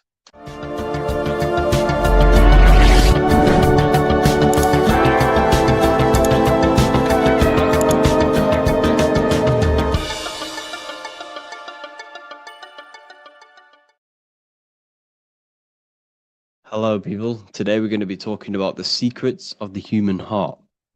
Everything they told you about the heart is a complete lie. There's secrets behind it, and you're going to find out why. And it's very important that you understand that the heart is not a pump. It's not a pump. They lied about this. The lungs is a pump. The lungs is what pumps the blood around the body. It's the oxygen. Oxygen is reacting on the blood. Now, what do you use to use a pump? You use air to pump things up. That's what your lungs are. They use air, oxygen. Now, oxygen carries magnetism. If you pour liquid oxygen between two magnetic magnets, you find an attraction, as you can see here. So this attraction proves that there is magnetic principles within oxygen, liquid oxygen. So when we breathe, we are essentially breathing in magnetism. Magnetism is the force driving this world. So your heart is a chestahedron. It's a seven-sided shape in geometry, and each side is pretty much equal. It's a chestahedron. Look at the word chestahedron, chest, where your heart is. And it looks very, very similar. So this is the sacred geometry of the heart. And when a chestahedron is placed in an angle, when it's placed in a box, a cube, it sits at an angle of 36 degrees off center. This is the same angle which the heart sits within the chest. That's why it's called a chestahedron, because that's what the heart is. It's a chestahedron. And when you place a chestahedron into water, it causes a spiral. It causes a vortex motion, because your heart is essentially a vortex generator. So the heart is not a pump, it is a valve. This is where blood goes into. And when the blood goes into the heart, this is what causes it to vortex, because the heart is in a shape of a vortex. Look at the tissues, everything's wrapped around. Everything's spiraled. See this here? This is the spiral of magnetism. So all of the valves and the cords and the fibers are all wrapped around each other. It's a vortex. And if you take off the tissue of the heart, you would see this. It kind of looks like the Holy Grail. And this is essentially the vortex spiraling of the heart tissues. And if you unraveled the heart, because your heart is one tissue, it's one muscle. Look at it here. This is a heart unfolded. And it's just spiraled together to create this. That's what the heart is. So the heart's tissues is spiraled here, and the heart itself is all wrapped around each other in a vortex, in a spiral. Because all spiraling is all to do with magnetism. So the heart is a vortex generator. The heart takes blood, so blood enters the heart. The heart charges this blood. It reacts with the heart. The blood is turned into the heart moves through the blood moves through a vortex motion within the heart and then goes back out of the heart. So there is something going on inside of the heart which is very, very crucial that we might be missing. So the heart is spiraling blood, and there's a reason why it's doing this. When you spiral something, it gives it more energy. It gives it more frequency, more energy, more force behind it. So by spiraling the blood, it's turning blood into plasma. That's what the heart is doing. It reacts with the heart, it turns it into a vortex and turns the blood into the fourth state of liquid or fourth state of matter, which is plasma. Okay? Plasma is proved to be in the blood. Plasma is a part of the blood that carries platelets and red blood cells and white blood cells around the body. Plasma makes up approximately 55% of the blood. So plasma is a state of matter, which they'll never tell you about because they try and hide plasma as much as possible. It's ionized gas. And that's what's going on in the heart. The heart is a vortex energy generator for the blood. And the blood and the body is being fed by plasma. Plasma energy, the fourth state of matter.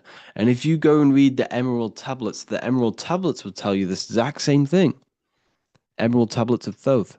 They're supposedly thousands of years old, or it was supposedly written by M. Doriel, who was an occultist.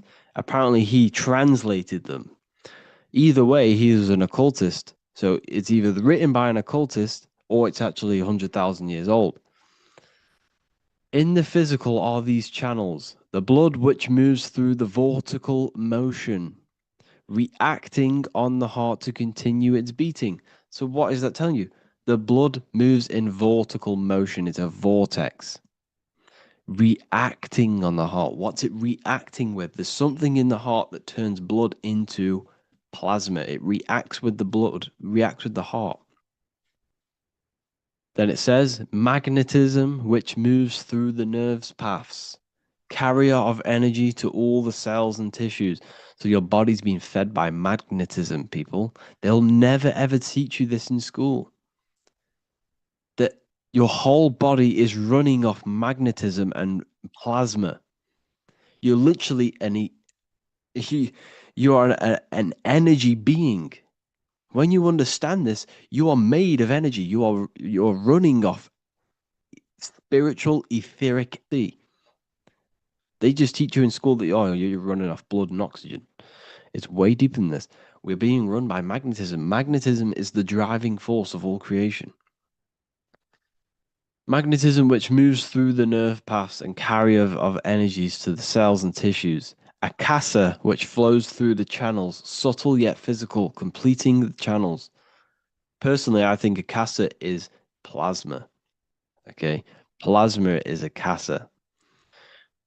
Completing the channels. Each one of the three attuned with each other, each affecting the life of the body. So all of these three things, okay, the heart, magnetism, and akasa they're all working together to create the body, to create the life. Form they the skeletal framework through which the subtle ether flows. So it's telling you ether is real. Ether is the substance that connects the physical and the astral. It's your etheric body is where your chakras are. So your chakras are your etheric energy body. And these energies, these 7 energies, is what gives life to the physical form. They feed energy into the physical form. So the ether, subtle yet physical, is charging the body through the skeletal framework. So it's telling you this, and even the word heart has ether within it if you just rearranged A and the E. Put the H on the beginning of, put the H on the end of heart and you get earth. Because what the heart is actually doing, it's taking the energy of the electromagnetic field around us, which is everywhere, that everything is filled with magnetism and electromagnetism. The Earth is a giant electromagnetic torus field, and all of this energy from the center is feeding directly into your heart. Because the center of this Earth is the heart of the Earth. The center of you is your heart. And the center of the aurora borealis, whatever you want to call it, this energy that's emitted from the center of this Earth is feeding directly into you, and your heart is transmuting this energy from the Earth to react with your blood, and your blood is then feeding your physical body through plasma. That's what's going on. You yourself and your heart is directly connected to the Earth. That's why your heart rearranged its Earth. You're directly connected to the cosmos. Everything they do to poison you and give you all this stuff is to keep you disconnected from the universe. You yourself are the universe. Your body is directly in correlation electromagnetically with the Earth. So the heart is the balance. That's how you connect with things, through the heart. Okay. You see Jesus with the Sacred Heart, always pointing at the heart. Matthew 6:21, for where your treasure is, there your heart will be also. What's that telling you? What's your treasure, your goal, what you're doing in life? There your heart will be also, because your heart is a guide through this lifetime. Your heart has an intelligence. Every single organ in your body has consciousness, and you think with it. You can think with these different organs. You can think with the brain. You can think with the heart. You can think with, the reproductive area. That's why, everyone always says you're thinking with your penis. For if you're a man, you know about this. People say that. That's just a saying, but it's true. You think with these body parts, people, and your heart is a guide. It knows everything that's right. It knows the things that you need to do. So that's why your heart is called a chest, because your treasure chest is in the chest. Sorry, your treasure is in the chest. And what's the treasure? Your heart. All of the wisdom, all of the understanding, all of the guidance is inside of that heart. And you need to follow your heart. That's why we say follow your heart, to find your treasure in this life. Find your purpose. That's what your treasure is, your purpose in this life. So the heart is also producing your electromagnetic field around your body. And the heart is all to do with emotion. So thought happens in the mind, which is not the brain. Then the thought in the mind produces brain activity, electrical signals, and then these electrical signals are sent to the heart, which produces an emotion. So essentially, the brain and the heart are directly connected. You need to sync them. You need to sync the brain and the heart. Why? Because you need to be thinking with emotion behind it. If you think with lack of the heart thinking also, if you think without the heart, you are only thinking for yourself and not for the empathy of others. You have to think before you take action of the emotion of others and have thought of people's feelings behind. So you must sync the heart and the brain. The actions you must take must be in line with your heart. Your heart tells you everything. Before you do something, you can feel whether it's right or wrong. You can feel it deep down within you. When you quieten your mind, you can feel it. Where if you know when you're doing something wrong, especially when you're a child, because this, as you get older and you constantly do negative things, then yes, you can block out the heart completely. But deep down within people, they know what they're doing and they know whether it's right or wrong. You feel horrible when you do something bad. You feel it inside of you. And Manly P. Hall said, every time you go against the heart, you are destroying your electromagnetic field. It kills the magnetism of your body every time you go against it. Obviously, I don't know if this is true, but I agree with this. Manly P. Hall was an enlightened individual who understands the anatomy of the body, understand all of the occult things. And essentially, every time you go against your heart, you are killing the magnetism of your body, your cells, and everything about you. Because your whole body is magnetic. You have magnetic attraction all over you. So there's a saying, well, obviously in Christianity, what happens in heaven happens on earth. Well, what happens in the brain happens in your heart. Heaven is the head, earth is the heart. Every thought you think produces an emotion in the heart. Every single thought triggers an emotion. You know, when people say they got a broken heart, because all of that emotion is in the heart. Not in the heart, but in the invisible intelligence behind the heart. You must understand there's a consciousness, an invisible spiritual consciousness behind every physical thing. So your brain is dual, your heart is single. Your brain consists of two hemispheres. So when it comes to decision making in the brain, there can be confusion between the left and right hemispheres. This is why when people are confused. But the heart is a singular organ. And if you go onto Google and type in brain cells found in the heart, there are 40,000 neuron cells in the heart, the exact same cells which are found in the brain, in the cranial brain.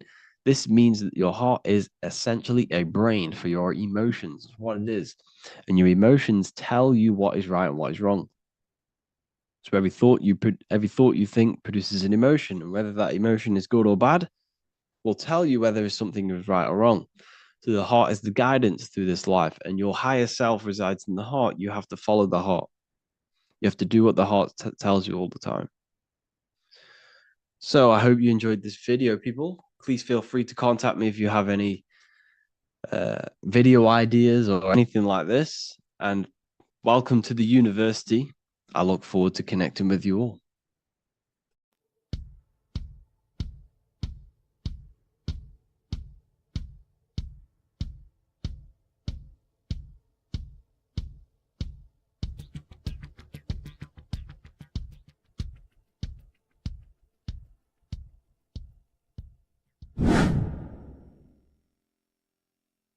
What is good, people? How are we all doing? Today we're going to be talking about the different planes of existence, the occult side of the world, the things they don't teach you in school. And of course, you can only find that on this channel, so welcome. So you need to understand is that your consciousness moves through these different planes of existence, these different states of consciousness, which make up all of you. Okay? They are all interlocked planes. They are all interpenetrated into each other. They are all one. They melt into the plane above and below. You see, each plane is a product of each plane. As above, so below. Now, the higher you go, the more fluid, the more dreamy, the less dense it becomes. The lower you go, the more denser it becomes, the more solid it becomes. The lowest plane is the physical plane, which you are obviously aware of. You are inside of the physical plane now. But while you are in this inside of this physical plane, You are indeed inside of all these other bodies which you have not awakened yet. You have to awaken these different bodies. You have these bodies. Okay? It's like a ripple effect. And the center is the most dense, the most solid. This is Earth, heart, the heart of the ripple. And the lower you, the further you go out from the center, the more dreamy, the less fluid, the more fluid, the more less dense it gets until you're one with the all. You see? And this is what it's like. This is what this system is. It's like a ripple effect. Now, let's jump straight into the planes. First, you have the physical plane, made out of 4 elements. 5 elements. The ether is the mother of the elements. It's the womb of the elements. It's the 5th element. And it gives birth to the 4 other elements. 4 is stability. Tables have 4 legs, and this is why the ether gives birth to 4, because it's the foundation of the physical world. Fire, earth, water, air. They are not pure. Each one of the elements melts into the other one. For example, earth and water both share cold. Water and air both share wet. You see, they compose of each other. They melt, they mold into each other based off the vibrational state of the ether. That's what it is. The 4 elements are the vibrational states of the ether. Okay? So you have the 4 physical elements making this, physical world. It's the lowest world. It's the world of effect. This world, whatever you see, whatever you experience, it's the effect. You can't change anything by manipulating this world. You got to manipulate the higher worlds to affect this world. You see, as above, so below. This is the lowest plane. It has 3-dimensional. It's the 3rd dimension. Space, height, and thickness. That's all it is. Front, backwards, upwards. You see, it's 3-dimensional. We cannot perceive the hidden side, which is the interior of this existence. We cannot perceive the interior from our exterior view. We are looking into this world. Okay? This is the exterior view. We can't see what's inside of that. That's the 4th dimension, which is the next one. It's the most gross and dense plane. 4 states of matter, the most slowest vibrational molecules exist in this plane. Above this plane, you have the ether. Okay? The word ether and either are the same thing, because either connects 2 scenarios in languages. I either support Manchester United or Liverpool.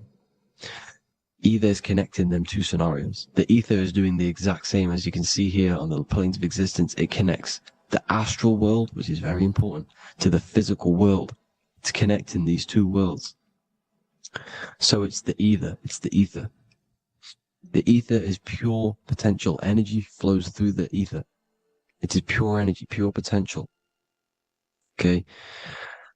The physical body is an exact copy of the etheric counterpart body. So every physical object has an etheric energy double. It's like a blueprint of that object. Every single object has an energy double, and that's the etheric double. Okay? The etheric body determines the shape of our physical body through its lines of force. All through life, it rebuilds and restores the physical body. Physical problems show up first in the etheric body, because as above, so below. You manipulate the higher planes, it will manipulate this plane. And this is why sorcery works. Contact with astral plane entities. We'll get into that a bit later.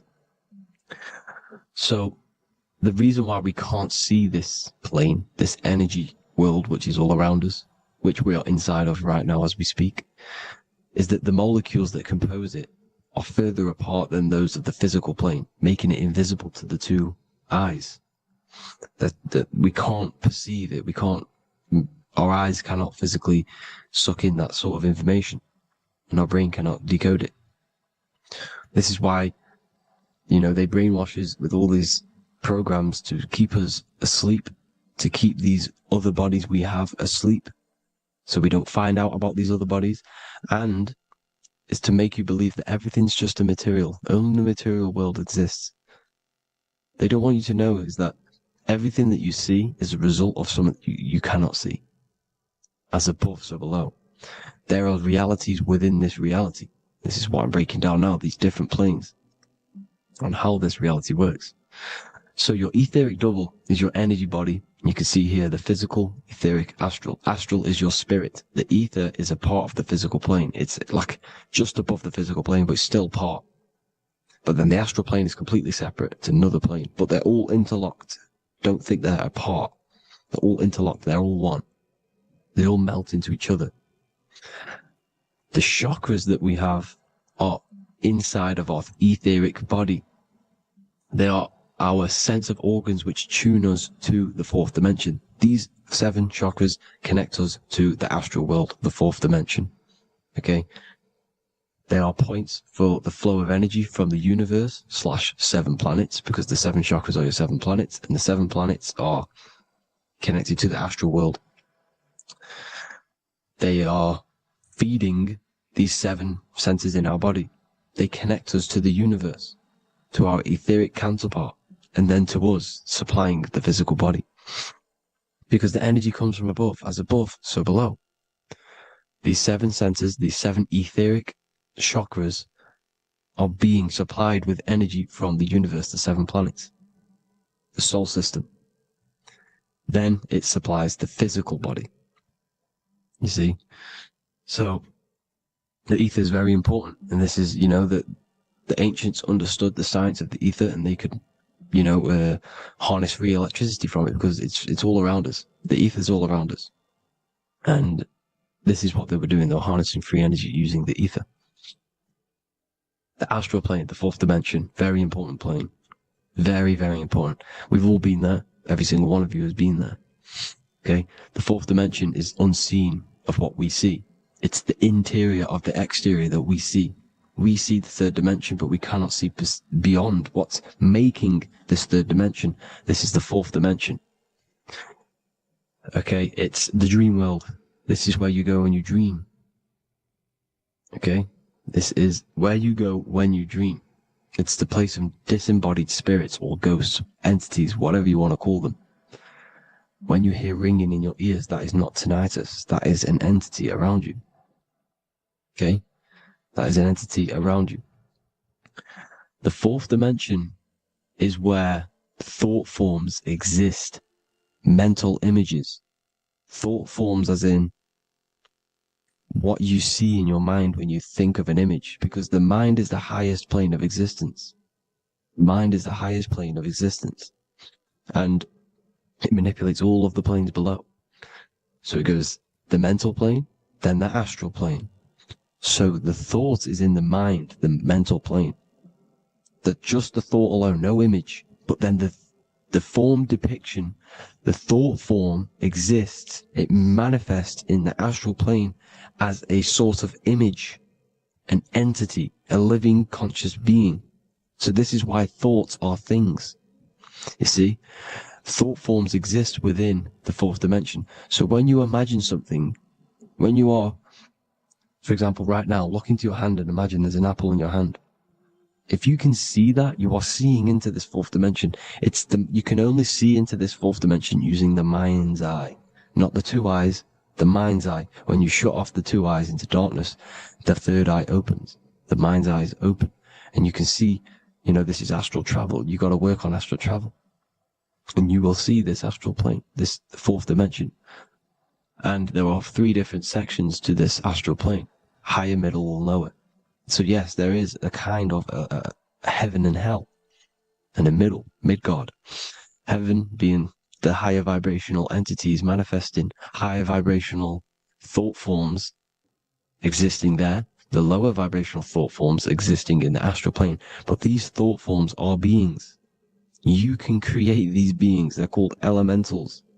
Okay?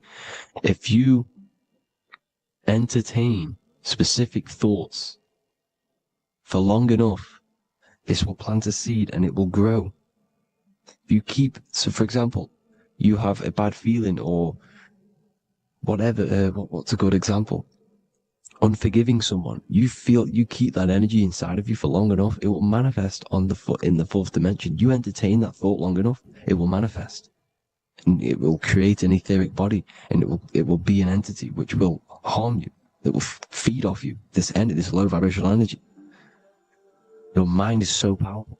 It creates thought forms, and these thought forms can take consciousness, can take bodies, etheric bodies. Now, that's why it's very important that you master your mind, master your thought patterns. So this fourth dimension is the astral world. So when you have a nightmare, this is the lower astral plane. You're in the lower astral plane. Whilst this physical body rests at night, your consciousness, you awaken this other body, your consciousness goes inside of this other body, whilst the physical body lays asleep. You see? So it's all inside of you. This is what you need to understand. You just haven't awakened these bodies yet. You can awaken them. You just got to awaken them. Okay? The next is the mental plane. This is the mind, the source, pure cause, pure motion, the most less dense, the most fluid. No form. There's no form to the mind. Astral plane is the first plane where a form takes existence, pretty much. The mental world has no form. It's pure mind, pure intelligence. Thoughts alone exist here without any images or manifestation. The most fluid, the most dreamy, the most causal plane. All of the rest take the effects of this plane. That's why it's mind over matter. Your thoughts they create vibrations. Each vibration is vibrating on a specific frequency, which creates mental images, creates effects down here on this physical plane. This is why it's so important to master your mind. Master what you think. Master your mind. It's the hardest thing to master. You could conquer the world, but it's probably harder to conquer your own mind than to conquer the whole world. I can promise you that, because the mind can play tricks on you. You got to listen to that inner guide within you that will constantly manifest the good things. So anyways, people, hope you learned a lot from this. Please work on trying to activate these other bodies. I will maybe do another video on trying to activate these bodies if you wish. Please comment down below if you would like to see that. And have an amazing day. Please like, subscribe, comment down below any video ideas you want me to do, any information you want me to spit. Thank you all. Have an amazing day.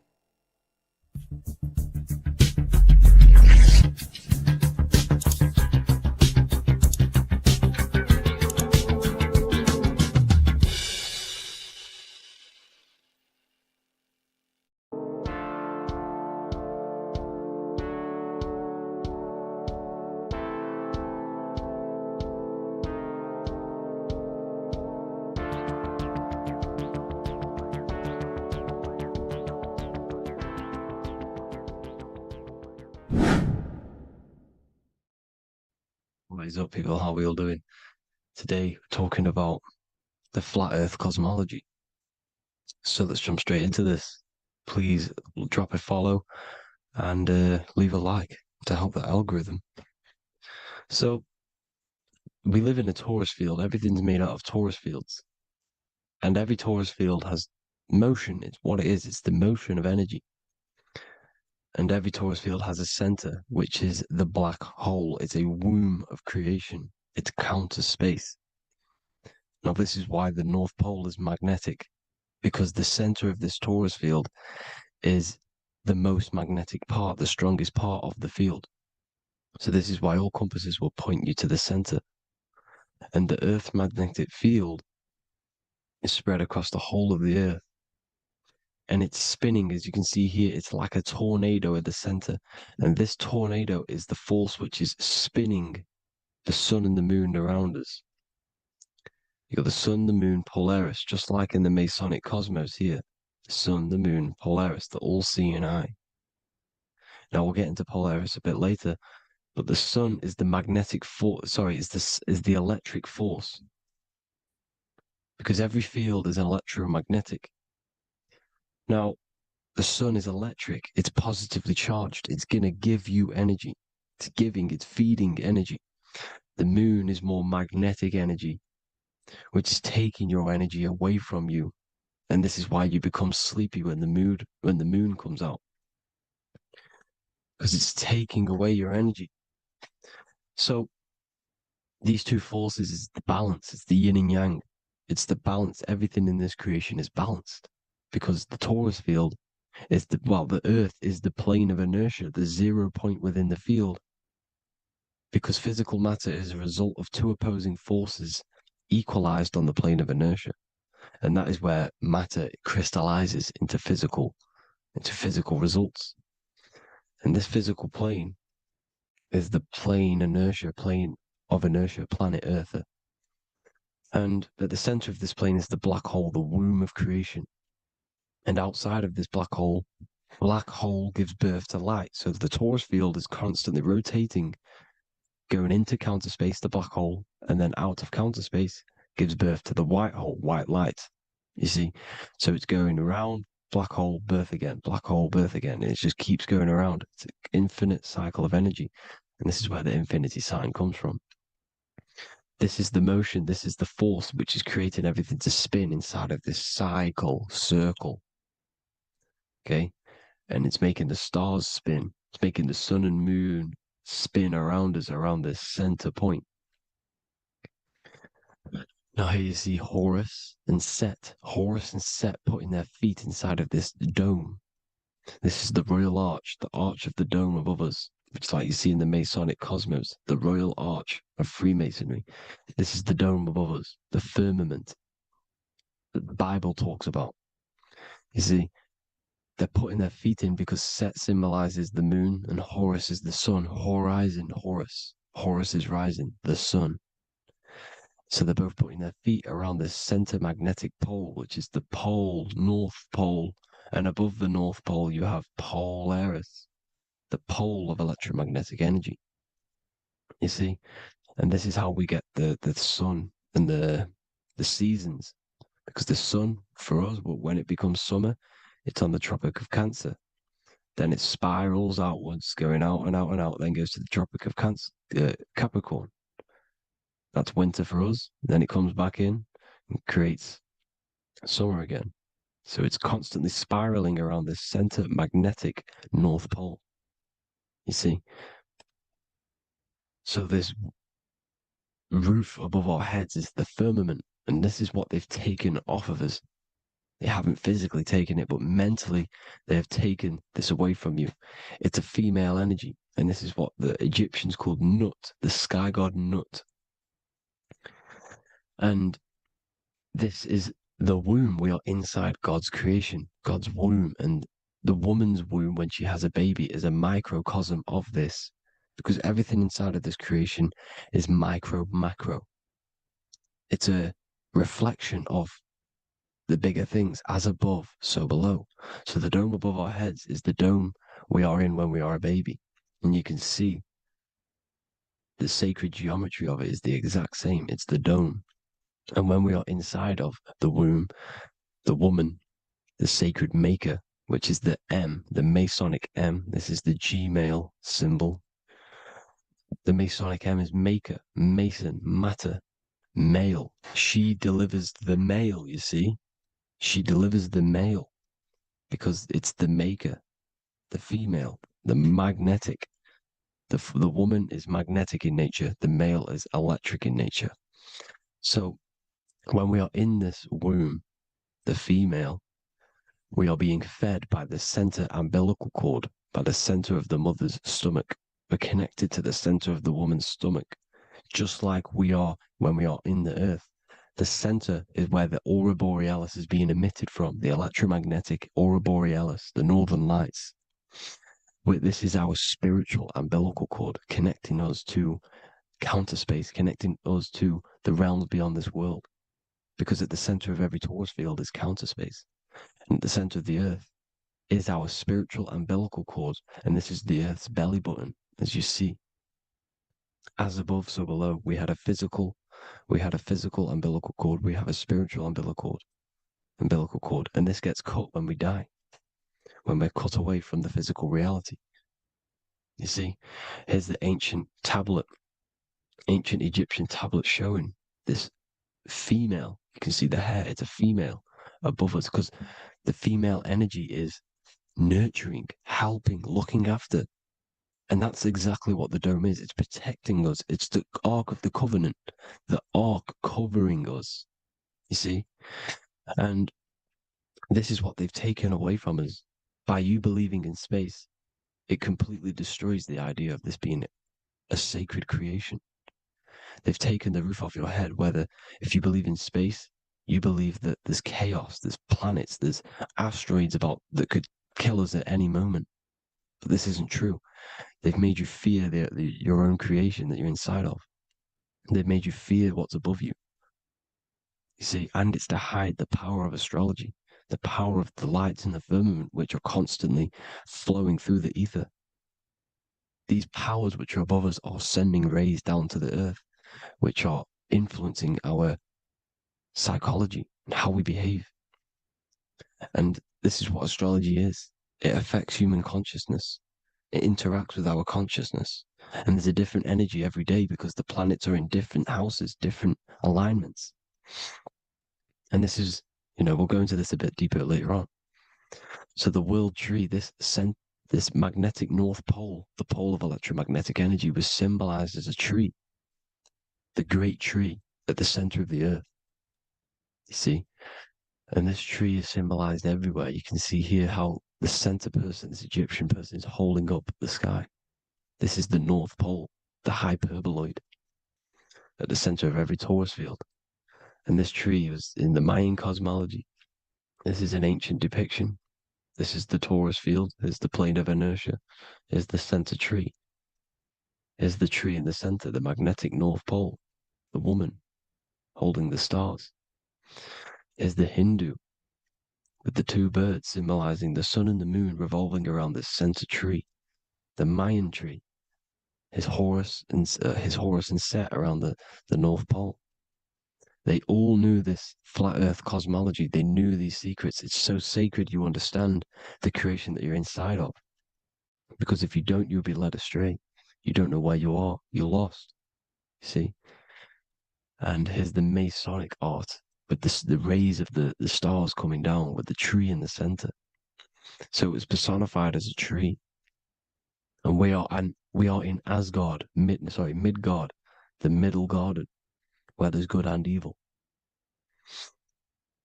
So the 7 layers of heaven, which is talked about in the Quran. Each planet has a different layer of the firmament, and this is the 7 layers of heaven, and these are our 7 layers of the energy centers in our body. So we start in the stars, so we are stars in a physical body. And this is why we say Mr., Sister, Fraudster, Sinister. Stir is star, and we are in the stars, and our star descends into the soul system, not solar system. And as we descend into the soul system, we enter Satan's kingdom, Satan's world. As it says in the Bible, Satan is the god of this world. Well, if you've been into my research for a while, you know Satan is Saturn. Saturn's world, because Saturn's the outermost ring. He's the Lord of the Rings. And you enter his kingdom, the kingdom of time. And this is why Saturn's the time god. As soon as you go past the rings of Saturn, you're now in the soul system. You're now in time. You're now bound by space and time. And you're bound to the earth plane, the heart. Earth is heart. It's a rearrangement, it's an anagram for heart. And the heart of the electromagnetic color spectrum is green, and that's why the earth is green. And above green is blue, and this is why the sky is blue. In order to go to heaven on the macro scale, you have to go through the blue sky, through the 7 layers of heaven. In order to reach heaven in your body, whilst you're here, you have to go through the blue chakra to your head, which is heaven. It's micro, macro. Everything is micro, macro inside of this creation. It's an ancient, I think this is a French image, piece of art from the ancient French, with obviously the 7 layers of heaven, which they all depict. And notice how it's like a dome. We'll go into this dome symbolization, the Royal Arch of Masonry, which is next. But these 7 layers of heaven give us the 7 metals, the 7 days of the week, the 7 diatonic tones, the 7 chakras, the 7 everything. It's God's favorite number. And this is why the Masons use the G inside of the compass, because the G is the 7th letter, and God starts with G. You see? So it's 7. God is 7. Here's another depiction of the heart, the soul system, the 7 layers of heaven. La fermente, la fermette. You see, la firmament, with the stars on the outermost layer. Here are the 7 planets: Jupiter, Mars, la Sophie, the sun, la luna, the moon. So Saturn. So we are in the heart of this soul system. In order to ascend, we need to ascend up our chakra system, reach 144,000 hertz. God consciousness, the God man. You have to unfold God man, master of the mind, mastery of the mind. So, what are the stars? The stars make everything unique. The stars are constantly rotating around the center, magnetic North Pole, the tornado at the center, which is stirring everything. It's stirring the ether. The center is the ether, and the 4 elements are born out of this ether. There's 5 elements: ether, spirit, water, air, and earth. The ether gives birth to the 4 other physical elements, which the whole of creation are made out of.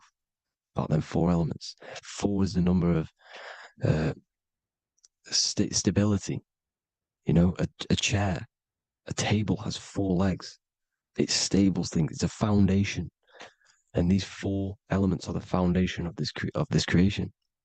You see, and this magnetic North Pole is stirring this, and the 4 vibrational states of the ether are the 4 elements. Now let me get back to the stars. I just wanted to give you that. The stars are being stirred around this center point, center.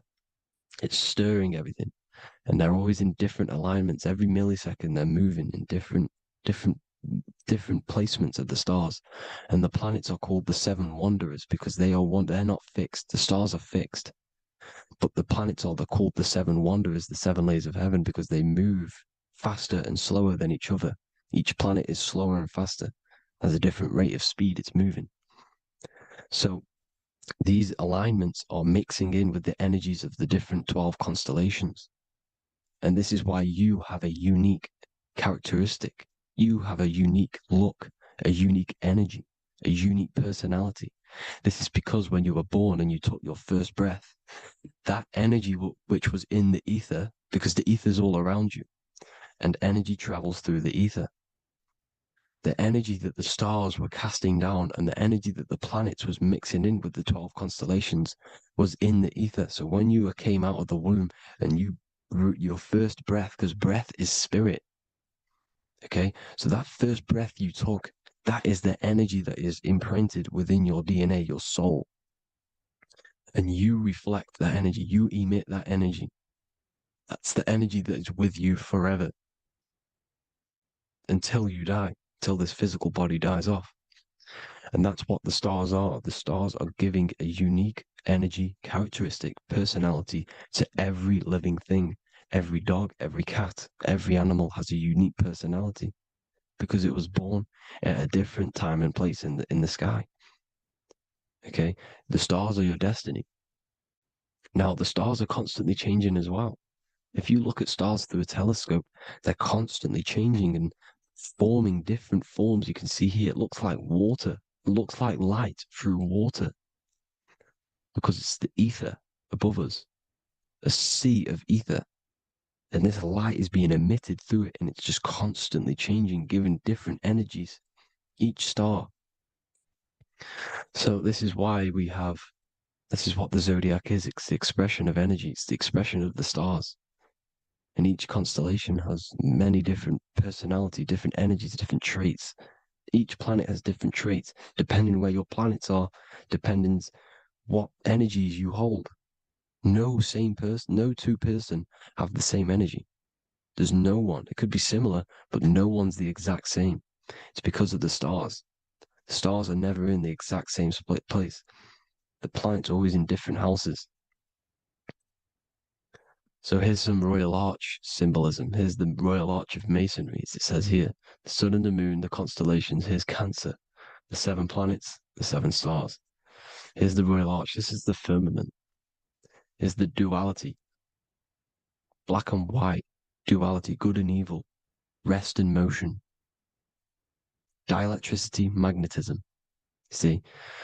So this is what the Royal Arch is. It's symbolizing the cosmic dome above us. The womb we're in. We're inside God's womb. And here's George Washington, the Freemason, inside of the Royal Arch. You see? With the G, the Masonic G, God, 7. Here you see another depiction of George Washington with the stars in the dome above his head, his Polaris, the sky vault, Polaris. We'll get into that later. Go inside of all of your ancient churches, you will see the dome. Go to the Vatican, you'll see the dome. All of your ancient churches have this dome because it's the dome above your head. The ancients knew this. This was known. We did not live in space. It was known back then. They all knew. This is Crown Court, which is one of the most important courts in the UK. You can see it's clearly so much Masonic symbolism. You've got the 4 pillars of Masonry. The Royal Arch is like an arrow pointing upwards to Polaris. His Disney World is under a dome. In his Polaris, the sky vault. You see? And also 666 in the symbol. Here's more 7 layers of heaven. Here's an ancient depiction. The firmament. Here's the astral plane outside of the firmament. The Royal Arch. You see? It's everywhere. Here's Polaris, the 8-pointed star. Polaris is in between the sun and the moon. It's at the center of the Taurus field. And Polaris corresponds with the pineal gland as well because it's the all-seeing eye. See?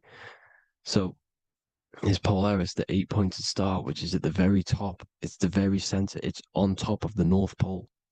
And it's an 8-pointed star that's always symbolized as an 8-pointed star. Here you see the Vatican. The Vatican is a giant key with an 8-pointed star. See, it's a key. Here's the dome. Here's the Space Delta, the USA Space Delta logos. Here you see the Egyptian god looking from the center of the North Pole, looking upward to an 8-pointed star, Polaris. An arrow pointing up to Polaris. Here's another, the bear holding a key with an arrow up to Polaris, 7. Holds the key to Polaris. Here's an eagle holding a key above the North Pole to Polaris. Polaris, and here's another one. There's another bird, like a dragon, holding a key to Polaris. Because Polaris is definitely something to do with leaving this creation. Okay, maybe, I can't say for sure, but maybe it's to do with ascension, and this is why the Vatican hold the key to the 8-pointed star. And this is why the space, well, we all know space is a lie, but they're showing Polaris and its sacred symbology. Maybe it's to do with something leaving this creation, going to another. Here's some North Pole symbolism. As above, so below. You see the four seasons of the Big Dipper constellation going around Polaris. This is Polaris, this is the Big Dipper constellation, and this is the swastika. This image gives us the swastika, because all the symbols we use are created in nature. They're created somehow in nature. This is how we get them. As above, so below. This is the map of the North Pole with the 4 rivers looking like the Big Dipper constellation. It's the Masonic, here's the ancient cosmology with the 4, you see the 4 islands, Mayan cosmology, 4 islands. This is the alchemical symbol for Earth, 4 sections. The windows, because the center of the North Pole is a window to another dimension. The 4 lucky 4-leaf clover, which is supposed to be lucky. It's truth in plain sight. And here's Hitler looking at 2 flat Earth maps. So this swastika has been used for thousands of years, thousands and thousands of years. And it's symbolic for the most sacred land on this plane, the North Pole. Shambhala. Do some research on Shambhala, people. It's a it's a Hindu mythology about the sacred lands at the center of the earth. And it's known to be full of enlightened beings And it's all symbolized at the center. You can see their paintings of Shambhala. It's all at the center, the North Pole. And it's known to be the most godly place ever because it takes you to a portal to the higher places. And maybe this is something to do with Polaris, connecting you to this sacred land at the very center. But anyways, people, thank you all for tapping in. Hope you all learned something. Have an amazing day. Please follow, subscribe, like, all the links in the description for the courses, the PDF. Please have an amazing day. God bless.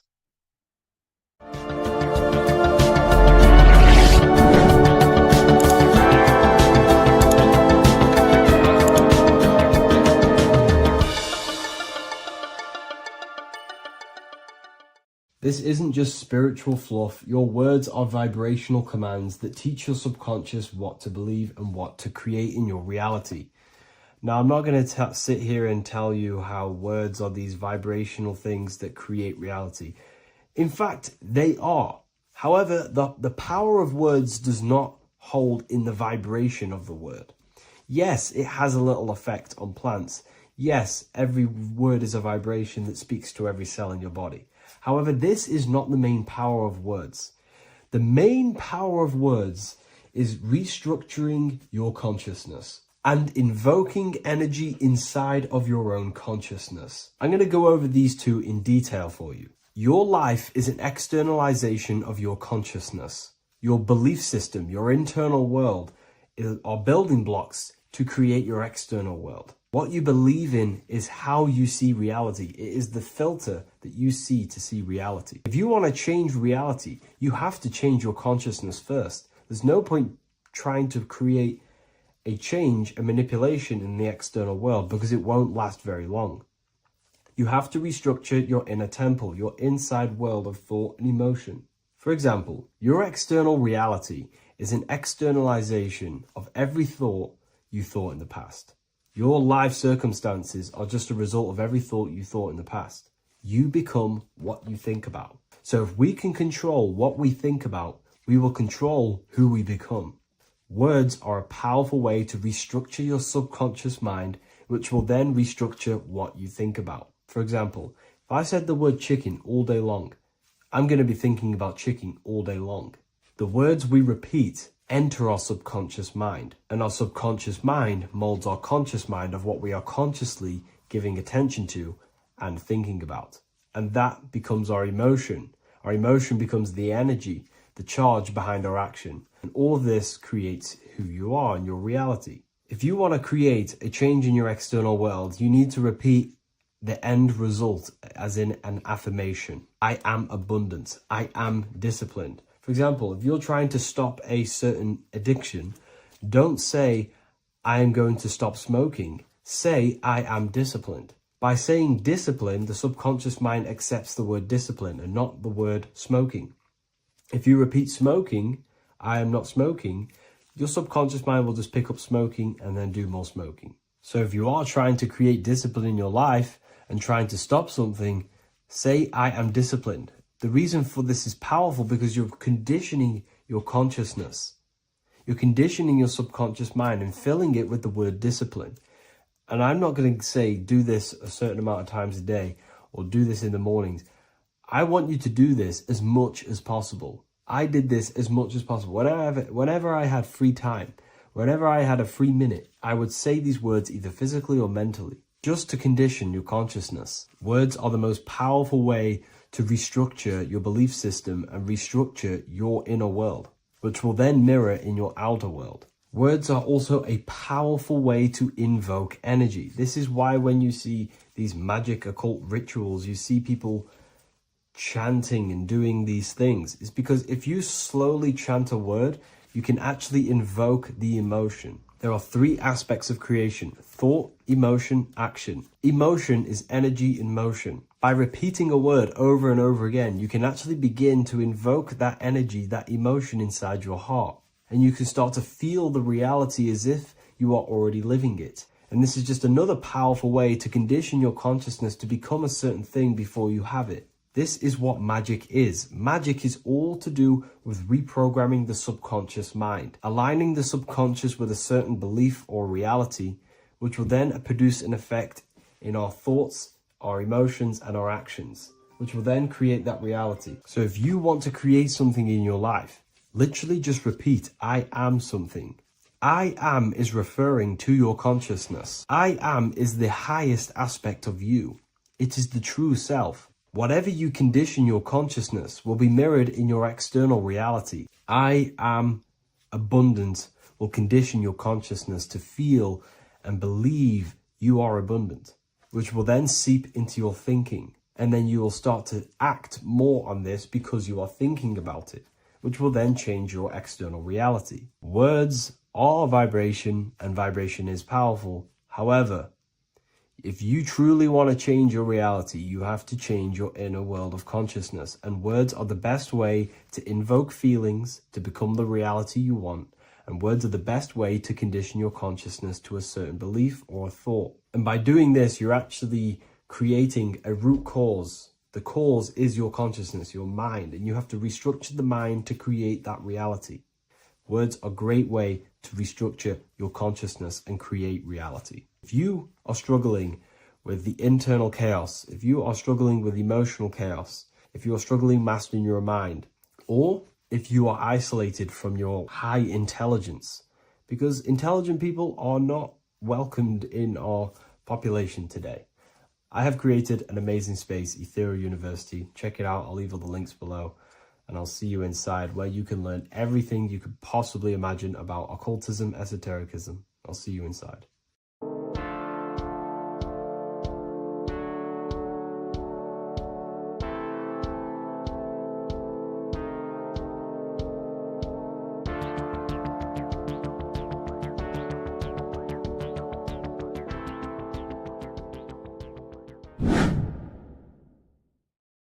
How are we doing, people? It's Revival of Wisdom.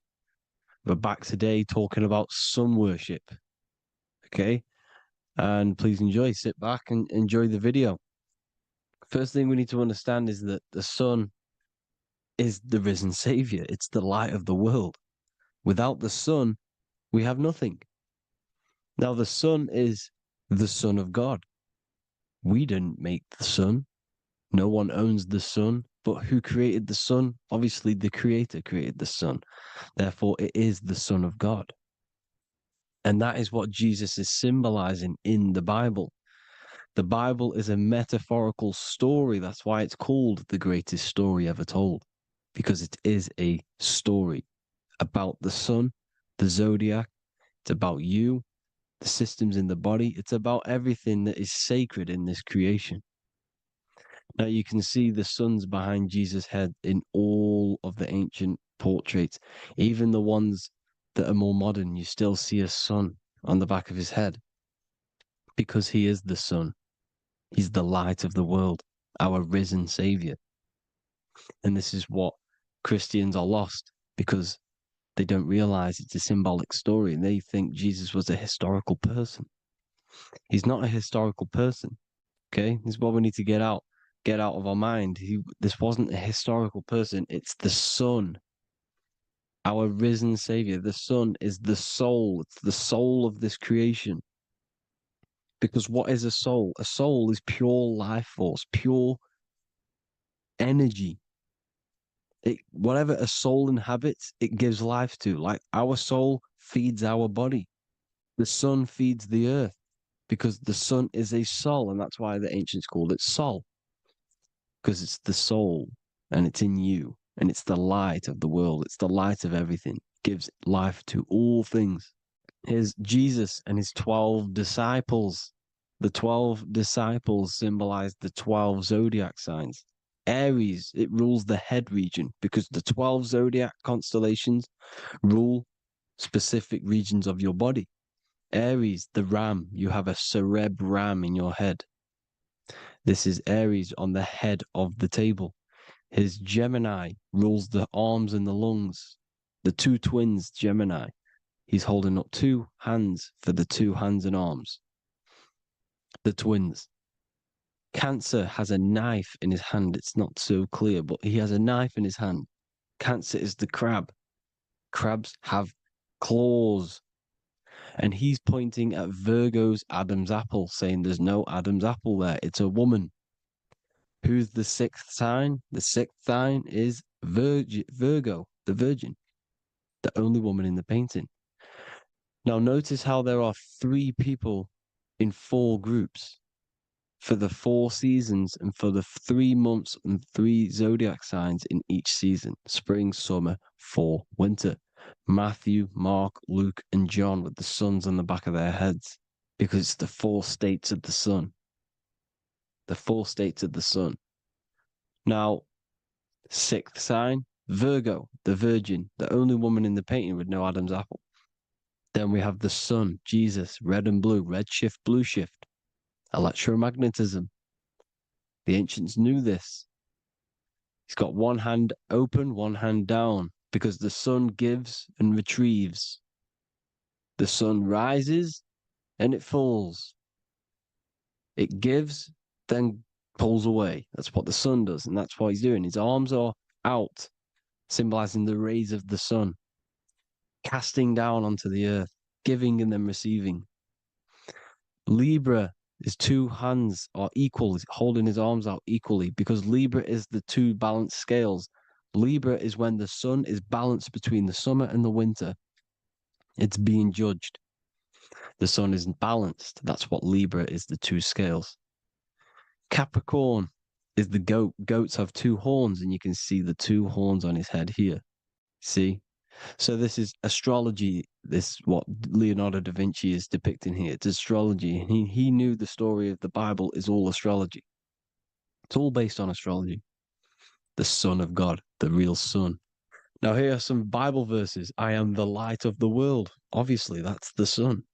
What other light is there that lights up the world? The moon can't do it. It's the sun, the one and only sun, our risen Savior. Because if the sun didn't rise, we'd all be dead. So it's our risen Savior. And it dies for our sins every night and then gets reborn every day. Now, Jesus calms the storm. Mark 4:35-41. The disciples are all on a boat and there's a heavy storm. But Jesus is asleep. The disciple says, Jesus is asleep. We need to awake him. They wake up Jesus, and Jesus got up and rebuked the wind and said to the waves, quiet, be still. Then the wind died down and it was completely calm. Well, when Jesus was asleep, this is the sun not being risen. It's not risen yet.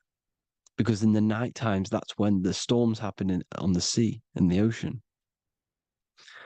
And when they awake Jesus, Jesus rises because he's the sun. He rises and everything calms. Because when the sun comes, the storms go.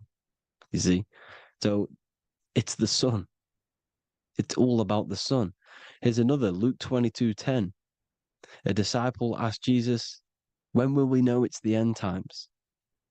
And Jesus says, as you enter the city, a man carrying a jar of water will meet you. Follow him to the house that he enters.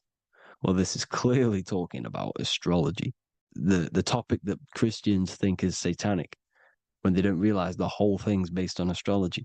Because the end times is the end of Pisces, which is the 2 fish, which is the age we've just gone out of. And you can see all these ancient churches here with 2 fishes, because they knew it was the age of Pisces. There's an ancient photo, ancient artwork with the 2 fish, Pisces. And the end times, as it talks about in the Bible, when Christians think the world's going to end or something. But no, it's just the end of Pisces. As you enter the city, a man carrying a jar will meet you. Follow him to the house. The house is the zodiac sign that he enters. And the zodiac sign is Aquarius, because that's what it is, a man carrying the water. We know this is astrology because a woman, that is a woman's job in the ancient times. In the ancient times, the woman used to get the water. You would never see a man collecting water back then. That was the woman's job, whilst the man builds the houses, for example. You see, so we know it's talking about astrology because astrology is the man holding the bucket of water. It's the end of Pisces. Now we are in Aquarius. And of course, Luke 24:36, the risen Savior, the Sun. Now, the Sun is also born on the 25th of December, a virgin, just like Horus, Mithra, Buddha, Krishna, Hermes, and thousands of other gods, all born on the 25th of December. Well, it's because the Sun moves 1 degree northward on the 25th of December. And on the 22nd to the 24th, it stays in the same degree because it's moving south. But then on the 22nd, it stays in the same degree on the Southern Crux constellation. And the ancients called this the Sun dies on a cross, because the cross is the Crux constellation, the Southern Cross. And it stays on that same degree for 3 days on the cross. The Sun dies on a cross, and then on the 25th, moves 1 degree northward, bringing back the summer, the light, the warmth, the growth of crops. And this is the Sun being reborn again, a virgin, because it's pure. And here's Mithra, another sun god before Jesus was around, before Christianity. It was Mithraism, and Mithra, Ra is Ra, the sun god, Egypt. It's all about Ra, the sun. You see the crown of thorns on Jesus's head, symbolizing the rays of the sun. And here are the rays of the sun on the back of Mithra's head. Krishna, the sun. Buddha, the sun. Horus, horizon. All born virgins, all did miracles, all resurrected. Dead for 3 days. Well, here he is, dead for 3 days on the cross. And resurrected. Because it's the most ancient religion ever been on the face of the earth. The worship of the sun. And we should worship the sun, because without the sun, we are nothing. The sun feeds us, feeds the earth, feeds everything. Without the sun, we are nothing. It's been reversed, and now we're worshipping man. When we're worshipping a man called Jesus, was never real. It's all about the sun, the most high, the most powerful, potent, celestial body in the sky, the orb that feeds us every day. It dies for our sins and rises every day. It's the sun. Now on the Holy Communion Day, it's the worship of the sun. They give out mini suns. It's Jesus holding a sun. And they raise the sun on Sunday, because they go to worship their sun god on Sunday. Not Saturn Day, not Moon Day, Monday, but on Sunday when the sun is exalting. And they hold suns up above their heads because the sun rises. They're symbolizing the sun rising above their heads as Savior. It's the sun. It's the Holy Communion Day. And here's Jesus giving a piece of himself to the children. It's the sun, the light. Judas was known as a backbiter, a backstabber, because he stabbed Jesus in the back. He betrayed Jesus. Well, this is just another astrological story about the constellation Scorpio, because the Scorpio is the J, looks like a J. J for Judas, the scorpion, the backbiter. Scorpions backbite, they bite with their back. And what does Judas do? He betrays Jesus by kissing him to let the warriors know who they need to get. So he kisses Jesus, and Jesus gets stabbed in the back. Well, when you get stung or bit by a scorpion, they leave like a kiss. So Judas kisses him and gets betrayed. Well, this is because the sun, when it hits Libra, it's balanced. The sun is balanced because it comes through summer. Now the sun's starting to die. The sun's starting to die. It hits Libra. And then as soon as it hits the Scorpio, it gets betrayed, because now the sun has to fall to winter, and Saturn is there waiting to take over the darkness of the winter. So he gets stabbed in the back by Scorpio, Judas, the scorpion, the backstabber. You see, it's an astrological story. Here's Mary. Mary means marry, which means pure. The sun is pure. No one gave birth to the sun but the God. And it's born every day. It's born every day on every year. It's born pure. There was no controversy. There was no, activity for the sun to be born. It's pure. Now, The 7 metals come from the 7 planets. The sun gives you gold, and this is why the sun is golden. It looks gold. And this is why the banks are backed by gold, because gold is the most valuable metal, because it's the sun, the most valuable celestial orb in the sky, in the heavens. Well, here's Jesus, another ancient symbol of him being crucified on the cross with the big sun, the southern crux constellation. The sun dies on the cross constellation. And if you go to the old etymology dictionaries, you will see sun and son is the same word. They come from the same etymology roots. You can use them for no matter what, but they've been confused today. But if you go back to the old dictionaries of etymology, they are interchangeable. You can use them. Son, sun, sol, it's all the same thing. The 12 disciples, 12 brothers of Joseph, 12 tribes of Israel, 12 breastplates on the stones, because it's all the 12 astrological signs. They could have used any other number, but there's 12. Because 12 is the mind, which is God. 7 is the number of matter, which is man. 7 energy centers in the body. 12 cranial nerves in the brain, because it's the mind. 12 is the 12ness. The zodiac is literally the mind of God, the signs of God. Now here we see here, Job 38, 31 to 33. Can you lead forth a constellation in the season? He's asking you, can you read the sky? Can you read the heavens? Canst thou bring forth the Mazzaroth in its season? Mazzaroth means 12 signs, the zodiac. Why did they translated every single Hebrew word in the Bible into English, but they decided to leave out Mazzaroth? Why? It's because if that said zodiac, Christians would have a different view on the Bible, but they leave that out. But Mazzaroth actually means the 12 signs, the zodiac, and the stars means sign. The word stars means sign because the stars are signs, things to come, which is off in Hebrew, which means sign, things to come. You see a sign on the road, it's something coming. But God is saying, no, what does he say? To qualify as a director, a judge of man's life on earth, one must be able to govern the heavenly bodies that rule the earth.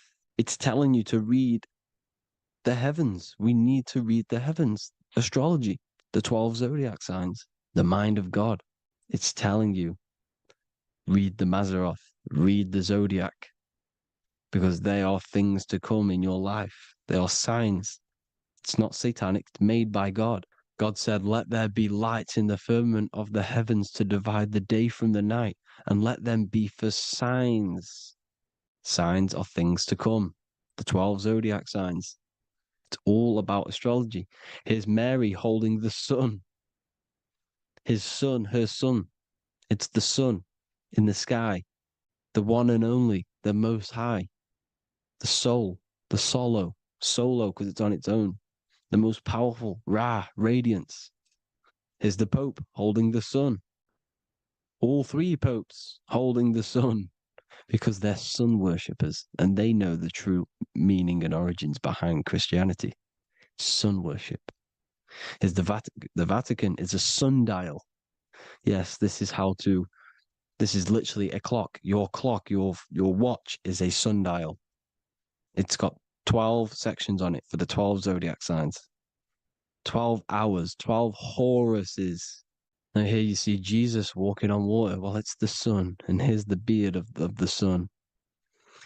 Here's the pyramid of the sun, the illuminated one, the all-seeing eye, the sun. Here's the Ankh.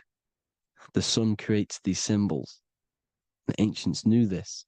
Now, when you see these headdresses, these are actually the days of precession of the sun. Aries, Cancer, Libra. It's all about the sun. Here's some more sun worship going back to Egypt. Ra, Horus, Osiris, and Set. Jesus and Satan is Horus and Set. The sun and Saturn. Saturn rules the winter, Satan. Jesus, the sun, the light of the world, rules the summer, rules the day. Satan's the night, Saturn's the night, the sun is the day. The evil brother, Satan. Well, Horus comes, well, this is where we get the word hours from. There are 12 Horuses. The sun moves in 12 Horuses, 12 hours. Where's Horus? What hour is it? Where's Horus? His Ra, 12 noon, Ra, radiates, powerful, the most high sun. That's why he has a sun on the top of his head. These are the four states of the sun. Set, sunset. This is why we say sunset, because the sun is setting. His sunset, his Horus, horizon, the Horus is rising, Ra radiating, and the sunset. Then midnight is Osiris. Here's another ancient symbol for the sun, the scarab. Ra, the sun, scarab. It's got the word Ra in it because it's the sun. And here's the sun on top of the scarab with the wings. Because scarabs roll dung up hills, and then they'll let it fall down the hill to gain more matter. To gain more bigger, like a snowball effect. And this is, the ancients saw this as a process of the sun, because the sun climbs up the hill and then it falls. So they used the scarab to symbolize the process of the sun. The sun climbs and falls. Here's an ancient Egyptian cat cutting off the head of the serpent. Well, the cat is cutting off the head of the serpent, symbolizes the sun cutting off the nighttime. When the sun rises, it cuts off the nighttime. It cuts off the serpent. The serpents represent darkness or evil. Oh, there's some more symbology of the sun and the heavens, the arch, the royal arch, the firmament, the sun inside the firmament. These are all ancient churches, and they all depict the firmament with the sun inside. Is the ancient cosmology, you see, because it's all about the sun. Everything's about the sun, because the sun is our orb made for us to sustain life in this, inside of this creation, inside of this firmament, the royal arch of heaven. Here's the Freemasons depicting it. Here's the Masonic royal arch. But you can even see the zodiac signs. Here's Cancer, the checkered board. It's the royal arch of the firmament. Obviously, they don't want to tell you that. You live in space, apparently. Some more sun worship. Here's the beard of the sun on the water. They all have this long beard. And why do they say amen? Amen at the end of every prayer. Amen is a sun god, a creator god. It's all about the sun. So thank you all, people. Hope you all enjoyed. Hope you all gained some knowledge and insight. Please give me a follow, drop a comment, drop a like. Have a good day. Love you all.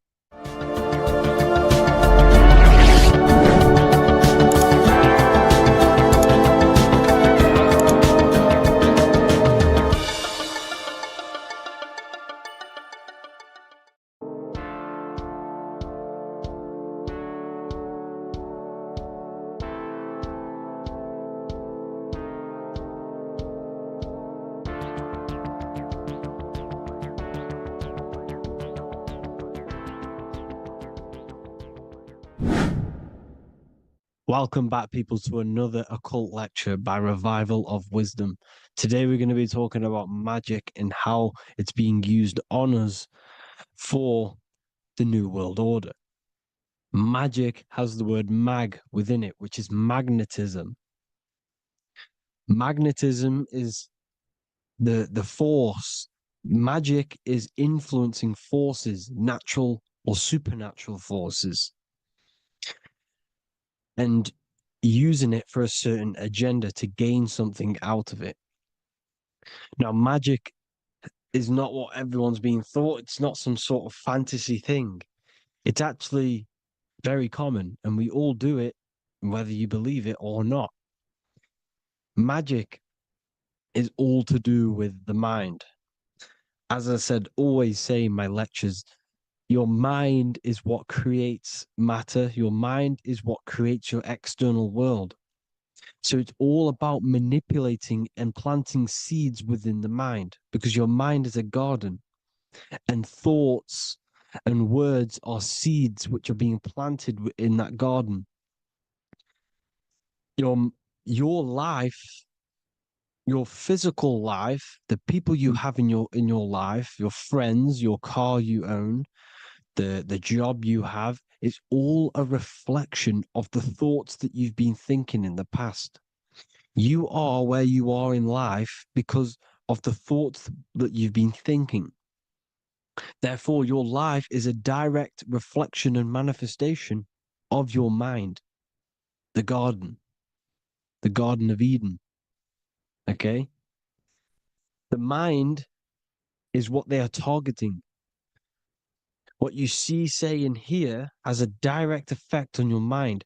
Me talking to you is influencing you. The words I'm saying is planting seeds within your mind. Now it's up to you to consciously act on these thoughts or these words, or to maintain these words. As above, so below. As within, so without. What's inside of me is outside of me. What comes into the storehouse comes out of the storehouse. You have the left, you have the right, you have the up and you have the down. As above, so below. Whatever is in your mind will be expressed in some sort of way, consciously or subconsciously, spiritually or physically. The mind is what manifests everything. And this is what we need to understand. We need to understand is that the mind is not physical. All things spiritual manifest physical. All things seen come from the unseen. The words you're thinking, that everything you have is coming from the unseen. The actions that you do come from the unseen mind. Another expression for as above, so below is you are the universe itself. You are a universe, a mini universe. But just because you are mini does not mean you are the whole thing. If I take a little piece of infinite, let's say there's an infinite light source. Let's say I take a little chunk of that infinite light source. That little chunk I took is still infinite because it's been taken from infinite. You are the universe. Your awareness, your mind is the universe. It's information. You are the universe experiencing itself. This is why we say we are all God. As above, so below. What is in me is outside of me. The sun, the physical manifestation of the sun, is your soul. The 12 constellations are manifested in the physical body. The 5 elements are manifested in the physical body. They're manifested in the 5 fingers you have. As above, so below. This is manifested, well, this is a symbolized in Freemasonry and secret societies as the 2 pillars. The mirroring reflection, the reflection of reality, the mirror, as above, so below. What happens in the mind, what happens in the astral, happens in the physical. This is Aleister Crowley. This is all symbolism. This is the 2 pillars with the all-seeing eye and the triangle at the top. Aleister Crowley was a master magician, very powerful dark magician, black magician. There's 2 types of magic. You have white and black, just like the checkered board, the Masonic checkered board. You have white and black. You have good and evil. White magic is influencing natural forces to gain something that will help the collective consciousness, help the collective, help the earth, help other people. Black magic is something you manipulate something so you can get something personal out of it. Doesn't matter if it's good or bad. It's still considered as black magic because you're being selfish. Everything you do should be contributing towards the collective consciousness and helping others. And this is why the ancients lived in a system where everything was in unity. We understood that I am you and you are me. What I do to you happens to me because I'm you and you are me. We are the same mind substance on the inside. We're all the same mind substance being expressed in different bodies. So what I do to your mind will have a ripple effect on my mind because all of our minds are connected within the mental plane. So this is why they know all this knowledge. They know all this knowledge. So yeah, this is the mirroring effect of reality, the two pillars, or symbolizes the number 11. The number 11. We'll go deeper into that. The technology we're using is magic. It's a form of magic. Television is tell a vision. They're telling a vision into your subconscious mind, into your memory. And when you turn on the television, you get a program because they're telling a vision to create a program within your subconscious mind. You see, the conscious mind is only 10% of your mind, which is to do with your, what you're aware of, your five senses. What are you consciously aware of? Well, I'm aware I'm here, I'm talking. I'm aware of what I'm wearing, the five senses, what I can hear, taste, smell, hear. What I'm wearing, I'm aware of what I think of. But the subconscious mind is the 90% of your mind. It's the hidden part of the mind, which is telling your heart to beat, telling your body to breathe. It's storing all of your emotions. It's storing everything you see, storing all the belief systems that you have. It has everything. It stores all of the habits you have, the values. It stores everyone's name that you know. All the words that I'm speaking right now is all coming out of the subconscious. Everything is subconscious. And it literally manipulates 90% of your daily basis behavior. Most people don't know this. What you did yesterday is what you will do today because of these beliefs and mental programs within the subconscious, stored within the subconscious. So the subconscious is what they're aiming at. They're trying to create programs within the subconscious because the subconscious manifests 90% of your thought patterns, 90% of your actions and words. They know all this stuff. So the subconscious mind is the most powerful part of the mind. Another way the subconscious manifests and influences your life is, let's say you were in a car crash years and years ago, 10 years ago. Let's say you're in this car crash, right? And you really hurt yourself. The emotion you felt in that time when you were injured in that car crash had a great impression on your subconscious mind. You see, the stronger you feel something emotionally, the stronger impact it has on the subconscious. You can remember and recall that moment and very vividly because of the impact it had on the subconscious.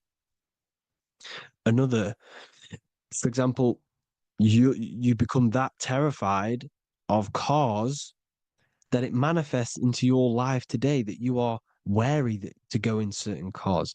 You don't want to go in cars at all, maybe, because of that moment that stood within the subconscious. And it will manifest into anxiety. It will manifest into not going into cars. It will manifest into depression, maybe.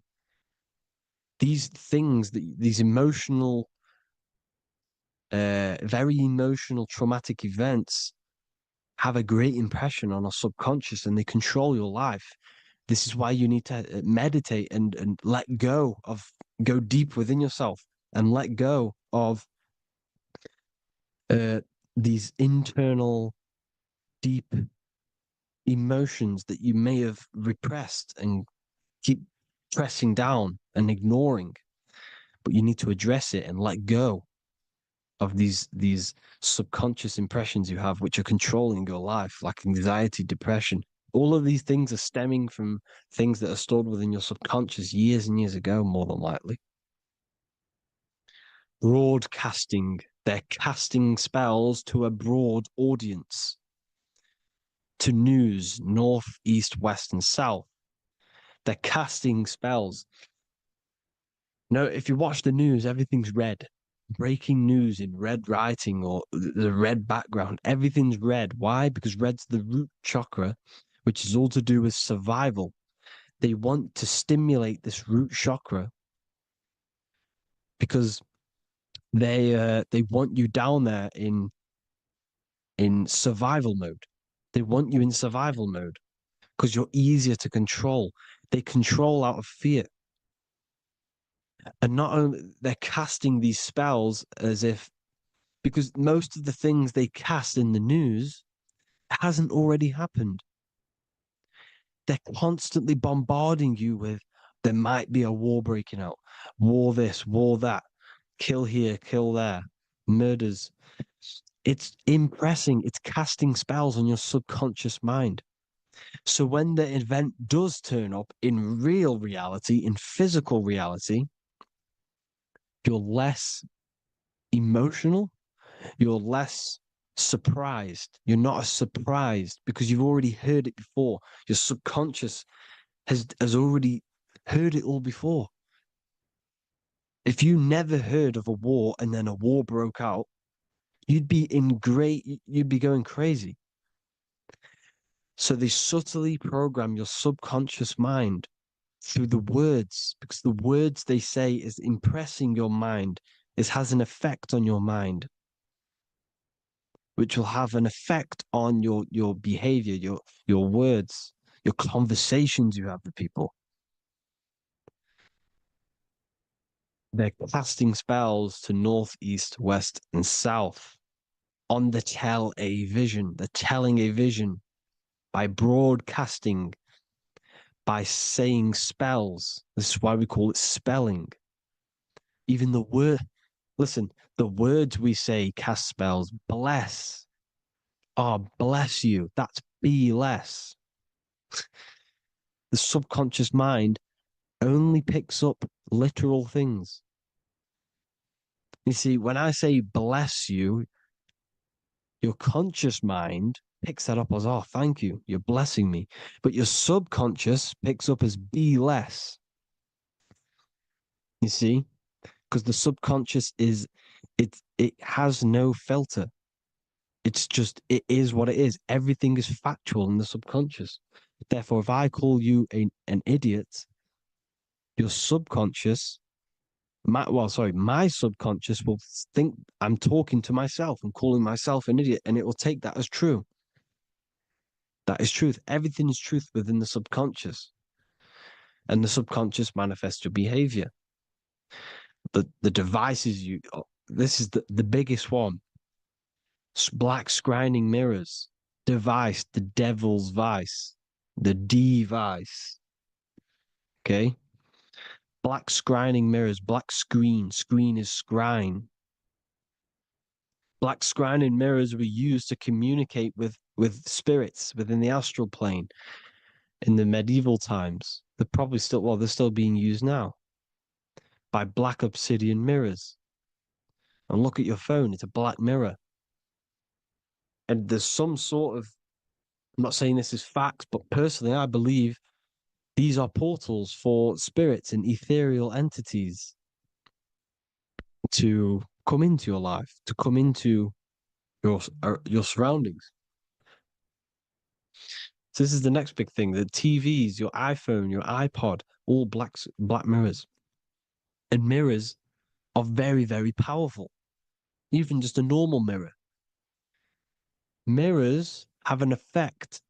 Whatever you say into a mirror, what you say is energy. And when you say something into a mirror, you're saying it into yourself. It's an infinite cycle of words of energy because it's being reflected infinite times. When you say something into a mirror, it has a massive effect. You're saying it directly into your eyes, into your mind. So what you say in a mirror should be said with precaution. Never say anything negative into a mirror, because mirrors are very, very powerful ways for you to reprogram your subconscious mind for the good. You can say very positive things into mirrors and it will reprogram your subconscious mind. Okay? Manifesting is all magic. It's all magic. Everything is magic. But consciously doing it is what they're doing. They hid this knowledge. Your phone is magic. It manipulates your mind. The iPhone, okay. See, magic isn't all of this with wands. See, Harry Potter, okay, that was created to give you this perception of a mystical and amazing form of magic with magic wands and all sorts of stuff like that. Yes, that stuff was true when the collective conscious minds were on a higher level and our belief systems believed in these things, because the universal mind, all of our minds contribute to reality. If the masses don't believe in magic, if the masses don't believe in a certain thing, it's going to have an effect on physical reality. So when the collective minds are higher and have more open minds, things like Harry Potter can come true. See, it's all in the mind. The iPhone, the eye is the symbol for the mind, the invisible intelligence. The triangle is the ethereal plane. Okay, so the eye in the triangle is the eye that sees into the beyond the ethereal planes. The square is the physical plane. So the iPhone, your phone, is a black box, just like the Saturn black cube. It's a black mirror. It's taking photos of you every 2 seconds, and it's your mind. Your mind is in that phone. Everything you like, everything you text, everything you type in Google, everything you say to someone, every conversation is all recorded on the phone. Therefore, it is a direct reflection of your mind. Your mind is imprinted into your phone because your mind, everything you think in your mind, you're manifesting into typing, saying, taking pictures into the phone, and it's collecting it and storing it. And what they're doing, and this is for all forms of magic, it's manipulating the mind. It's all manipulating the mind. Reels, Instagram, TikTok, this is all dopamine. It's all controlling the mind. Every like you get, every follow you get, every share that you get is dopamine within your brain. They're literally targeting your brain and mind. It's all manipulating, because what they're pushing through the phones, through the media, through the news, through the televisions is visions and programs. You are the one manifesting the New World Order. They're not manifesting the New World Order. They're giving you the information so you can manifest the New World Order. Everything they say is contributing to your mind. For example, digital money and all the information they put out for you to see is contributing to your enslavement. Your mind is manifesting the New World Order. They know this. They don't manifest it. There's billions of us. We could easily run over them physically. But on a mental level, these people have the knowledge and they hide it from us and they let us manifest reality because we are the collective. They give us the information which manifests their agenda. It's all magic through the phones, the media, the television. So your phone is a manifestation of your mind. It's a record of your mind. Hollywood, holly tree, holy tree. They used to make wands out of holy trees, because it was the most holiest wood, the best for casting and transmitting energy. So they used holly trees to cast spells. That's what Hollywood is. And in Hollywood, they have the red tier. the blood drop next to the Hollywood sign, because it's all satanic. They're all black magicians. They use Hollywood to cast the spells through the music, through the films. You see, music is a form of magic. All of this is magic. Everything they do is a form of magic because they want an agenda behind it.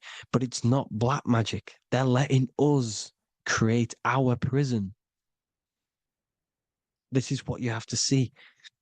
Yes, they're evil, but they're not doing anything evil, or else they would face the karma. They let us manifest this agenda through giving in the information, by telling you what's going to happen in the movies.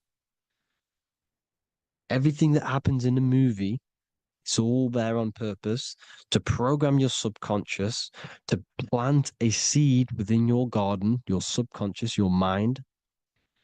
Because when the mind is already seen something, when it comes up and turns up in physical reality, you will be less shocked and you won't rebel. So they lure you slowly. They make you aware of these things over time. They make you gradually think it's okay. Like the technology, we never used to use these phones. How did we become so addicted and reliant on them? Well, because first they gave you a little flick phone. Well, no, sorry, they gave you a phone in your house. And then once you got used to that, they say, oh, here's the newest version of a little flick phone. You started texting your friends. Everyone was loving it in high school. They could now meet up without saying, let's meet on the weekend at this point at this time, like your parents probably did. Or maybe some of you watching this, you probably had to tell your friend to meet on the weekend at a certain time because you had no way of communicating. So everyone got these phones and got addicted to them. Then they slowly got addicted to the new iPod with the touch screen. Now they invented touchscreen. Then everyone got addicted to touchscreens.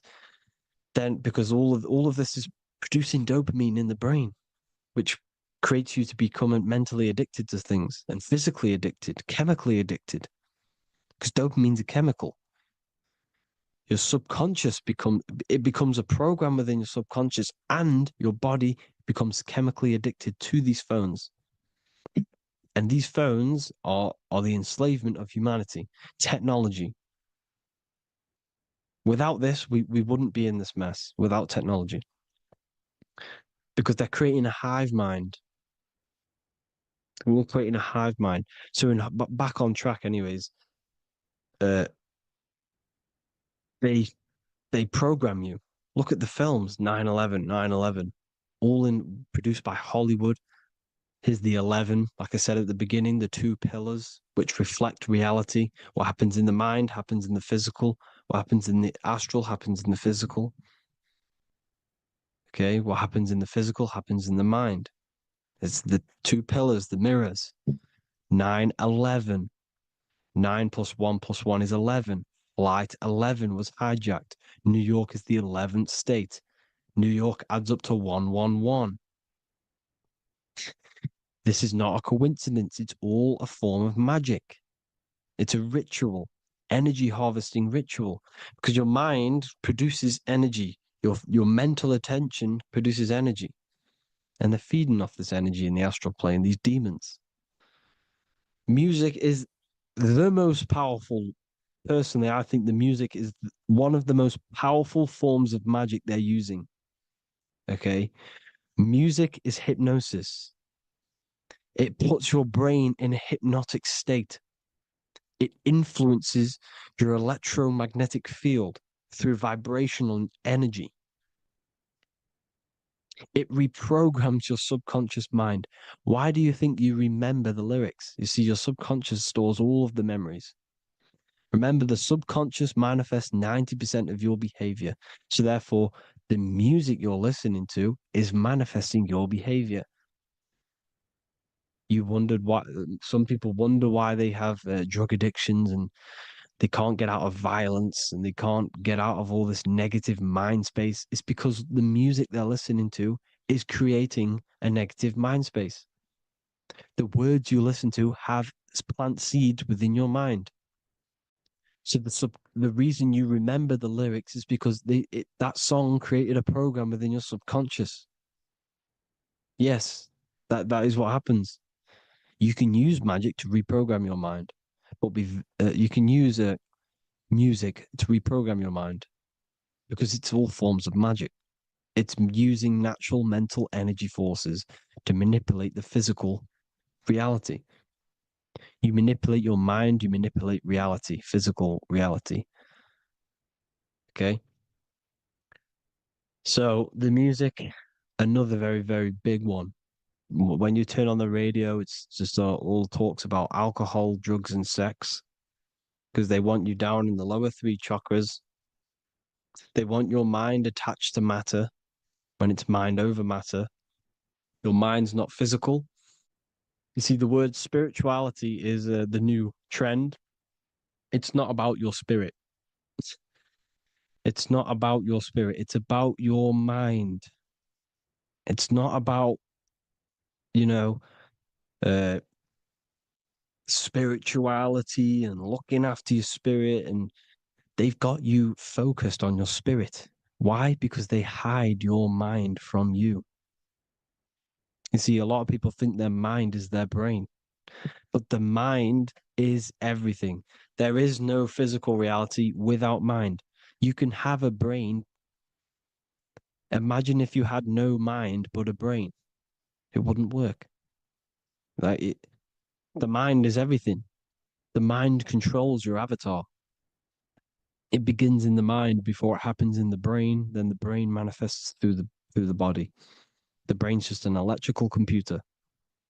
So that they've got people scared. Or do I have a soul or not? And all this stuff. Listen, if you have a mind, you have a soul, because you are not the mind. This is why everything is sort of an illusion, because beyond the mind is your soul. But what is the soul without a mind? You can't have a soul without the mind. But if the mind didn't exist, the soul doesn't exist. You are the person listening to your mind. I shouldn't say person because you're not the body. You're the entity behind the mind. But if you didn't have that mind, you couldn't understand what you even were. You would just be an observer who couldn't think. So yes, we all have a soul. If you have a mind, you have a soul. Everything is mind.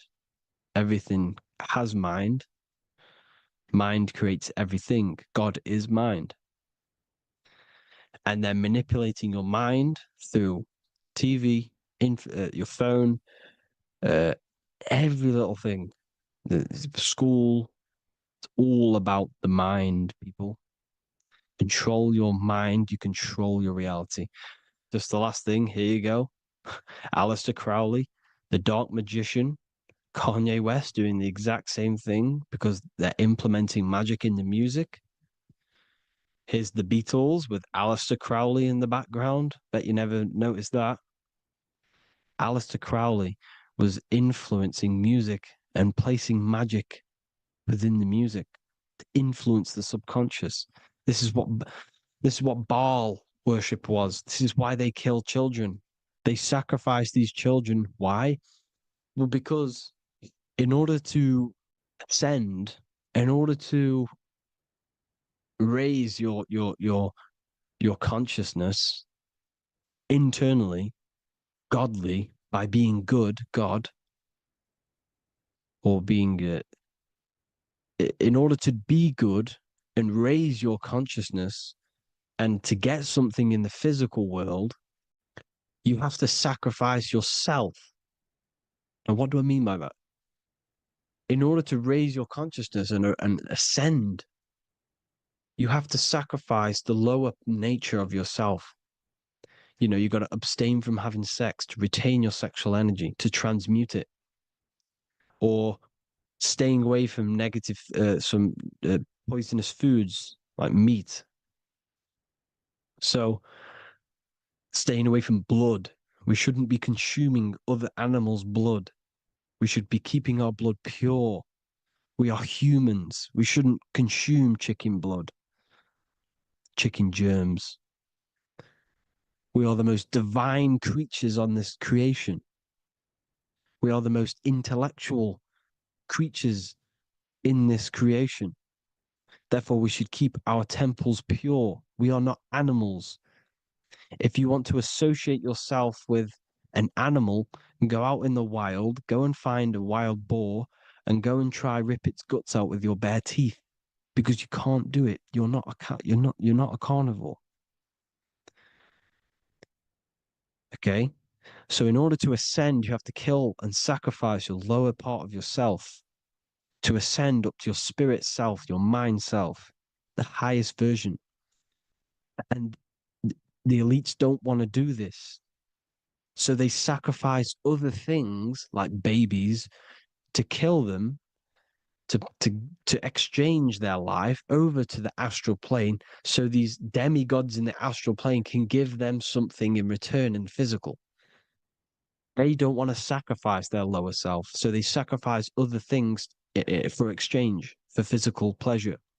But the godly person sacrifices their lower self for their higher self to do good and ascend. So this is what all the Baal worship is, people, and this is why they're doing it. Hope you all had an amazing lecture. If you haven't already, go and get the Book of Wisdom for more information. You know, I don't go into dark stuff in this book, because all I do is enlighten people in this book. You can get it in Spanish, English, German, Italian, and French. Worldwide shipping. You can get the PDF or paperback. Or there is also a new one called the Human Health Guide 2.0. It gives you a list of all the foods, grains, oils, nuts, you know, everything that's alkaline and positive for the body and not man-made and hybrid. It tells you all the products to stay away from, how to fast, how to improve vision, how to improve everything, literally. So the Human Health Guide has been released. If you want that, I'll put all the links in the bottom of the description. Hope you all enjoyed the lecture, people. God bless you all.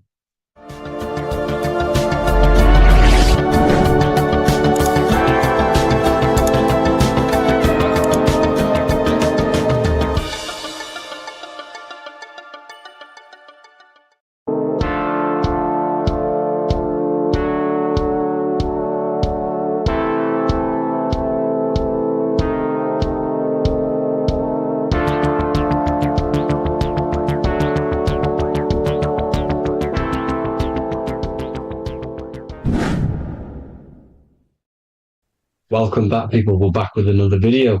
Let's jump straight into this. Make sure to tune in till the end, because this has got so much information in this video.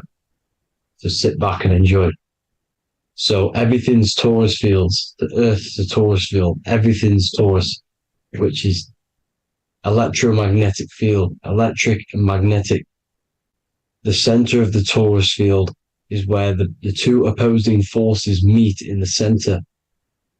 And this is what creates the plane of inertia, the dielectric plane of inertia. Okay? You got red shift, blue shift, positive, negative, south and north pole, right? This is what the ancients were showing with the tree of life. As you can see here, this is the plane of inertia, and this is the Taurus field. Everything consists of this. Everything is a Taurus field. A atom is a Taurus field. Okay, now the inertia is the 0 point. So this plane is a 0 point. It's the balance between two poles. Okay, now this creates matter, because matter is two opposing forces in motion equalized. So these two forces coming together is what creates matter on this physical plane. And this is why we can't see the electromagnetic field, because it consists of one of the elements, which is either electric or magnetic. But when they combine together, it's what creates this physical plane, which is physical matter, which is light in motion. Now, everything is one. Don't get confused by duality. Duality is two opposing forces, but them two opposing forces are created by the same substance. It's two aspects of the same substance. So, for example, water and ice are the same thing, you know what I'm trying to say, but it's two aspects of the same substance because all is one. The whole universe is one. All goes back to the one, which is God, the creator, or magnetism, whatever you want to call it, because magnetism pulsates. Electricity has two poles, redshift, blue shift. Okay. So redshift, blue shift is electricity, and electricity vibrates, and all vibration always comes back to a standstill point. But magnetism is what pulsates. This is why your heart pulses. You breathe, which is a pulse. This is the breath of the universe, magnetism. Now, this is why the earth is green, okay? Earth can be spelled heart. If you just move the H to the beginning, it spells heart, okay? Because the heart is the center of the torus field, which is the heart chakra for us humans, okay? We consist of the same field, as you already know. Heart being the center, which is green, which is the center of the seven colors.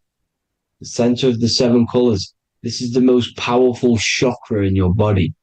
People think it's the crown chakra, but it's the heart chakra because it's the center of the torus field. You must align them all and combine them all into one, which is the heart chakra. Now, Earth is green. Nature's green. Okay, this is because we live on heart chakra, the plane of inertia. It's the center of the torus field. Okay, and this is what the Egyptians called Isis, which is nature.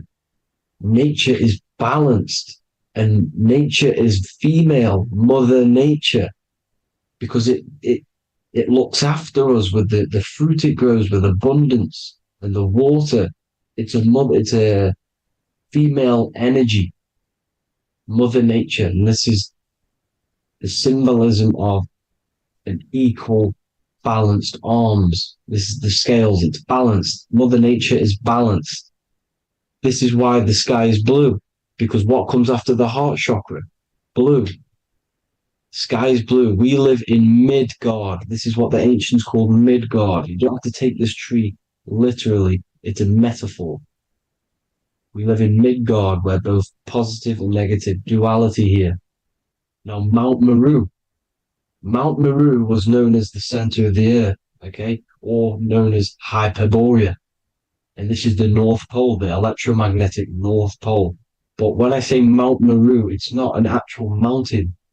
They weren't saying there was a real mountain in the center of the earth, a magnetic rock. No. The plane of inertia, okay, there's something called a hyperboloid. That's what it's called, a hyperboloid. And this is the center of the torus field. And this hyperboloid is what is in the shape of a mountain, you see? So if I go to this next one, they say Hyperborea on this map. Why did they call it Hyperborea? Because this is the hyperboloid in the center of the torus field. And this is the electromagnetic mountain, a metaphor. Mountain, what they're metaphorically saying, this is the electromagnetic mountain at the center. The double vortex, the center of the torus field, which is the North Pole. Pole of electromagnetic energy. So this is why they call it Hyperborea. It comes from the word hyperboloid. And the center of the earth is so sacred. And they symbolize this with, obviously, the North Star, which is Polaris. And this is where the swastika comes from, because it's the four seasons moving around the North Star. This is the Big Dipper constellation moving around the North Star, which is Polaris. There's that pole again. Pole. Magnetic pole of the torus field. And this is where the green, emerald green, aurora borealis comes from. It comes from this center hyperboloid at the center of the earth, where the most electromagnetic energy is stored. The center of the plane of inertia. The center of the plane of inertia. This is the all-seeing eye as well. As you can see, they got the sun, the moon. This is the Masonic cosmos, the sun, the moon, and the all-seeing eye, because the eye is Polaris, the eye of the stars. It's all a big eye. Now, the eye means a lot more as well. It's not just that. There's different ways you can interpret symbols. Now, this is the emerald tablets. Deep in Earth's heart lies the flower, the source of the spirit that binds all in its form. Okay? The flower of life is thine own place of thine spirit, and stream through the earth as thine flows through thy form, giving off life to the earth and its children, renewing the spirit from form unto form. This is the North Pole. This is what he's talking about. He's talking about the aurora borealis. Aurora borealis. It's the Earth's aura. Emerald green. Heart chakra. Plane of inertia. Green. Earth. Heart. You see? All related. Now, there's many symbolism of this. So much symbolism of the ancients. The 7 layers of heaven. 7 layers of heaven, which are the 7 planets. Okay? These planets are the solar system. It's the solar system because we are the soul. We are the sun, the soul. And we're inside of a solar system, which is the 7 planets. That's why there's 7 layers of heaven. Okay? The rings of Saturn, the rings of the planets are moving around us. Okay? So, this is what the ancients were depicting in their cosmology. Now, this is the Hebrew cosmology of the earth. This is the Mayan cosmology of the earth. You see, it's all an enclosed system. We live inside of a giant torus field. All is atum. It's what the ancients said, ancient Egyptians said. All is atum. Atoms are torus fields. Don't be tricked by the modern science today with the current model of an atom. It's completely wrong. They're hiding the torus field. They're hiding the electromagnetic field, which is in everything. Absolutely everything is in motion, and motion comes from this field. And you see, this is upside down, but this is the I think it's pretty sure it's candles, but the 7 candles, the 7 planets, the 7 Elohim. You see, it all goes back to the stars and the heavens. Now, this is how the Earth really works, with the stars on the outside of the cosmic egg, and then the torus field spinning around the sun and the moon, the positive and the negative charge. The sun gives you energy, the moon takes your energy. The moon controls monthly cycles. Moon is mon. This is etymology. Mon, month, money, demon, monster. Stir is star, moon star. We are all stars. Youngster, minister, superstar, Hollywood star. We're all stars. We come from the stars, which is heaven. Our soul comes from the stars. You see? We are the universe, the image of man is made in the universe. We are a microcosm of the universe. The universe is a macro, we are micro. We consist of everything. The body, mind, and spirit. The sun, the soul. Moon, the mind. Earth, the body, mind, and spirit. We have 12 systems in the body, which are governed by the 12 zodiac signs. Starting at the Aries, which is the ram of God, all the way down to Pisces. And Capricorn, kneecap. It all goes back to the stars. We are the stars. We are the universe. Everything is inside of us. Everything. Like I say, the Temple of Solomon, the Temple of the Soul, and Mon, the soul. The temple is the body. The soul is the soul, and the Mon is the mind. The temple of the soul and the mind. Body, mind, and spirit.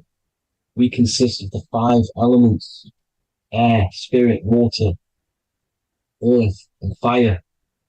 We consist of everything. We are the universe. We're made in God's image, which is the universe. You see? Now, everything goes back to the stars. The ancients worked with the stars because the stars govern everything. They govern the systems in the body. They govern your life. This is why your zodiac is so important, your sign. Each zodiac has a specific element associated with it as well. Aries, which is the first sign, the Ram of God, the Lamb of God, which is a fire sign. Fire, first. Fire, first. F-I-R, this is etymology. The cerebrum, ram, which is in the brain. Aries, the ram, control the head, the face, and the nose upwards. So it controls the cerebrum, the Torah, which is, I'm pretty sure it's the Hebrew Bible, which is the Taurus. Tornado comes from the Taurus field. You see? Everything's inside of you. It all goes back to the Taurus field, and the Taurus field is everything. Now, like I said, 12 zodiac signs, 12 systems, 12 cranial nerves in the brain, the 12 disciples of the Bible. All symbolic. Have to read the Bible properly. Now, this center at the center of the earth, right? This is what's stirring the ether, and the ether consists of the four elements. Because there's 5 elements. Spirit can be called ether. People call it spirit or ether. Ether is pure potential, pure energy. It's what connects the astral to the physical. It's the dimension between the physical realm, which we're on, and the astral. So it has pure potential. It's pure energy. This is why we say either. I either want to go there or there. It's connecting 2 scenarios. That's what the ether is. It's connecting the 2 worlds, the astral and the physical. The center is like the cosmic womb. There's a black hole in the center. This is the center of the Taurus field. This is the womb of creation.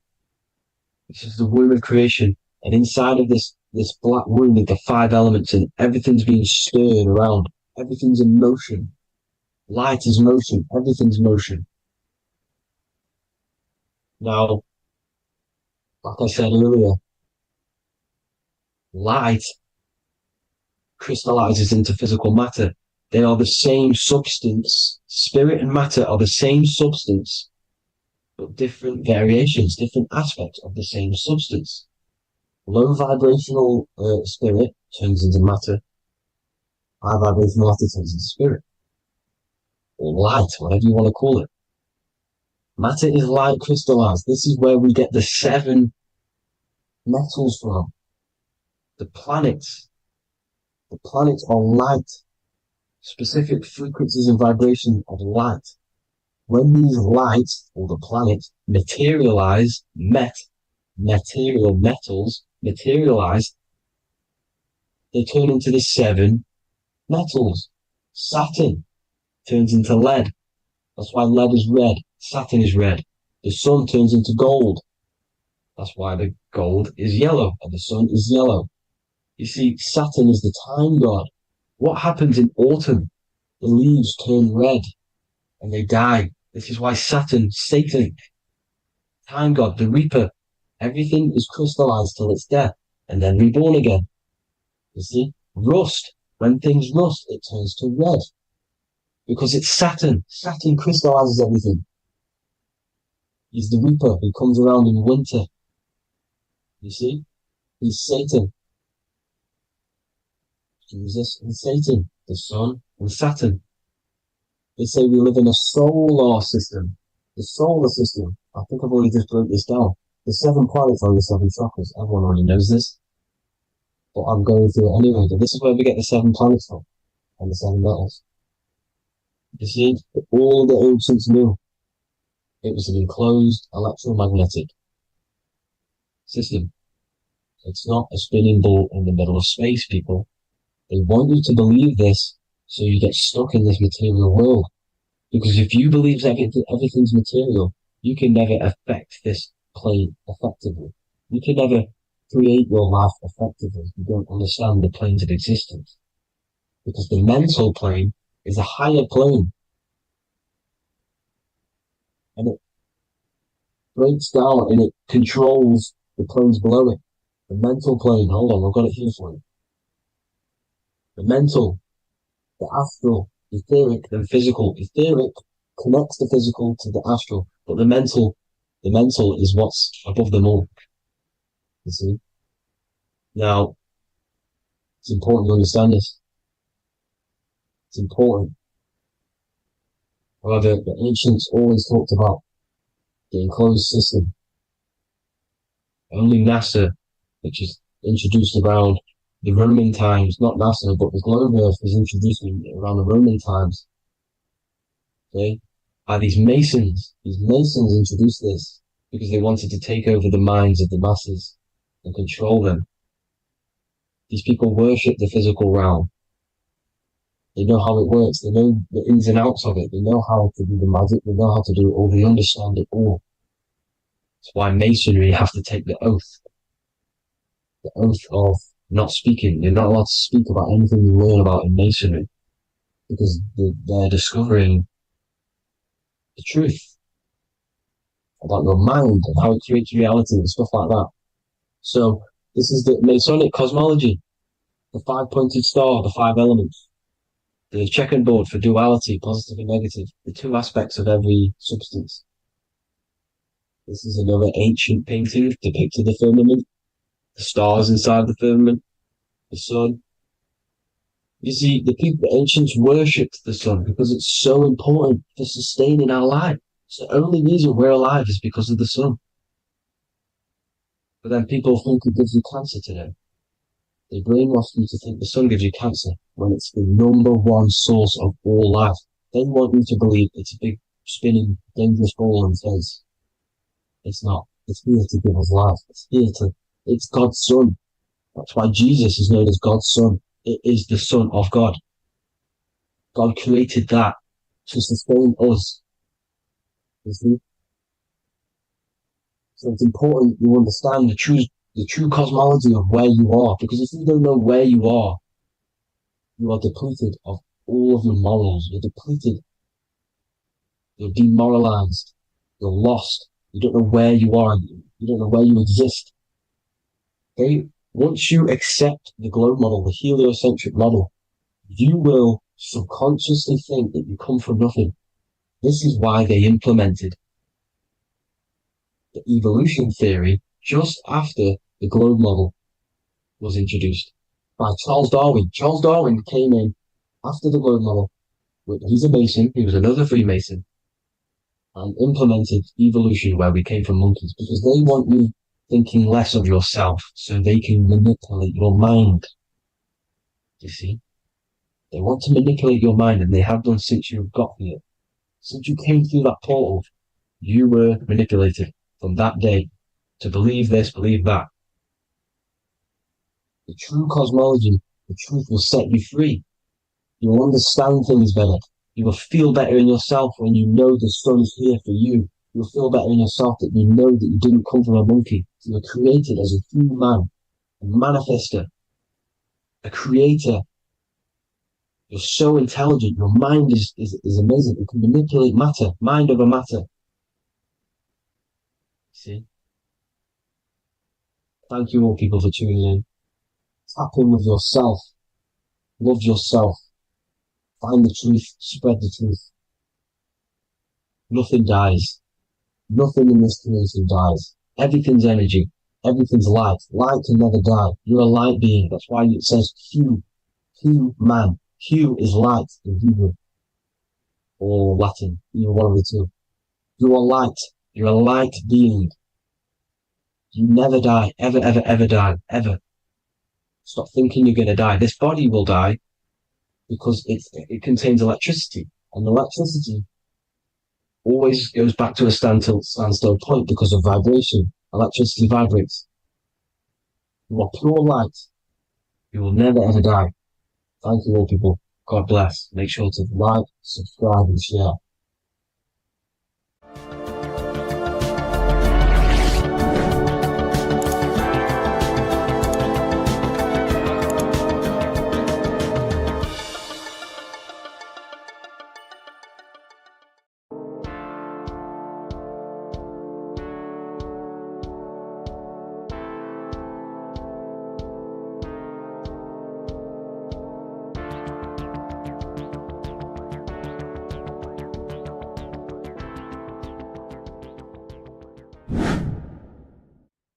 How are we all doing, people? It's Revival of Wisdom from the Wisdom Academy. Today we're going to be breaking down God, consciousness, and the higher and the lower self, and how to overcome the lower self. Now, the first thing you need to understand is that you are the invisible intelligence within the brain, within the body. This invisible intelligence is known as the mind. But you are not the mind. You are the observer of the mind, which is the soul, the invisible entity. The mind is your intellect, your intelligence. Now, the mind is, it's hard to put this in words, but the mind is something that gives you the ability to explore the universe. And this inner self is the I am. It's the quiet, the inner self, the voice you see in you hear in your head. This is why within spells high twin, inside, internal. The I is also the number one, which is one line. Because the one and only, is the inner self, which is the I am. This is why you say, my name is Harry. You are not Harry, you are the I, the inner self, the intelligence. Okay, this is why Jesus in French is I am. You look with the two eyes and you see with the inner eye. I and I, the same thing. Okay, because the I inside is what gives you the perception of what you're looking at. So when someone's trying to explain something and then you catch on saying, I see now, it's because you're seeing with your inner eye, the one that gives you perception, gives you intelligence, gives you the ability to understand things. This is the internal eye, the invisible self, which the physical body is nowhere near as complicated as this inner self. Is in infinite potential, infinite potential. God, God, generator, operator, destroyer, soul, mind, and body. Brahma, Vishnu, Shiva, the Father, the Holy Spirit, and the Son. They're all the reason why you see God is always a triad is because it represents yourself. Your invisible intelligence is God. Me and you are the same invisible intelligence. We are the invisible intelligence experiencing the program being ran by the central nervous system and the brain. I always say this in my videos, but I have to, in order for you to understand the things that I'm going to say later on in the video, you need to understand this concept, is that you are the consciousness experiencing the nervous system, the tree of knowledge of good and evil, which is you here. You would be in this invisible intelligence right here in the center of the brain. Now, this is why the ancient Christians show God is in the brain. This is the brain stem. This is the brain. This is also the brain stem and the brain. The brain stem and the brain. It's all depictions of the brain because the brain's the computer, the electromagnetic computer, which decodes the demands created by the invisible intelligence, the I, the inner self, you, your true self. The person moving, if you observe what someone moving, this is going to sound, but if you observe someone walking, it's not the body. The body's moving, but the thing telling it to move is the invisible intelligence. Before you kick a football, a decision is made within your invisible intelligence, your mind. And this consciousness, this invisible intelligence, is either stuck between the lower self and the higher self. Okay? When the invisible intelligence, meaning the true self, identifies itself with the physical body, it will trap its mind within physicality. This consciousness that we have is either operating in the lower self or the higher self. It's either feeding the material body or it's feeding the spirit. Okay? But because we are physical and spiritual, we need to be even. We don't want to be meditating all day long because we do have a physical body as well whilst we are here. We are playing a game in physical matter. Okay? Now, the reason that you incarnated here is to learn a lesson, because the mind can manifest anything it wants within the astral planes, within the world of imagination. It can manifest anything it likes, but it incarnates into matter, into this game, so we can understand labor, because anything in matter you have to labor to manifest. But in the astral, you can manifest at the click of a finger. You come here to learn the knowledge of good and evil.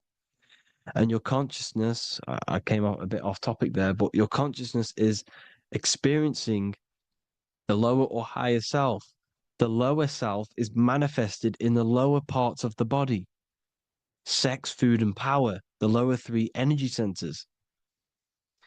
These centers are like mini brains. You are literally thinking with these centers. And when your mind is stuck within these lower centers, you'll think, have you ever heard the term of thinking with your penis, or thinking with your, you know what, as a man? Even females maybe, but mainly this is a boy saying, you're thinking with your penis. This is a truth. It's truth in plain sight. You think with these energy centers.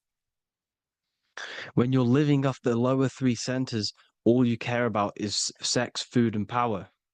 Eating, sleeping, and greed. Power's kind of like greed. Now, when we move up to the higher parts of the body, when we live our life within the higher parts of the body, this is considered heaven. Love, expression, intuition, and wisdom. This is what we need to be aiming to do, moving out of the lower half of the body and living our life within the higher self, the higher parts of the body, thinking with the higher energy centers, thinking with love, expression, intuition, and wisdom, spreading love, expression, intuition, and wisdom to others. Heaven is even. This is why Jesus is pointing at the heart chakra, always pointing at the heart. Earth rearranged his heart, because in Earth you're manifested as a physical being. You're in the heart, good and bad. You need to be balanced between the good and bad. Because love can be a demon too. That's a whole nother video, but love can be a demon. Now, the seven chakras are known as the seven seals in the Bible. When the Lamb opened the seventh seal, there was silence in the heaven for about half an hour. This is a verse from the Bible. The Lamb is Aries, which is the higher brain, the cerebrum, the cerebram. Ram, Aries. Because when the Ram opens the seven seals, you enter the kingdom of heaven. Because these chakras seal your invisible intelligence. They seal your true self. You are behind these seven seals, your true invisible self, your true consciousness. Because behind these seven seals, you do not think about anything materialistic. Your intelligence is not material. It's not physical. It's not from the physical world. It does not desire the physical world. The body is the beast. The body's the animal, the lower self, which can corrupt our intelligence. It can corrupt the intelligence. Okay? Now, we need to balance these chakras so that we gain a deeper connection between this intelligence and the brain. Because when there's a strong connection between the brain and the intelligence, your body and the intelligence, you have a strong connection. Therefore, you can manifest what the intelligence is saying at all times. Meaning, when, for example, your higher self, this is intelligence, the higher intelligence is always speaking to you. It's always guiding you. It's always telling you the right thing to do. You can feel it when you're doing something wrong. You can feel that you're doing something wrong, because this higher self, this intelligence knows what it needs to do here. And when there's no connection between the body and this our intelligence, our true self, when we strip away, when you close your eyes for long periods of time, you will figure out you are this invisible, infinite creative being. There's no words that I can't describe what it is. But it's the voice inside of your head that you can feel when you close your eyes. You are this being inside of the heaven, because this is heaven, this intelligence. And when there's a strong connection between the body, you can manifest everything it's saying. When everything is balanced, when you're no longer thinking with the lower centers, when they're all balanced, you're not thinking in particular with every center, you balance them all, you can manifest everything it says. Your body will act out what the intelligence is always saying. This is God in the brain, the intelligence, trying to touch Adam, representing the lower self. This is why they're not touching. Notice how Adam is resting, but the intelligence is always reaching out, stretching, symbolizing metaphorically saying it's guiding. I'm always reaching out. The intelligence, your intelligence is always guiding you. It's always reaching out to you. But Adam is ignorant of it. The lower self is ignorant of it. And that's why he's so relaxed and God is so stretching out. Because at our highest self, that when you think of when you want to better your life, that highest true version of yourself is God. When you're manifesting this, your highest self, this is God. Your truest form, your most perfect form, that is God. Your highest version of yourself, that is God. Emotions are not what you've been taught. Emotions are not something that should be reactive, okay? You should not let the emotion be you, except that you should experience them instead of letting them become you. You need to understand there's a separation in our consciousness. You have the soul, which is the person who is observing your thoughts. When you think a thought, who's the one observing that thought? The soul, you, the I am, the I, the inner self, the one and only.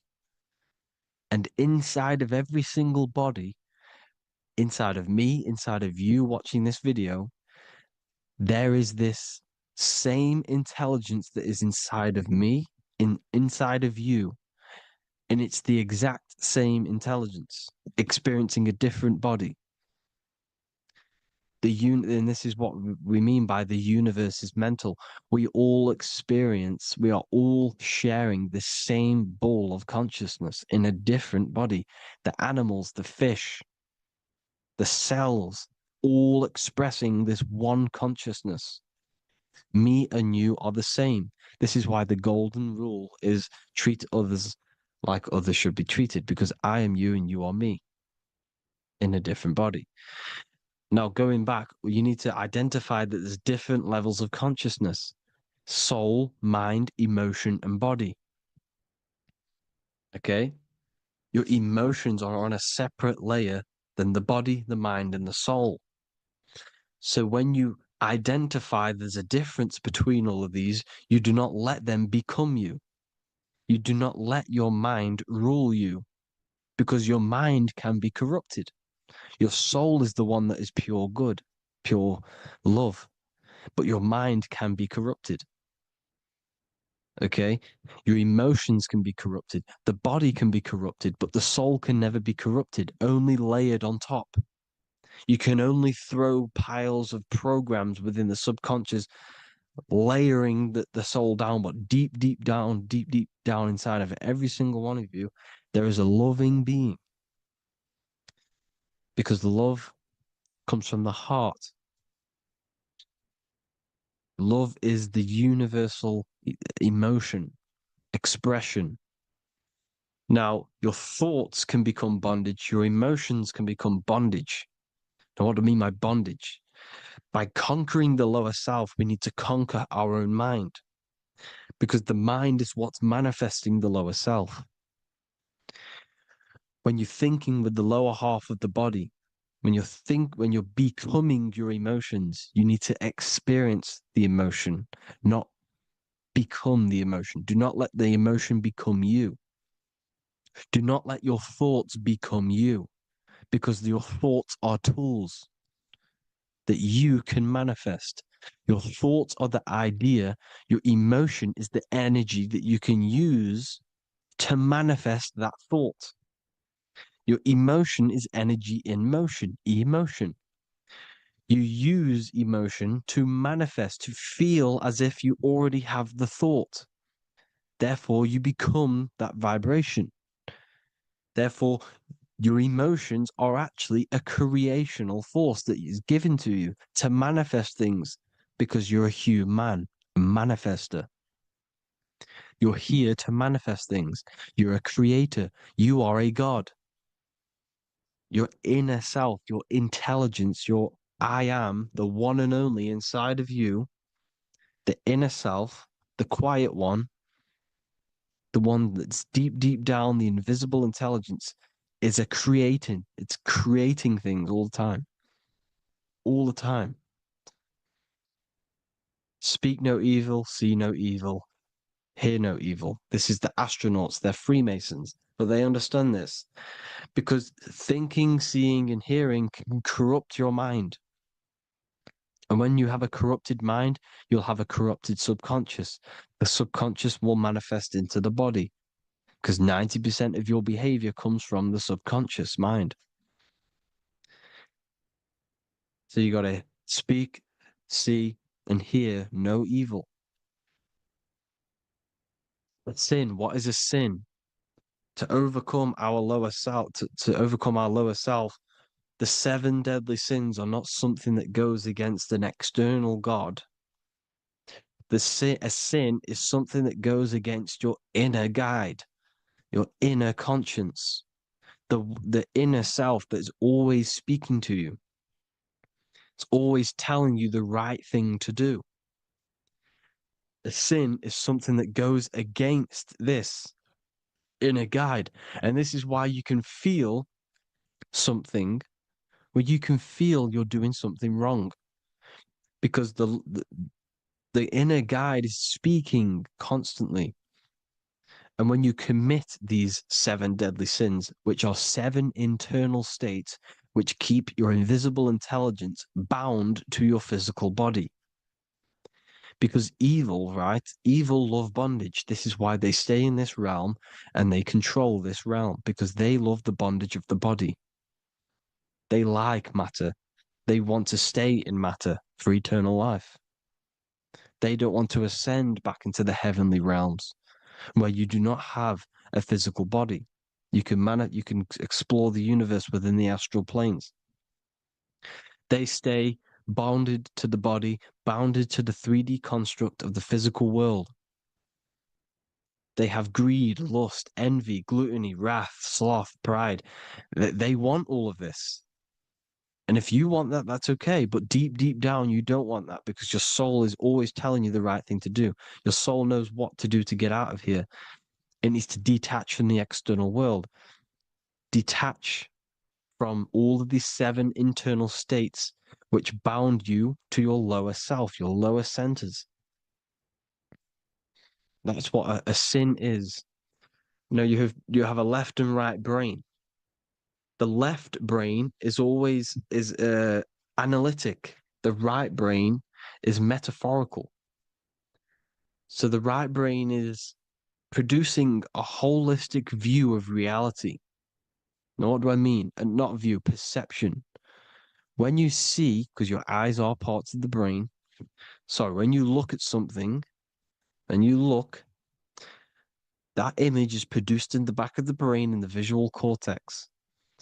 And then the right brain produces a perception, a holistic, it breaks down what you're seeing into a holistic image, a holistic perception. So, for example, if you're in a woods, the right brain sees the whole woods as one big woods. The left brain is breaking that perception down into individual trees, branches, and leaves. So the left brain's to do with duality, the right brain's to do with wholeness, unified. The left brain's dualistic, analytic. This is necessary so that we can pick things up and manipulate them and break things down. We need the left brain, we need the right brain. I'm not saying any of them's bad, but the left brain, sinister in Latin, means left. Because when you're left-brained, you see everything in dualistic. You see everything is dual, when everything's actually one. We need to be focusing and strengthening our right hemisphere. I'm not saying sit in the right hemisphere all the time, but we need to be strengthening our right hemisphere. And this is why left is sin and right is right. Because when you focus on the right hemisphere, you see the holistic perception of creation. The right hemisphere sees humanity as one unified consciousness. The left hemisphere sees everyone as individual persons and egos. Because the left hemisphere is dualistic. And this is why the Bible says, cast the net onto the right side of the ship and ye shall find. John 21:6. What does that mean? Cast your energy, cast your perception into the right hemisphere of the brain, and ye shall find unified consciousness. You shall find your higher self, the one and only. If then you have been raised with Christ, seek the things that are above, where Christ is seated at the right hand of God. Wow. Powerful. What does this mean? Seek the things that are above, where the Christ is seated at the right hand of God. God is your consciousness, your invisible intelligence between the two hemispheres. The right hand of God is the right hemisphere. Seek the things that are above the heart. Love, intuition, expression, and wisdom. Seek the things that are above the heart, the higher self, the higher part of the body. Because when you seek the things of love, expression, intuition, and wisdom, you create a strong aura. You attract the same frequency. And this frequency is heaven, God. This is the Sumerian artwork showing the Lamb. This is a step symbolizing stepping upwards, raising up. He's stepping over the Lamb up to the bird. His hand is going to the bird. The Lamb symbolizes the lower self. Okay? The bird with the wings is in the sky. It represents the higher self. This is why angels always have wings, because it represents the higher self in the sky. The lamb is a ground animal, symbolizing the lower self. He's stepping over the lamb to the bird, his higher self, his invisible intelligence. Horus and Set, Jesus and Satan. Look, Horus has an evil brother, Set, just like Jesus and Satan.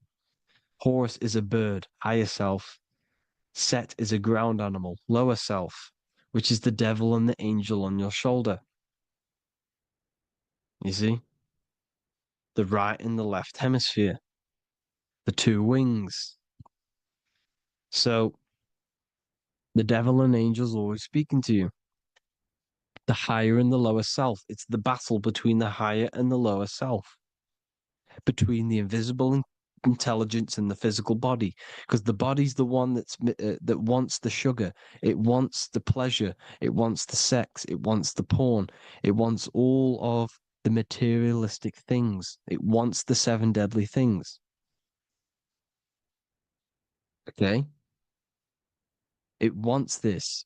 There's a battle between the higher and the lower self, your intelligence and the body. This is why you need to become balanced, so that there's a deep connection between the body and the invisible intelligence, the I am. You need to master your mind with discipline, and you gain a connection between the brain, the body and the intelligence. Resurrection, transmuting sexual energy. Okay, this is important. Res is Resh, which is Hebrew. The early Hebrew Resh symbol is the head. This is the head. Resh, erection. Erection is a sexual stimulation. Resurrection is rise erection. You got to raise your sexual energy up the base from the spine to the head. This is the Christ, the Christos. There's a psychophysical germ, psychophysical oil produced in the brain every month. Go and watch my other video on raising the chrism. Okay? And every month there's this fluid produced in the brain, which takes 2 trips, because one's produced by the pituitary, one's produced by the pineal, magnetic female, magnetic and electric charge. And it takes 2 trips down the spine to the solar plexus, the bread of life in the Bible, or Bethlehem in the Bible, because the River Jordan's your spine. Goes down to Bethlehem. It gets born in Bethlehem, just like Jesus. Because when this oil travels to the solar plexus, it creates the seed, the seed of life, and it feeds the body, all the central nervous system, all the cells. It regulates the blood, does all sorts of good things for the body, this oil.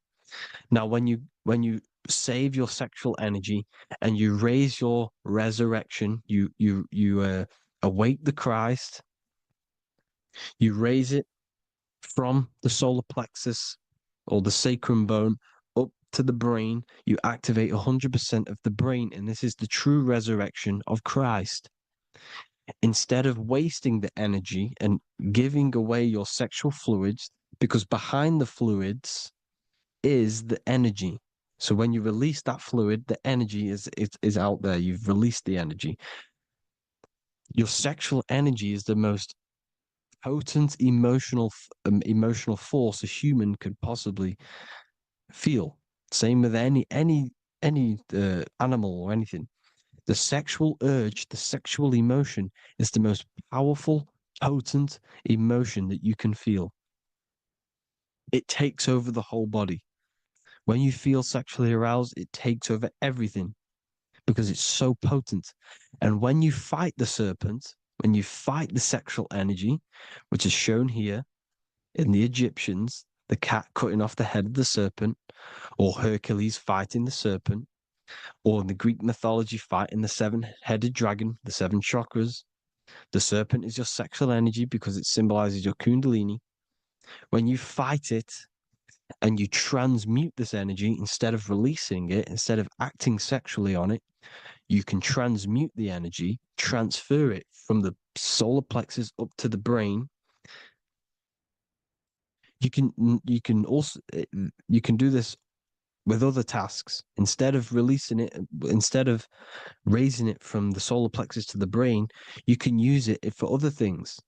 So, for example, you want to think critically.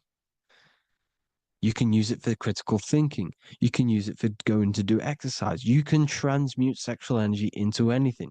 But you can do this. You can raise the sexual energy, and you can use this energy to push the cerebrospinal fluid from the solar plexus up through the spine, up the 33 vertebrae to the brain, and it'll activate 100% of the brain. And this is the resurrection of Christ. Jesus was never dead. Jesus was never rose from the dead. It symbolizes the Christ, Jesus Christ. Christ is Christos, which means oil in Greek. The resurrection of the Christ, the Christos, the oil. When it activates 100% of the brain when it's raised, and it can regulate all the systems, it can regulate all the blood, it can regenerate the body. And this is the true Antichrist. They don't want us doing this process. The Antichrist is not against Jesus. It's against the fluid in our body that makes us live hundreds and hundreds of years and makes us live as gods. This is the true resurrection. And when you fight the serpent, you fight your sexual urges, your sexual emotion, the most strong emotion that you could ever feel. You can do this process. And this is the true secret of transmuting sexual energy. Because when you transmute the sexual energy, you can become a god. And this is why Hercules is fighting the serpent. Notice how the serpent is low. He's reaching down to it. It represents the lower self. Because the lower self wants the lust. It desires sex. The body desires sex. There's a fight between the higher and the lower self. But when there's balance, there's even. Heaven is even. When there's evenness between these, this is the kingdom of heaven. This is when heaven is on earth. So at our highest levels of ourselves, the highest level of our intelligence, this is God. God is something that we manifest. We need to achieve Christ consciousness by battling the body. There is no battle outside of the physical body. It's an internal battle. Jesus and Satan have been externalized. Nothing exists outside of you, because I explained in the beginning how you are the consciousness experiencing the central nervous system. Therefore, there is nothing outside of you. It's all internal. Jesus and Satan have been externalized. Why? Because it's business. The church is a business. It's all a business. They've created these figures to be historical when they're not historical. The Bible's not historical. It's all externalized. It's called exoteric, when the truth is esoteric, internal teachings. So anyways, people, balance the chakras, balance the two hemispheres of the brain, balance the conscious and the subconscious. Balance is perfect, the yin and yang. You are spiritual and physical. You live in day and night. You need to be balanced. Oneness. Seek oneness. And this is the true kingdom of heaven. And when we all realize that we are all the same intelligence, the same consciousness expressed in different bodies, when we all realize this, we all realize we're all one. Doesn't matter what race you are. It doesn't matter what race you are, where you're from, your nationality, because none of you are actually from here. None of you are from the physical world. You're manipulating the physical world through the physical body. You are the I am. We all have a soul. Every single one of you has a soul. We all have souls. The reason why they say some people don't have souls is because they're trying to suppress your mind. They don't want you to know that you have a mind. That sounds crazy, I know. But a lot of people haven't realized that they have an infinite intelligence called a mind. And behind that mind, if you can observe your thoughts, the person who is observing the thoughts, you have a soul. Everyone has a soul. Don't listen to all these people saying some people don't have a soul, some people do. We all have a soul. Every single one of us. So anyway, you need to break the lower nature of yourself. At our highest levels, we are gods. Our intelligence, our universal intelligence, the I am, the intelligence that's inside of the brain, is God. Our minds are being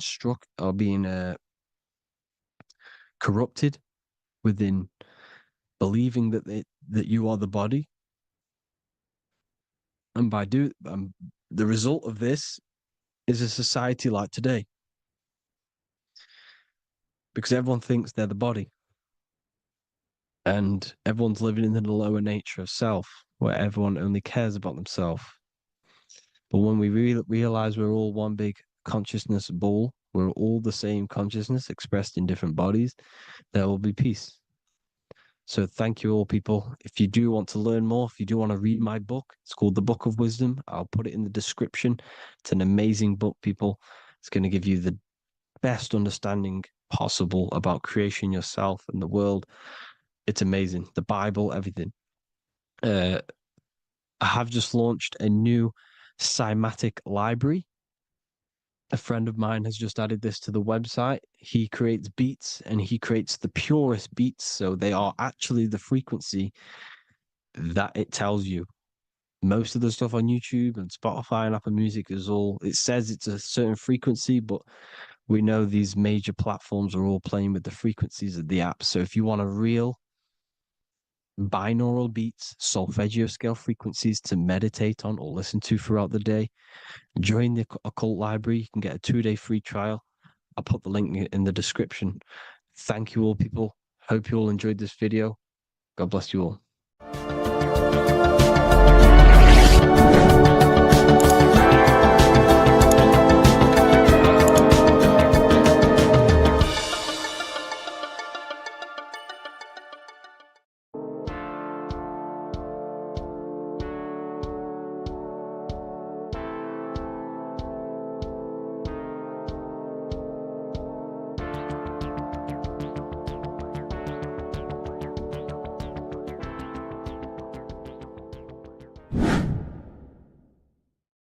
Hey people, how are you all doing? It's Revival of Wisdom, and today we're going to be talking about your birth certificates and how we are slaves to a system and how they have trapped us into this system. Okay, so the first thing you need to understand about this system is there are two types of laws. You have the law of water, which is Admiralty law, and the law of the land. So the Admiralty law is the law of water, and this is what money is. Money is water. This is why we say liquidity, currency, the current. A current is water, something moving through something. Cash flow. And this is why banks are called banks, because a river bank is on either side of the water and it directs the currency. You see? So money is water. And as you can see here, Ripple, the cryptocurrency, Ripple, water Ripple, and they're building a bridge over water, overseas, international banking with cryptocurrency. So money is water, and this has specific laws about water, but water is the same everywhere. You see, what the difference is with the law of the land is that you can have different laws in different lands.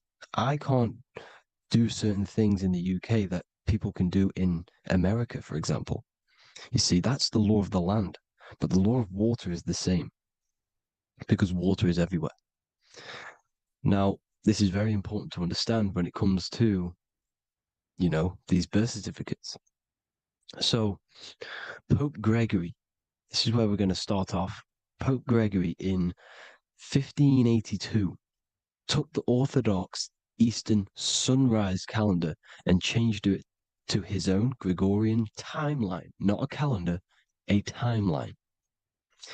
This timeline was copyrighted by Pope Gregory under the name of the Vatican. So the Vatican owns the timeline that we are using today, 2023.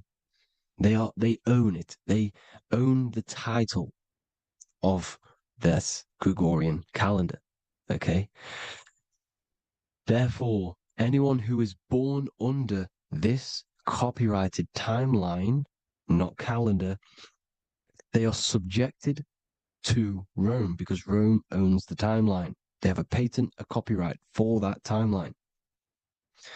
What is on our birth certificates? That timeline. We are born underneath. We are subjected to the Vatican. This is why all birth certificates go to the Vatican. They own every single birth certificate. Okay? So when we use this timeline, we are subjecting ourselves to this timeline. Okay?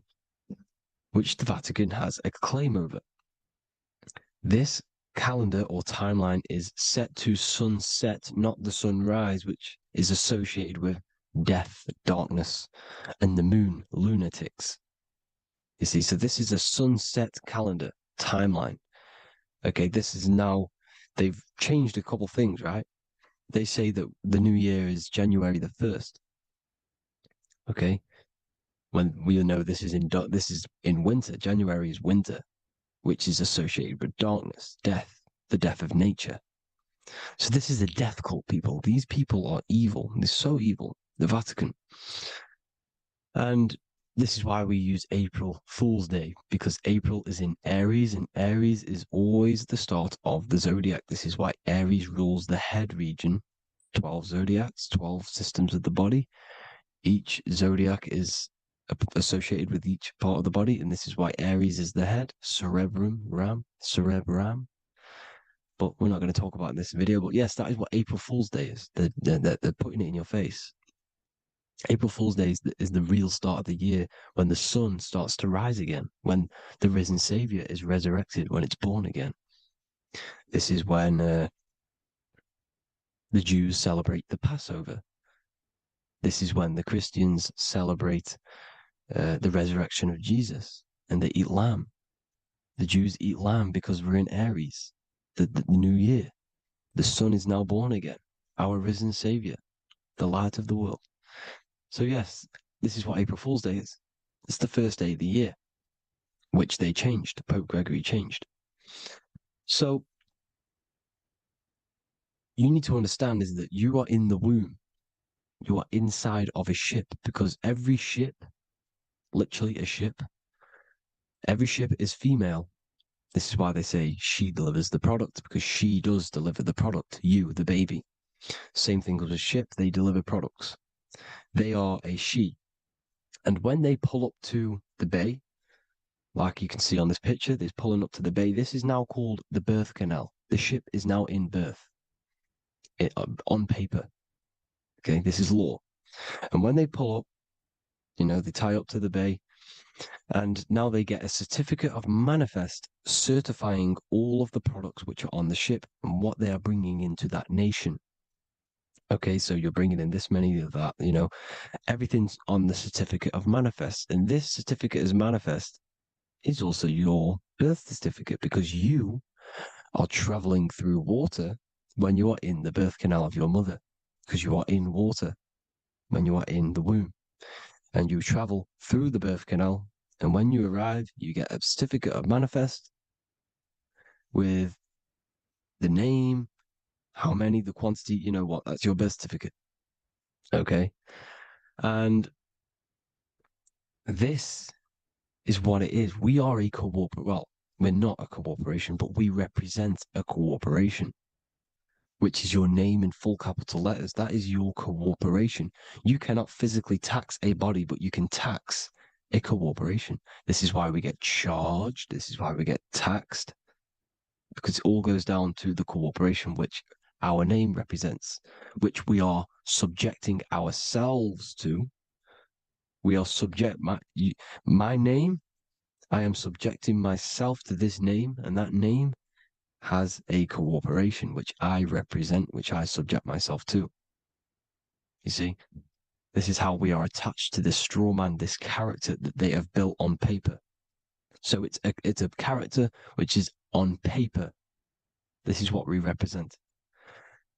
So when the woman gives birth, she delivers the baby, and then she has another substance. Now I'm going to break down how they attach this name to us, how they do it. Okay. Our mother is carrying us the product in the womb, the water. And it goes, for example, it goes from the United Kingdom into a state-owned, corporate, federal-owned hospital, which is government-owned.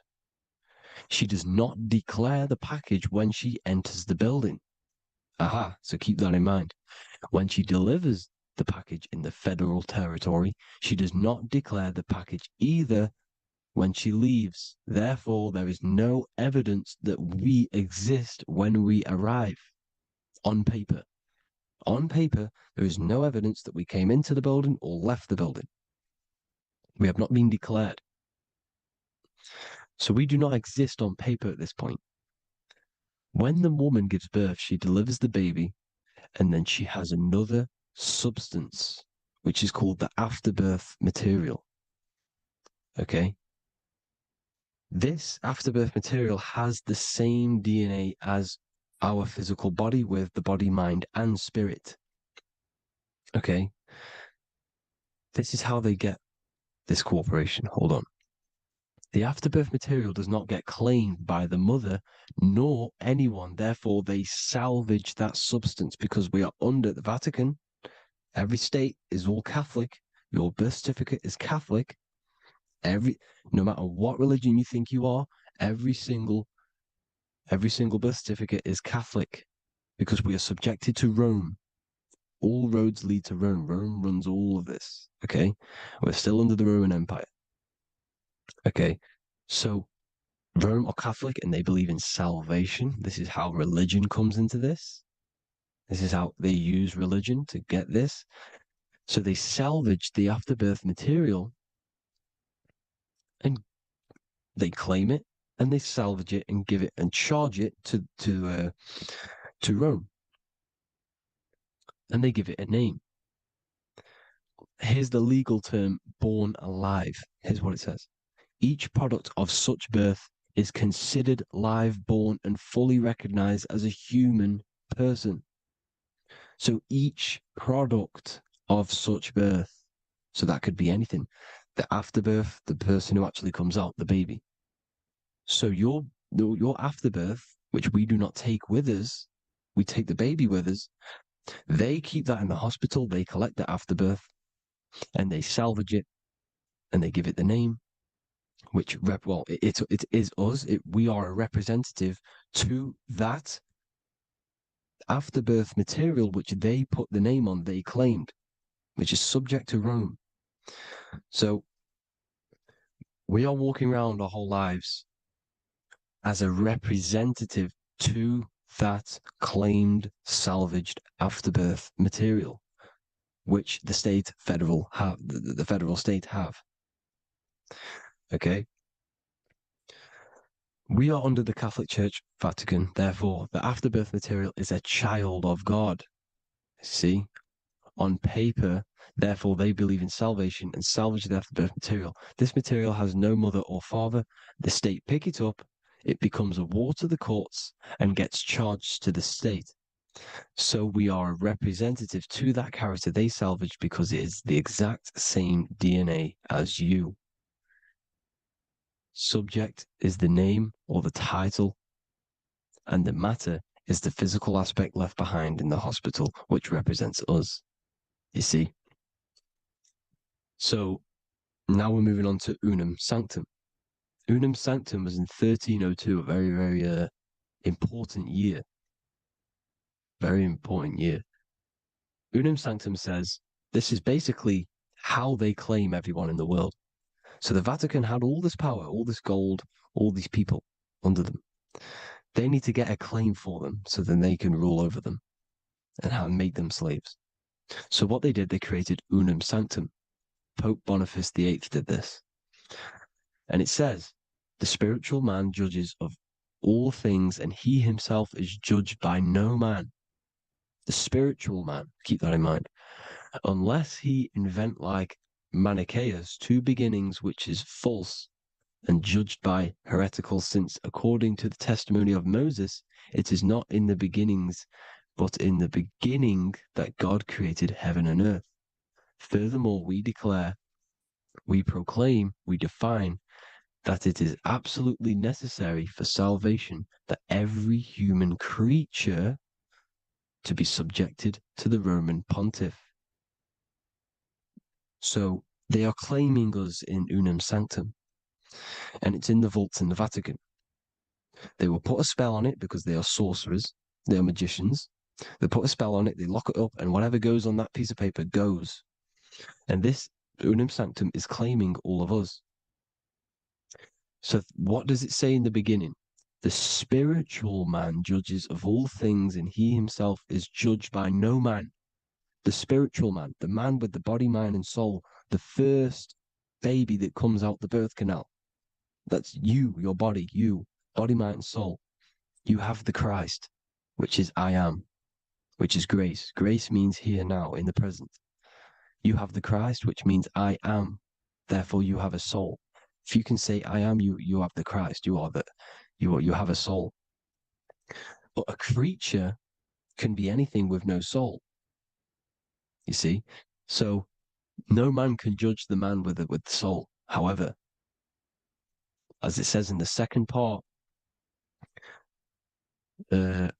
we proclaim, we define that it's absolutely necessary for salvation that every human creature to be subject to the Roman pontiff. So they are subjecting the afterbirth, not the man with the body, mind, and soul, but the afterbirth to the Roman pontiff, to the Roman Catholic Church. We are the ones who are claiming to be the afterbirth material, which is our birth certificate, which is our representative. We represent that because it is our DNA. This is how we are stuck. We are stuck because we represent this DNA, which is on paper, recorded. You see? So we, being untaught, uneducated in these subjects, we are subjecting ourselves to this system, to this slavery, because we just want to live. We just want to live happily, just peaceful. Think about it. Where's all this coming from? Where's all this war, all this killing, deaths coming from? We just want to live. It's coming from the Catholic Church, these evil death cult, which has subjected us, which has used us as slaves, and we are still slaves, and it's just going to get worse and worse and worse. So this is how we have subjected ourselves to be the slaves to this system. It's a lot to take in, and there's a lot more deeper stuff which goes into this. I'm just going over the surface. I'm going quite deep, but there is little details that I still need to learn myself. But this is the general how that we've been stuck to this slave system. So we are batteries, okay? This is why we get charged.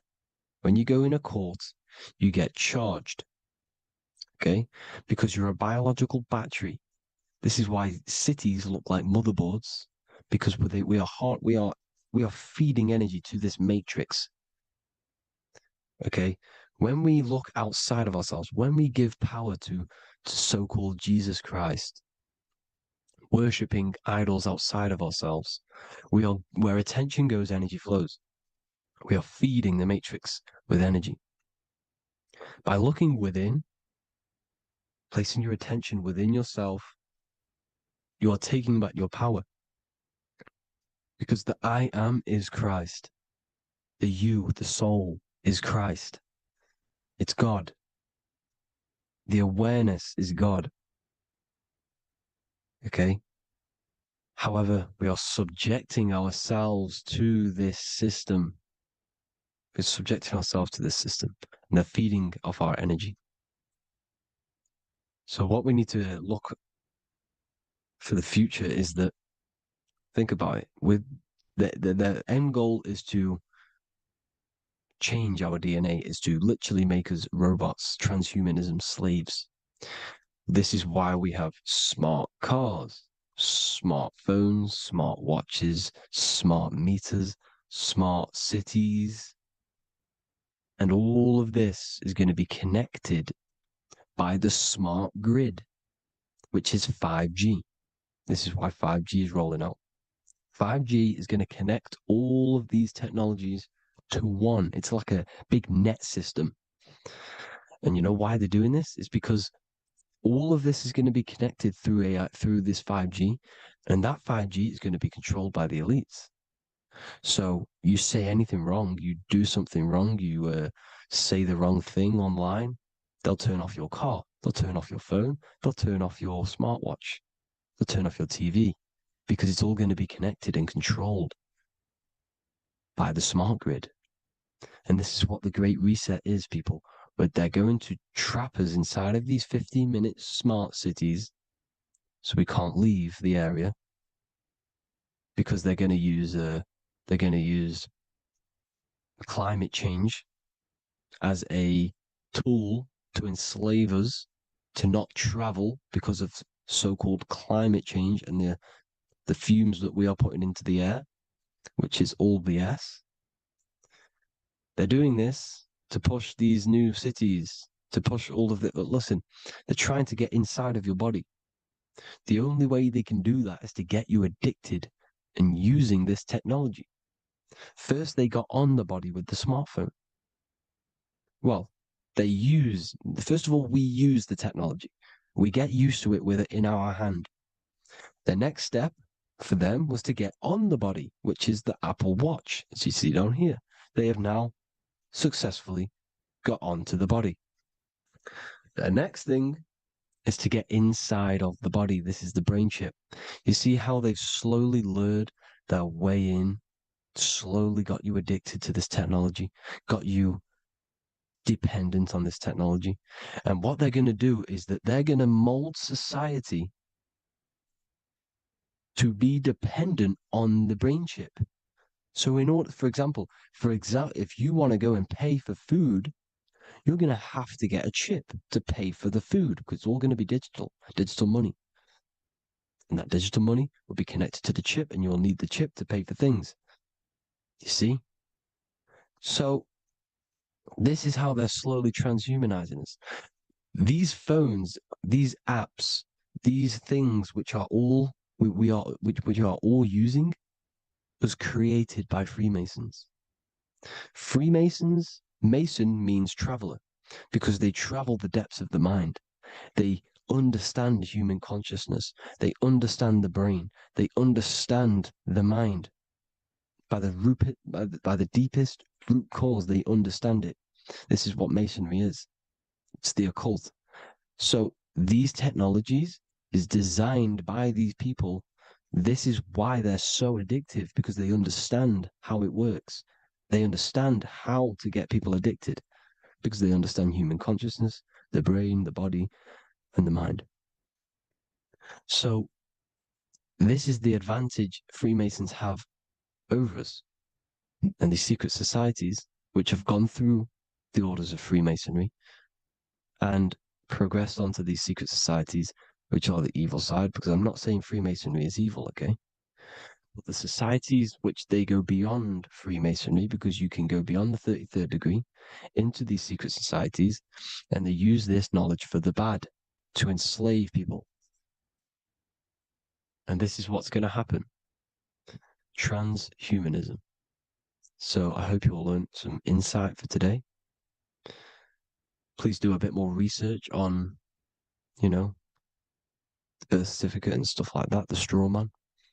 And have an amazing day, people. Please like, comment, and subscribe. Peace.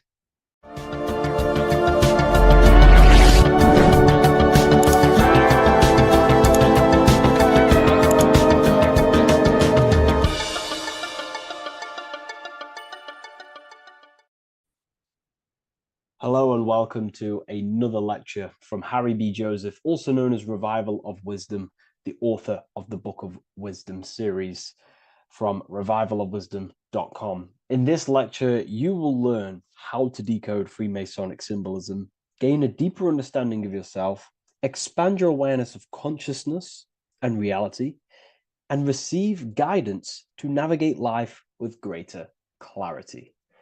So today we're going to be breaking down this particular piece of artwork, this Freemasonic artwork, and how this relates to you and reaching a higher consciousness. Ultimately, this is what it's about, okay? Freemasonry is considered a craft, and this craft is crafting a better brain and heart, crafting a higher consciousness, crafting a better self. Why? So we can operate in the world at a higher degree, operate in the world more efficiently, live a better experience in the world, and getting to know thyself, okay? So we're going to start from bottom to top, because this is important.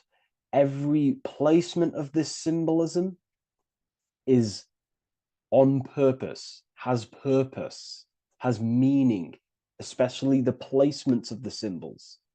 Okay, so we're going to start from the very bottom of the artwork, which represents lower down. When we're looking at symbolism, especially occult symbolism, that's what the word occult means. The word occult means hidden hidden from the eyes. It has its roots in the word oculus.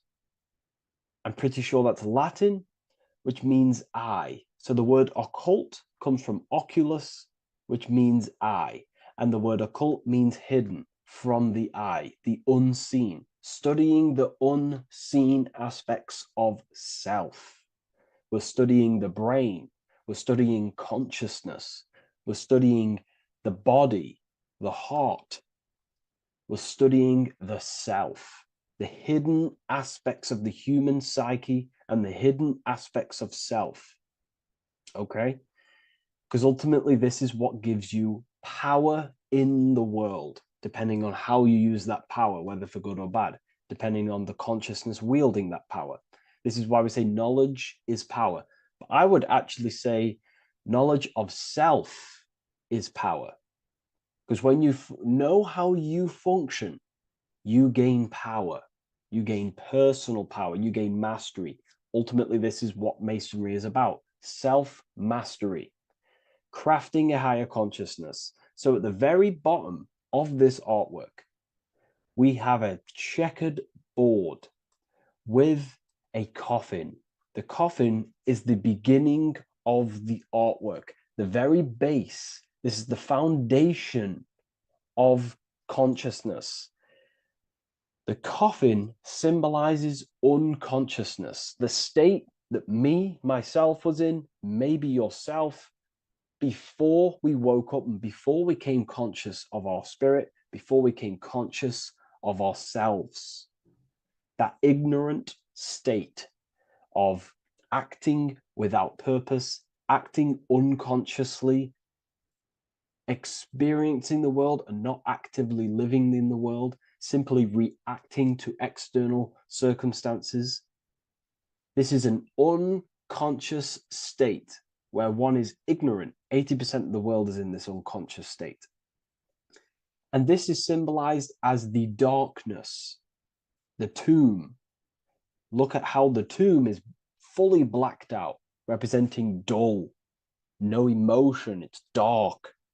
This represents the darkness of self. The spirit is buried. The spirit is in the tomb. They're not even aware that they possess consciousness. They think they're the material body flying on a ball millions of miles per hour through space, and the sun is, they think they're a monkey evoluted. They've never questioned themselves. They stay in ignorance. They're in the spiritual darkness, okay? And they're furthest away from the light. Look at the top. This is the light sources. They're in the darkness, okay? They're in spiritual darkness. They're in ignorance. And they're in division. Their mind has no power. Their thoughts contradict themselves. They say they're going to do something, but then their mind tells them, oh, I'm going to fail. Or I want to do this, but my mind says this, and I believe this about myself. They want to, they want to write a book, but their actions are scrolling on TikTok, and their emotions about, feeling about their past person in their life. That's division between the self, that's divided consciousness. They also have a divided brain hemisphere. They do not see reality through a true lens, because the brain acts as like a lens on how we perceive things. And if the brain hemispheres are not aligned, then we cannot see reality the way it actually is and truly presents itself, neutral. If we're left hemisphere dominated, we see everything as divided. Nothing's interconnected, nothing's a whole. But if they're, right hemisphere dominated, they see everything as a whole. We need to look in the middle of that, okay? So we'll go into that a bit later. But ultimately, they're in a divided state of consciousness. They're in ignorance. But the tomb is symbolic of that. The tomb is, you're not even aware they are divided. They think everything's right in that state. I was like that. My family is like that. They're not even aware of themselves, and you try and say something to them, and they don't even know they're in division. They don't even recognize that they're in a bad, low, earth base consciousness. Okay, so when we get out of the tomb, which is representing by a spiritual awakening, we get out of the tomb, we realize, wow, I possess consciousness. I've woken up. You're waking up to the things in the world, and you wake up and start to see the world for what it truly is. When you become aware and you rise out the tomb, you're born again. You start to actually start looking within. You start to become conscious of your thoughts. You start to become conscious of your actions. You start to become conscious of the evil in the world. You start to become conscious of the things. You rise out the tomb. You start to become conscious of your intuition. You then step on the checkered board. The checkered board is now you realizing you're in a divided state. Okay, so you're now putting down the ego, because remember, when you're in the tomb, the ego is fully in domination over consciousness, over your consciousness. It doesn't allow you to say that you are wrong. It doesn't allow you to think that there's evil in the world. It doesn't allow you to believe you have a spirit. It doesn't allow you to see that there is maniacs running the world and trying to control you. The ego is so stuck. But when we start to realize this is part of our awakening, we start to realize that the ego is trying to keep us safe at all times and keep us locked in that state of thinking and believing that we were in before. It's always seeking safety. Okay? So when we come out the tomb, we start to put down the ego and start to, how do I say this? We start to acknowledge that we were wrong about the world. And that is a lot about awakening. You have to acknowledge that you do not know everything. There are people with such higher knowledge. Okay? So when we come out the tomb, we put down the ego. We start to actually say, I was wrong about the world. I was a victim of mind control. I was in ignorance. I was in darkness. Spiritual, I'm divided. My thoughts, emotions, and actions are not aligned. My intuition and my action are not aligned. I'm not taking action on what I know is good. I'm taking actions against what I know is good. That's a sin. That's a sin against the spirit. Okay?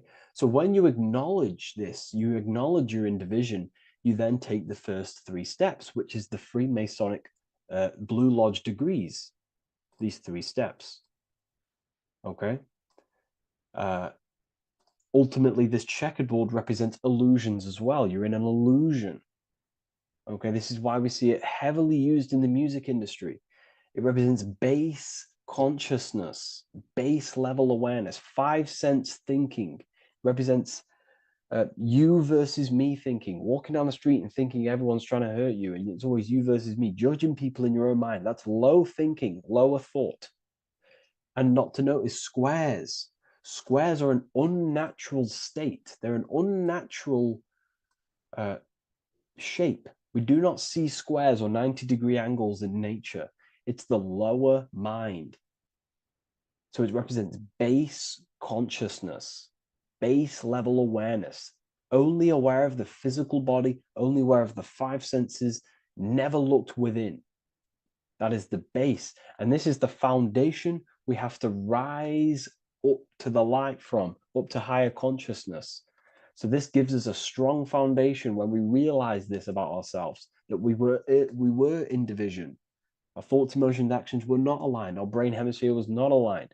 I'm not thinking with love of the heart. Okay? So that is the state we're in. Now, hopefully that's cleared things up about the chessboard. Before we move on, please leave a like, maybe a comment if you wish for me to discuss anything in the further lectures. Please smash the like button, and it would really help me out. And share this with a friend who is interested in the occult. Okay, so the steps are the first steps of the Freemasonic degree, the 3 Blue Lodge degrees. Now, this can be represented as the number 3, a very powerful number, a very symbolic number. Number 3 is the 3 expressions of consciousness. How do we express consciousness? How does consciousness express itself? Well, there are three ways. We think, consciousness thinks, consciousness feels, and consciousness acts. They are the three expressions that we express our awareness and consciousness. So we're looking at thought, emotion, action. We're also looking at the three brains: the reptilian brainstem, the mammal limbic brain, and the neocortex. The reptilian brain governs basic functions of the human body: breathing, surviving, scanning the environment for threats, automatic responses, eating, scanning for food, base consciousness. That's the reptilian brain. That's what most people operate their lives in, including myself before I woke up. I'm not trying to sound big-headed, but this is the truth. Ignore my tone of voice, ignore my voice, focus on the words I'm saying. If you're judging, that means you have divided thinking. It's always you versus me.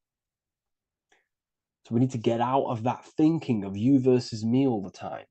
That's lower consciousness. That's animal thinking. That's earth thinking. We're unified. We need to reach a higher consciousness and do not waste our mind's potential on low-level earth divided thinking. Okay? So we're looking at the reptilian brain, the mammal brain, and the neocortex. Now, the neocortex is ultimately what makes us human. It allows consciousness to operate on a higher degree. Okay? This is what makes you human. The neocortex.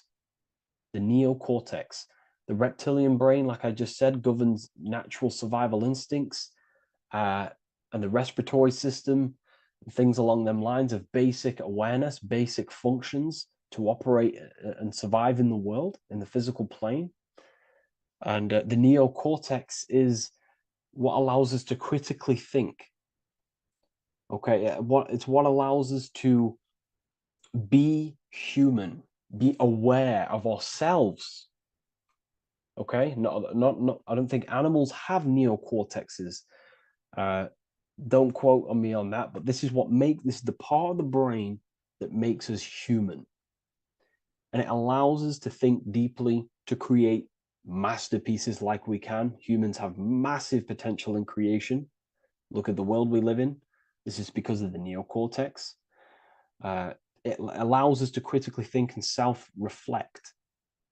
Now, when we start to operate from higher thought, we start to think with higher thoughts, the higher parts of the mental dimension,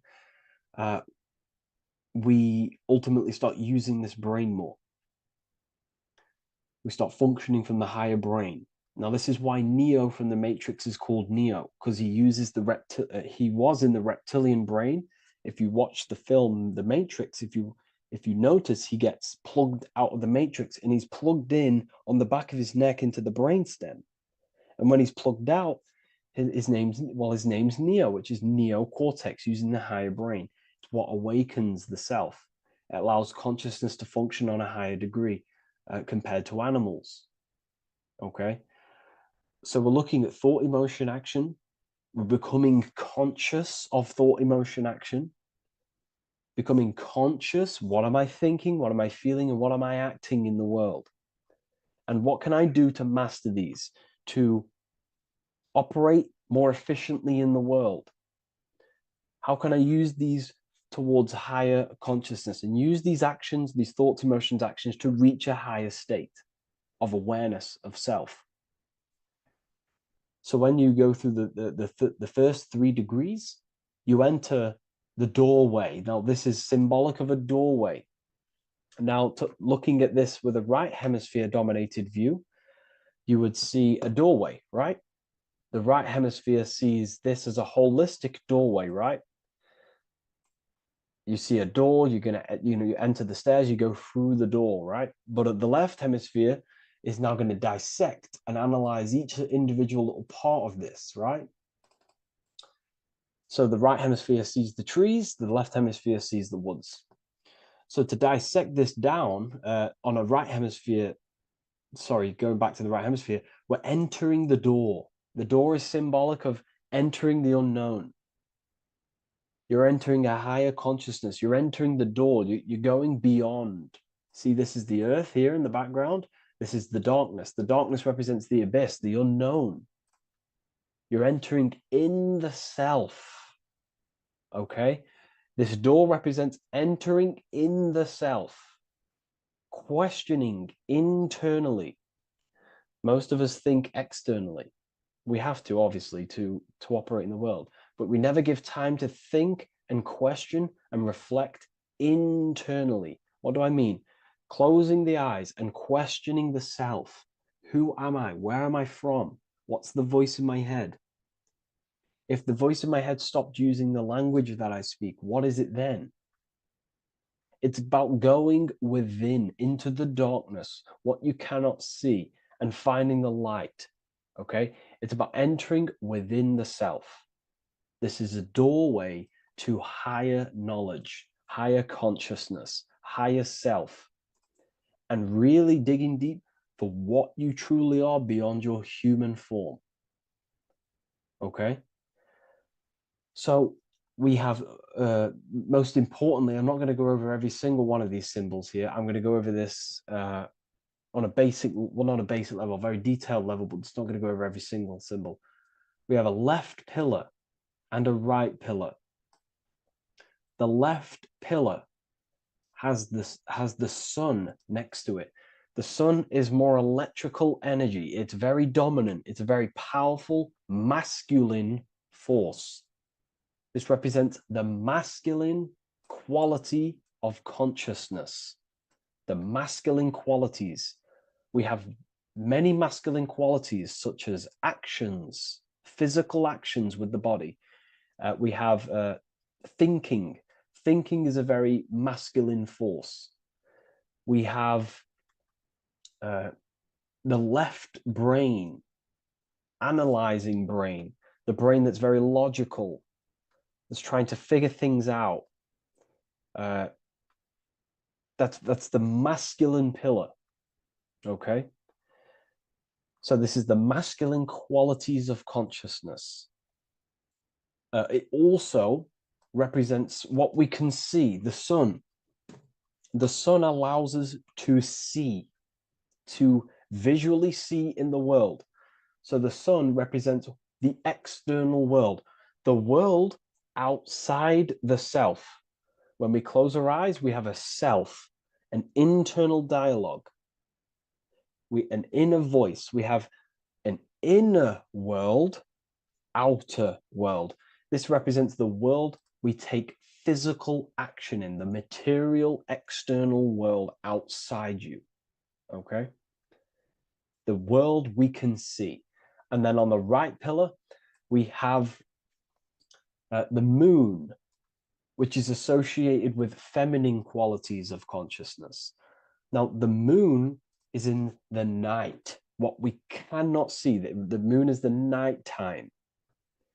The darkness symbolizes what we can't see. So it's representing the internal world, the world of the self, the immortal world. Okay? The self in the mind is immortal. When you close your mind, you go in the mind, that self inside you is immortal. In the mind, you are immortal. Outside the mind, you are mortal. You will die. This body will die. Okay? So this is representing the internal world on a holistic understanding. It's also representing the right brain, the feminine brain. It's also representing intuition, emotion. They're linked. Intuition and emotion. They're a feminine force. Also, we're looking at the heart, the right pillar. So everything that is feminine falls under this right pillar. Now, don't get confused. I know a lot of people can get confused about what I've just said. So this represents the inner world, the outer world. It also represents everything masculine and feminine. So thought is, although it's an internal quality, it would fall under the left pillar, because thought is a masculine force. It's a penetrating force. So try not to get misunderstood with that. On a holistic scale, it's also represented inner world, outer world, and how they are reflections of each other. Now, these pillars, they're the same height, they're the same structure, but just different in sun and moon, which represents their reflections of each other. Their reflections, the inner world reflects in my outer world. My external world, what I see outside of me, is a reflection of my thoughts and my internal world. So the inner reflects the outer. The inner reflects the outer. As within, so without. So we're also looking at the right and left brain. I've already gone over that. So what we need to do is build the bridge between the two to reach higher awareness of self. Because ultimately, remember, we're still divided. We came from the checkerboard, we entered up here, we've just entered within the self, started questioning the self. We're still divided. We need to build the bridge. And this is what they're crafting in Freemasonry. The bridge, the arc, the agreement, the great work. This is the crafting of aligning the left and right brain. We're also aligning intuition, feminine, with the actions. Because ultimately, the higher self is always guiding us. That's our true spirit guide. Our true spirit guide is our higher self. And the higher self ultimately exists in a higher dimension. This is going to sound crazy to some people, okay? But who you are is not your human body. And your higher self does not communicate through the language of the human material world. It doesn't communicate through English, doesn't communicate through thoughts. It communicates through intuition and communicates through dreams and symbolism. So it's all associated with the right pillar. This is the things we can't see. The higher self is always guiding us to awakening and to our purpose on the earth. Okay, so this left pillar also can symbolize what we're born into the world with, our circumstances, our external world. What are we born into? You know, our family, our current financial situation, where you're located in the world. So it's also symbolizing this. It's also symbolizing the qualities you bring here, the natural abilities you have when you're born, and what we need to do with our environment to ultimately reach a higher consciousness and reach our and transmute our environment we're born into to realize who we were and why we came here. Okay, so